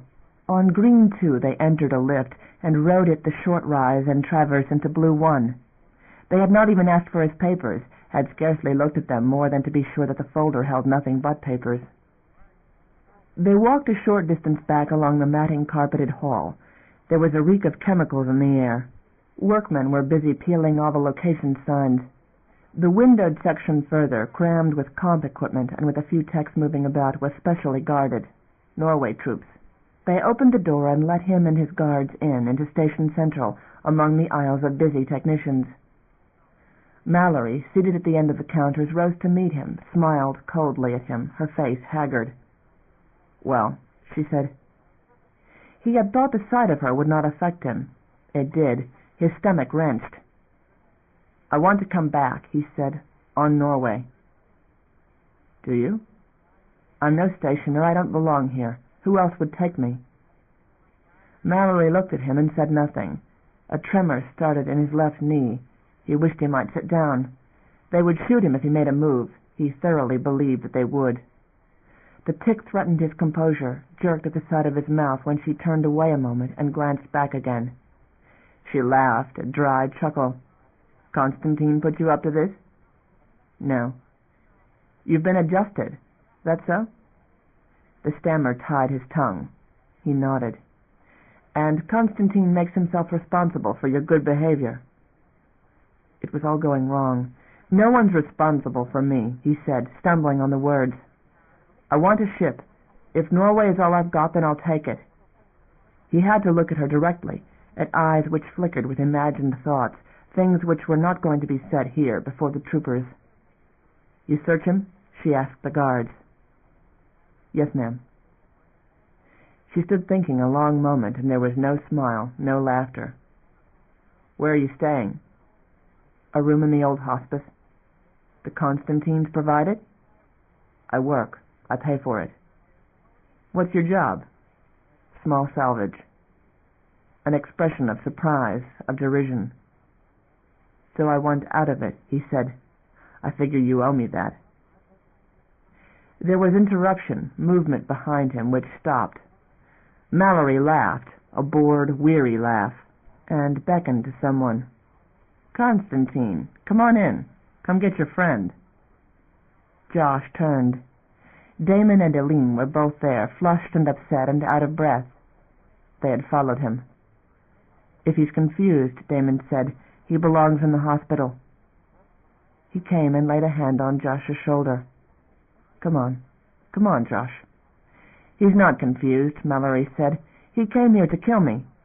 Take your friend home, Mr. Constantine, and keep a watch on him, or I'll handle matters my way." There was stark silence. "I'll see to it," Damon said after a moment. His fingers bit into Josh's shoulders. Come on." Josh moved, walked with him and Eileen past the guards, out and down the long corridor with the work crews and the chemical smell. The doors of Central closed behind them. Neither of them said anything. Damon's grip shifted to his elbow, and they took him into a lift, rode it down the short distance to 5. There were more guards in this hall and station police. They passed unchallenged into the residential halls to Damon's own door. They brought him inside and closed the door. He stood, waiting, while Damon and Eileen went through the routine of turning on lights and taking off jackets. "I'll send for your clothes," Damon said shortly. "Come on, make yourself at home." It was not the welcome he deserved. He picked a leather chair, mindful of his grease-stained work clothes. Eileen brought him a cool drink, and he sipped at it without tasting it. Damon sat down on the arm of the chair next to his. Temper showed. Josh accepted that, found a place at his feet to stare at. "You ran us a circular chase," Damon said. "I don't know how you got past us, but you managed it." "I asked to go." Whatever Damon would have wanted to say, he swallowed. Eileen came over and sat down on the couch opposite him. "So what did you have in mind?" Damon asked, evenly. "You shouldn't have gotten involved. I didn't want you involved." "So you ran from us?" He shrugged. "Josh, did you mean to kill her?" "Eventually. Somewhere. Sometime." They found nothing to say. Damon finally shook his head and looked away, and Eileen came over behind Josh's chair, laid a gentle hand on his shoulder. "It didn't work," Josh said finally, tripping on the words.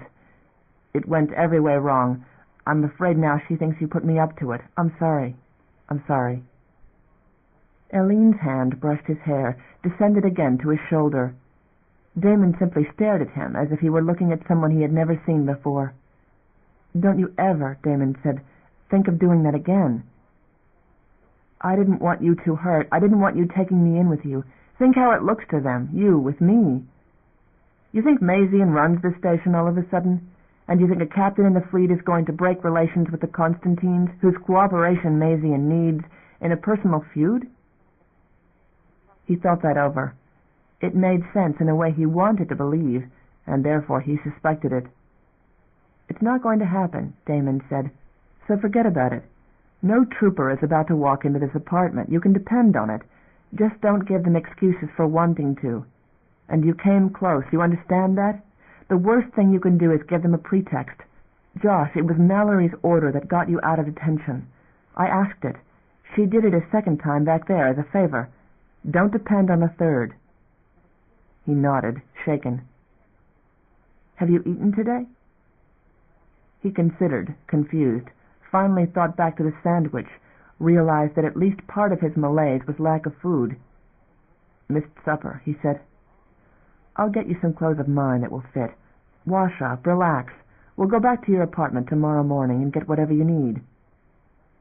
"How long am I going to stay here?" he asked, turning his head to look at Eileen and back at Damon.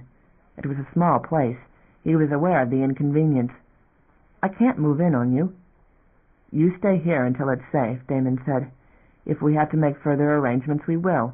In the meantime, I'm going to do some review on your papers, or whatever excuse I can contrive that will excuse your spending the next few working days in my office." "I don't go back to the shop?" "When this is settled. Meanwhile, we're not going to let you out of our sight. We make it clear they'll have to create a major incident to touch you. I'll put my father onto it, too, so that no one in either office gets caught by a surprise request. Just please don't provoke anything." "No," he agreed. Damon gave a jerk of his head back toward the hall. He rose and went with Damon, and Damon searched an armload of clothing out of the lockers outside the bath. He went into the bath, bathed, and felt better, clean of the memory of the detention cell, wrapped himself in the soft robe Damon had lent him, and came out to the aroma of supper cooking. They ate, crowded at the table, exchanged what they had seen in their separate sections. He could talk without anxiousness finally, now that the nightmare was on him, and he was no longer alone in it. He chose the far corner of the kitchen, made himself a pallet on the floor, out of the amazing abundance of bedding Eileen urged on him. "We'll get a cot by tomorrow," she promised him. "At the least a hammock." He settled down in it, heard them settle in the living room, and felt safe, believing finally what Damon had told him, that he was in a refuge even Mazian's fleet could not breach. Chapter 8. Downbelow, Africa Landing Probe, Main Base 2400 hours main day, 1200 hours alter day, local daylight. Amelia leaned back in the chair and stared resolutely at Pori's scowl, waited, while the scarred captain made several notes on the printout before him, and pushed it back across the table at him. Emilio gathered it up, leafed through the supply request, nodded slowly. "It may take a little time," he said. "At the moment," said Pori, "I am simply relaying reports and acting on instructions. You and your staff are not cooperating. Go on with that as long as you please." They sat in a small personnel area of Pori's ship, flat-decked, never meant for prolonged space flight.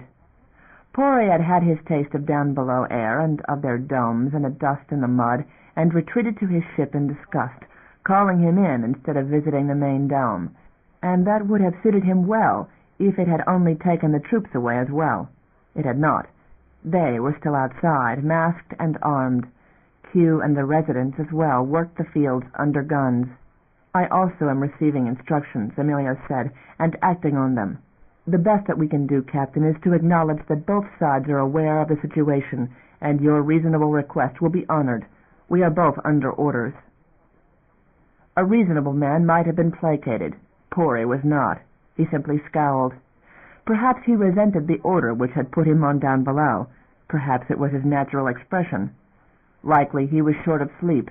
The short intervals at which the troops outside were being relieved indicated they had not come in fresh, and Pori's crew had been in evidence, not Pori.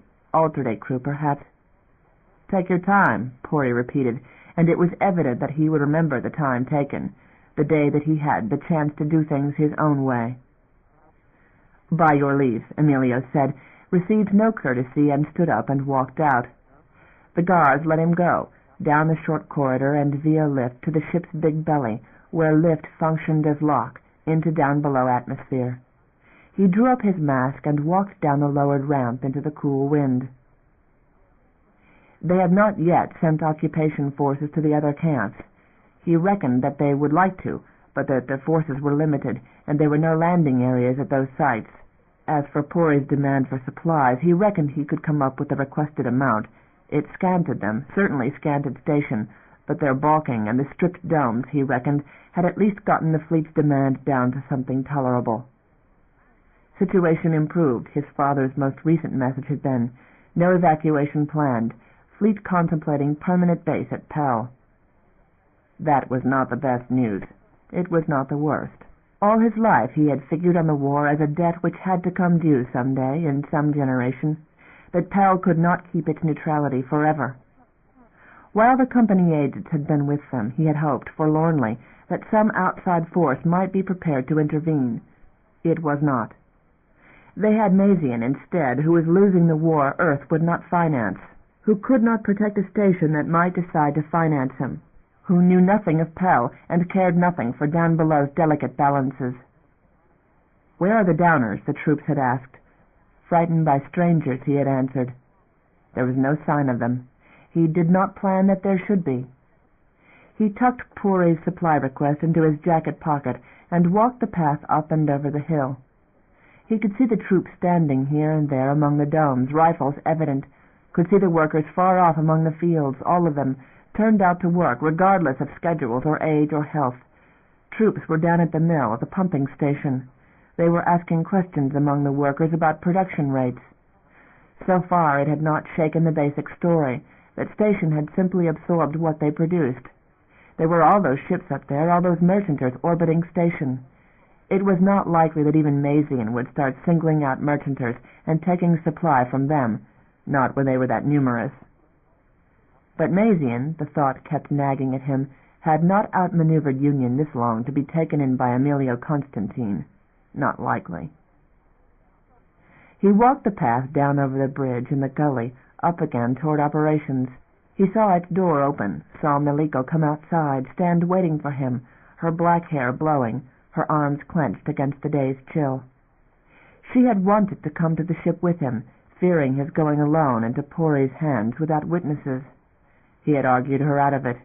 She started toward him now, coming down the hill, and he waved to let her know it was at least as all right as it was likely to be. They were still in command of Downbelow.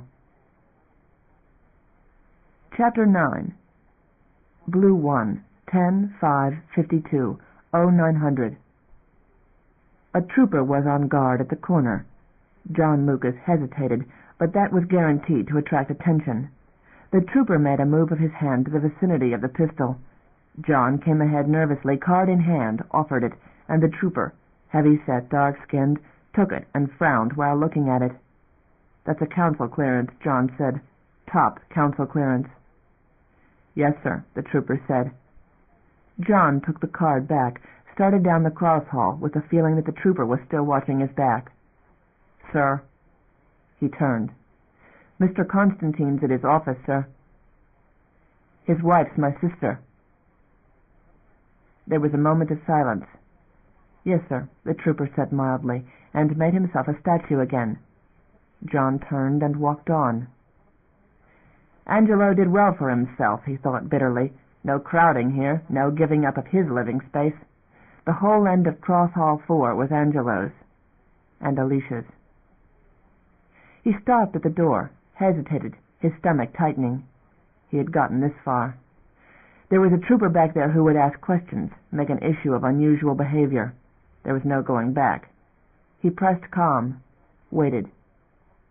"Who?" a reedy voice asked, startling him. "Who you?"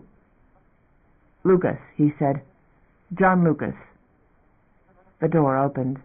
A thin, grayed Downer frowned up at him from eyes surrounded with wrinkles. "I, Lily," she said.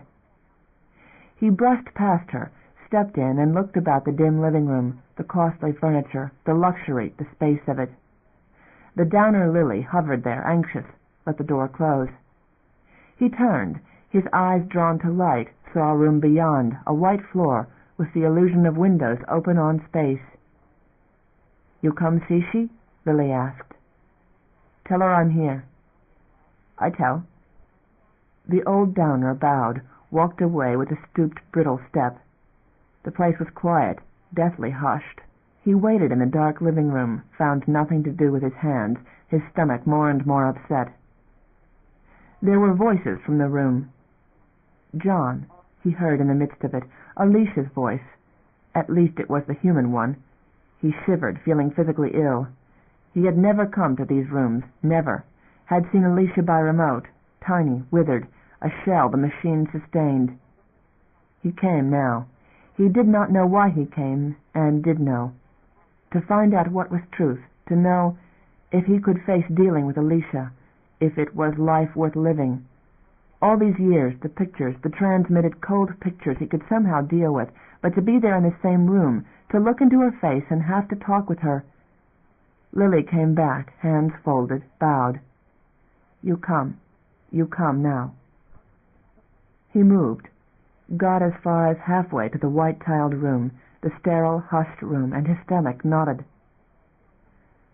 Suddenly he turned and started for the outside door. "You come?"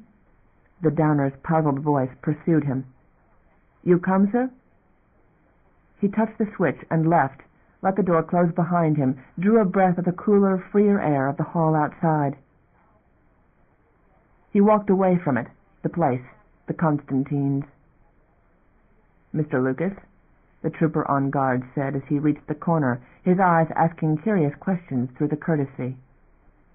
She was asleep, he said, swallowed, kept walking, trying with every step to put that apartment and that white room out of his mind. He remembered a child, a girl, someone else. He kept it that way. Chapter 10, Part 1. Pell, Sector Blue 1, Council Chambers, 10-6-52, 1400 hours.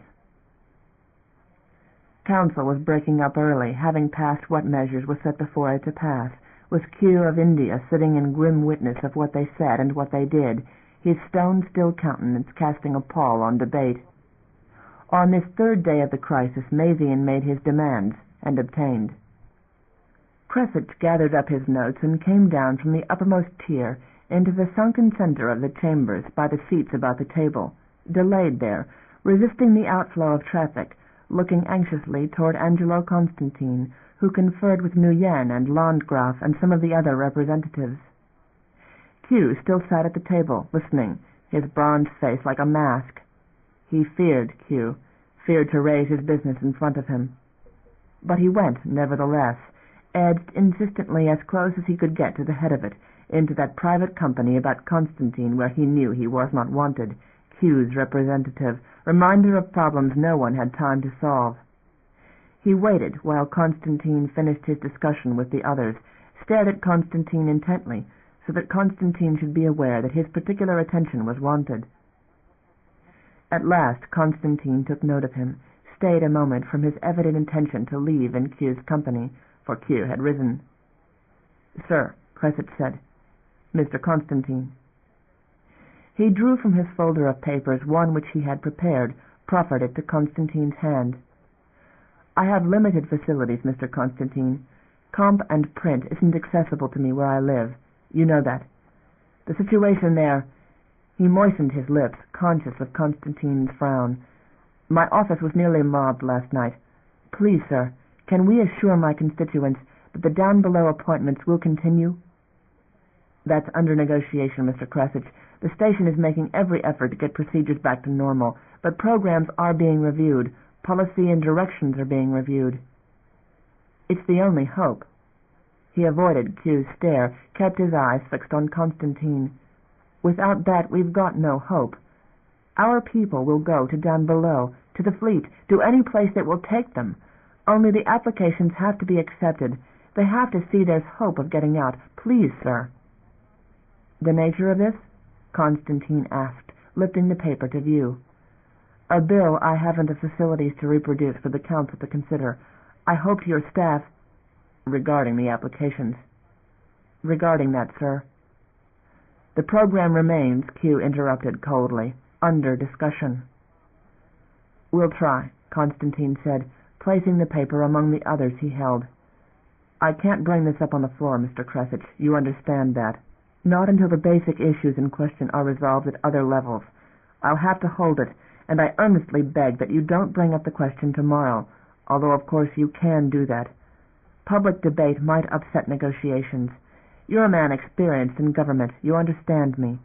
But in courtesy, if we can bring this up at some future meeting, I'll of course have my staff prepare this or other bills for distribution. You understand my position, sir?" "Yes, sir," he said, sick at heart. "Thank you." He turned away. He had hoped, dimly. He had hoped also for a chance to appeal for station help, security, protection. He did not want Q's sort of protection, dared not ask. They had seen the fleet's mercy in the persons of Mallory and Sung and Kreshoff. The troops would come in, take Coletti's organization apart as a beginning, his security, all the protection he had. He walked out into the council chamber's foyer, past the mocking, amazed stares of Downbelow statues, out the glass doors into the hall, and, unmolested by the guards, walked toward the lift which would take him down to the Blue Niner level to go home, back to Q.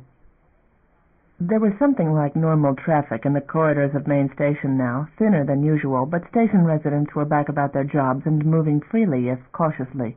No one tended to linger anywhere. Someone jostled him in meeting. A hand met his, pressed a card into it. He stopped, with a confused impression of a man, a face he had not bothered to see. In terror he resisted the impulse to look about. He pretended to adjust the papers in his folder, walked on, and farther down the hall examined the card. An access card, a bit of tape on its surface. Green 90434. An address. He kept walking, dropped the hand with the card to his side, his heart hammering against his ribs. He could ignore it, pass on back into Q. Could turn the card in, claim to have found it, or tell the truth, that someone wanted to contact him without others' knowledge. Politics. It had to be. Someone willing to take a risk wanted something from the representative of Q. A trap. Or hope. A trait of influence. Someone who might be able to move obstructions. He could reach Green 9, just an accidental wrong button on the lift. He stopped in front of a lift call plate, alone, coated green, and stood in front of the panel so no one passing might notice the glowing green. The car came, the doors opened. He stepped in, and a woman came darting in at the last moment, punched the inside plate to code green 2. Doors shut. He looked furtively at her as the car began to move, averted his eyes quickly. The car made a one-section traverse and started down. She got off at 2. He stayed on, while the car picked up passengers, none that knew him. It stopped at 6, at 7, acquired more. At 8, 2 got out. 9. He exited with 4 others, walked toward the docks, his fingers sweating on the card. He passed occasional troopers who kept a general watch on the flow of traffic in the halls. None of them was likely to notice an ordinary man walking down a hall, stopping at a door, using a card to enter. It was the most natural of actions. Crossway 4 was coming up. There was no guard there. He slowed, thinking desperately, his heart speeding. He began to think of walking on. A walker just behind him hooked his sleeve and brusquely swept him forward. "Come on," the man said, and turned the corner with him. He made no resistance, fearing knives, instincts bred in Q. Of course the deliverer of the card had come down too, or had some confederate. He moved puppet-like, walked the cross hall to the door. Let free the walker passing on, he used the card. He walked in. It was a small apartment with an unmade bed, discarded clothes lying all over it. A man walked out of a nook which served as kitchen, a nondescript man in his middle 30s. "Who are you?" the man asked him. It set him off balance. He started to pocket the card, but the man held out his hand, demanding it. He surrendered it. "Name?" the man asked. "Crescit." And desperately, "I'm due. They'll miss me any minute." "Then I won't keep you too long. You're from Russell Starr, Mr. Crescit, yet?" "I thought you didn't know me." "A wife, Jen Justin. A son, Rami." He felt behind him for a littered chair, leaned on it, his heart paining him. "What are you talking about?" "Am I correct, Vasily Crescit?" He nodded. "The trust your fellow citizens of Q have placed in you to represent their interests. You are, of course, one whose initiative they respect regarding their interests." "Make your point." "Your constituency is in a bad position, papers entangled, and when the military security gets tighter, as it will, with Mazian's forces in control, I do wonder, Mr. Crescit, what kind of measures could be set up. You've all opposed union after one fashion and the other, of course, some out of genuine dislike, some out of self-interest, some out of convenience. You know, what sort were you?" "Where do you get your information?" "Official sources. I know a great deal about you that you never told this comp. I've done research. To put it finely, I've seen your wife and son, Mr. Crescit. Are you interested?" He nodded, unable to do more than nod. He leaned on the chair, trying to breathe. "They're well, on a station the name of which I know, where I saw them. Or perhaps moved by now. Union has realized their possible value, knowing the name of the man who represents so formidable a number of people on Pell. Computer search turned them up, but they'll not be lost again. Would you like to see them again, Mr. Crescit?" "What do you want from me?" "A little of your time, a little preparation for the future. You can protect yourself, your family, your constituents, who are pariahs under Mazian. What help could you get from Mazian in locating your family, or how could he get you to them? And surely there are other families divided who may now repent a rash decision, a decision Mazian forced them to take, who may understand that the real interest of any beyonder is the beyond itself." "Your union," Crescit said, "to have it beyond doubt." "Mr. Crescit, I'm beyonder, aren't you?" He sat down on the arm of the chair, for his knees were unsteady. "What is it you want?" "Surely there's a power structure in Q, something you would know. Surely a man like you is in contact with it." "I have contacts." "And influence?" "And influence." "You'll be in Union hands sooner or later, you realize that, if Mazian doesn't take measures of his own. Do you realize what he might do if he decides he wants to stay here? You think he's going to have Q near his ships? No, Mr. Crescit, you're on the one hand cheap labor, on the other a nuisance, depending on the situation. The way things are going to go, very soon, you're going to be a liability to him. What means can I use to contact you, Mr. Crescit?" "You contacted me today." "Where is your office?" "Orange 91001. "Is there comm?" "Station.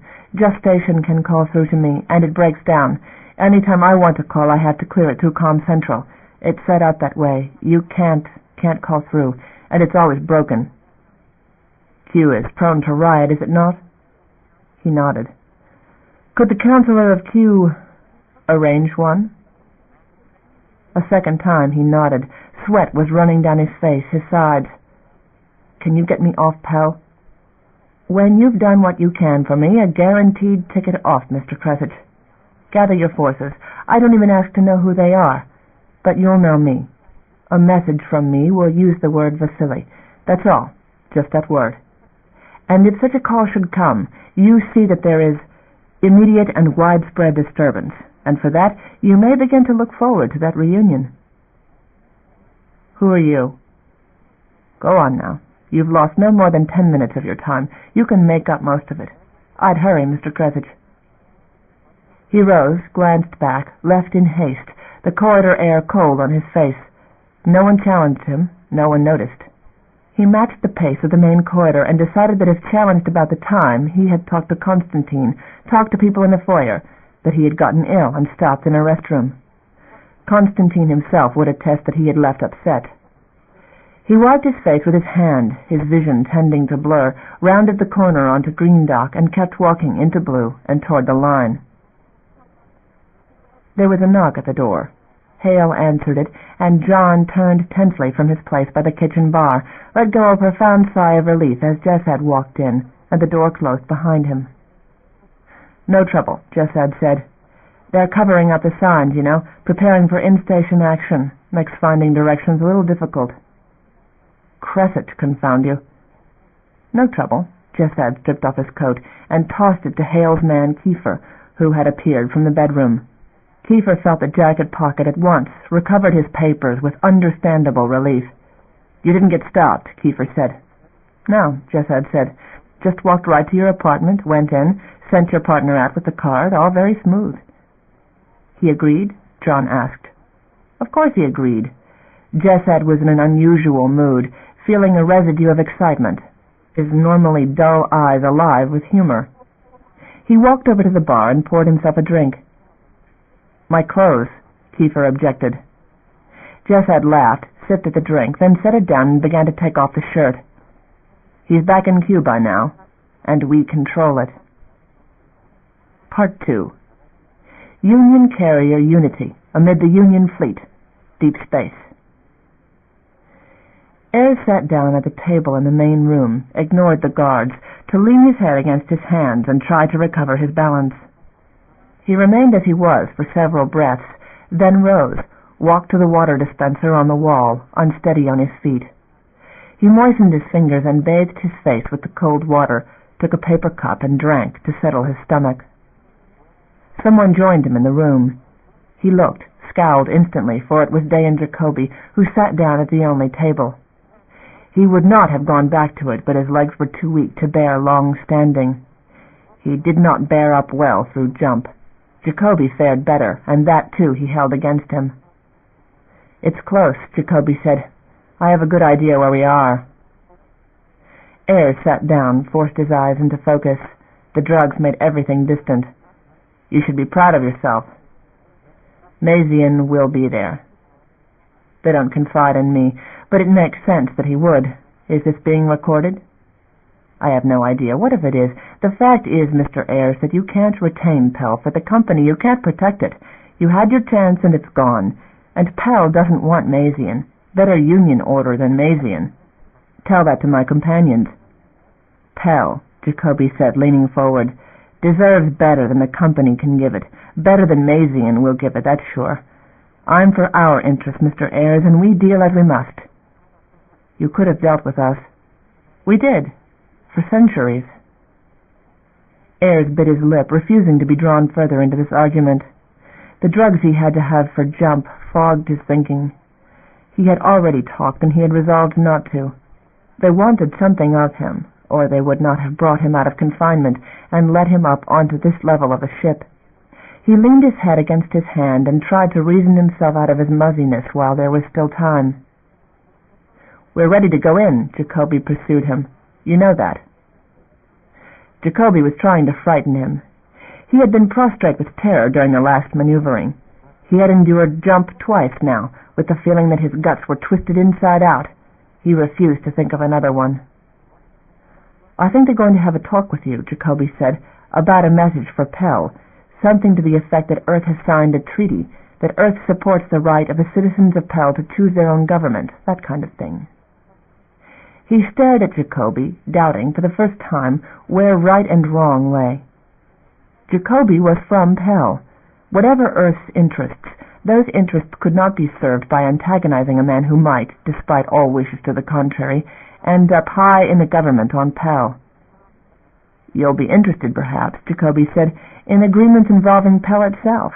If Earth doesn't want to be cut off, and you protest it seeks trade, it has to go through Pell, Mr. Ayres.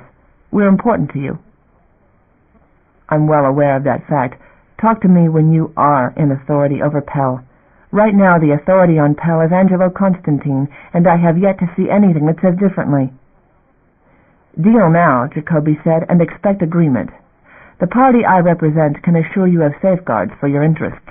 We're a jumping-off point, Mr. Ayres, for Earth and home. A quiet takeover on Pell, a quiet stay for you while you're waiting on your companions to overtake you, for a journey home in a ship easily engaged here at Pell, or difficulties, prolonged difficulties, resulting from a long and difficult siege, damage, possibly the destruction of the station. I don't want that. I don't think you do. You're a humane man, Mr. Ayres, and I'm begging you, make it easy on Pell. Just tell the truth. Make it clear to them that there's a treaty, that their choice has to be Union, that Earth has let them go. You work for Union, thoroughly." "I want my station to survive, Mr. Ayres. Thousands upon thousands of people could die. You know what it is with Maisie and using it for cover? He can't hold it forever, but he can ruin it." Ayres sat staring at his hand, knowing that he could not reason accurately in his present condition, knowing that most of what he had been told in all his stay among them was a lie. "Perhaps we should work together, Mr. Jacoby, if it can assure an end to this without further bloodshed." Jacoby blinked, perhaps surprised. "Probably," Ayres said. "We are both realists, Mr. Jacoby. I suspect you of it. Self-determination is a nice term for last available choice, is it not? I comprehend your argument. Pell has no defenses. Station neutrality, meaning that you go with the winning side." "You have it, Mr. Ayres." "So do I," he said. "Order in the beyond benefits trade, and that's to the company's interest. It was inevitable that independence would come out here.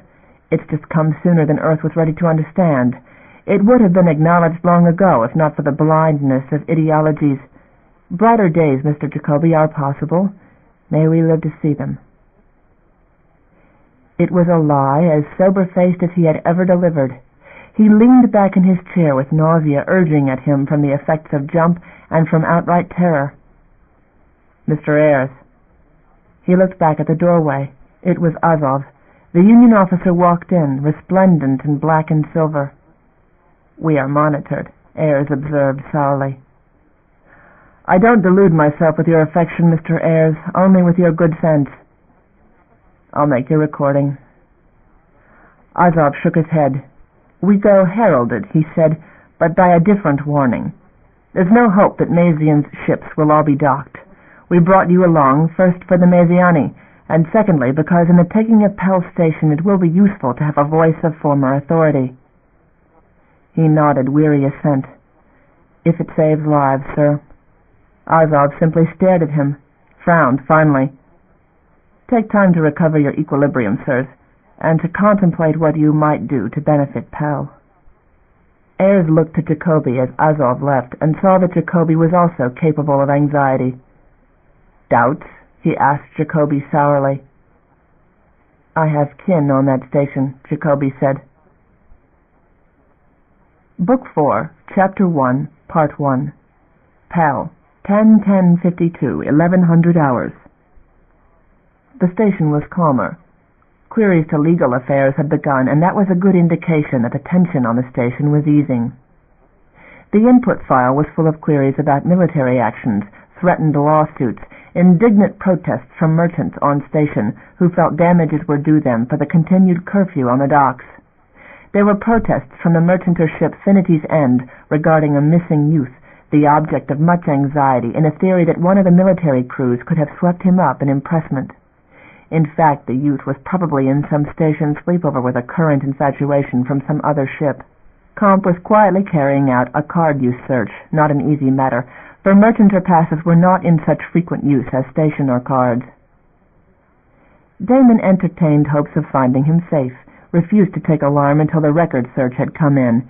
He had seen too many of these come across his desk only to discover a young merchanter who had had a falling out with his family or drunk too much to listen to vid. The whole thing was more security's problem at this level, but security had its hands full, its men and women standing guard duty with haggard eyes and short tempers. L.A. could at least punch comp buttons and take up some of the clerical work. Another killing in queue. It was depressing, and there was absolutely nothing they could do but note the fact. There was a report of a guard under suspension, accused of smuggling a case of Downer wine into queue. Some officer had decided the problem should not wait, when it was likely there was petty smuggling going on everywhere among the merchanters out there. The man was being made an example. He had 3 postponed hearings in the afternoon. They were likely to be postponed again, because the council was meeting and the Board of Justices was involved in that. He decided to agree with the defender to that effect and put the message through, reserving the afternoon instead for the disposal of more queries that the lower levels of the office could not handle. And having disposed of that, he swung his chair about and looked back at Josh, who sat dutifully reading a book on the auxiliary unit and trying not to look bored as he ought to be. "Hey," Damon said. Josh looked at him. "Lunch? We can take a long one and work out at the gym." "We can go there?" "It's open." Josh turned the machine off. Damon rose, leaving everything on hold, walked over and gathered up his jacket, felt after cards and papers to be absolutely sure. Mazian's troops still stood guard here and there, as unreasonable as they ever had been. Josh likewise put on a jacket. They were about the same size, and it was borrowed. Lending, Josh would accept, if not giving, augmenting his small wardrobe so that he could come and go in the offices without undue attention. Damon held the door button, instructed the office outside to delay calls for 2 hours. Back at 1, the secretary acknowledged, and turned to take an incoming call. Damon motioned Josh on through into the outer corridor. "A half an hour at the gym," Damon said. "Then a sandwich at the concourse. I'm hungry." "Fine," Josh said. He looked nervously about him. Damon looked, too, and felt uneasy. The corridors had very little traffic, even yet. People were just not trusting of the situation. Some troops stood, distantly visible. "The troops should all be pulled back," he said to Josh, "by the end of this week. Our own security is taking over entirely at White. Green maybe in 2 days. Have patience. We're working on it." "They'll still do what they want," Josh said somberly. "Huh. Did Mallory, after all?" A shadow came on Josh's face. "I don't know. When I think about it, I still don't know." "Believe me." They had reached the lift alone. A trooper stood at the corner of another corridor, a fact in the tail of the eye, nothing remarkable. He pushed the code for the Corps. "Had a bit of good news come in this morning. My brother called up, said things are smoothing out down there." "I'm glad," Josh murmured. The trooper moved suddenly, came toward them. Damon looked. Others further down the hall started moving, all of them at a near run. "Abort that," the first trooper snapped, reaching them. She reached for the panel herself. "We're on a call." "I can get you a priority," Damon said, to be rid of them. The move indicated trouble. He thought of them shoving stationers around on other levels. "Do it." He took his card from his pocket, thrust it into the slot, and coded his priority. The lights went red. The rest of the troopers arrived as the car did, and armored shoulders pushed them aside as the troops all crowded in, leaving them there. The car whisked away, non-stop, for whatever destination they had coded from inside. There was not a trooper left in the corridor. Damon looked at Josh, whose face was pale and set. "We take the next car," Damon said, with a shrug. He was himself disturbed, and quietly coded in Blue 9. "Eileen?" Josh asked. "Want to get down there," he said. "You come with me. If there's trouble, it's likely to end up on the dockside. I want to get down there." The car delayed in coming. He waited several moments and finally used his card a second time, a second priority. The lights went red, signifying a car on priority call, then blinked, signifying nothing available. He slammed his fist against the wall, cast a second look at Josh. It was far to walk, easier to wait for a car to free itself, quicker in the long run. End of Side 7. To continue, turn the cassette over. Side 8. Downbelow Station by C.J. Cherryh, continuing on page 256. He walked over to the nearest comm unit, keyed in on priority while Josh stood waiting by the lift doors. "Hold the car if it comes," he said to Josh, punched the call in. "Comm Central, this is Damon Constantine on emergency. We're seeing troops pulling out on the run. What's going on?" There was a long delay. "Mr. Constantine," a voice came back. "This is the public comm unit." "Not at the moment, Central. What's going on?" "General alert. Emergency posts, please." "What's going on?" Comm had cut itself off. A measured siren began to sound. Red lights began to pulse in the overheads. People came out of the offices, looked at one another as if hoping it was a drill or mistaken. His own secretary was outside, far down the hall. "Get back inside," he shouted. "Get those doors shut." People moved backward, retreated into offices. The red light by Josh's shoulder was still blinking, indicating no car available. Every car in the system must have jammed up down at the docks. "Come on," he said to Josh, motioned toward the end of the hall. Josh looked confused, and he strode over, caught Josh by the arm. "Come on." There were others in the hall farther on. He snapped an order at them, cleared them out, not blaming them. There were others besides Constantine's who had loved ones scattered about the station, children in school and nurseries, people in hospital. Some ran ahead of them, refusing orders. A station security agent shouted out another order to halt, ignored, laid a hand on his pistol. "Let them go," Damon snapped. "Let be." "Sir." The policeman's face relaxed from a grimace of panic. "Sir, I'm not getting anything over comm." "Keep that gun holstered. You learn those reflexes from the troops? Stand your post. Calm people down. Help them where you can. There's a scramble going on. Could even be a drill. Ease up." "Sir." They walked on toward the emergency ramp in the quiet hall. Not running. A Constantine could not run. Spread panic. He walked, trying to hold off panic in himself. "No time," Josh said under his breath. "By the time the alert gets here, the ships are on us. If Mazian's been caught at dock—" "Got militia and 2 carriers out from station," Damon said, and remembered all at once who Josh was. He caught his breath, gave him a desperate look, met a face as worried as his own. "Come on," he said. They reached the emergency ramp, heard shouting, loud as they opened the doors. Runners were headed down it from other levels. "Slow down," Damon yelled at those who passed him, and they did, several turns, but a few became many, and suddenly there were more coming up, the noise increasing, more running, the transport system jammed everywhere, and all the levels pouring into the spiral well. "Take it easy," Damon shouted, grabbed shoulders physically and tried to slow it, but the rush accelerated, bodies jamming in, men, women, and children, impossible now even to get out of it. The doors were full of people trying to go down. "The docks," he heard shouted.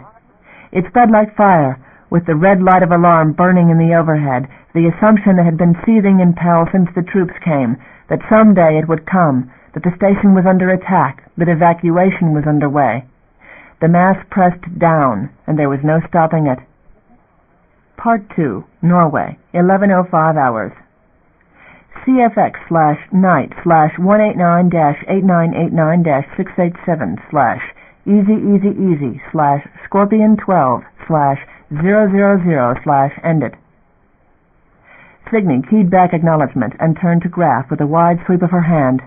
"Hit it," Graf relayed, and "Go" sounded throughout the ship.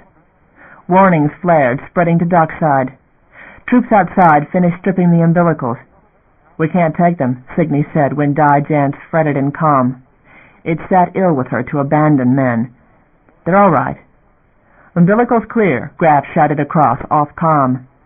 It was a go when ready from Europe, which had left its troops, already moving out. Pacific was moving. Tibet's rider was still heading in behind the wave of the original message, signaling with its presence what Tibet had already sent, and what was happening on the fringes of Pell system was as old as the light-bound signal that came reporting it. Ships inbound more than an hour ago. The lights on Norway's main board flicked green, a steady ripple of them, and Signy released clamp and set Norway free, with the troops who had made it aboard still hastening for security. Norway moved null for a moment under the gentle puffs of directionals and undocking vents, continued the roll of her frame, and cut in main thrust with a margin that skimmed Australia's clearance and probably set off alarms all over Pell. They acquired hard G, the inner cylinder under combat sync, rolling to compensate stresses. Weight bore down, eased, slammed down again. They came to heading with a clutter of merchanters in lower plane, Europe and Pacific ahead of them, Australia breaking clear behind. Atlantic would be moving any second. India's Q was on station and headed for his ship. Africa's Puri was downworld. Africa would move out under its lieutenant's command and rendezvous with Puri shuttling up from down below, running tail guard at best. The inevitable was on them. That rider was some minutes behind Tibet's message, insurance. Its message was reaching them now, and a chatter of further transmission from Tibet itself and North Pole's voice added itself, along with the alarm of militia ships helplessly in the path of a strike. Tibet was engaged, trying to make the incoming fleet dump speed to deal with them. North Pole was moving. Mercanter vessels serving as militia were altering course, slow ships, short haulers, at a standstill compared to the speed of the incoming fleet. They could slow it if they had the nerve. If. Riders turned, Scan Ops said in her ear. She saw it on screen. The rider had gotten their acknowledgement minutes ago, had put about. That scan image was meeting them now. Long-scan comp had put the rest of the arc together, and the comp tech had reasoned the rest by human intent. The yellow fuzz going off from the red approach line was Long-scan's new estimate of the rider ship's position. The old estimate faded to faint blue, mere warning to watch that line of approach in case. They were headed right down it in ongoing plane, while the incoming rider was obliged to go nadir. And they were all streaming out together right down the line. Signy gnawed her lip, cautioned scan and comm monitor to keep up with events all around the sphere, fretting that Mazian had hauled them out in one vector only. Come on, she thought, with the taste of one disaster in her mouth. No more like Viking. Give us a few options, man. CFX/9090-909-687/909er/sinks/222-triplet/doublет/quartet/wisp/ended. New orders. The late ships were given the other vectors. Pacific and Atlantic and Australia moved onto new courses, slow motion flowering of the pattern to shield the system. Part 3. Pell, Station Master's Offices. Mercanter Harmer to ECS in vicinity, / Mayday, Mayday, Mayday, / Union carriers moving, / 12 carriers our vicinity, / going for jump, / Mayday, Mayday, Mayday. Ellipsis. Swan's Eye to all ships, / run, run, run, run, ellipsis. ECS Tibet to all ships, / relay, / ellipsis. Over an hour old, proliferating through the system in relay, through the comm of every ship, receiving and still going, like an echo in a madhouse. Angela leaned to the comp console and keyed through to dockside, where the shock of a massive pull-out still had crews spilling out on emergency call. Military crews had handled it their own way, undocked without interval. Central was in chaos with a pending G crisis if the systems could not adjust to the massive kickoff. There were palpable instabilities. Comm was jammed, and for nearly 2 hours the situation on the rim of the solar system had been in progress while the message flashed its light-bound way toward them. Troops were left on the dock. Most had been aboard already, barracked on ship. Some had not made it, and military channels on station echoed with incomprehensible messages, angry voices. Why they had pulled the troops, why they had delayed to board those they could with attack incoming. The implication of that was the liberty of the fleet to run out on them, Mazian's order. Emilio, he thought distractedly. The schematic of Downbelow on the left wall screen flickered with a dot that was Puri's shuttle. He could not call, no one could. Mazian's orders. Calm silence. Hold pattern. Traffic control was broadcasting to merchanters in orbit. It was all they could say. Calm queries flowed from merchanters at dock, faster than operators could answer them with pleas for quiet. Union was bound to have done this. Anticipated, Mazian had flashed him in what direct communication he had gotten. For days the captains had stayed near the ships, troops jammed aboard in discomfort, not in courtesy to station, not in response to their request to have the troops out of the holes. Prepared for pullout, despite all promises, prepared for pullout. He reached for the comm button to call Alicia, who might be following this on her screens. "Sir." His secretary, Mills, came on comm. "Security requests you to comm Central. There's a situation down in Green." "What situation?" "Crowd, sir." He thrust himself from his desk, grabbed his coat. "Sir." He turned. His office door opened, unasked. Mills there, protesting the intrusion of John Lucas and a companion. "Sir," Mills said, "I'm sorry. Mr. Lucas insisted. I told him." Angelo frowned, vexed at the intrusion and at once hoping for assistance. John was able, if self-interested. "I need some help," he said, and his eyes flicked in alarm at the small movement of the other man's hand to his coat, the sudden flash of steel. Mills failed to see it. Angelo cried aloud as the man slashed Mills, scrambled back as the man flung himself at him. Hale, he recognized the face suddenly. Mills shrieked, bleeding, sinking against the open doorway. There were screams from the outer office. The blow struck, a numbing shock. Angelo reached for the driving hand and met the weapon protruding from his chest, stared disbelievingly at John, at Haight. There were others in the doorway. Shock welled up in him, with the blood. Part 4. Q. "Vasily," the voice said over comm. "Vasily, do you hear me?" Kresich, at his desk, sat paralyzed. It was Kalady, of those who sat about him, hunched and waiting, who reached past him and punched the respond button. "I hear," Kresich said, past the knot in his throat. He looked at Kalady. In his ears was the buzz of voices out on the docks, people already frightened, already threatening riot. "Keep him safe," Kalady said to James, who was over the 5 others who waited outside. "Keep him very safe." And Kalady went. They had waited, had hovered about comm, one of them always near it, gathered here in the confusion. It was on them now. After a moment there was a rise in the noise of the mob outside, a dull, bestial sound which shook the walls. Kresich bowed his face into his hands, stayed so for a long time, not wishing to know. "The doors," he heard finally, a shout from outside. "The doors are open!" Part 5. Green 9. They ran, stumbling and breathless, jostling others in the corridor, a sea of panicked people, red-dyed in alarm lights. A siren still went. There was a queasiness of G as station systems struggled to keep themselves stable. "It's the docks," Damon breathed, his vision blurring. A runner hit him, and he fended the body off, pushed his way, with Josh in his wake, where the ramp opened onto 9. Mazians peeled off. It was all that made sense. Shrieks broke out, and there was a massive backflow in the crowd that brought all the press to a stop. Of a sudden, traffic began to go the other way, people retreating from something. There were frantic screams, bodies jammed against them. "Damon!" Josh yelled from behind him. It was no good. They were pushed back, all of them, against the crush of bodies behind. Shots streaked overhead, and the whole jammed mass quivered and rang with screams. Damon got his arms in front of him for leverage, to keep from being suffocated. Ribs were compressed.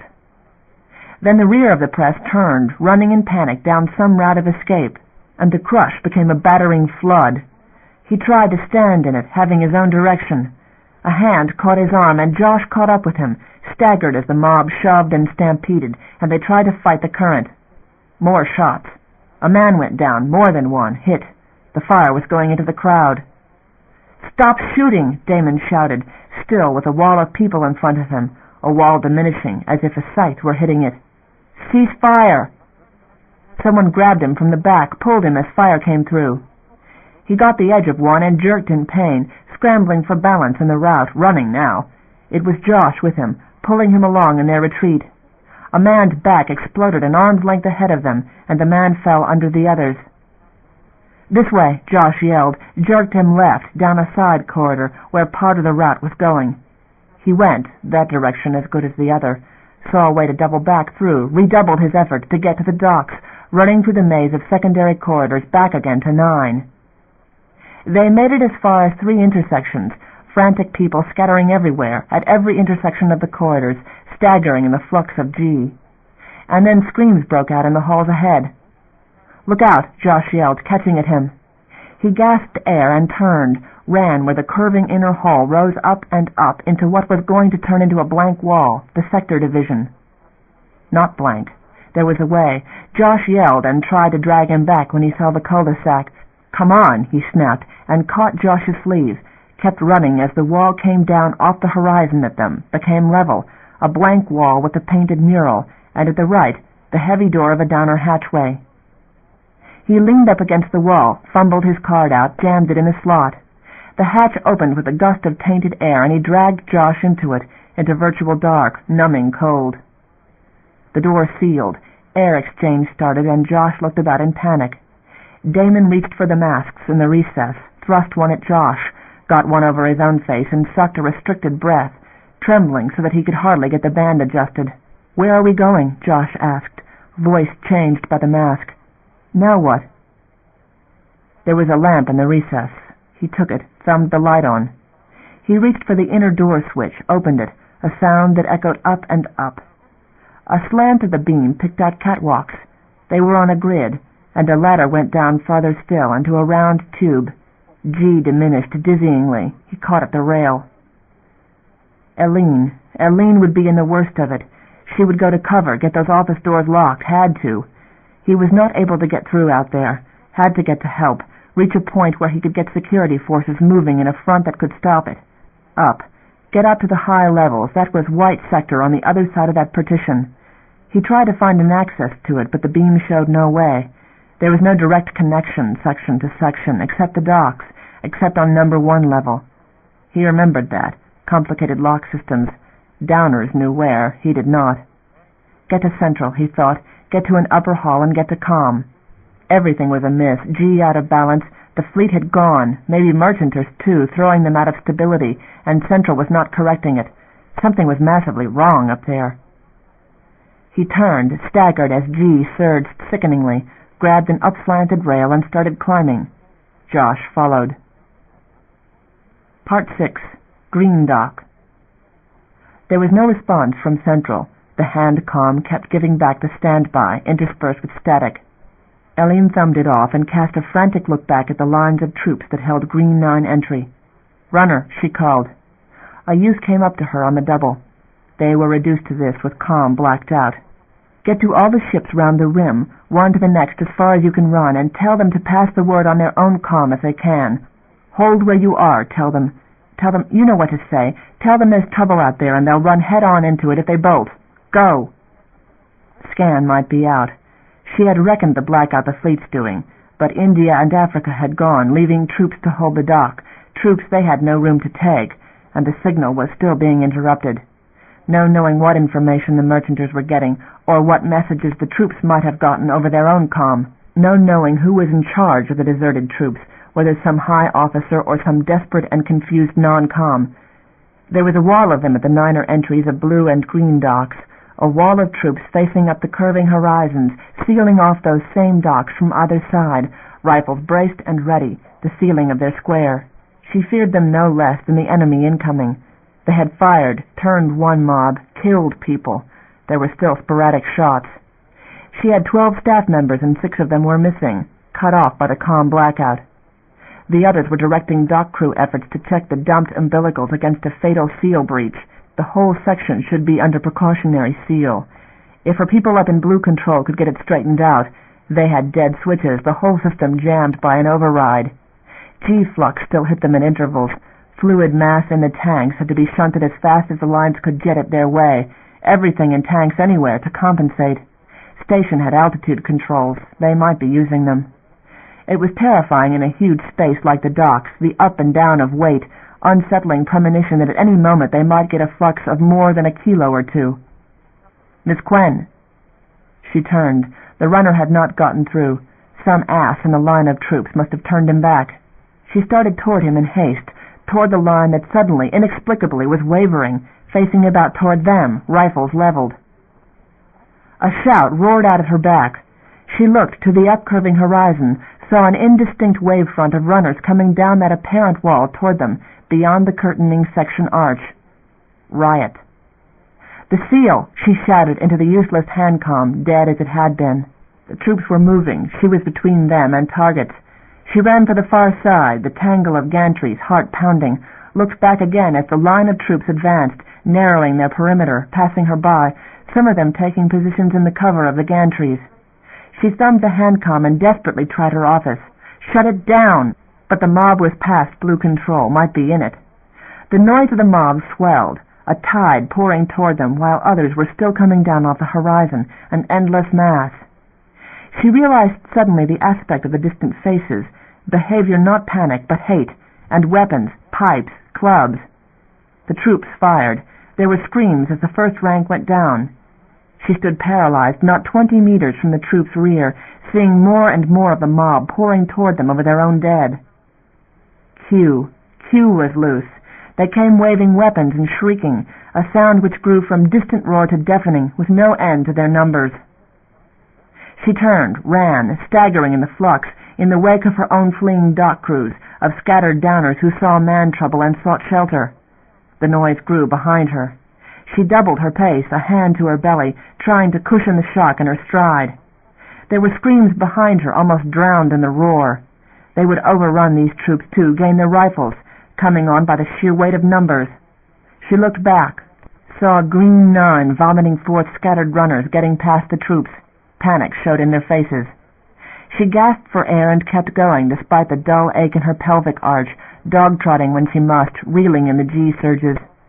Runners began to pass her, a scattered few at first, then others, a buffeting flood as she passed White Section Arch, and on the horizon ahead a tide breaking crossways from Niner entries, thousands upon thousands up the sweep of the horizon, running for the merchanter ships at dock, screaming that merged with the cries behind, men and women screaming and pushing each other. Men passed her in greater and greater numbers, bloody, reeking, waving weapons, shrieking. A shock hit her back, threw her to a knee, and the man kept running. Another hit her, stumbled, kept going. She staggered up, arm numb, tried for the gantries, the shelter of supports and lines. Shot burst out ahead of her from a ship's access. "Quen!" someone yelled. She could not tell the source, looked about, tried to fight the human tide, and stumbled in the press. "Quen!" She looked about. A hand caught her arm and pulled her, and a gun fired past her head. 2 others grabbed her, hauled her through the press. A blow grazed her head, and she staggered, flung her weight then with the men who were trying to pull her through, amid the web of lines and gantries. There were screams and shots. Others reached out to seize them, and she tensed to fight, thinking them the mob, but a wall of bodies absorbed her, and the men with her, merchanter types. "Fall back," someone was yelling. "Fall back, they're through."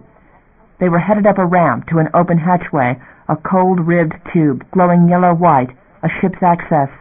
"I'm not boarding," she cried in protest, but she had no wind left to protest anything, and there was nowhere but the mobs. They dragged her up the tube, and those who had held the entry came crowding after as they hit the lock, hurtling in. They jammed up in a crushing press as the last desperate runner surged in. The door hissed and clanged shut, and she flinched. By some miracle the door had taken no limbs. The inner hatch spilled them into a lift corridor. A pair of big men pushed the others through and steadied her on her feet, while a voice thundered orders over comm. Her belly hurt, her thighs ached. She sank against the wall and rested there until one of them touched her shoulder, a huge man, gentle-handed. "All right," she said. "I'm all right." It was easing, the strain of the run.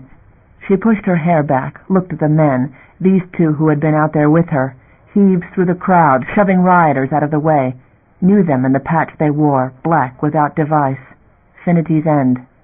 The ship that had lost a son on the station, the men she had dealt with that morning, going for their ship perhaps, and they had gone aside after one of their own, to pull a Quen out of that mob. "Thank you," she breathed. "The captain, please, I've got to talk to him fast." No objections. The big man, Tom, she recalled the name, got his arm about her, helped her walk.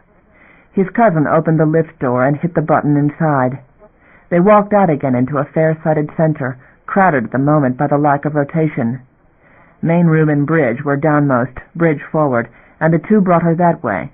Better now, much better. She walked on her own into the bridge amid the rows of equipment and the gathered crew.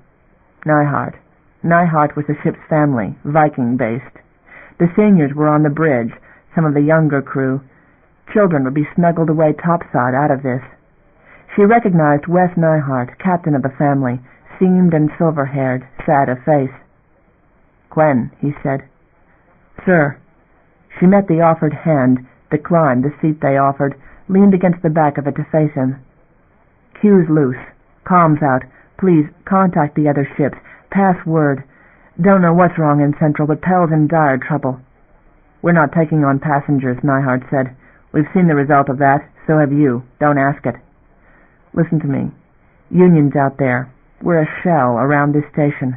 Got to stay put. Will you give me comm?"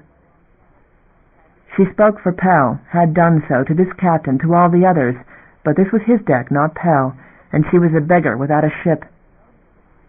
"Dockmaster's privilege," he allowed suddenly, swept a hand toward the boards. "Comm's yours." She nodded gratitude, let them show her to the nearest board, sank into the cushion with the cramp in her lower belly. She put her hand there. Not the baby, she prayed. She had a numbness in that arm, her back, where she had been hit. Instruments blurred as she reached for the earpiece, and she blinked the board into focus, trying to focus her mind as well as her vision. She punched in the ship-to-ship. "All ships, record and relay. This is Pell Dock Control, Pell Liaison Eileen Quen, aboard Nyhart's Fenity's End, White Dock. Request that all docked merchanters seal locks and do not, repeat, negative, admit any stationers to your ships.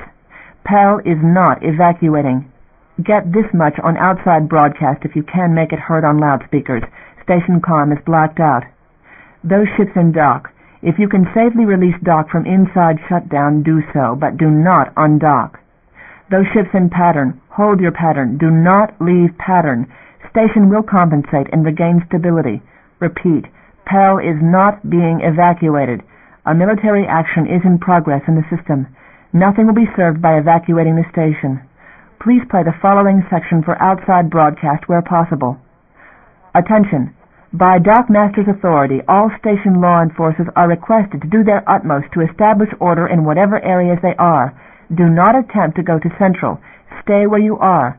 Citizens of Pell, you are in serious danger from riot. Establish barricades at all minor entries and all section lines and prepare to defend them to prevent the movement of destructive mobs. Quarantine has been breached. If you scatter in panic, you will contribute to riot and endanger your own lives. Defend the barricades. You will be able to hold the station area by area. Station comm is blacked out due to military intervention, and the G-flux is due to unauthorized undock of military ships. Stability will be restored as quickly as possible. To any refugee out of quarantine, I appeal to you to contribute your efforts to the establishment of defense lines and barricades along with Pell citizens. Station will negotiate with you regarding your situation. Your cooperation in this crisis will make a profound impression on Pell's gratitude, and you may be assured of favorable consideration as the situation is stabilized. Please remain where you are, defend your areas, and remember that this station supports your lives too. All merchanters, please cooperate with me in this emergency. If you have information, pass it to me on Finity's End. This ship will serve as dock headquarters during the emergency. Please play ship-to-ship and broadcast appropriate sections over exterior systems. I am standing by for your contact. Messages flashed back, frantic queries after more information, harsh demands, threats of bolting dock at once. All about her, the folk of Finity's End were making their own preparations for flight.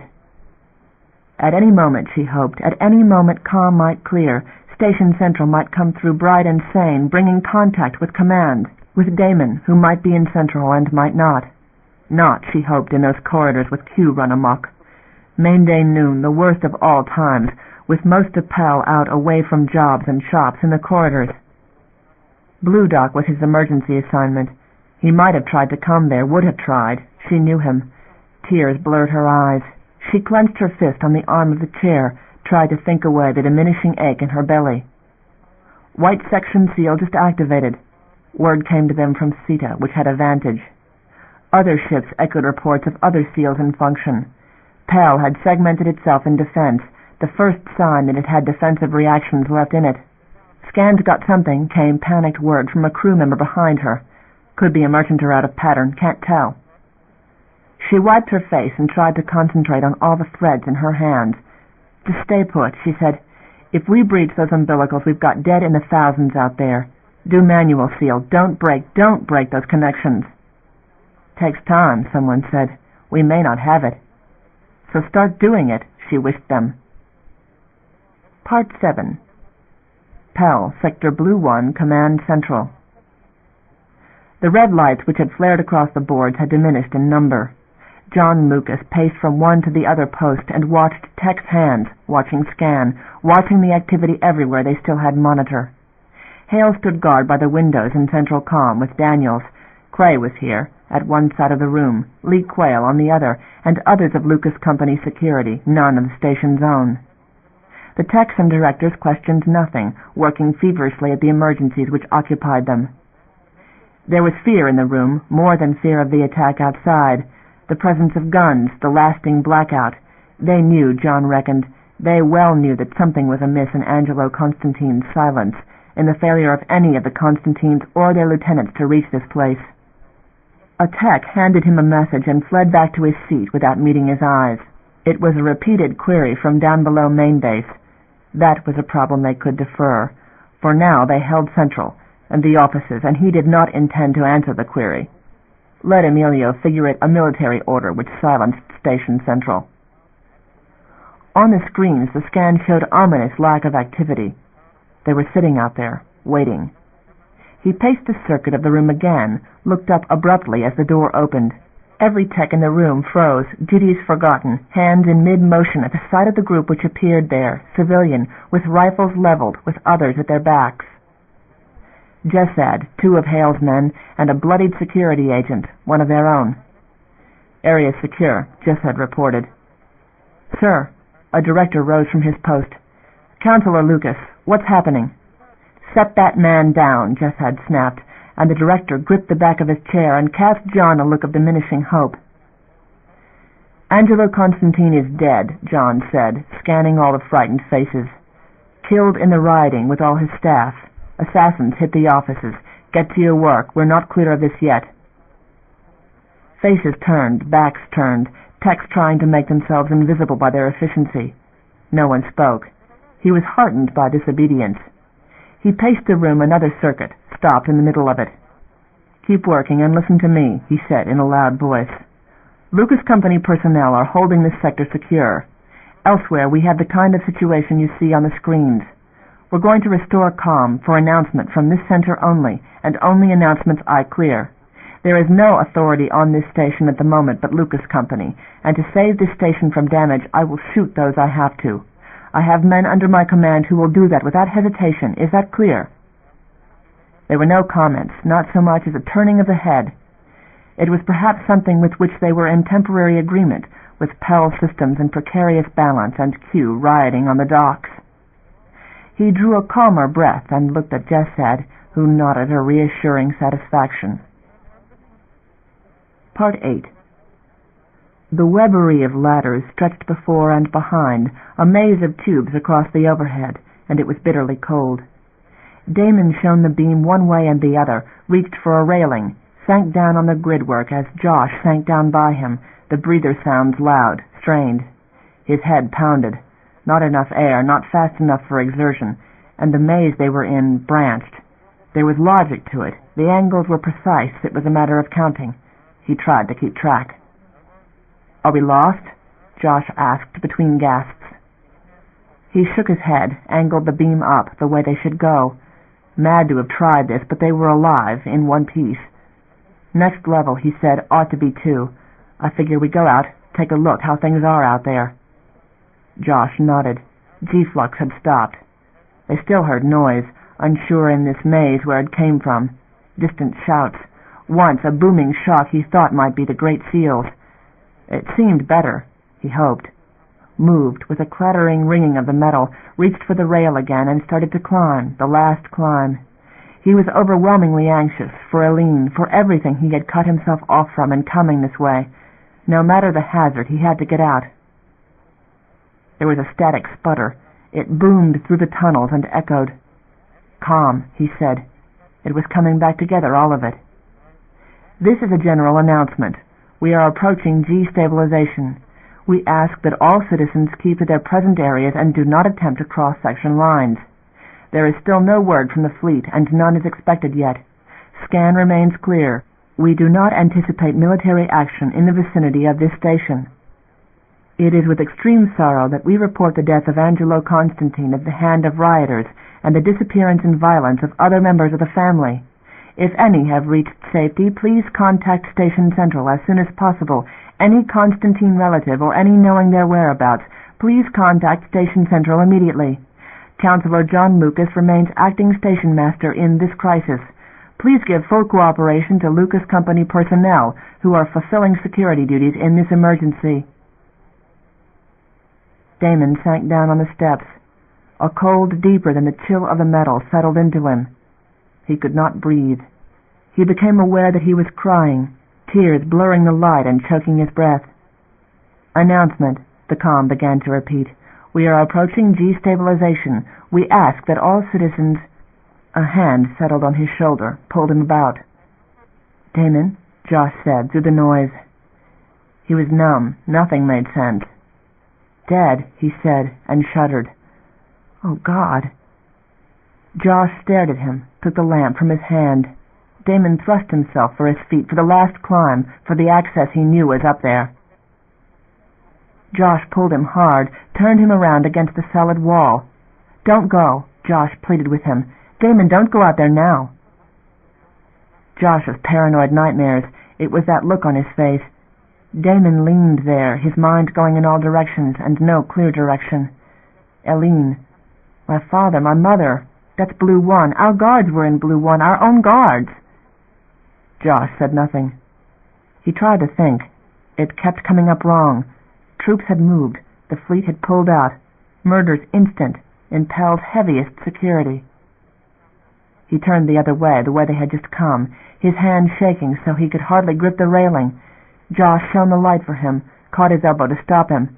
He turned on the steps, looked up into Josh's masked, light-distorted face. Where? Josh asked.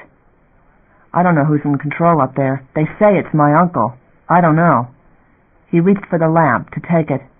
Josh surrendered it reluctantly, and he turned, started down the ladders as quickly as he could slide down the steps, Josh following desperately after.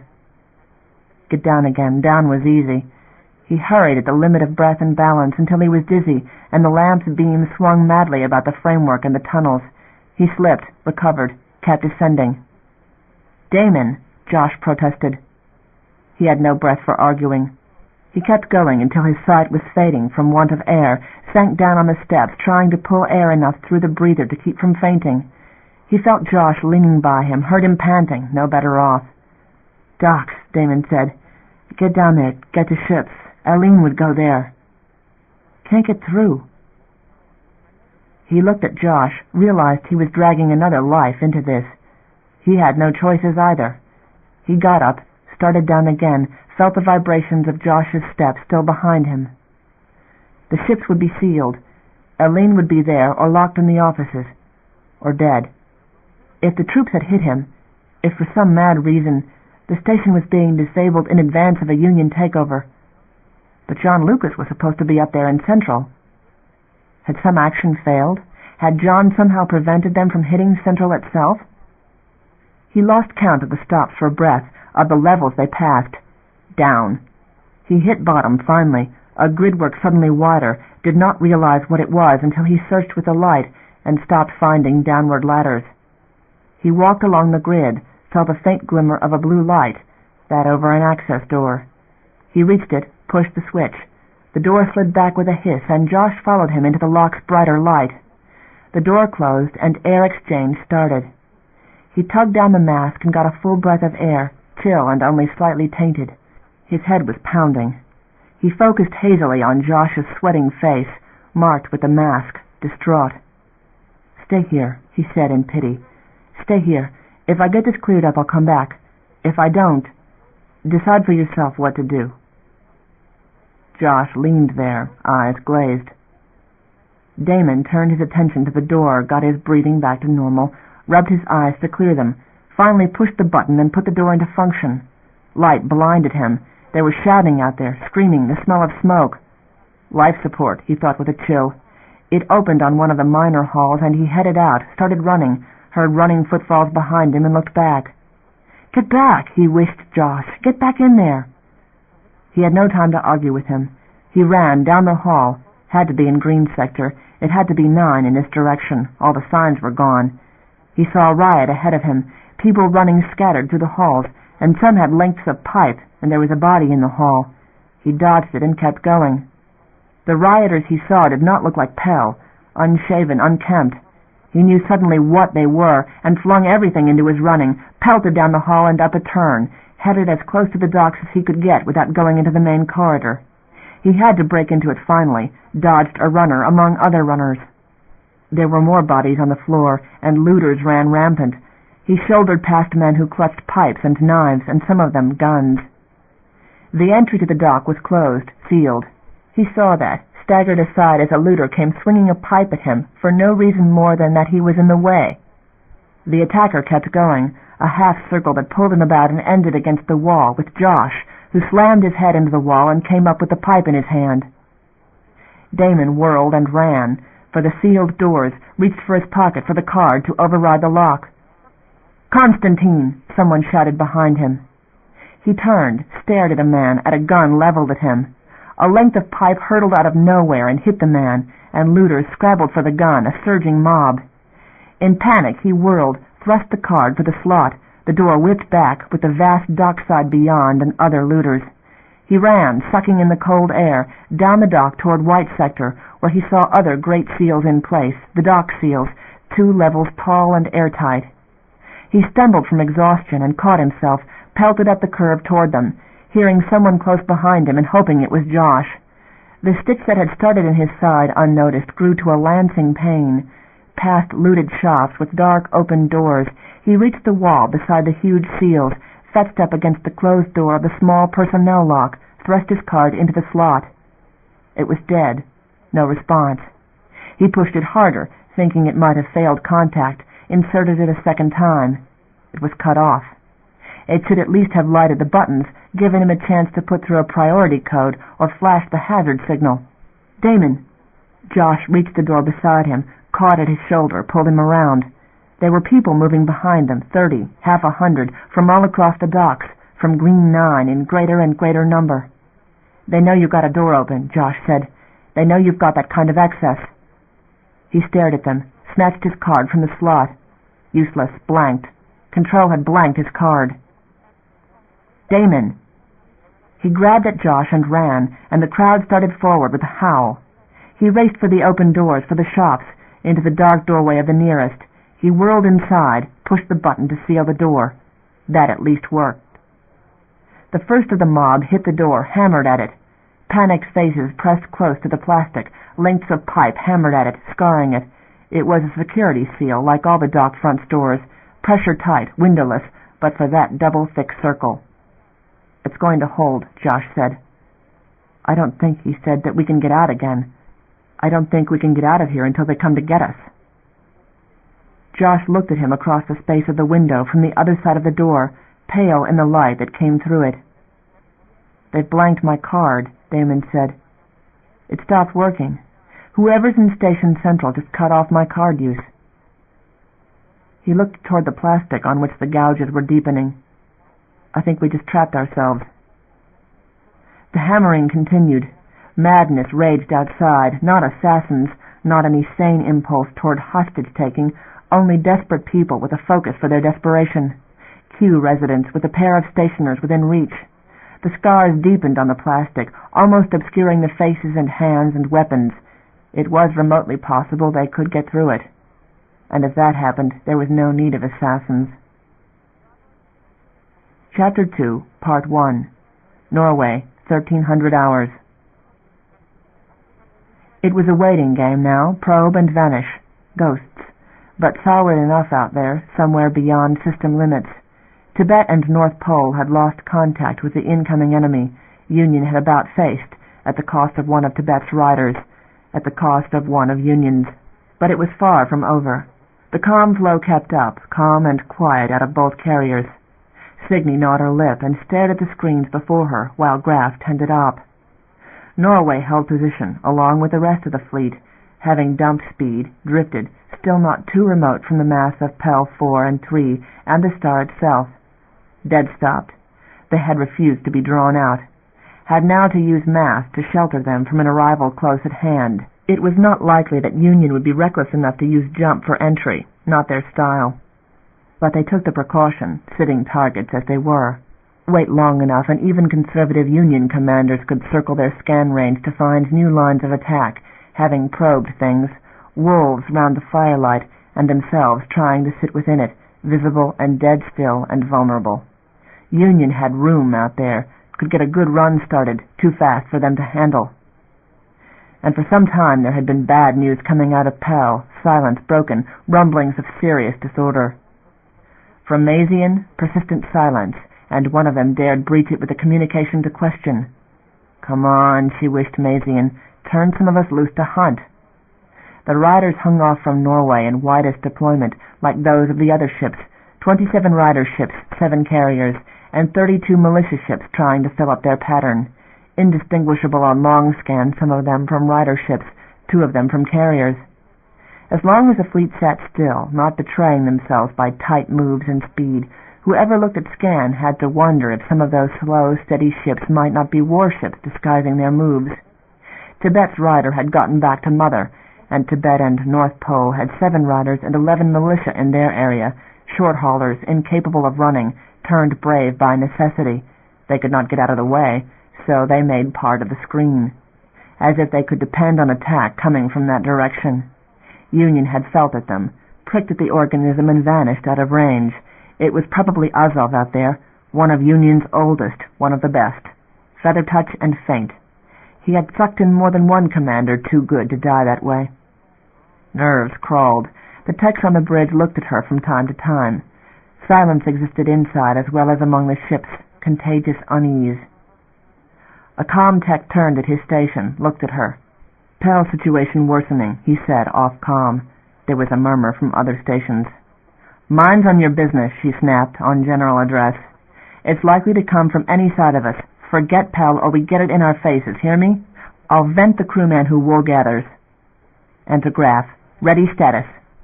The blue light went on in the overhead. That would wake them up. A light flashed on her board, indicating the armscomp board lit, the armscomper and his aides fully prepared. She reached to the comp board, punched a code for a recorded instruction.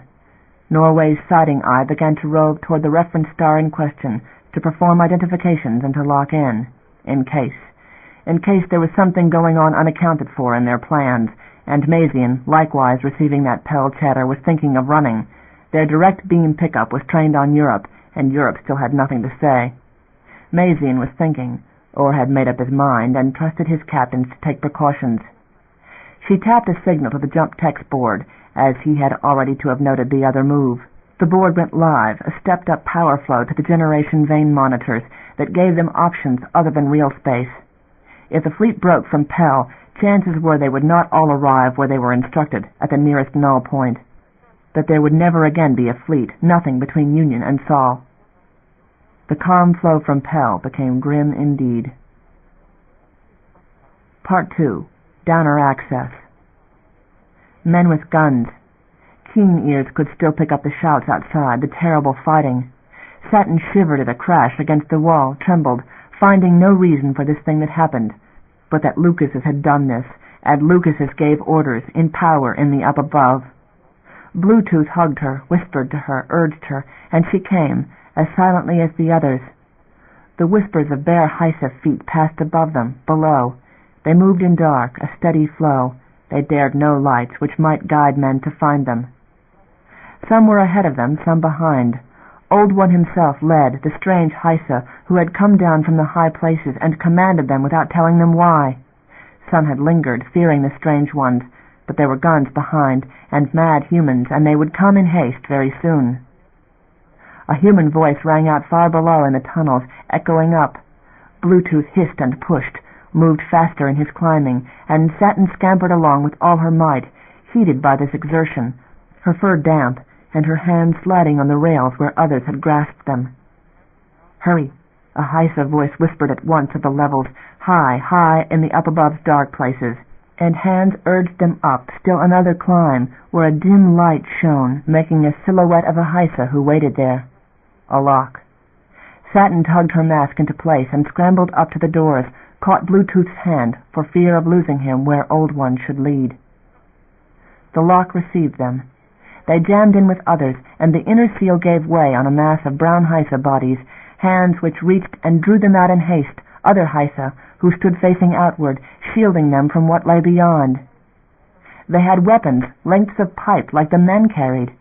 Satin was stunned, felt backward after Bluetooth to be sure of his presence in this milling, angry throng, in the white lights of humans. There were only Hysa in this hall. They filled the corridor as far as the closed doors at the end. Blood smeared one of the walls, a scent which did not reach them through the masks. Satin rolled a distraught glance in the direction the press was sweeping them, felt a soft hand which was not Bluetooth's close upon her arm and lead her. They passed a door into a human place, vast and dim, and the door closed, bringing quiet. "Hush," their guide said. She looked about in panic to see if Bluetooth was still with her, and he reached out to her, caught her hand. They walked nervously in the company of their elder guides through this spacious man-place, oh so carefully, for fear and for respect to the weapons and the anger outside. Others, old ones, rose from the shadows and met them. "Storyteller," an old one addressed her, touching her in welcome. Arms embraced her. Others came from beyond a bright doorway and embraced her and Bluetooth, and she was dazed by the honor they gave. "Come," they said, leading her, and they came into that bright place, a room without limits, with a white bed, a sleeping human, and a very old Hysa who crouched by it. Darkened stars were all about, walls which were and were not, and of a sudden great sun peering into the room, upon them and on the dreamer. "Ah," Satin breathed, dismayed, but the old Hysa rose up and held out hands in welcome. "The storyteller," Old One was saying, and the oldest of all left the dreamer a moment to embrace her. "Good, good," the oldest said tenderly. "Lily," the dreamer said, and the oldest turned, knelt by the bed to tend her, stroked her grayed head.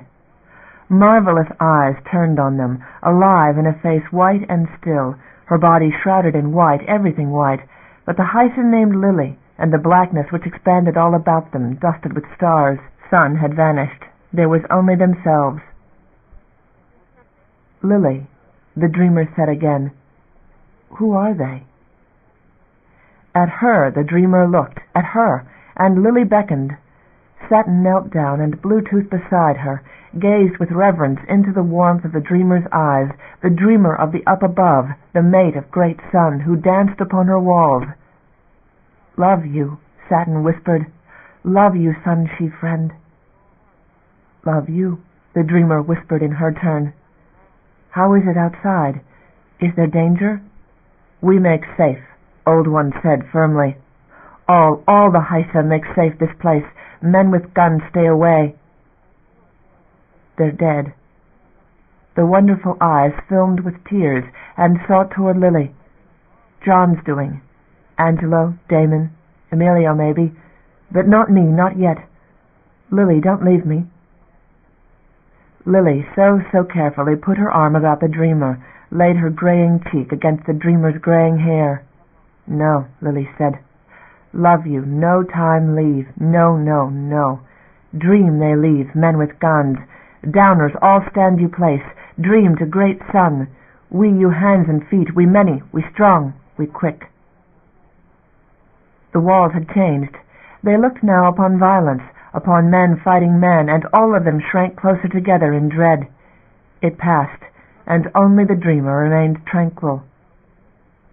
"Lily, the up above is in danger of dying. It will need the Hysa when the fighting is done. Need you, you understand? Be strong. Hold this place. Stay with me. We fight.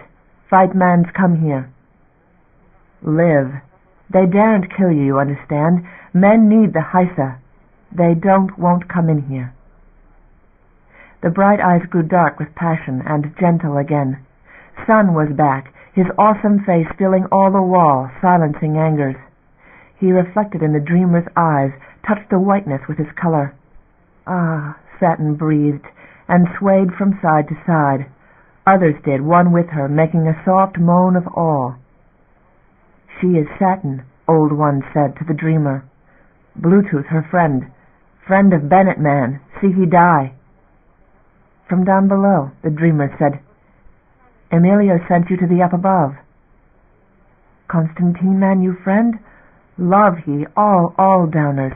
Bennett man he friend." "Yes, he was."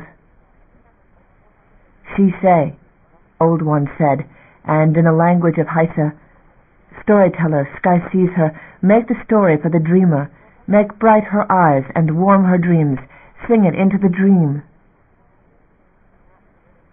Heat rose to her face, and her throat grew taut for fear, for a great one she was not, only a maker of little songs, and to tell a tale in human words, in the presence of a dreamer and of great sun, with all the stars about, to become part of the dream. "Do it," Bluetooth urged her. His faith warmed her heart. "I sky see she began. Come from down below. Tell you Bennett man, tell you Constantine, sing you Haisa things. Dream Haisa things, son she friend, like Bennett make dream. Make he live, make he walk with Haisa. Ah, love you, love he. Sun smile, look at he. Long time we dream Haisa dreams. Bennett make we see human dream, show we true things. Tell we sun he hold all up above, hold all down below in he arms, and up above she make wide she arms to sun. Tell we ships come and go, big, come and go, bring mans from the faraway dark. Make wide we eyes, make wide we dream, make we dream same as humans, son she friend.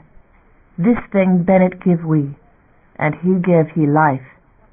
He tell we good things in up above, make warm we eyes with want for these good things. We come, we see.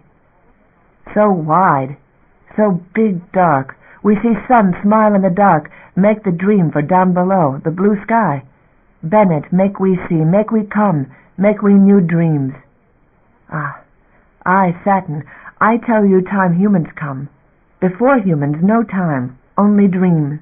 We wait, and not know we wait. We see humans, and we come to up above. Ah, time Bennett come, cold time, and old river she quiet. The dark, lovely eyes were set upon her, interested, intent upon her words as if she had skill like the old singers. She wove the truth as best she could, making this true, and not the terrible things which were happening elsewhere, making it truer and truer, that the dreamer might make it truth, that in the turning cycles this truth might come round again as the flowers did, and the rains, and all lasting things. Part 3. Station Central. The boards had stabilized. Station Central had adjusted to panic as a perpetual condition, apparent in the fevered attention to details, the refusal of techs to acknowledge the increasing coming and going of armed men in the command center. John patrolled the aisles, scowling, disapproving of any move beyond necessity. Another call from the merchanter Fenity's End, a tech told him. Eileen Quen speaking, demands information. Denied. Sir, denied. Tell them to sit and wait it out. Make no more unauthorized calls. Do you expect us to broadcast information that could aid the enemy? The tech turned to her work, visibly trying not to see the guns. Quen, young Damon's wife, with the merchanters, already trouble, making demands, refusing to come out. The information had already proliferated, and the fleet had to be picking it up by now from the merchanters in pattern about the station. Maisie knew by now what had happened. Quen with the merchanters, and Damon on Green Section dock. Downers knotted about Alicia's bedside, blocking number 4 cross hall in that area. Let her keep her downer guard. The section door was shut. He folded his hands behind him and tried to look calm. A movement caught his eyes near the door. Jessette was back after brief absence, stood there, a silent summons. John walked in that direction, misliking Jessette's grim sobriety. "Any progress?" he asked Jessad, stepping outside. "Located Mr. Cressage," Jessad said. "He's here with an escort. Wants a conference." John scowled, glanced down the hall where Cressage waited with a cluster of guards about him and an equal number of their own security. "Situation as it was with Blue 1-4, Jessad said. "Downers still have it blocked. We've got the door. We could decompress." "We need them," John said tautly. "Let it be." "For her sake?" "Half measures, Mr. Lucas. We need the Downers. She's got them. Let be, I said. It's Damon and Quen who are trouble. What are you doing in that regard?" "Can't get anyone on that ship. She's not coming out and they're not opening. As for him, we know where he is. We're working on it." "What do you mean you're working on it?" "Cressage's people," Jessad hissed. "We need to get through out there. You understand me? Pull yourself together and talk to him. Promise him anything. He's got the mobs in his hand. He can pull the strings. Do it." John looked at the group in the hall, his thoughts scattering. Cressage, Mazian, the Merchanters situation. Union. The Union fleet had to move soon, had to. "What do you mean, need to get through out there? Do you know where he is, or don't you?" "Not beyond doubt," Jessad admitted. "We turn that mob loose on him and there won't be enough to identify. And we need to know. Believe me. Talk to Cressage, and hurry about it, Mr. Lucas." He looked, caught Cressage's eyes, nodded, and the party came closer. Cressage as gray and wretched-looking as ever. But those about him were another matter, young, arrogant, cocky in their bearing. "The counselor wants a share of this," one said, small, dark-haired man with a scar on his face. "You speak for him?" "Mr. Nino Colletti," Cressage identified him, surprising him with a direct answer and a harder look than Cressage had ever mustered in council. "I advise you to listen to him, Mr. Lucas," Mr. Jess said. "Mr. Colletti heads Q Security. We have our own forces, and we can get order when we ask for it. Are you ready to have it?"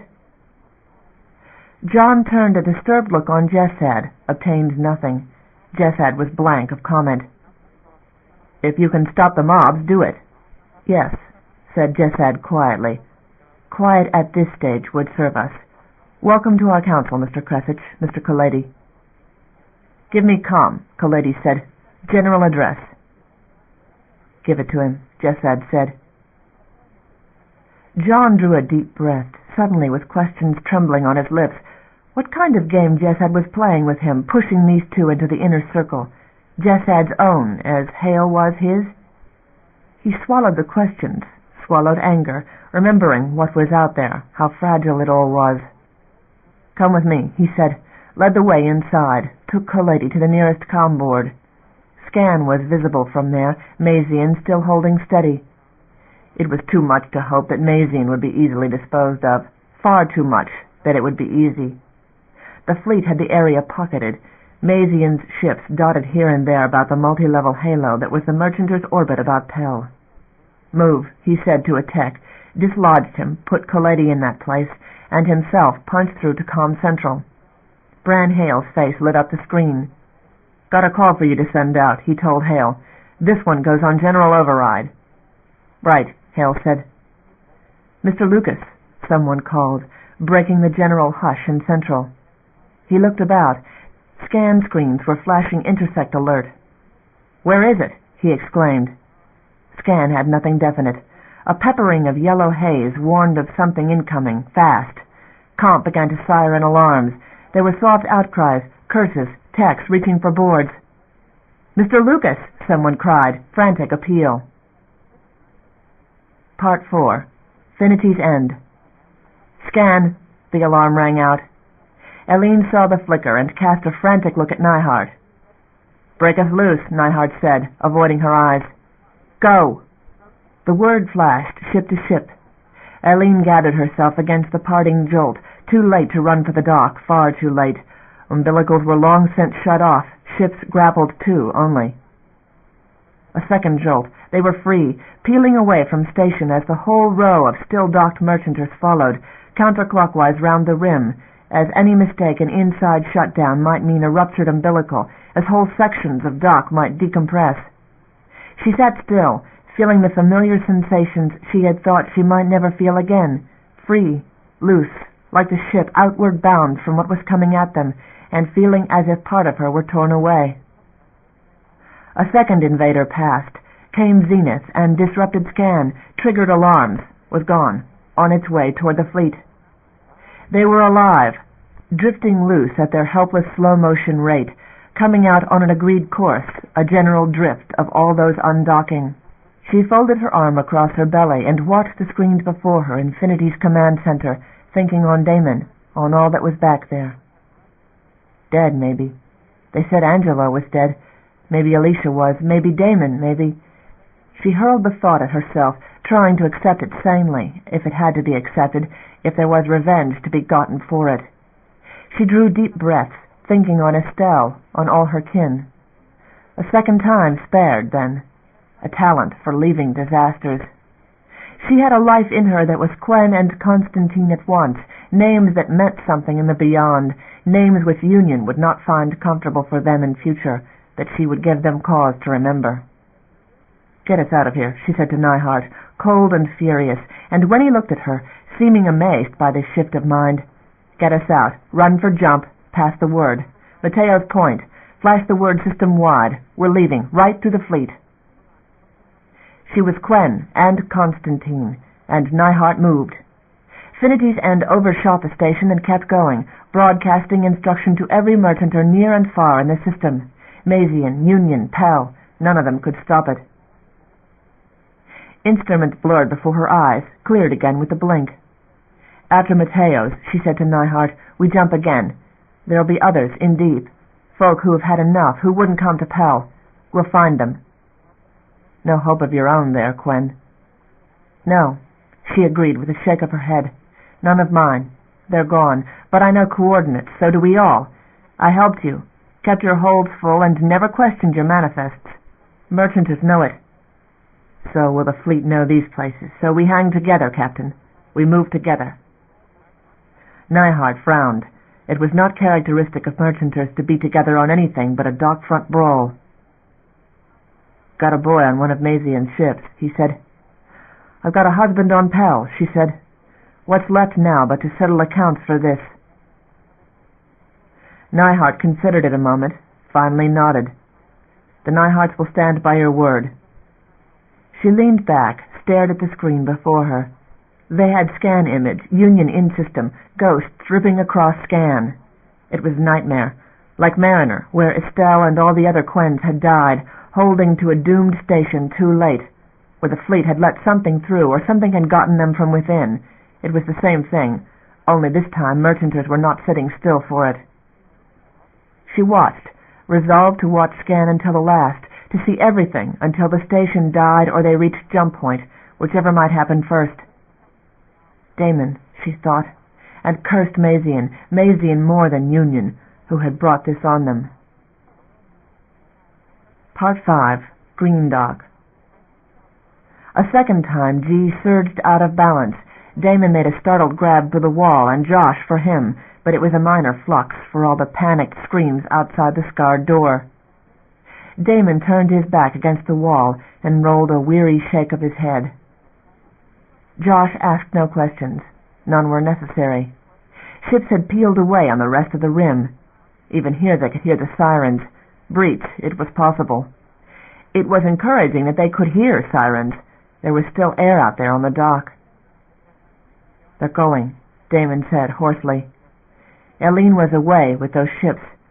He wanted to believe so. It was the sensible thing.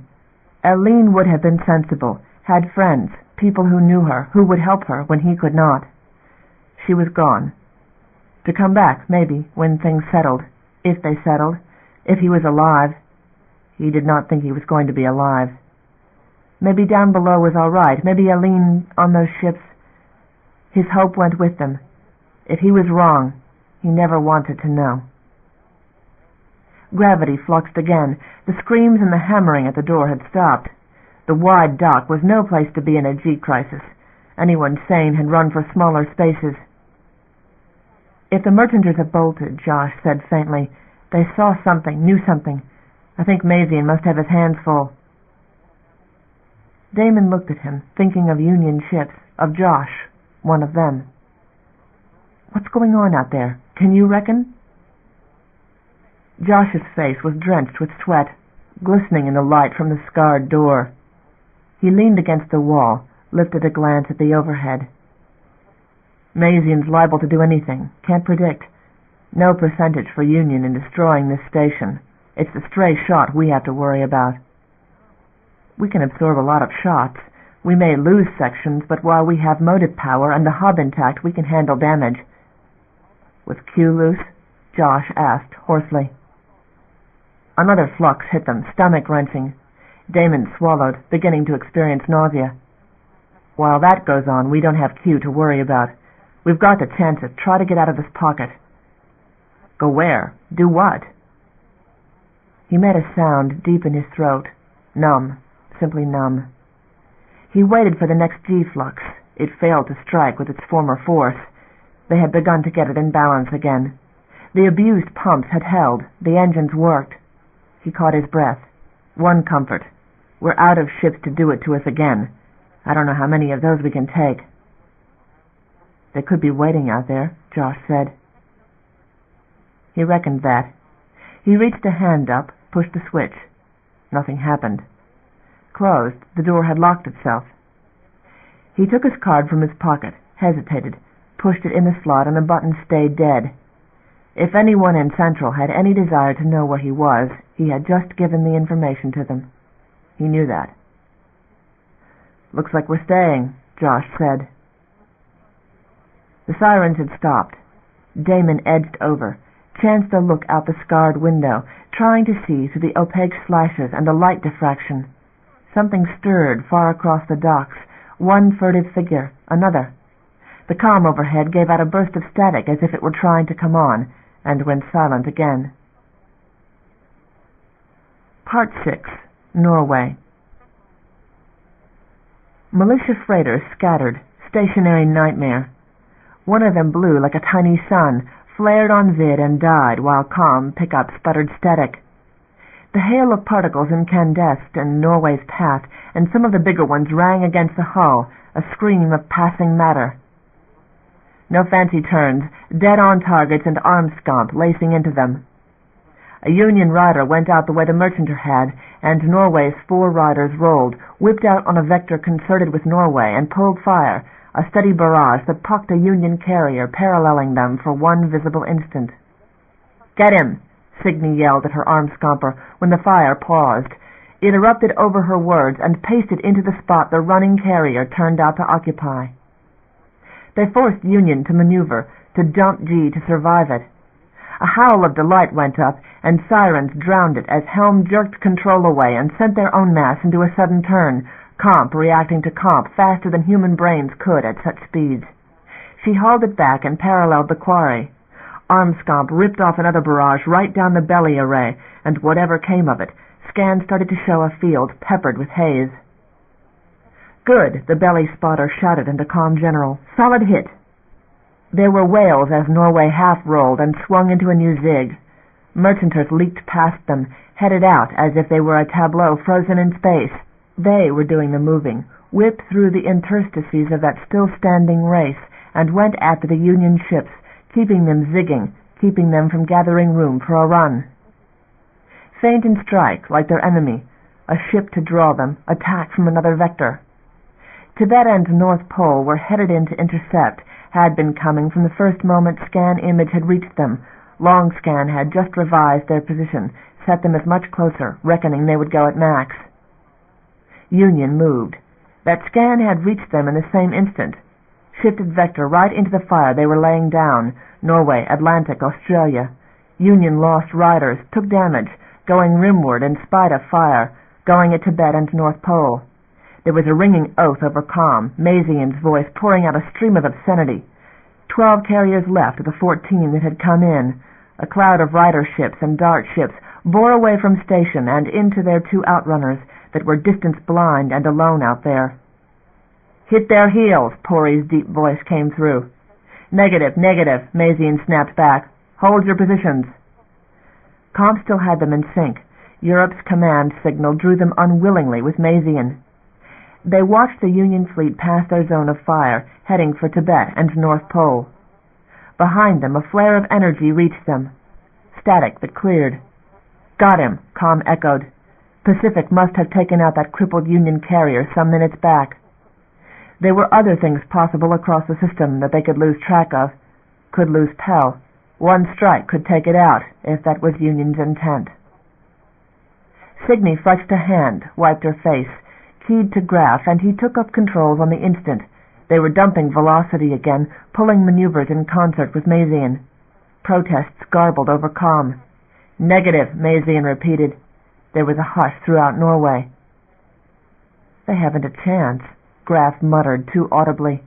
"They should have come in sooner, should have come in—" "Hindsight, Mr. Graf. Take it as it falls." Signy dialed up general comm. "Can't move out of here. If it's a feint, one ship could come in and wipe Pell. We can't help them. Can't risk any more of us than we're already about to lose. They've got an option. They've still got room to run." Might, she was thinking, might, the instant their scan narrowed on them, and long scan started showing what they were into, veer off and jump. If scan techs on Tibet and North Pole fed the right data into long scan, if the picture on their scopes did not show Mazian and help coming right on Union's tail, misinterpreting their maneuver as one of following, the fleet slowed further.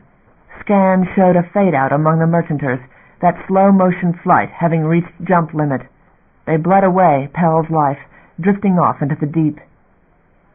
She dead-reckoned time factors, Union speed, proliferation of their image, Tibet's and North Pole's velocity incoming.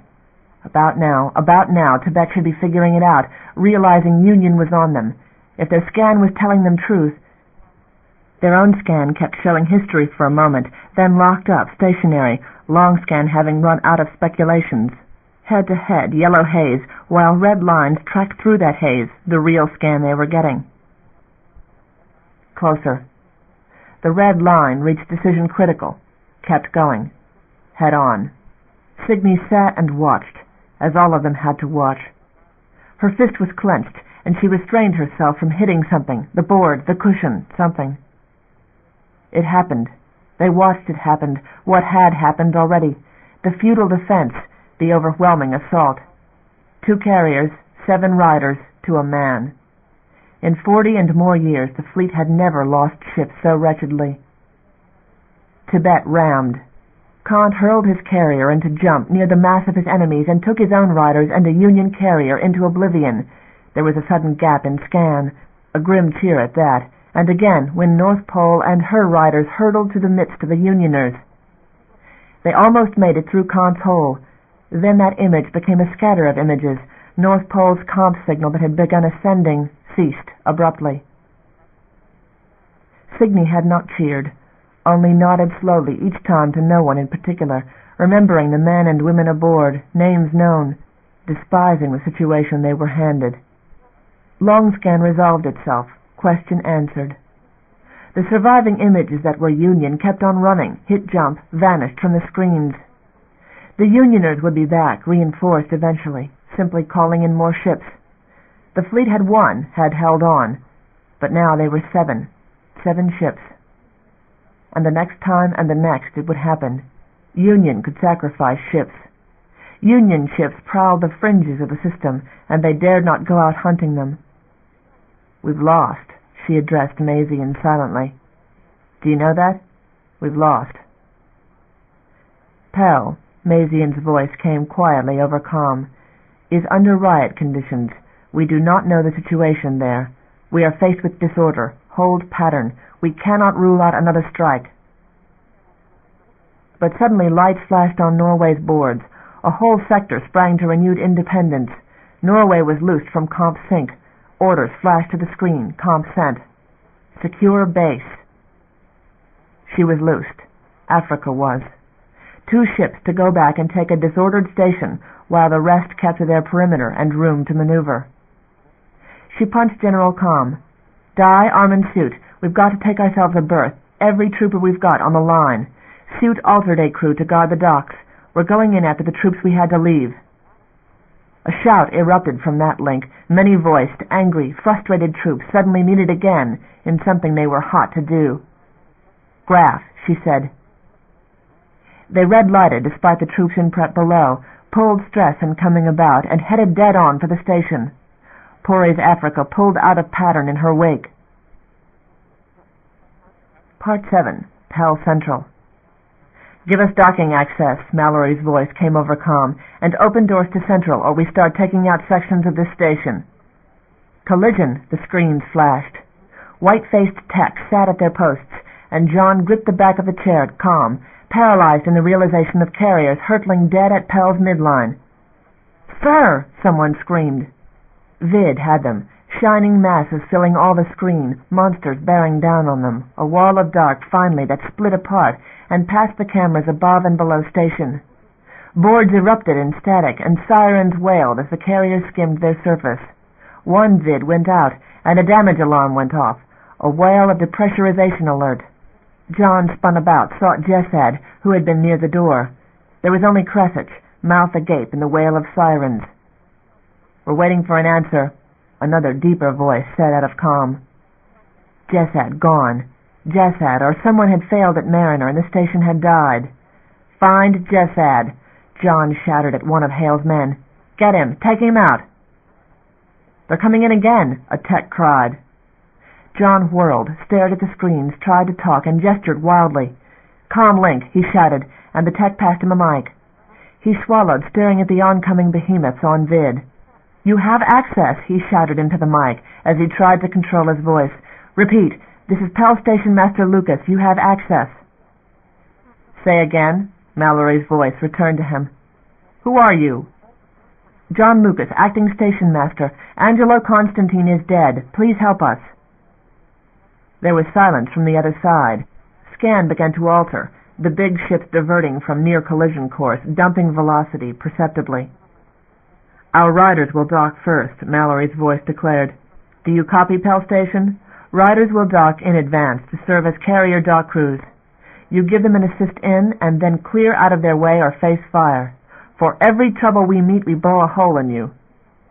"We have riot conditions aboard," John pleaded. "Q has broken confinement." "Do you copy my instructions, Mr. Lucas?"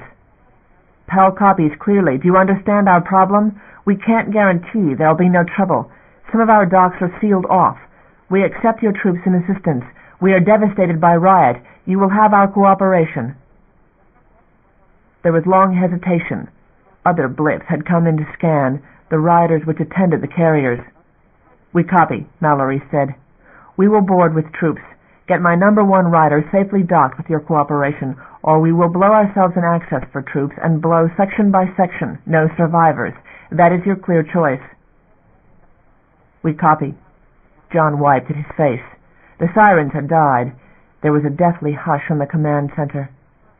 "Give me time to get what security I can muster to the most secure docks. Over." "You have half an hour, Mr. Lucas."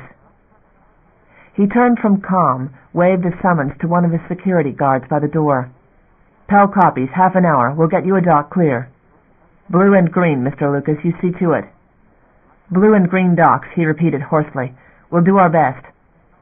Mallory signed off. He pushed past comm to key in the main comm center. "Hale," he exclaimed. "Hale!" Hale's face appeared. "General broadcast. All security to docks. Get blue and green docks clear for operation." "Got it," Hale said, and keyed out. John strode across the room to the doorway where Cressich still stood. "Get back on comm. Get on and tell those people you claim to control to stay quiet. Hear?" Cressich nodded. There was a distractedness in his eyes, and not quite sanity. John seized him by the arm and dragged him to the comm board as the tech scrambled out of the way. He set Cressich down, gave him the mic, stood listening as Cressich addressed his lieutenants by name, calling on them to clear the affected docks. Panic persisted in the corridors where they still had cameras to see. Green 9 showed milling throngs and smoke, and whatever they cleared, panicked mobs would pour into like air into vacuum. "General alert," John said to the chief at Station 1. "Sound the null G warning." The woman turned, opened the security casing, punched the button beneath. A buzzer began to sound, different and more urgent than all other warnings which had wailed through Pell's corridors. "Seek a secure place," a voice interrupted it at intervals. "Avoid large open areas. Go to the nearest compartment and seek an emergency hold. Should extreme gravity loss occur, remember the orientation arrows and observe them as station stabilizers. Seek a secure place. Panic in the halls became headlong flight, battering at doors, screaming. "Throw G off," John sent to the op coordinator. "Give us a variation they can feel out there." Orders flashed. A third time the station destabilized. Green 9 corridor began to show clear as people raced for smaller spaces, even smaller corridors. John punched through to Hale again. "Get forces out there. Get those docks clear. I've given you your chance, confound you." "Sir," Hale said, and winked out again. John turned full circle, looked distractedly at the techs, at Lee Quayle, who clung to a handhold by the door. He signaled Quayle, caught his sleeve, and hauled him close when he came. "The unfinished business," he said, "down on Green Dock. Get down there and finish it, understand? Finish it." "Yes, sir," Quayle breathed, and fled, with sense enough to know surely that their lives rested on it. Union might win. Until then they claimed station neutrality, held on to what they could. John paced the aisle, catching at chairs and counters in the occasional strong flux, trying to keep the whole center from panic. He had Pell. He had already what Union had promised him, and would have it under Maisie and under Union too if he was careful, and he had been, far more than Jessup had ordered him to be. There were no witnesses left alive in Angelo's office, none in legal affairs, abortive as that raid had been. Only Alicia, who knew nothing, who harmed no one, who had no voice, and her sons. Damon was the danger, Damon and his wife. Over Quen he had no control, but if young Damon started making charges... He cast a look over his shoulder, suddenly missed Crescich and two who were supposed to be watching him. The desertion of his own enraged him. Of Crescich he was relieved. Crescich would vanish back into the hordes of Q, frightened and unreachable. Only Jess had. If they had not gotten him, if he was loose, near something vital... On scan the riders were moving closer. Pell had yet a little time before Mazian's troops hit. A tech handed him positive ID on the ships that waited out there, Mallory and Pori, Mazian's two executioners. They had a name, the one for ruthlessness and the other for enjoying it. Pori was the other one, then. That was no good news. He stood and sweated, waiting. Part 8. Green Dock. Something was going on outside. Damon walked over the littered floor of the dark shop and leaned there, trying again to see out the scarred window, jerked as the red explosion of a shot distorted in the scratches. There was screaming mingled with the grinding of machinery in operation. End of Side 8. Change side selector switch. This book is continued on the next cassette.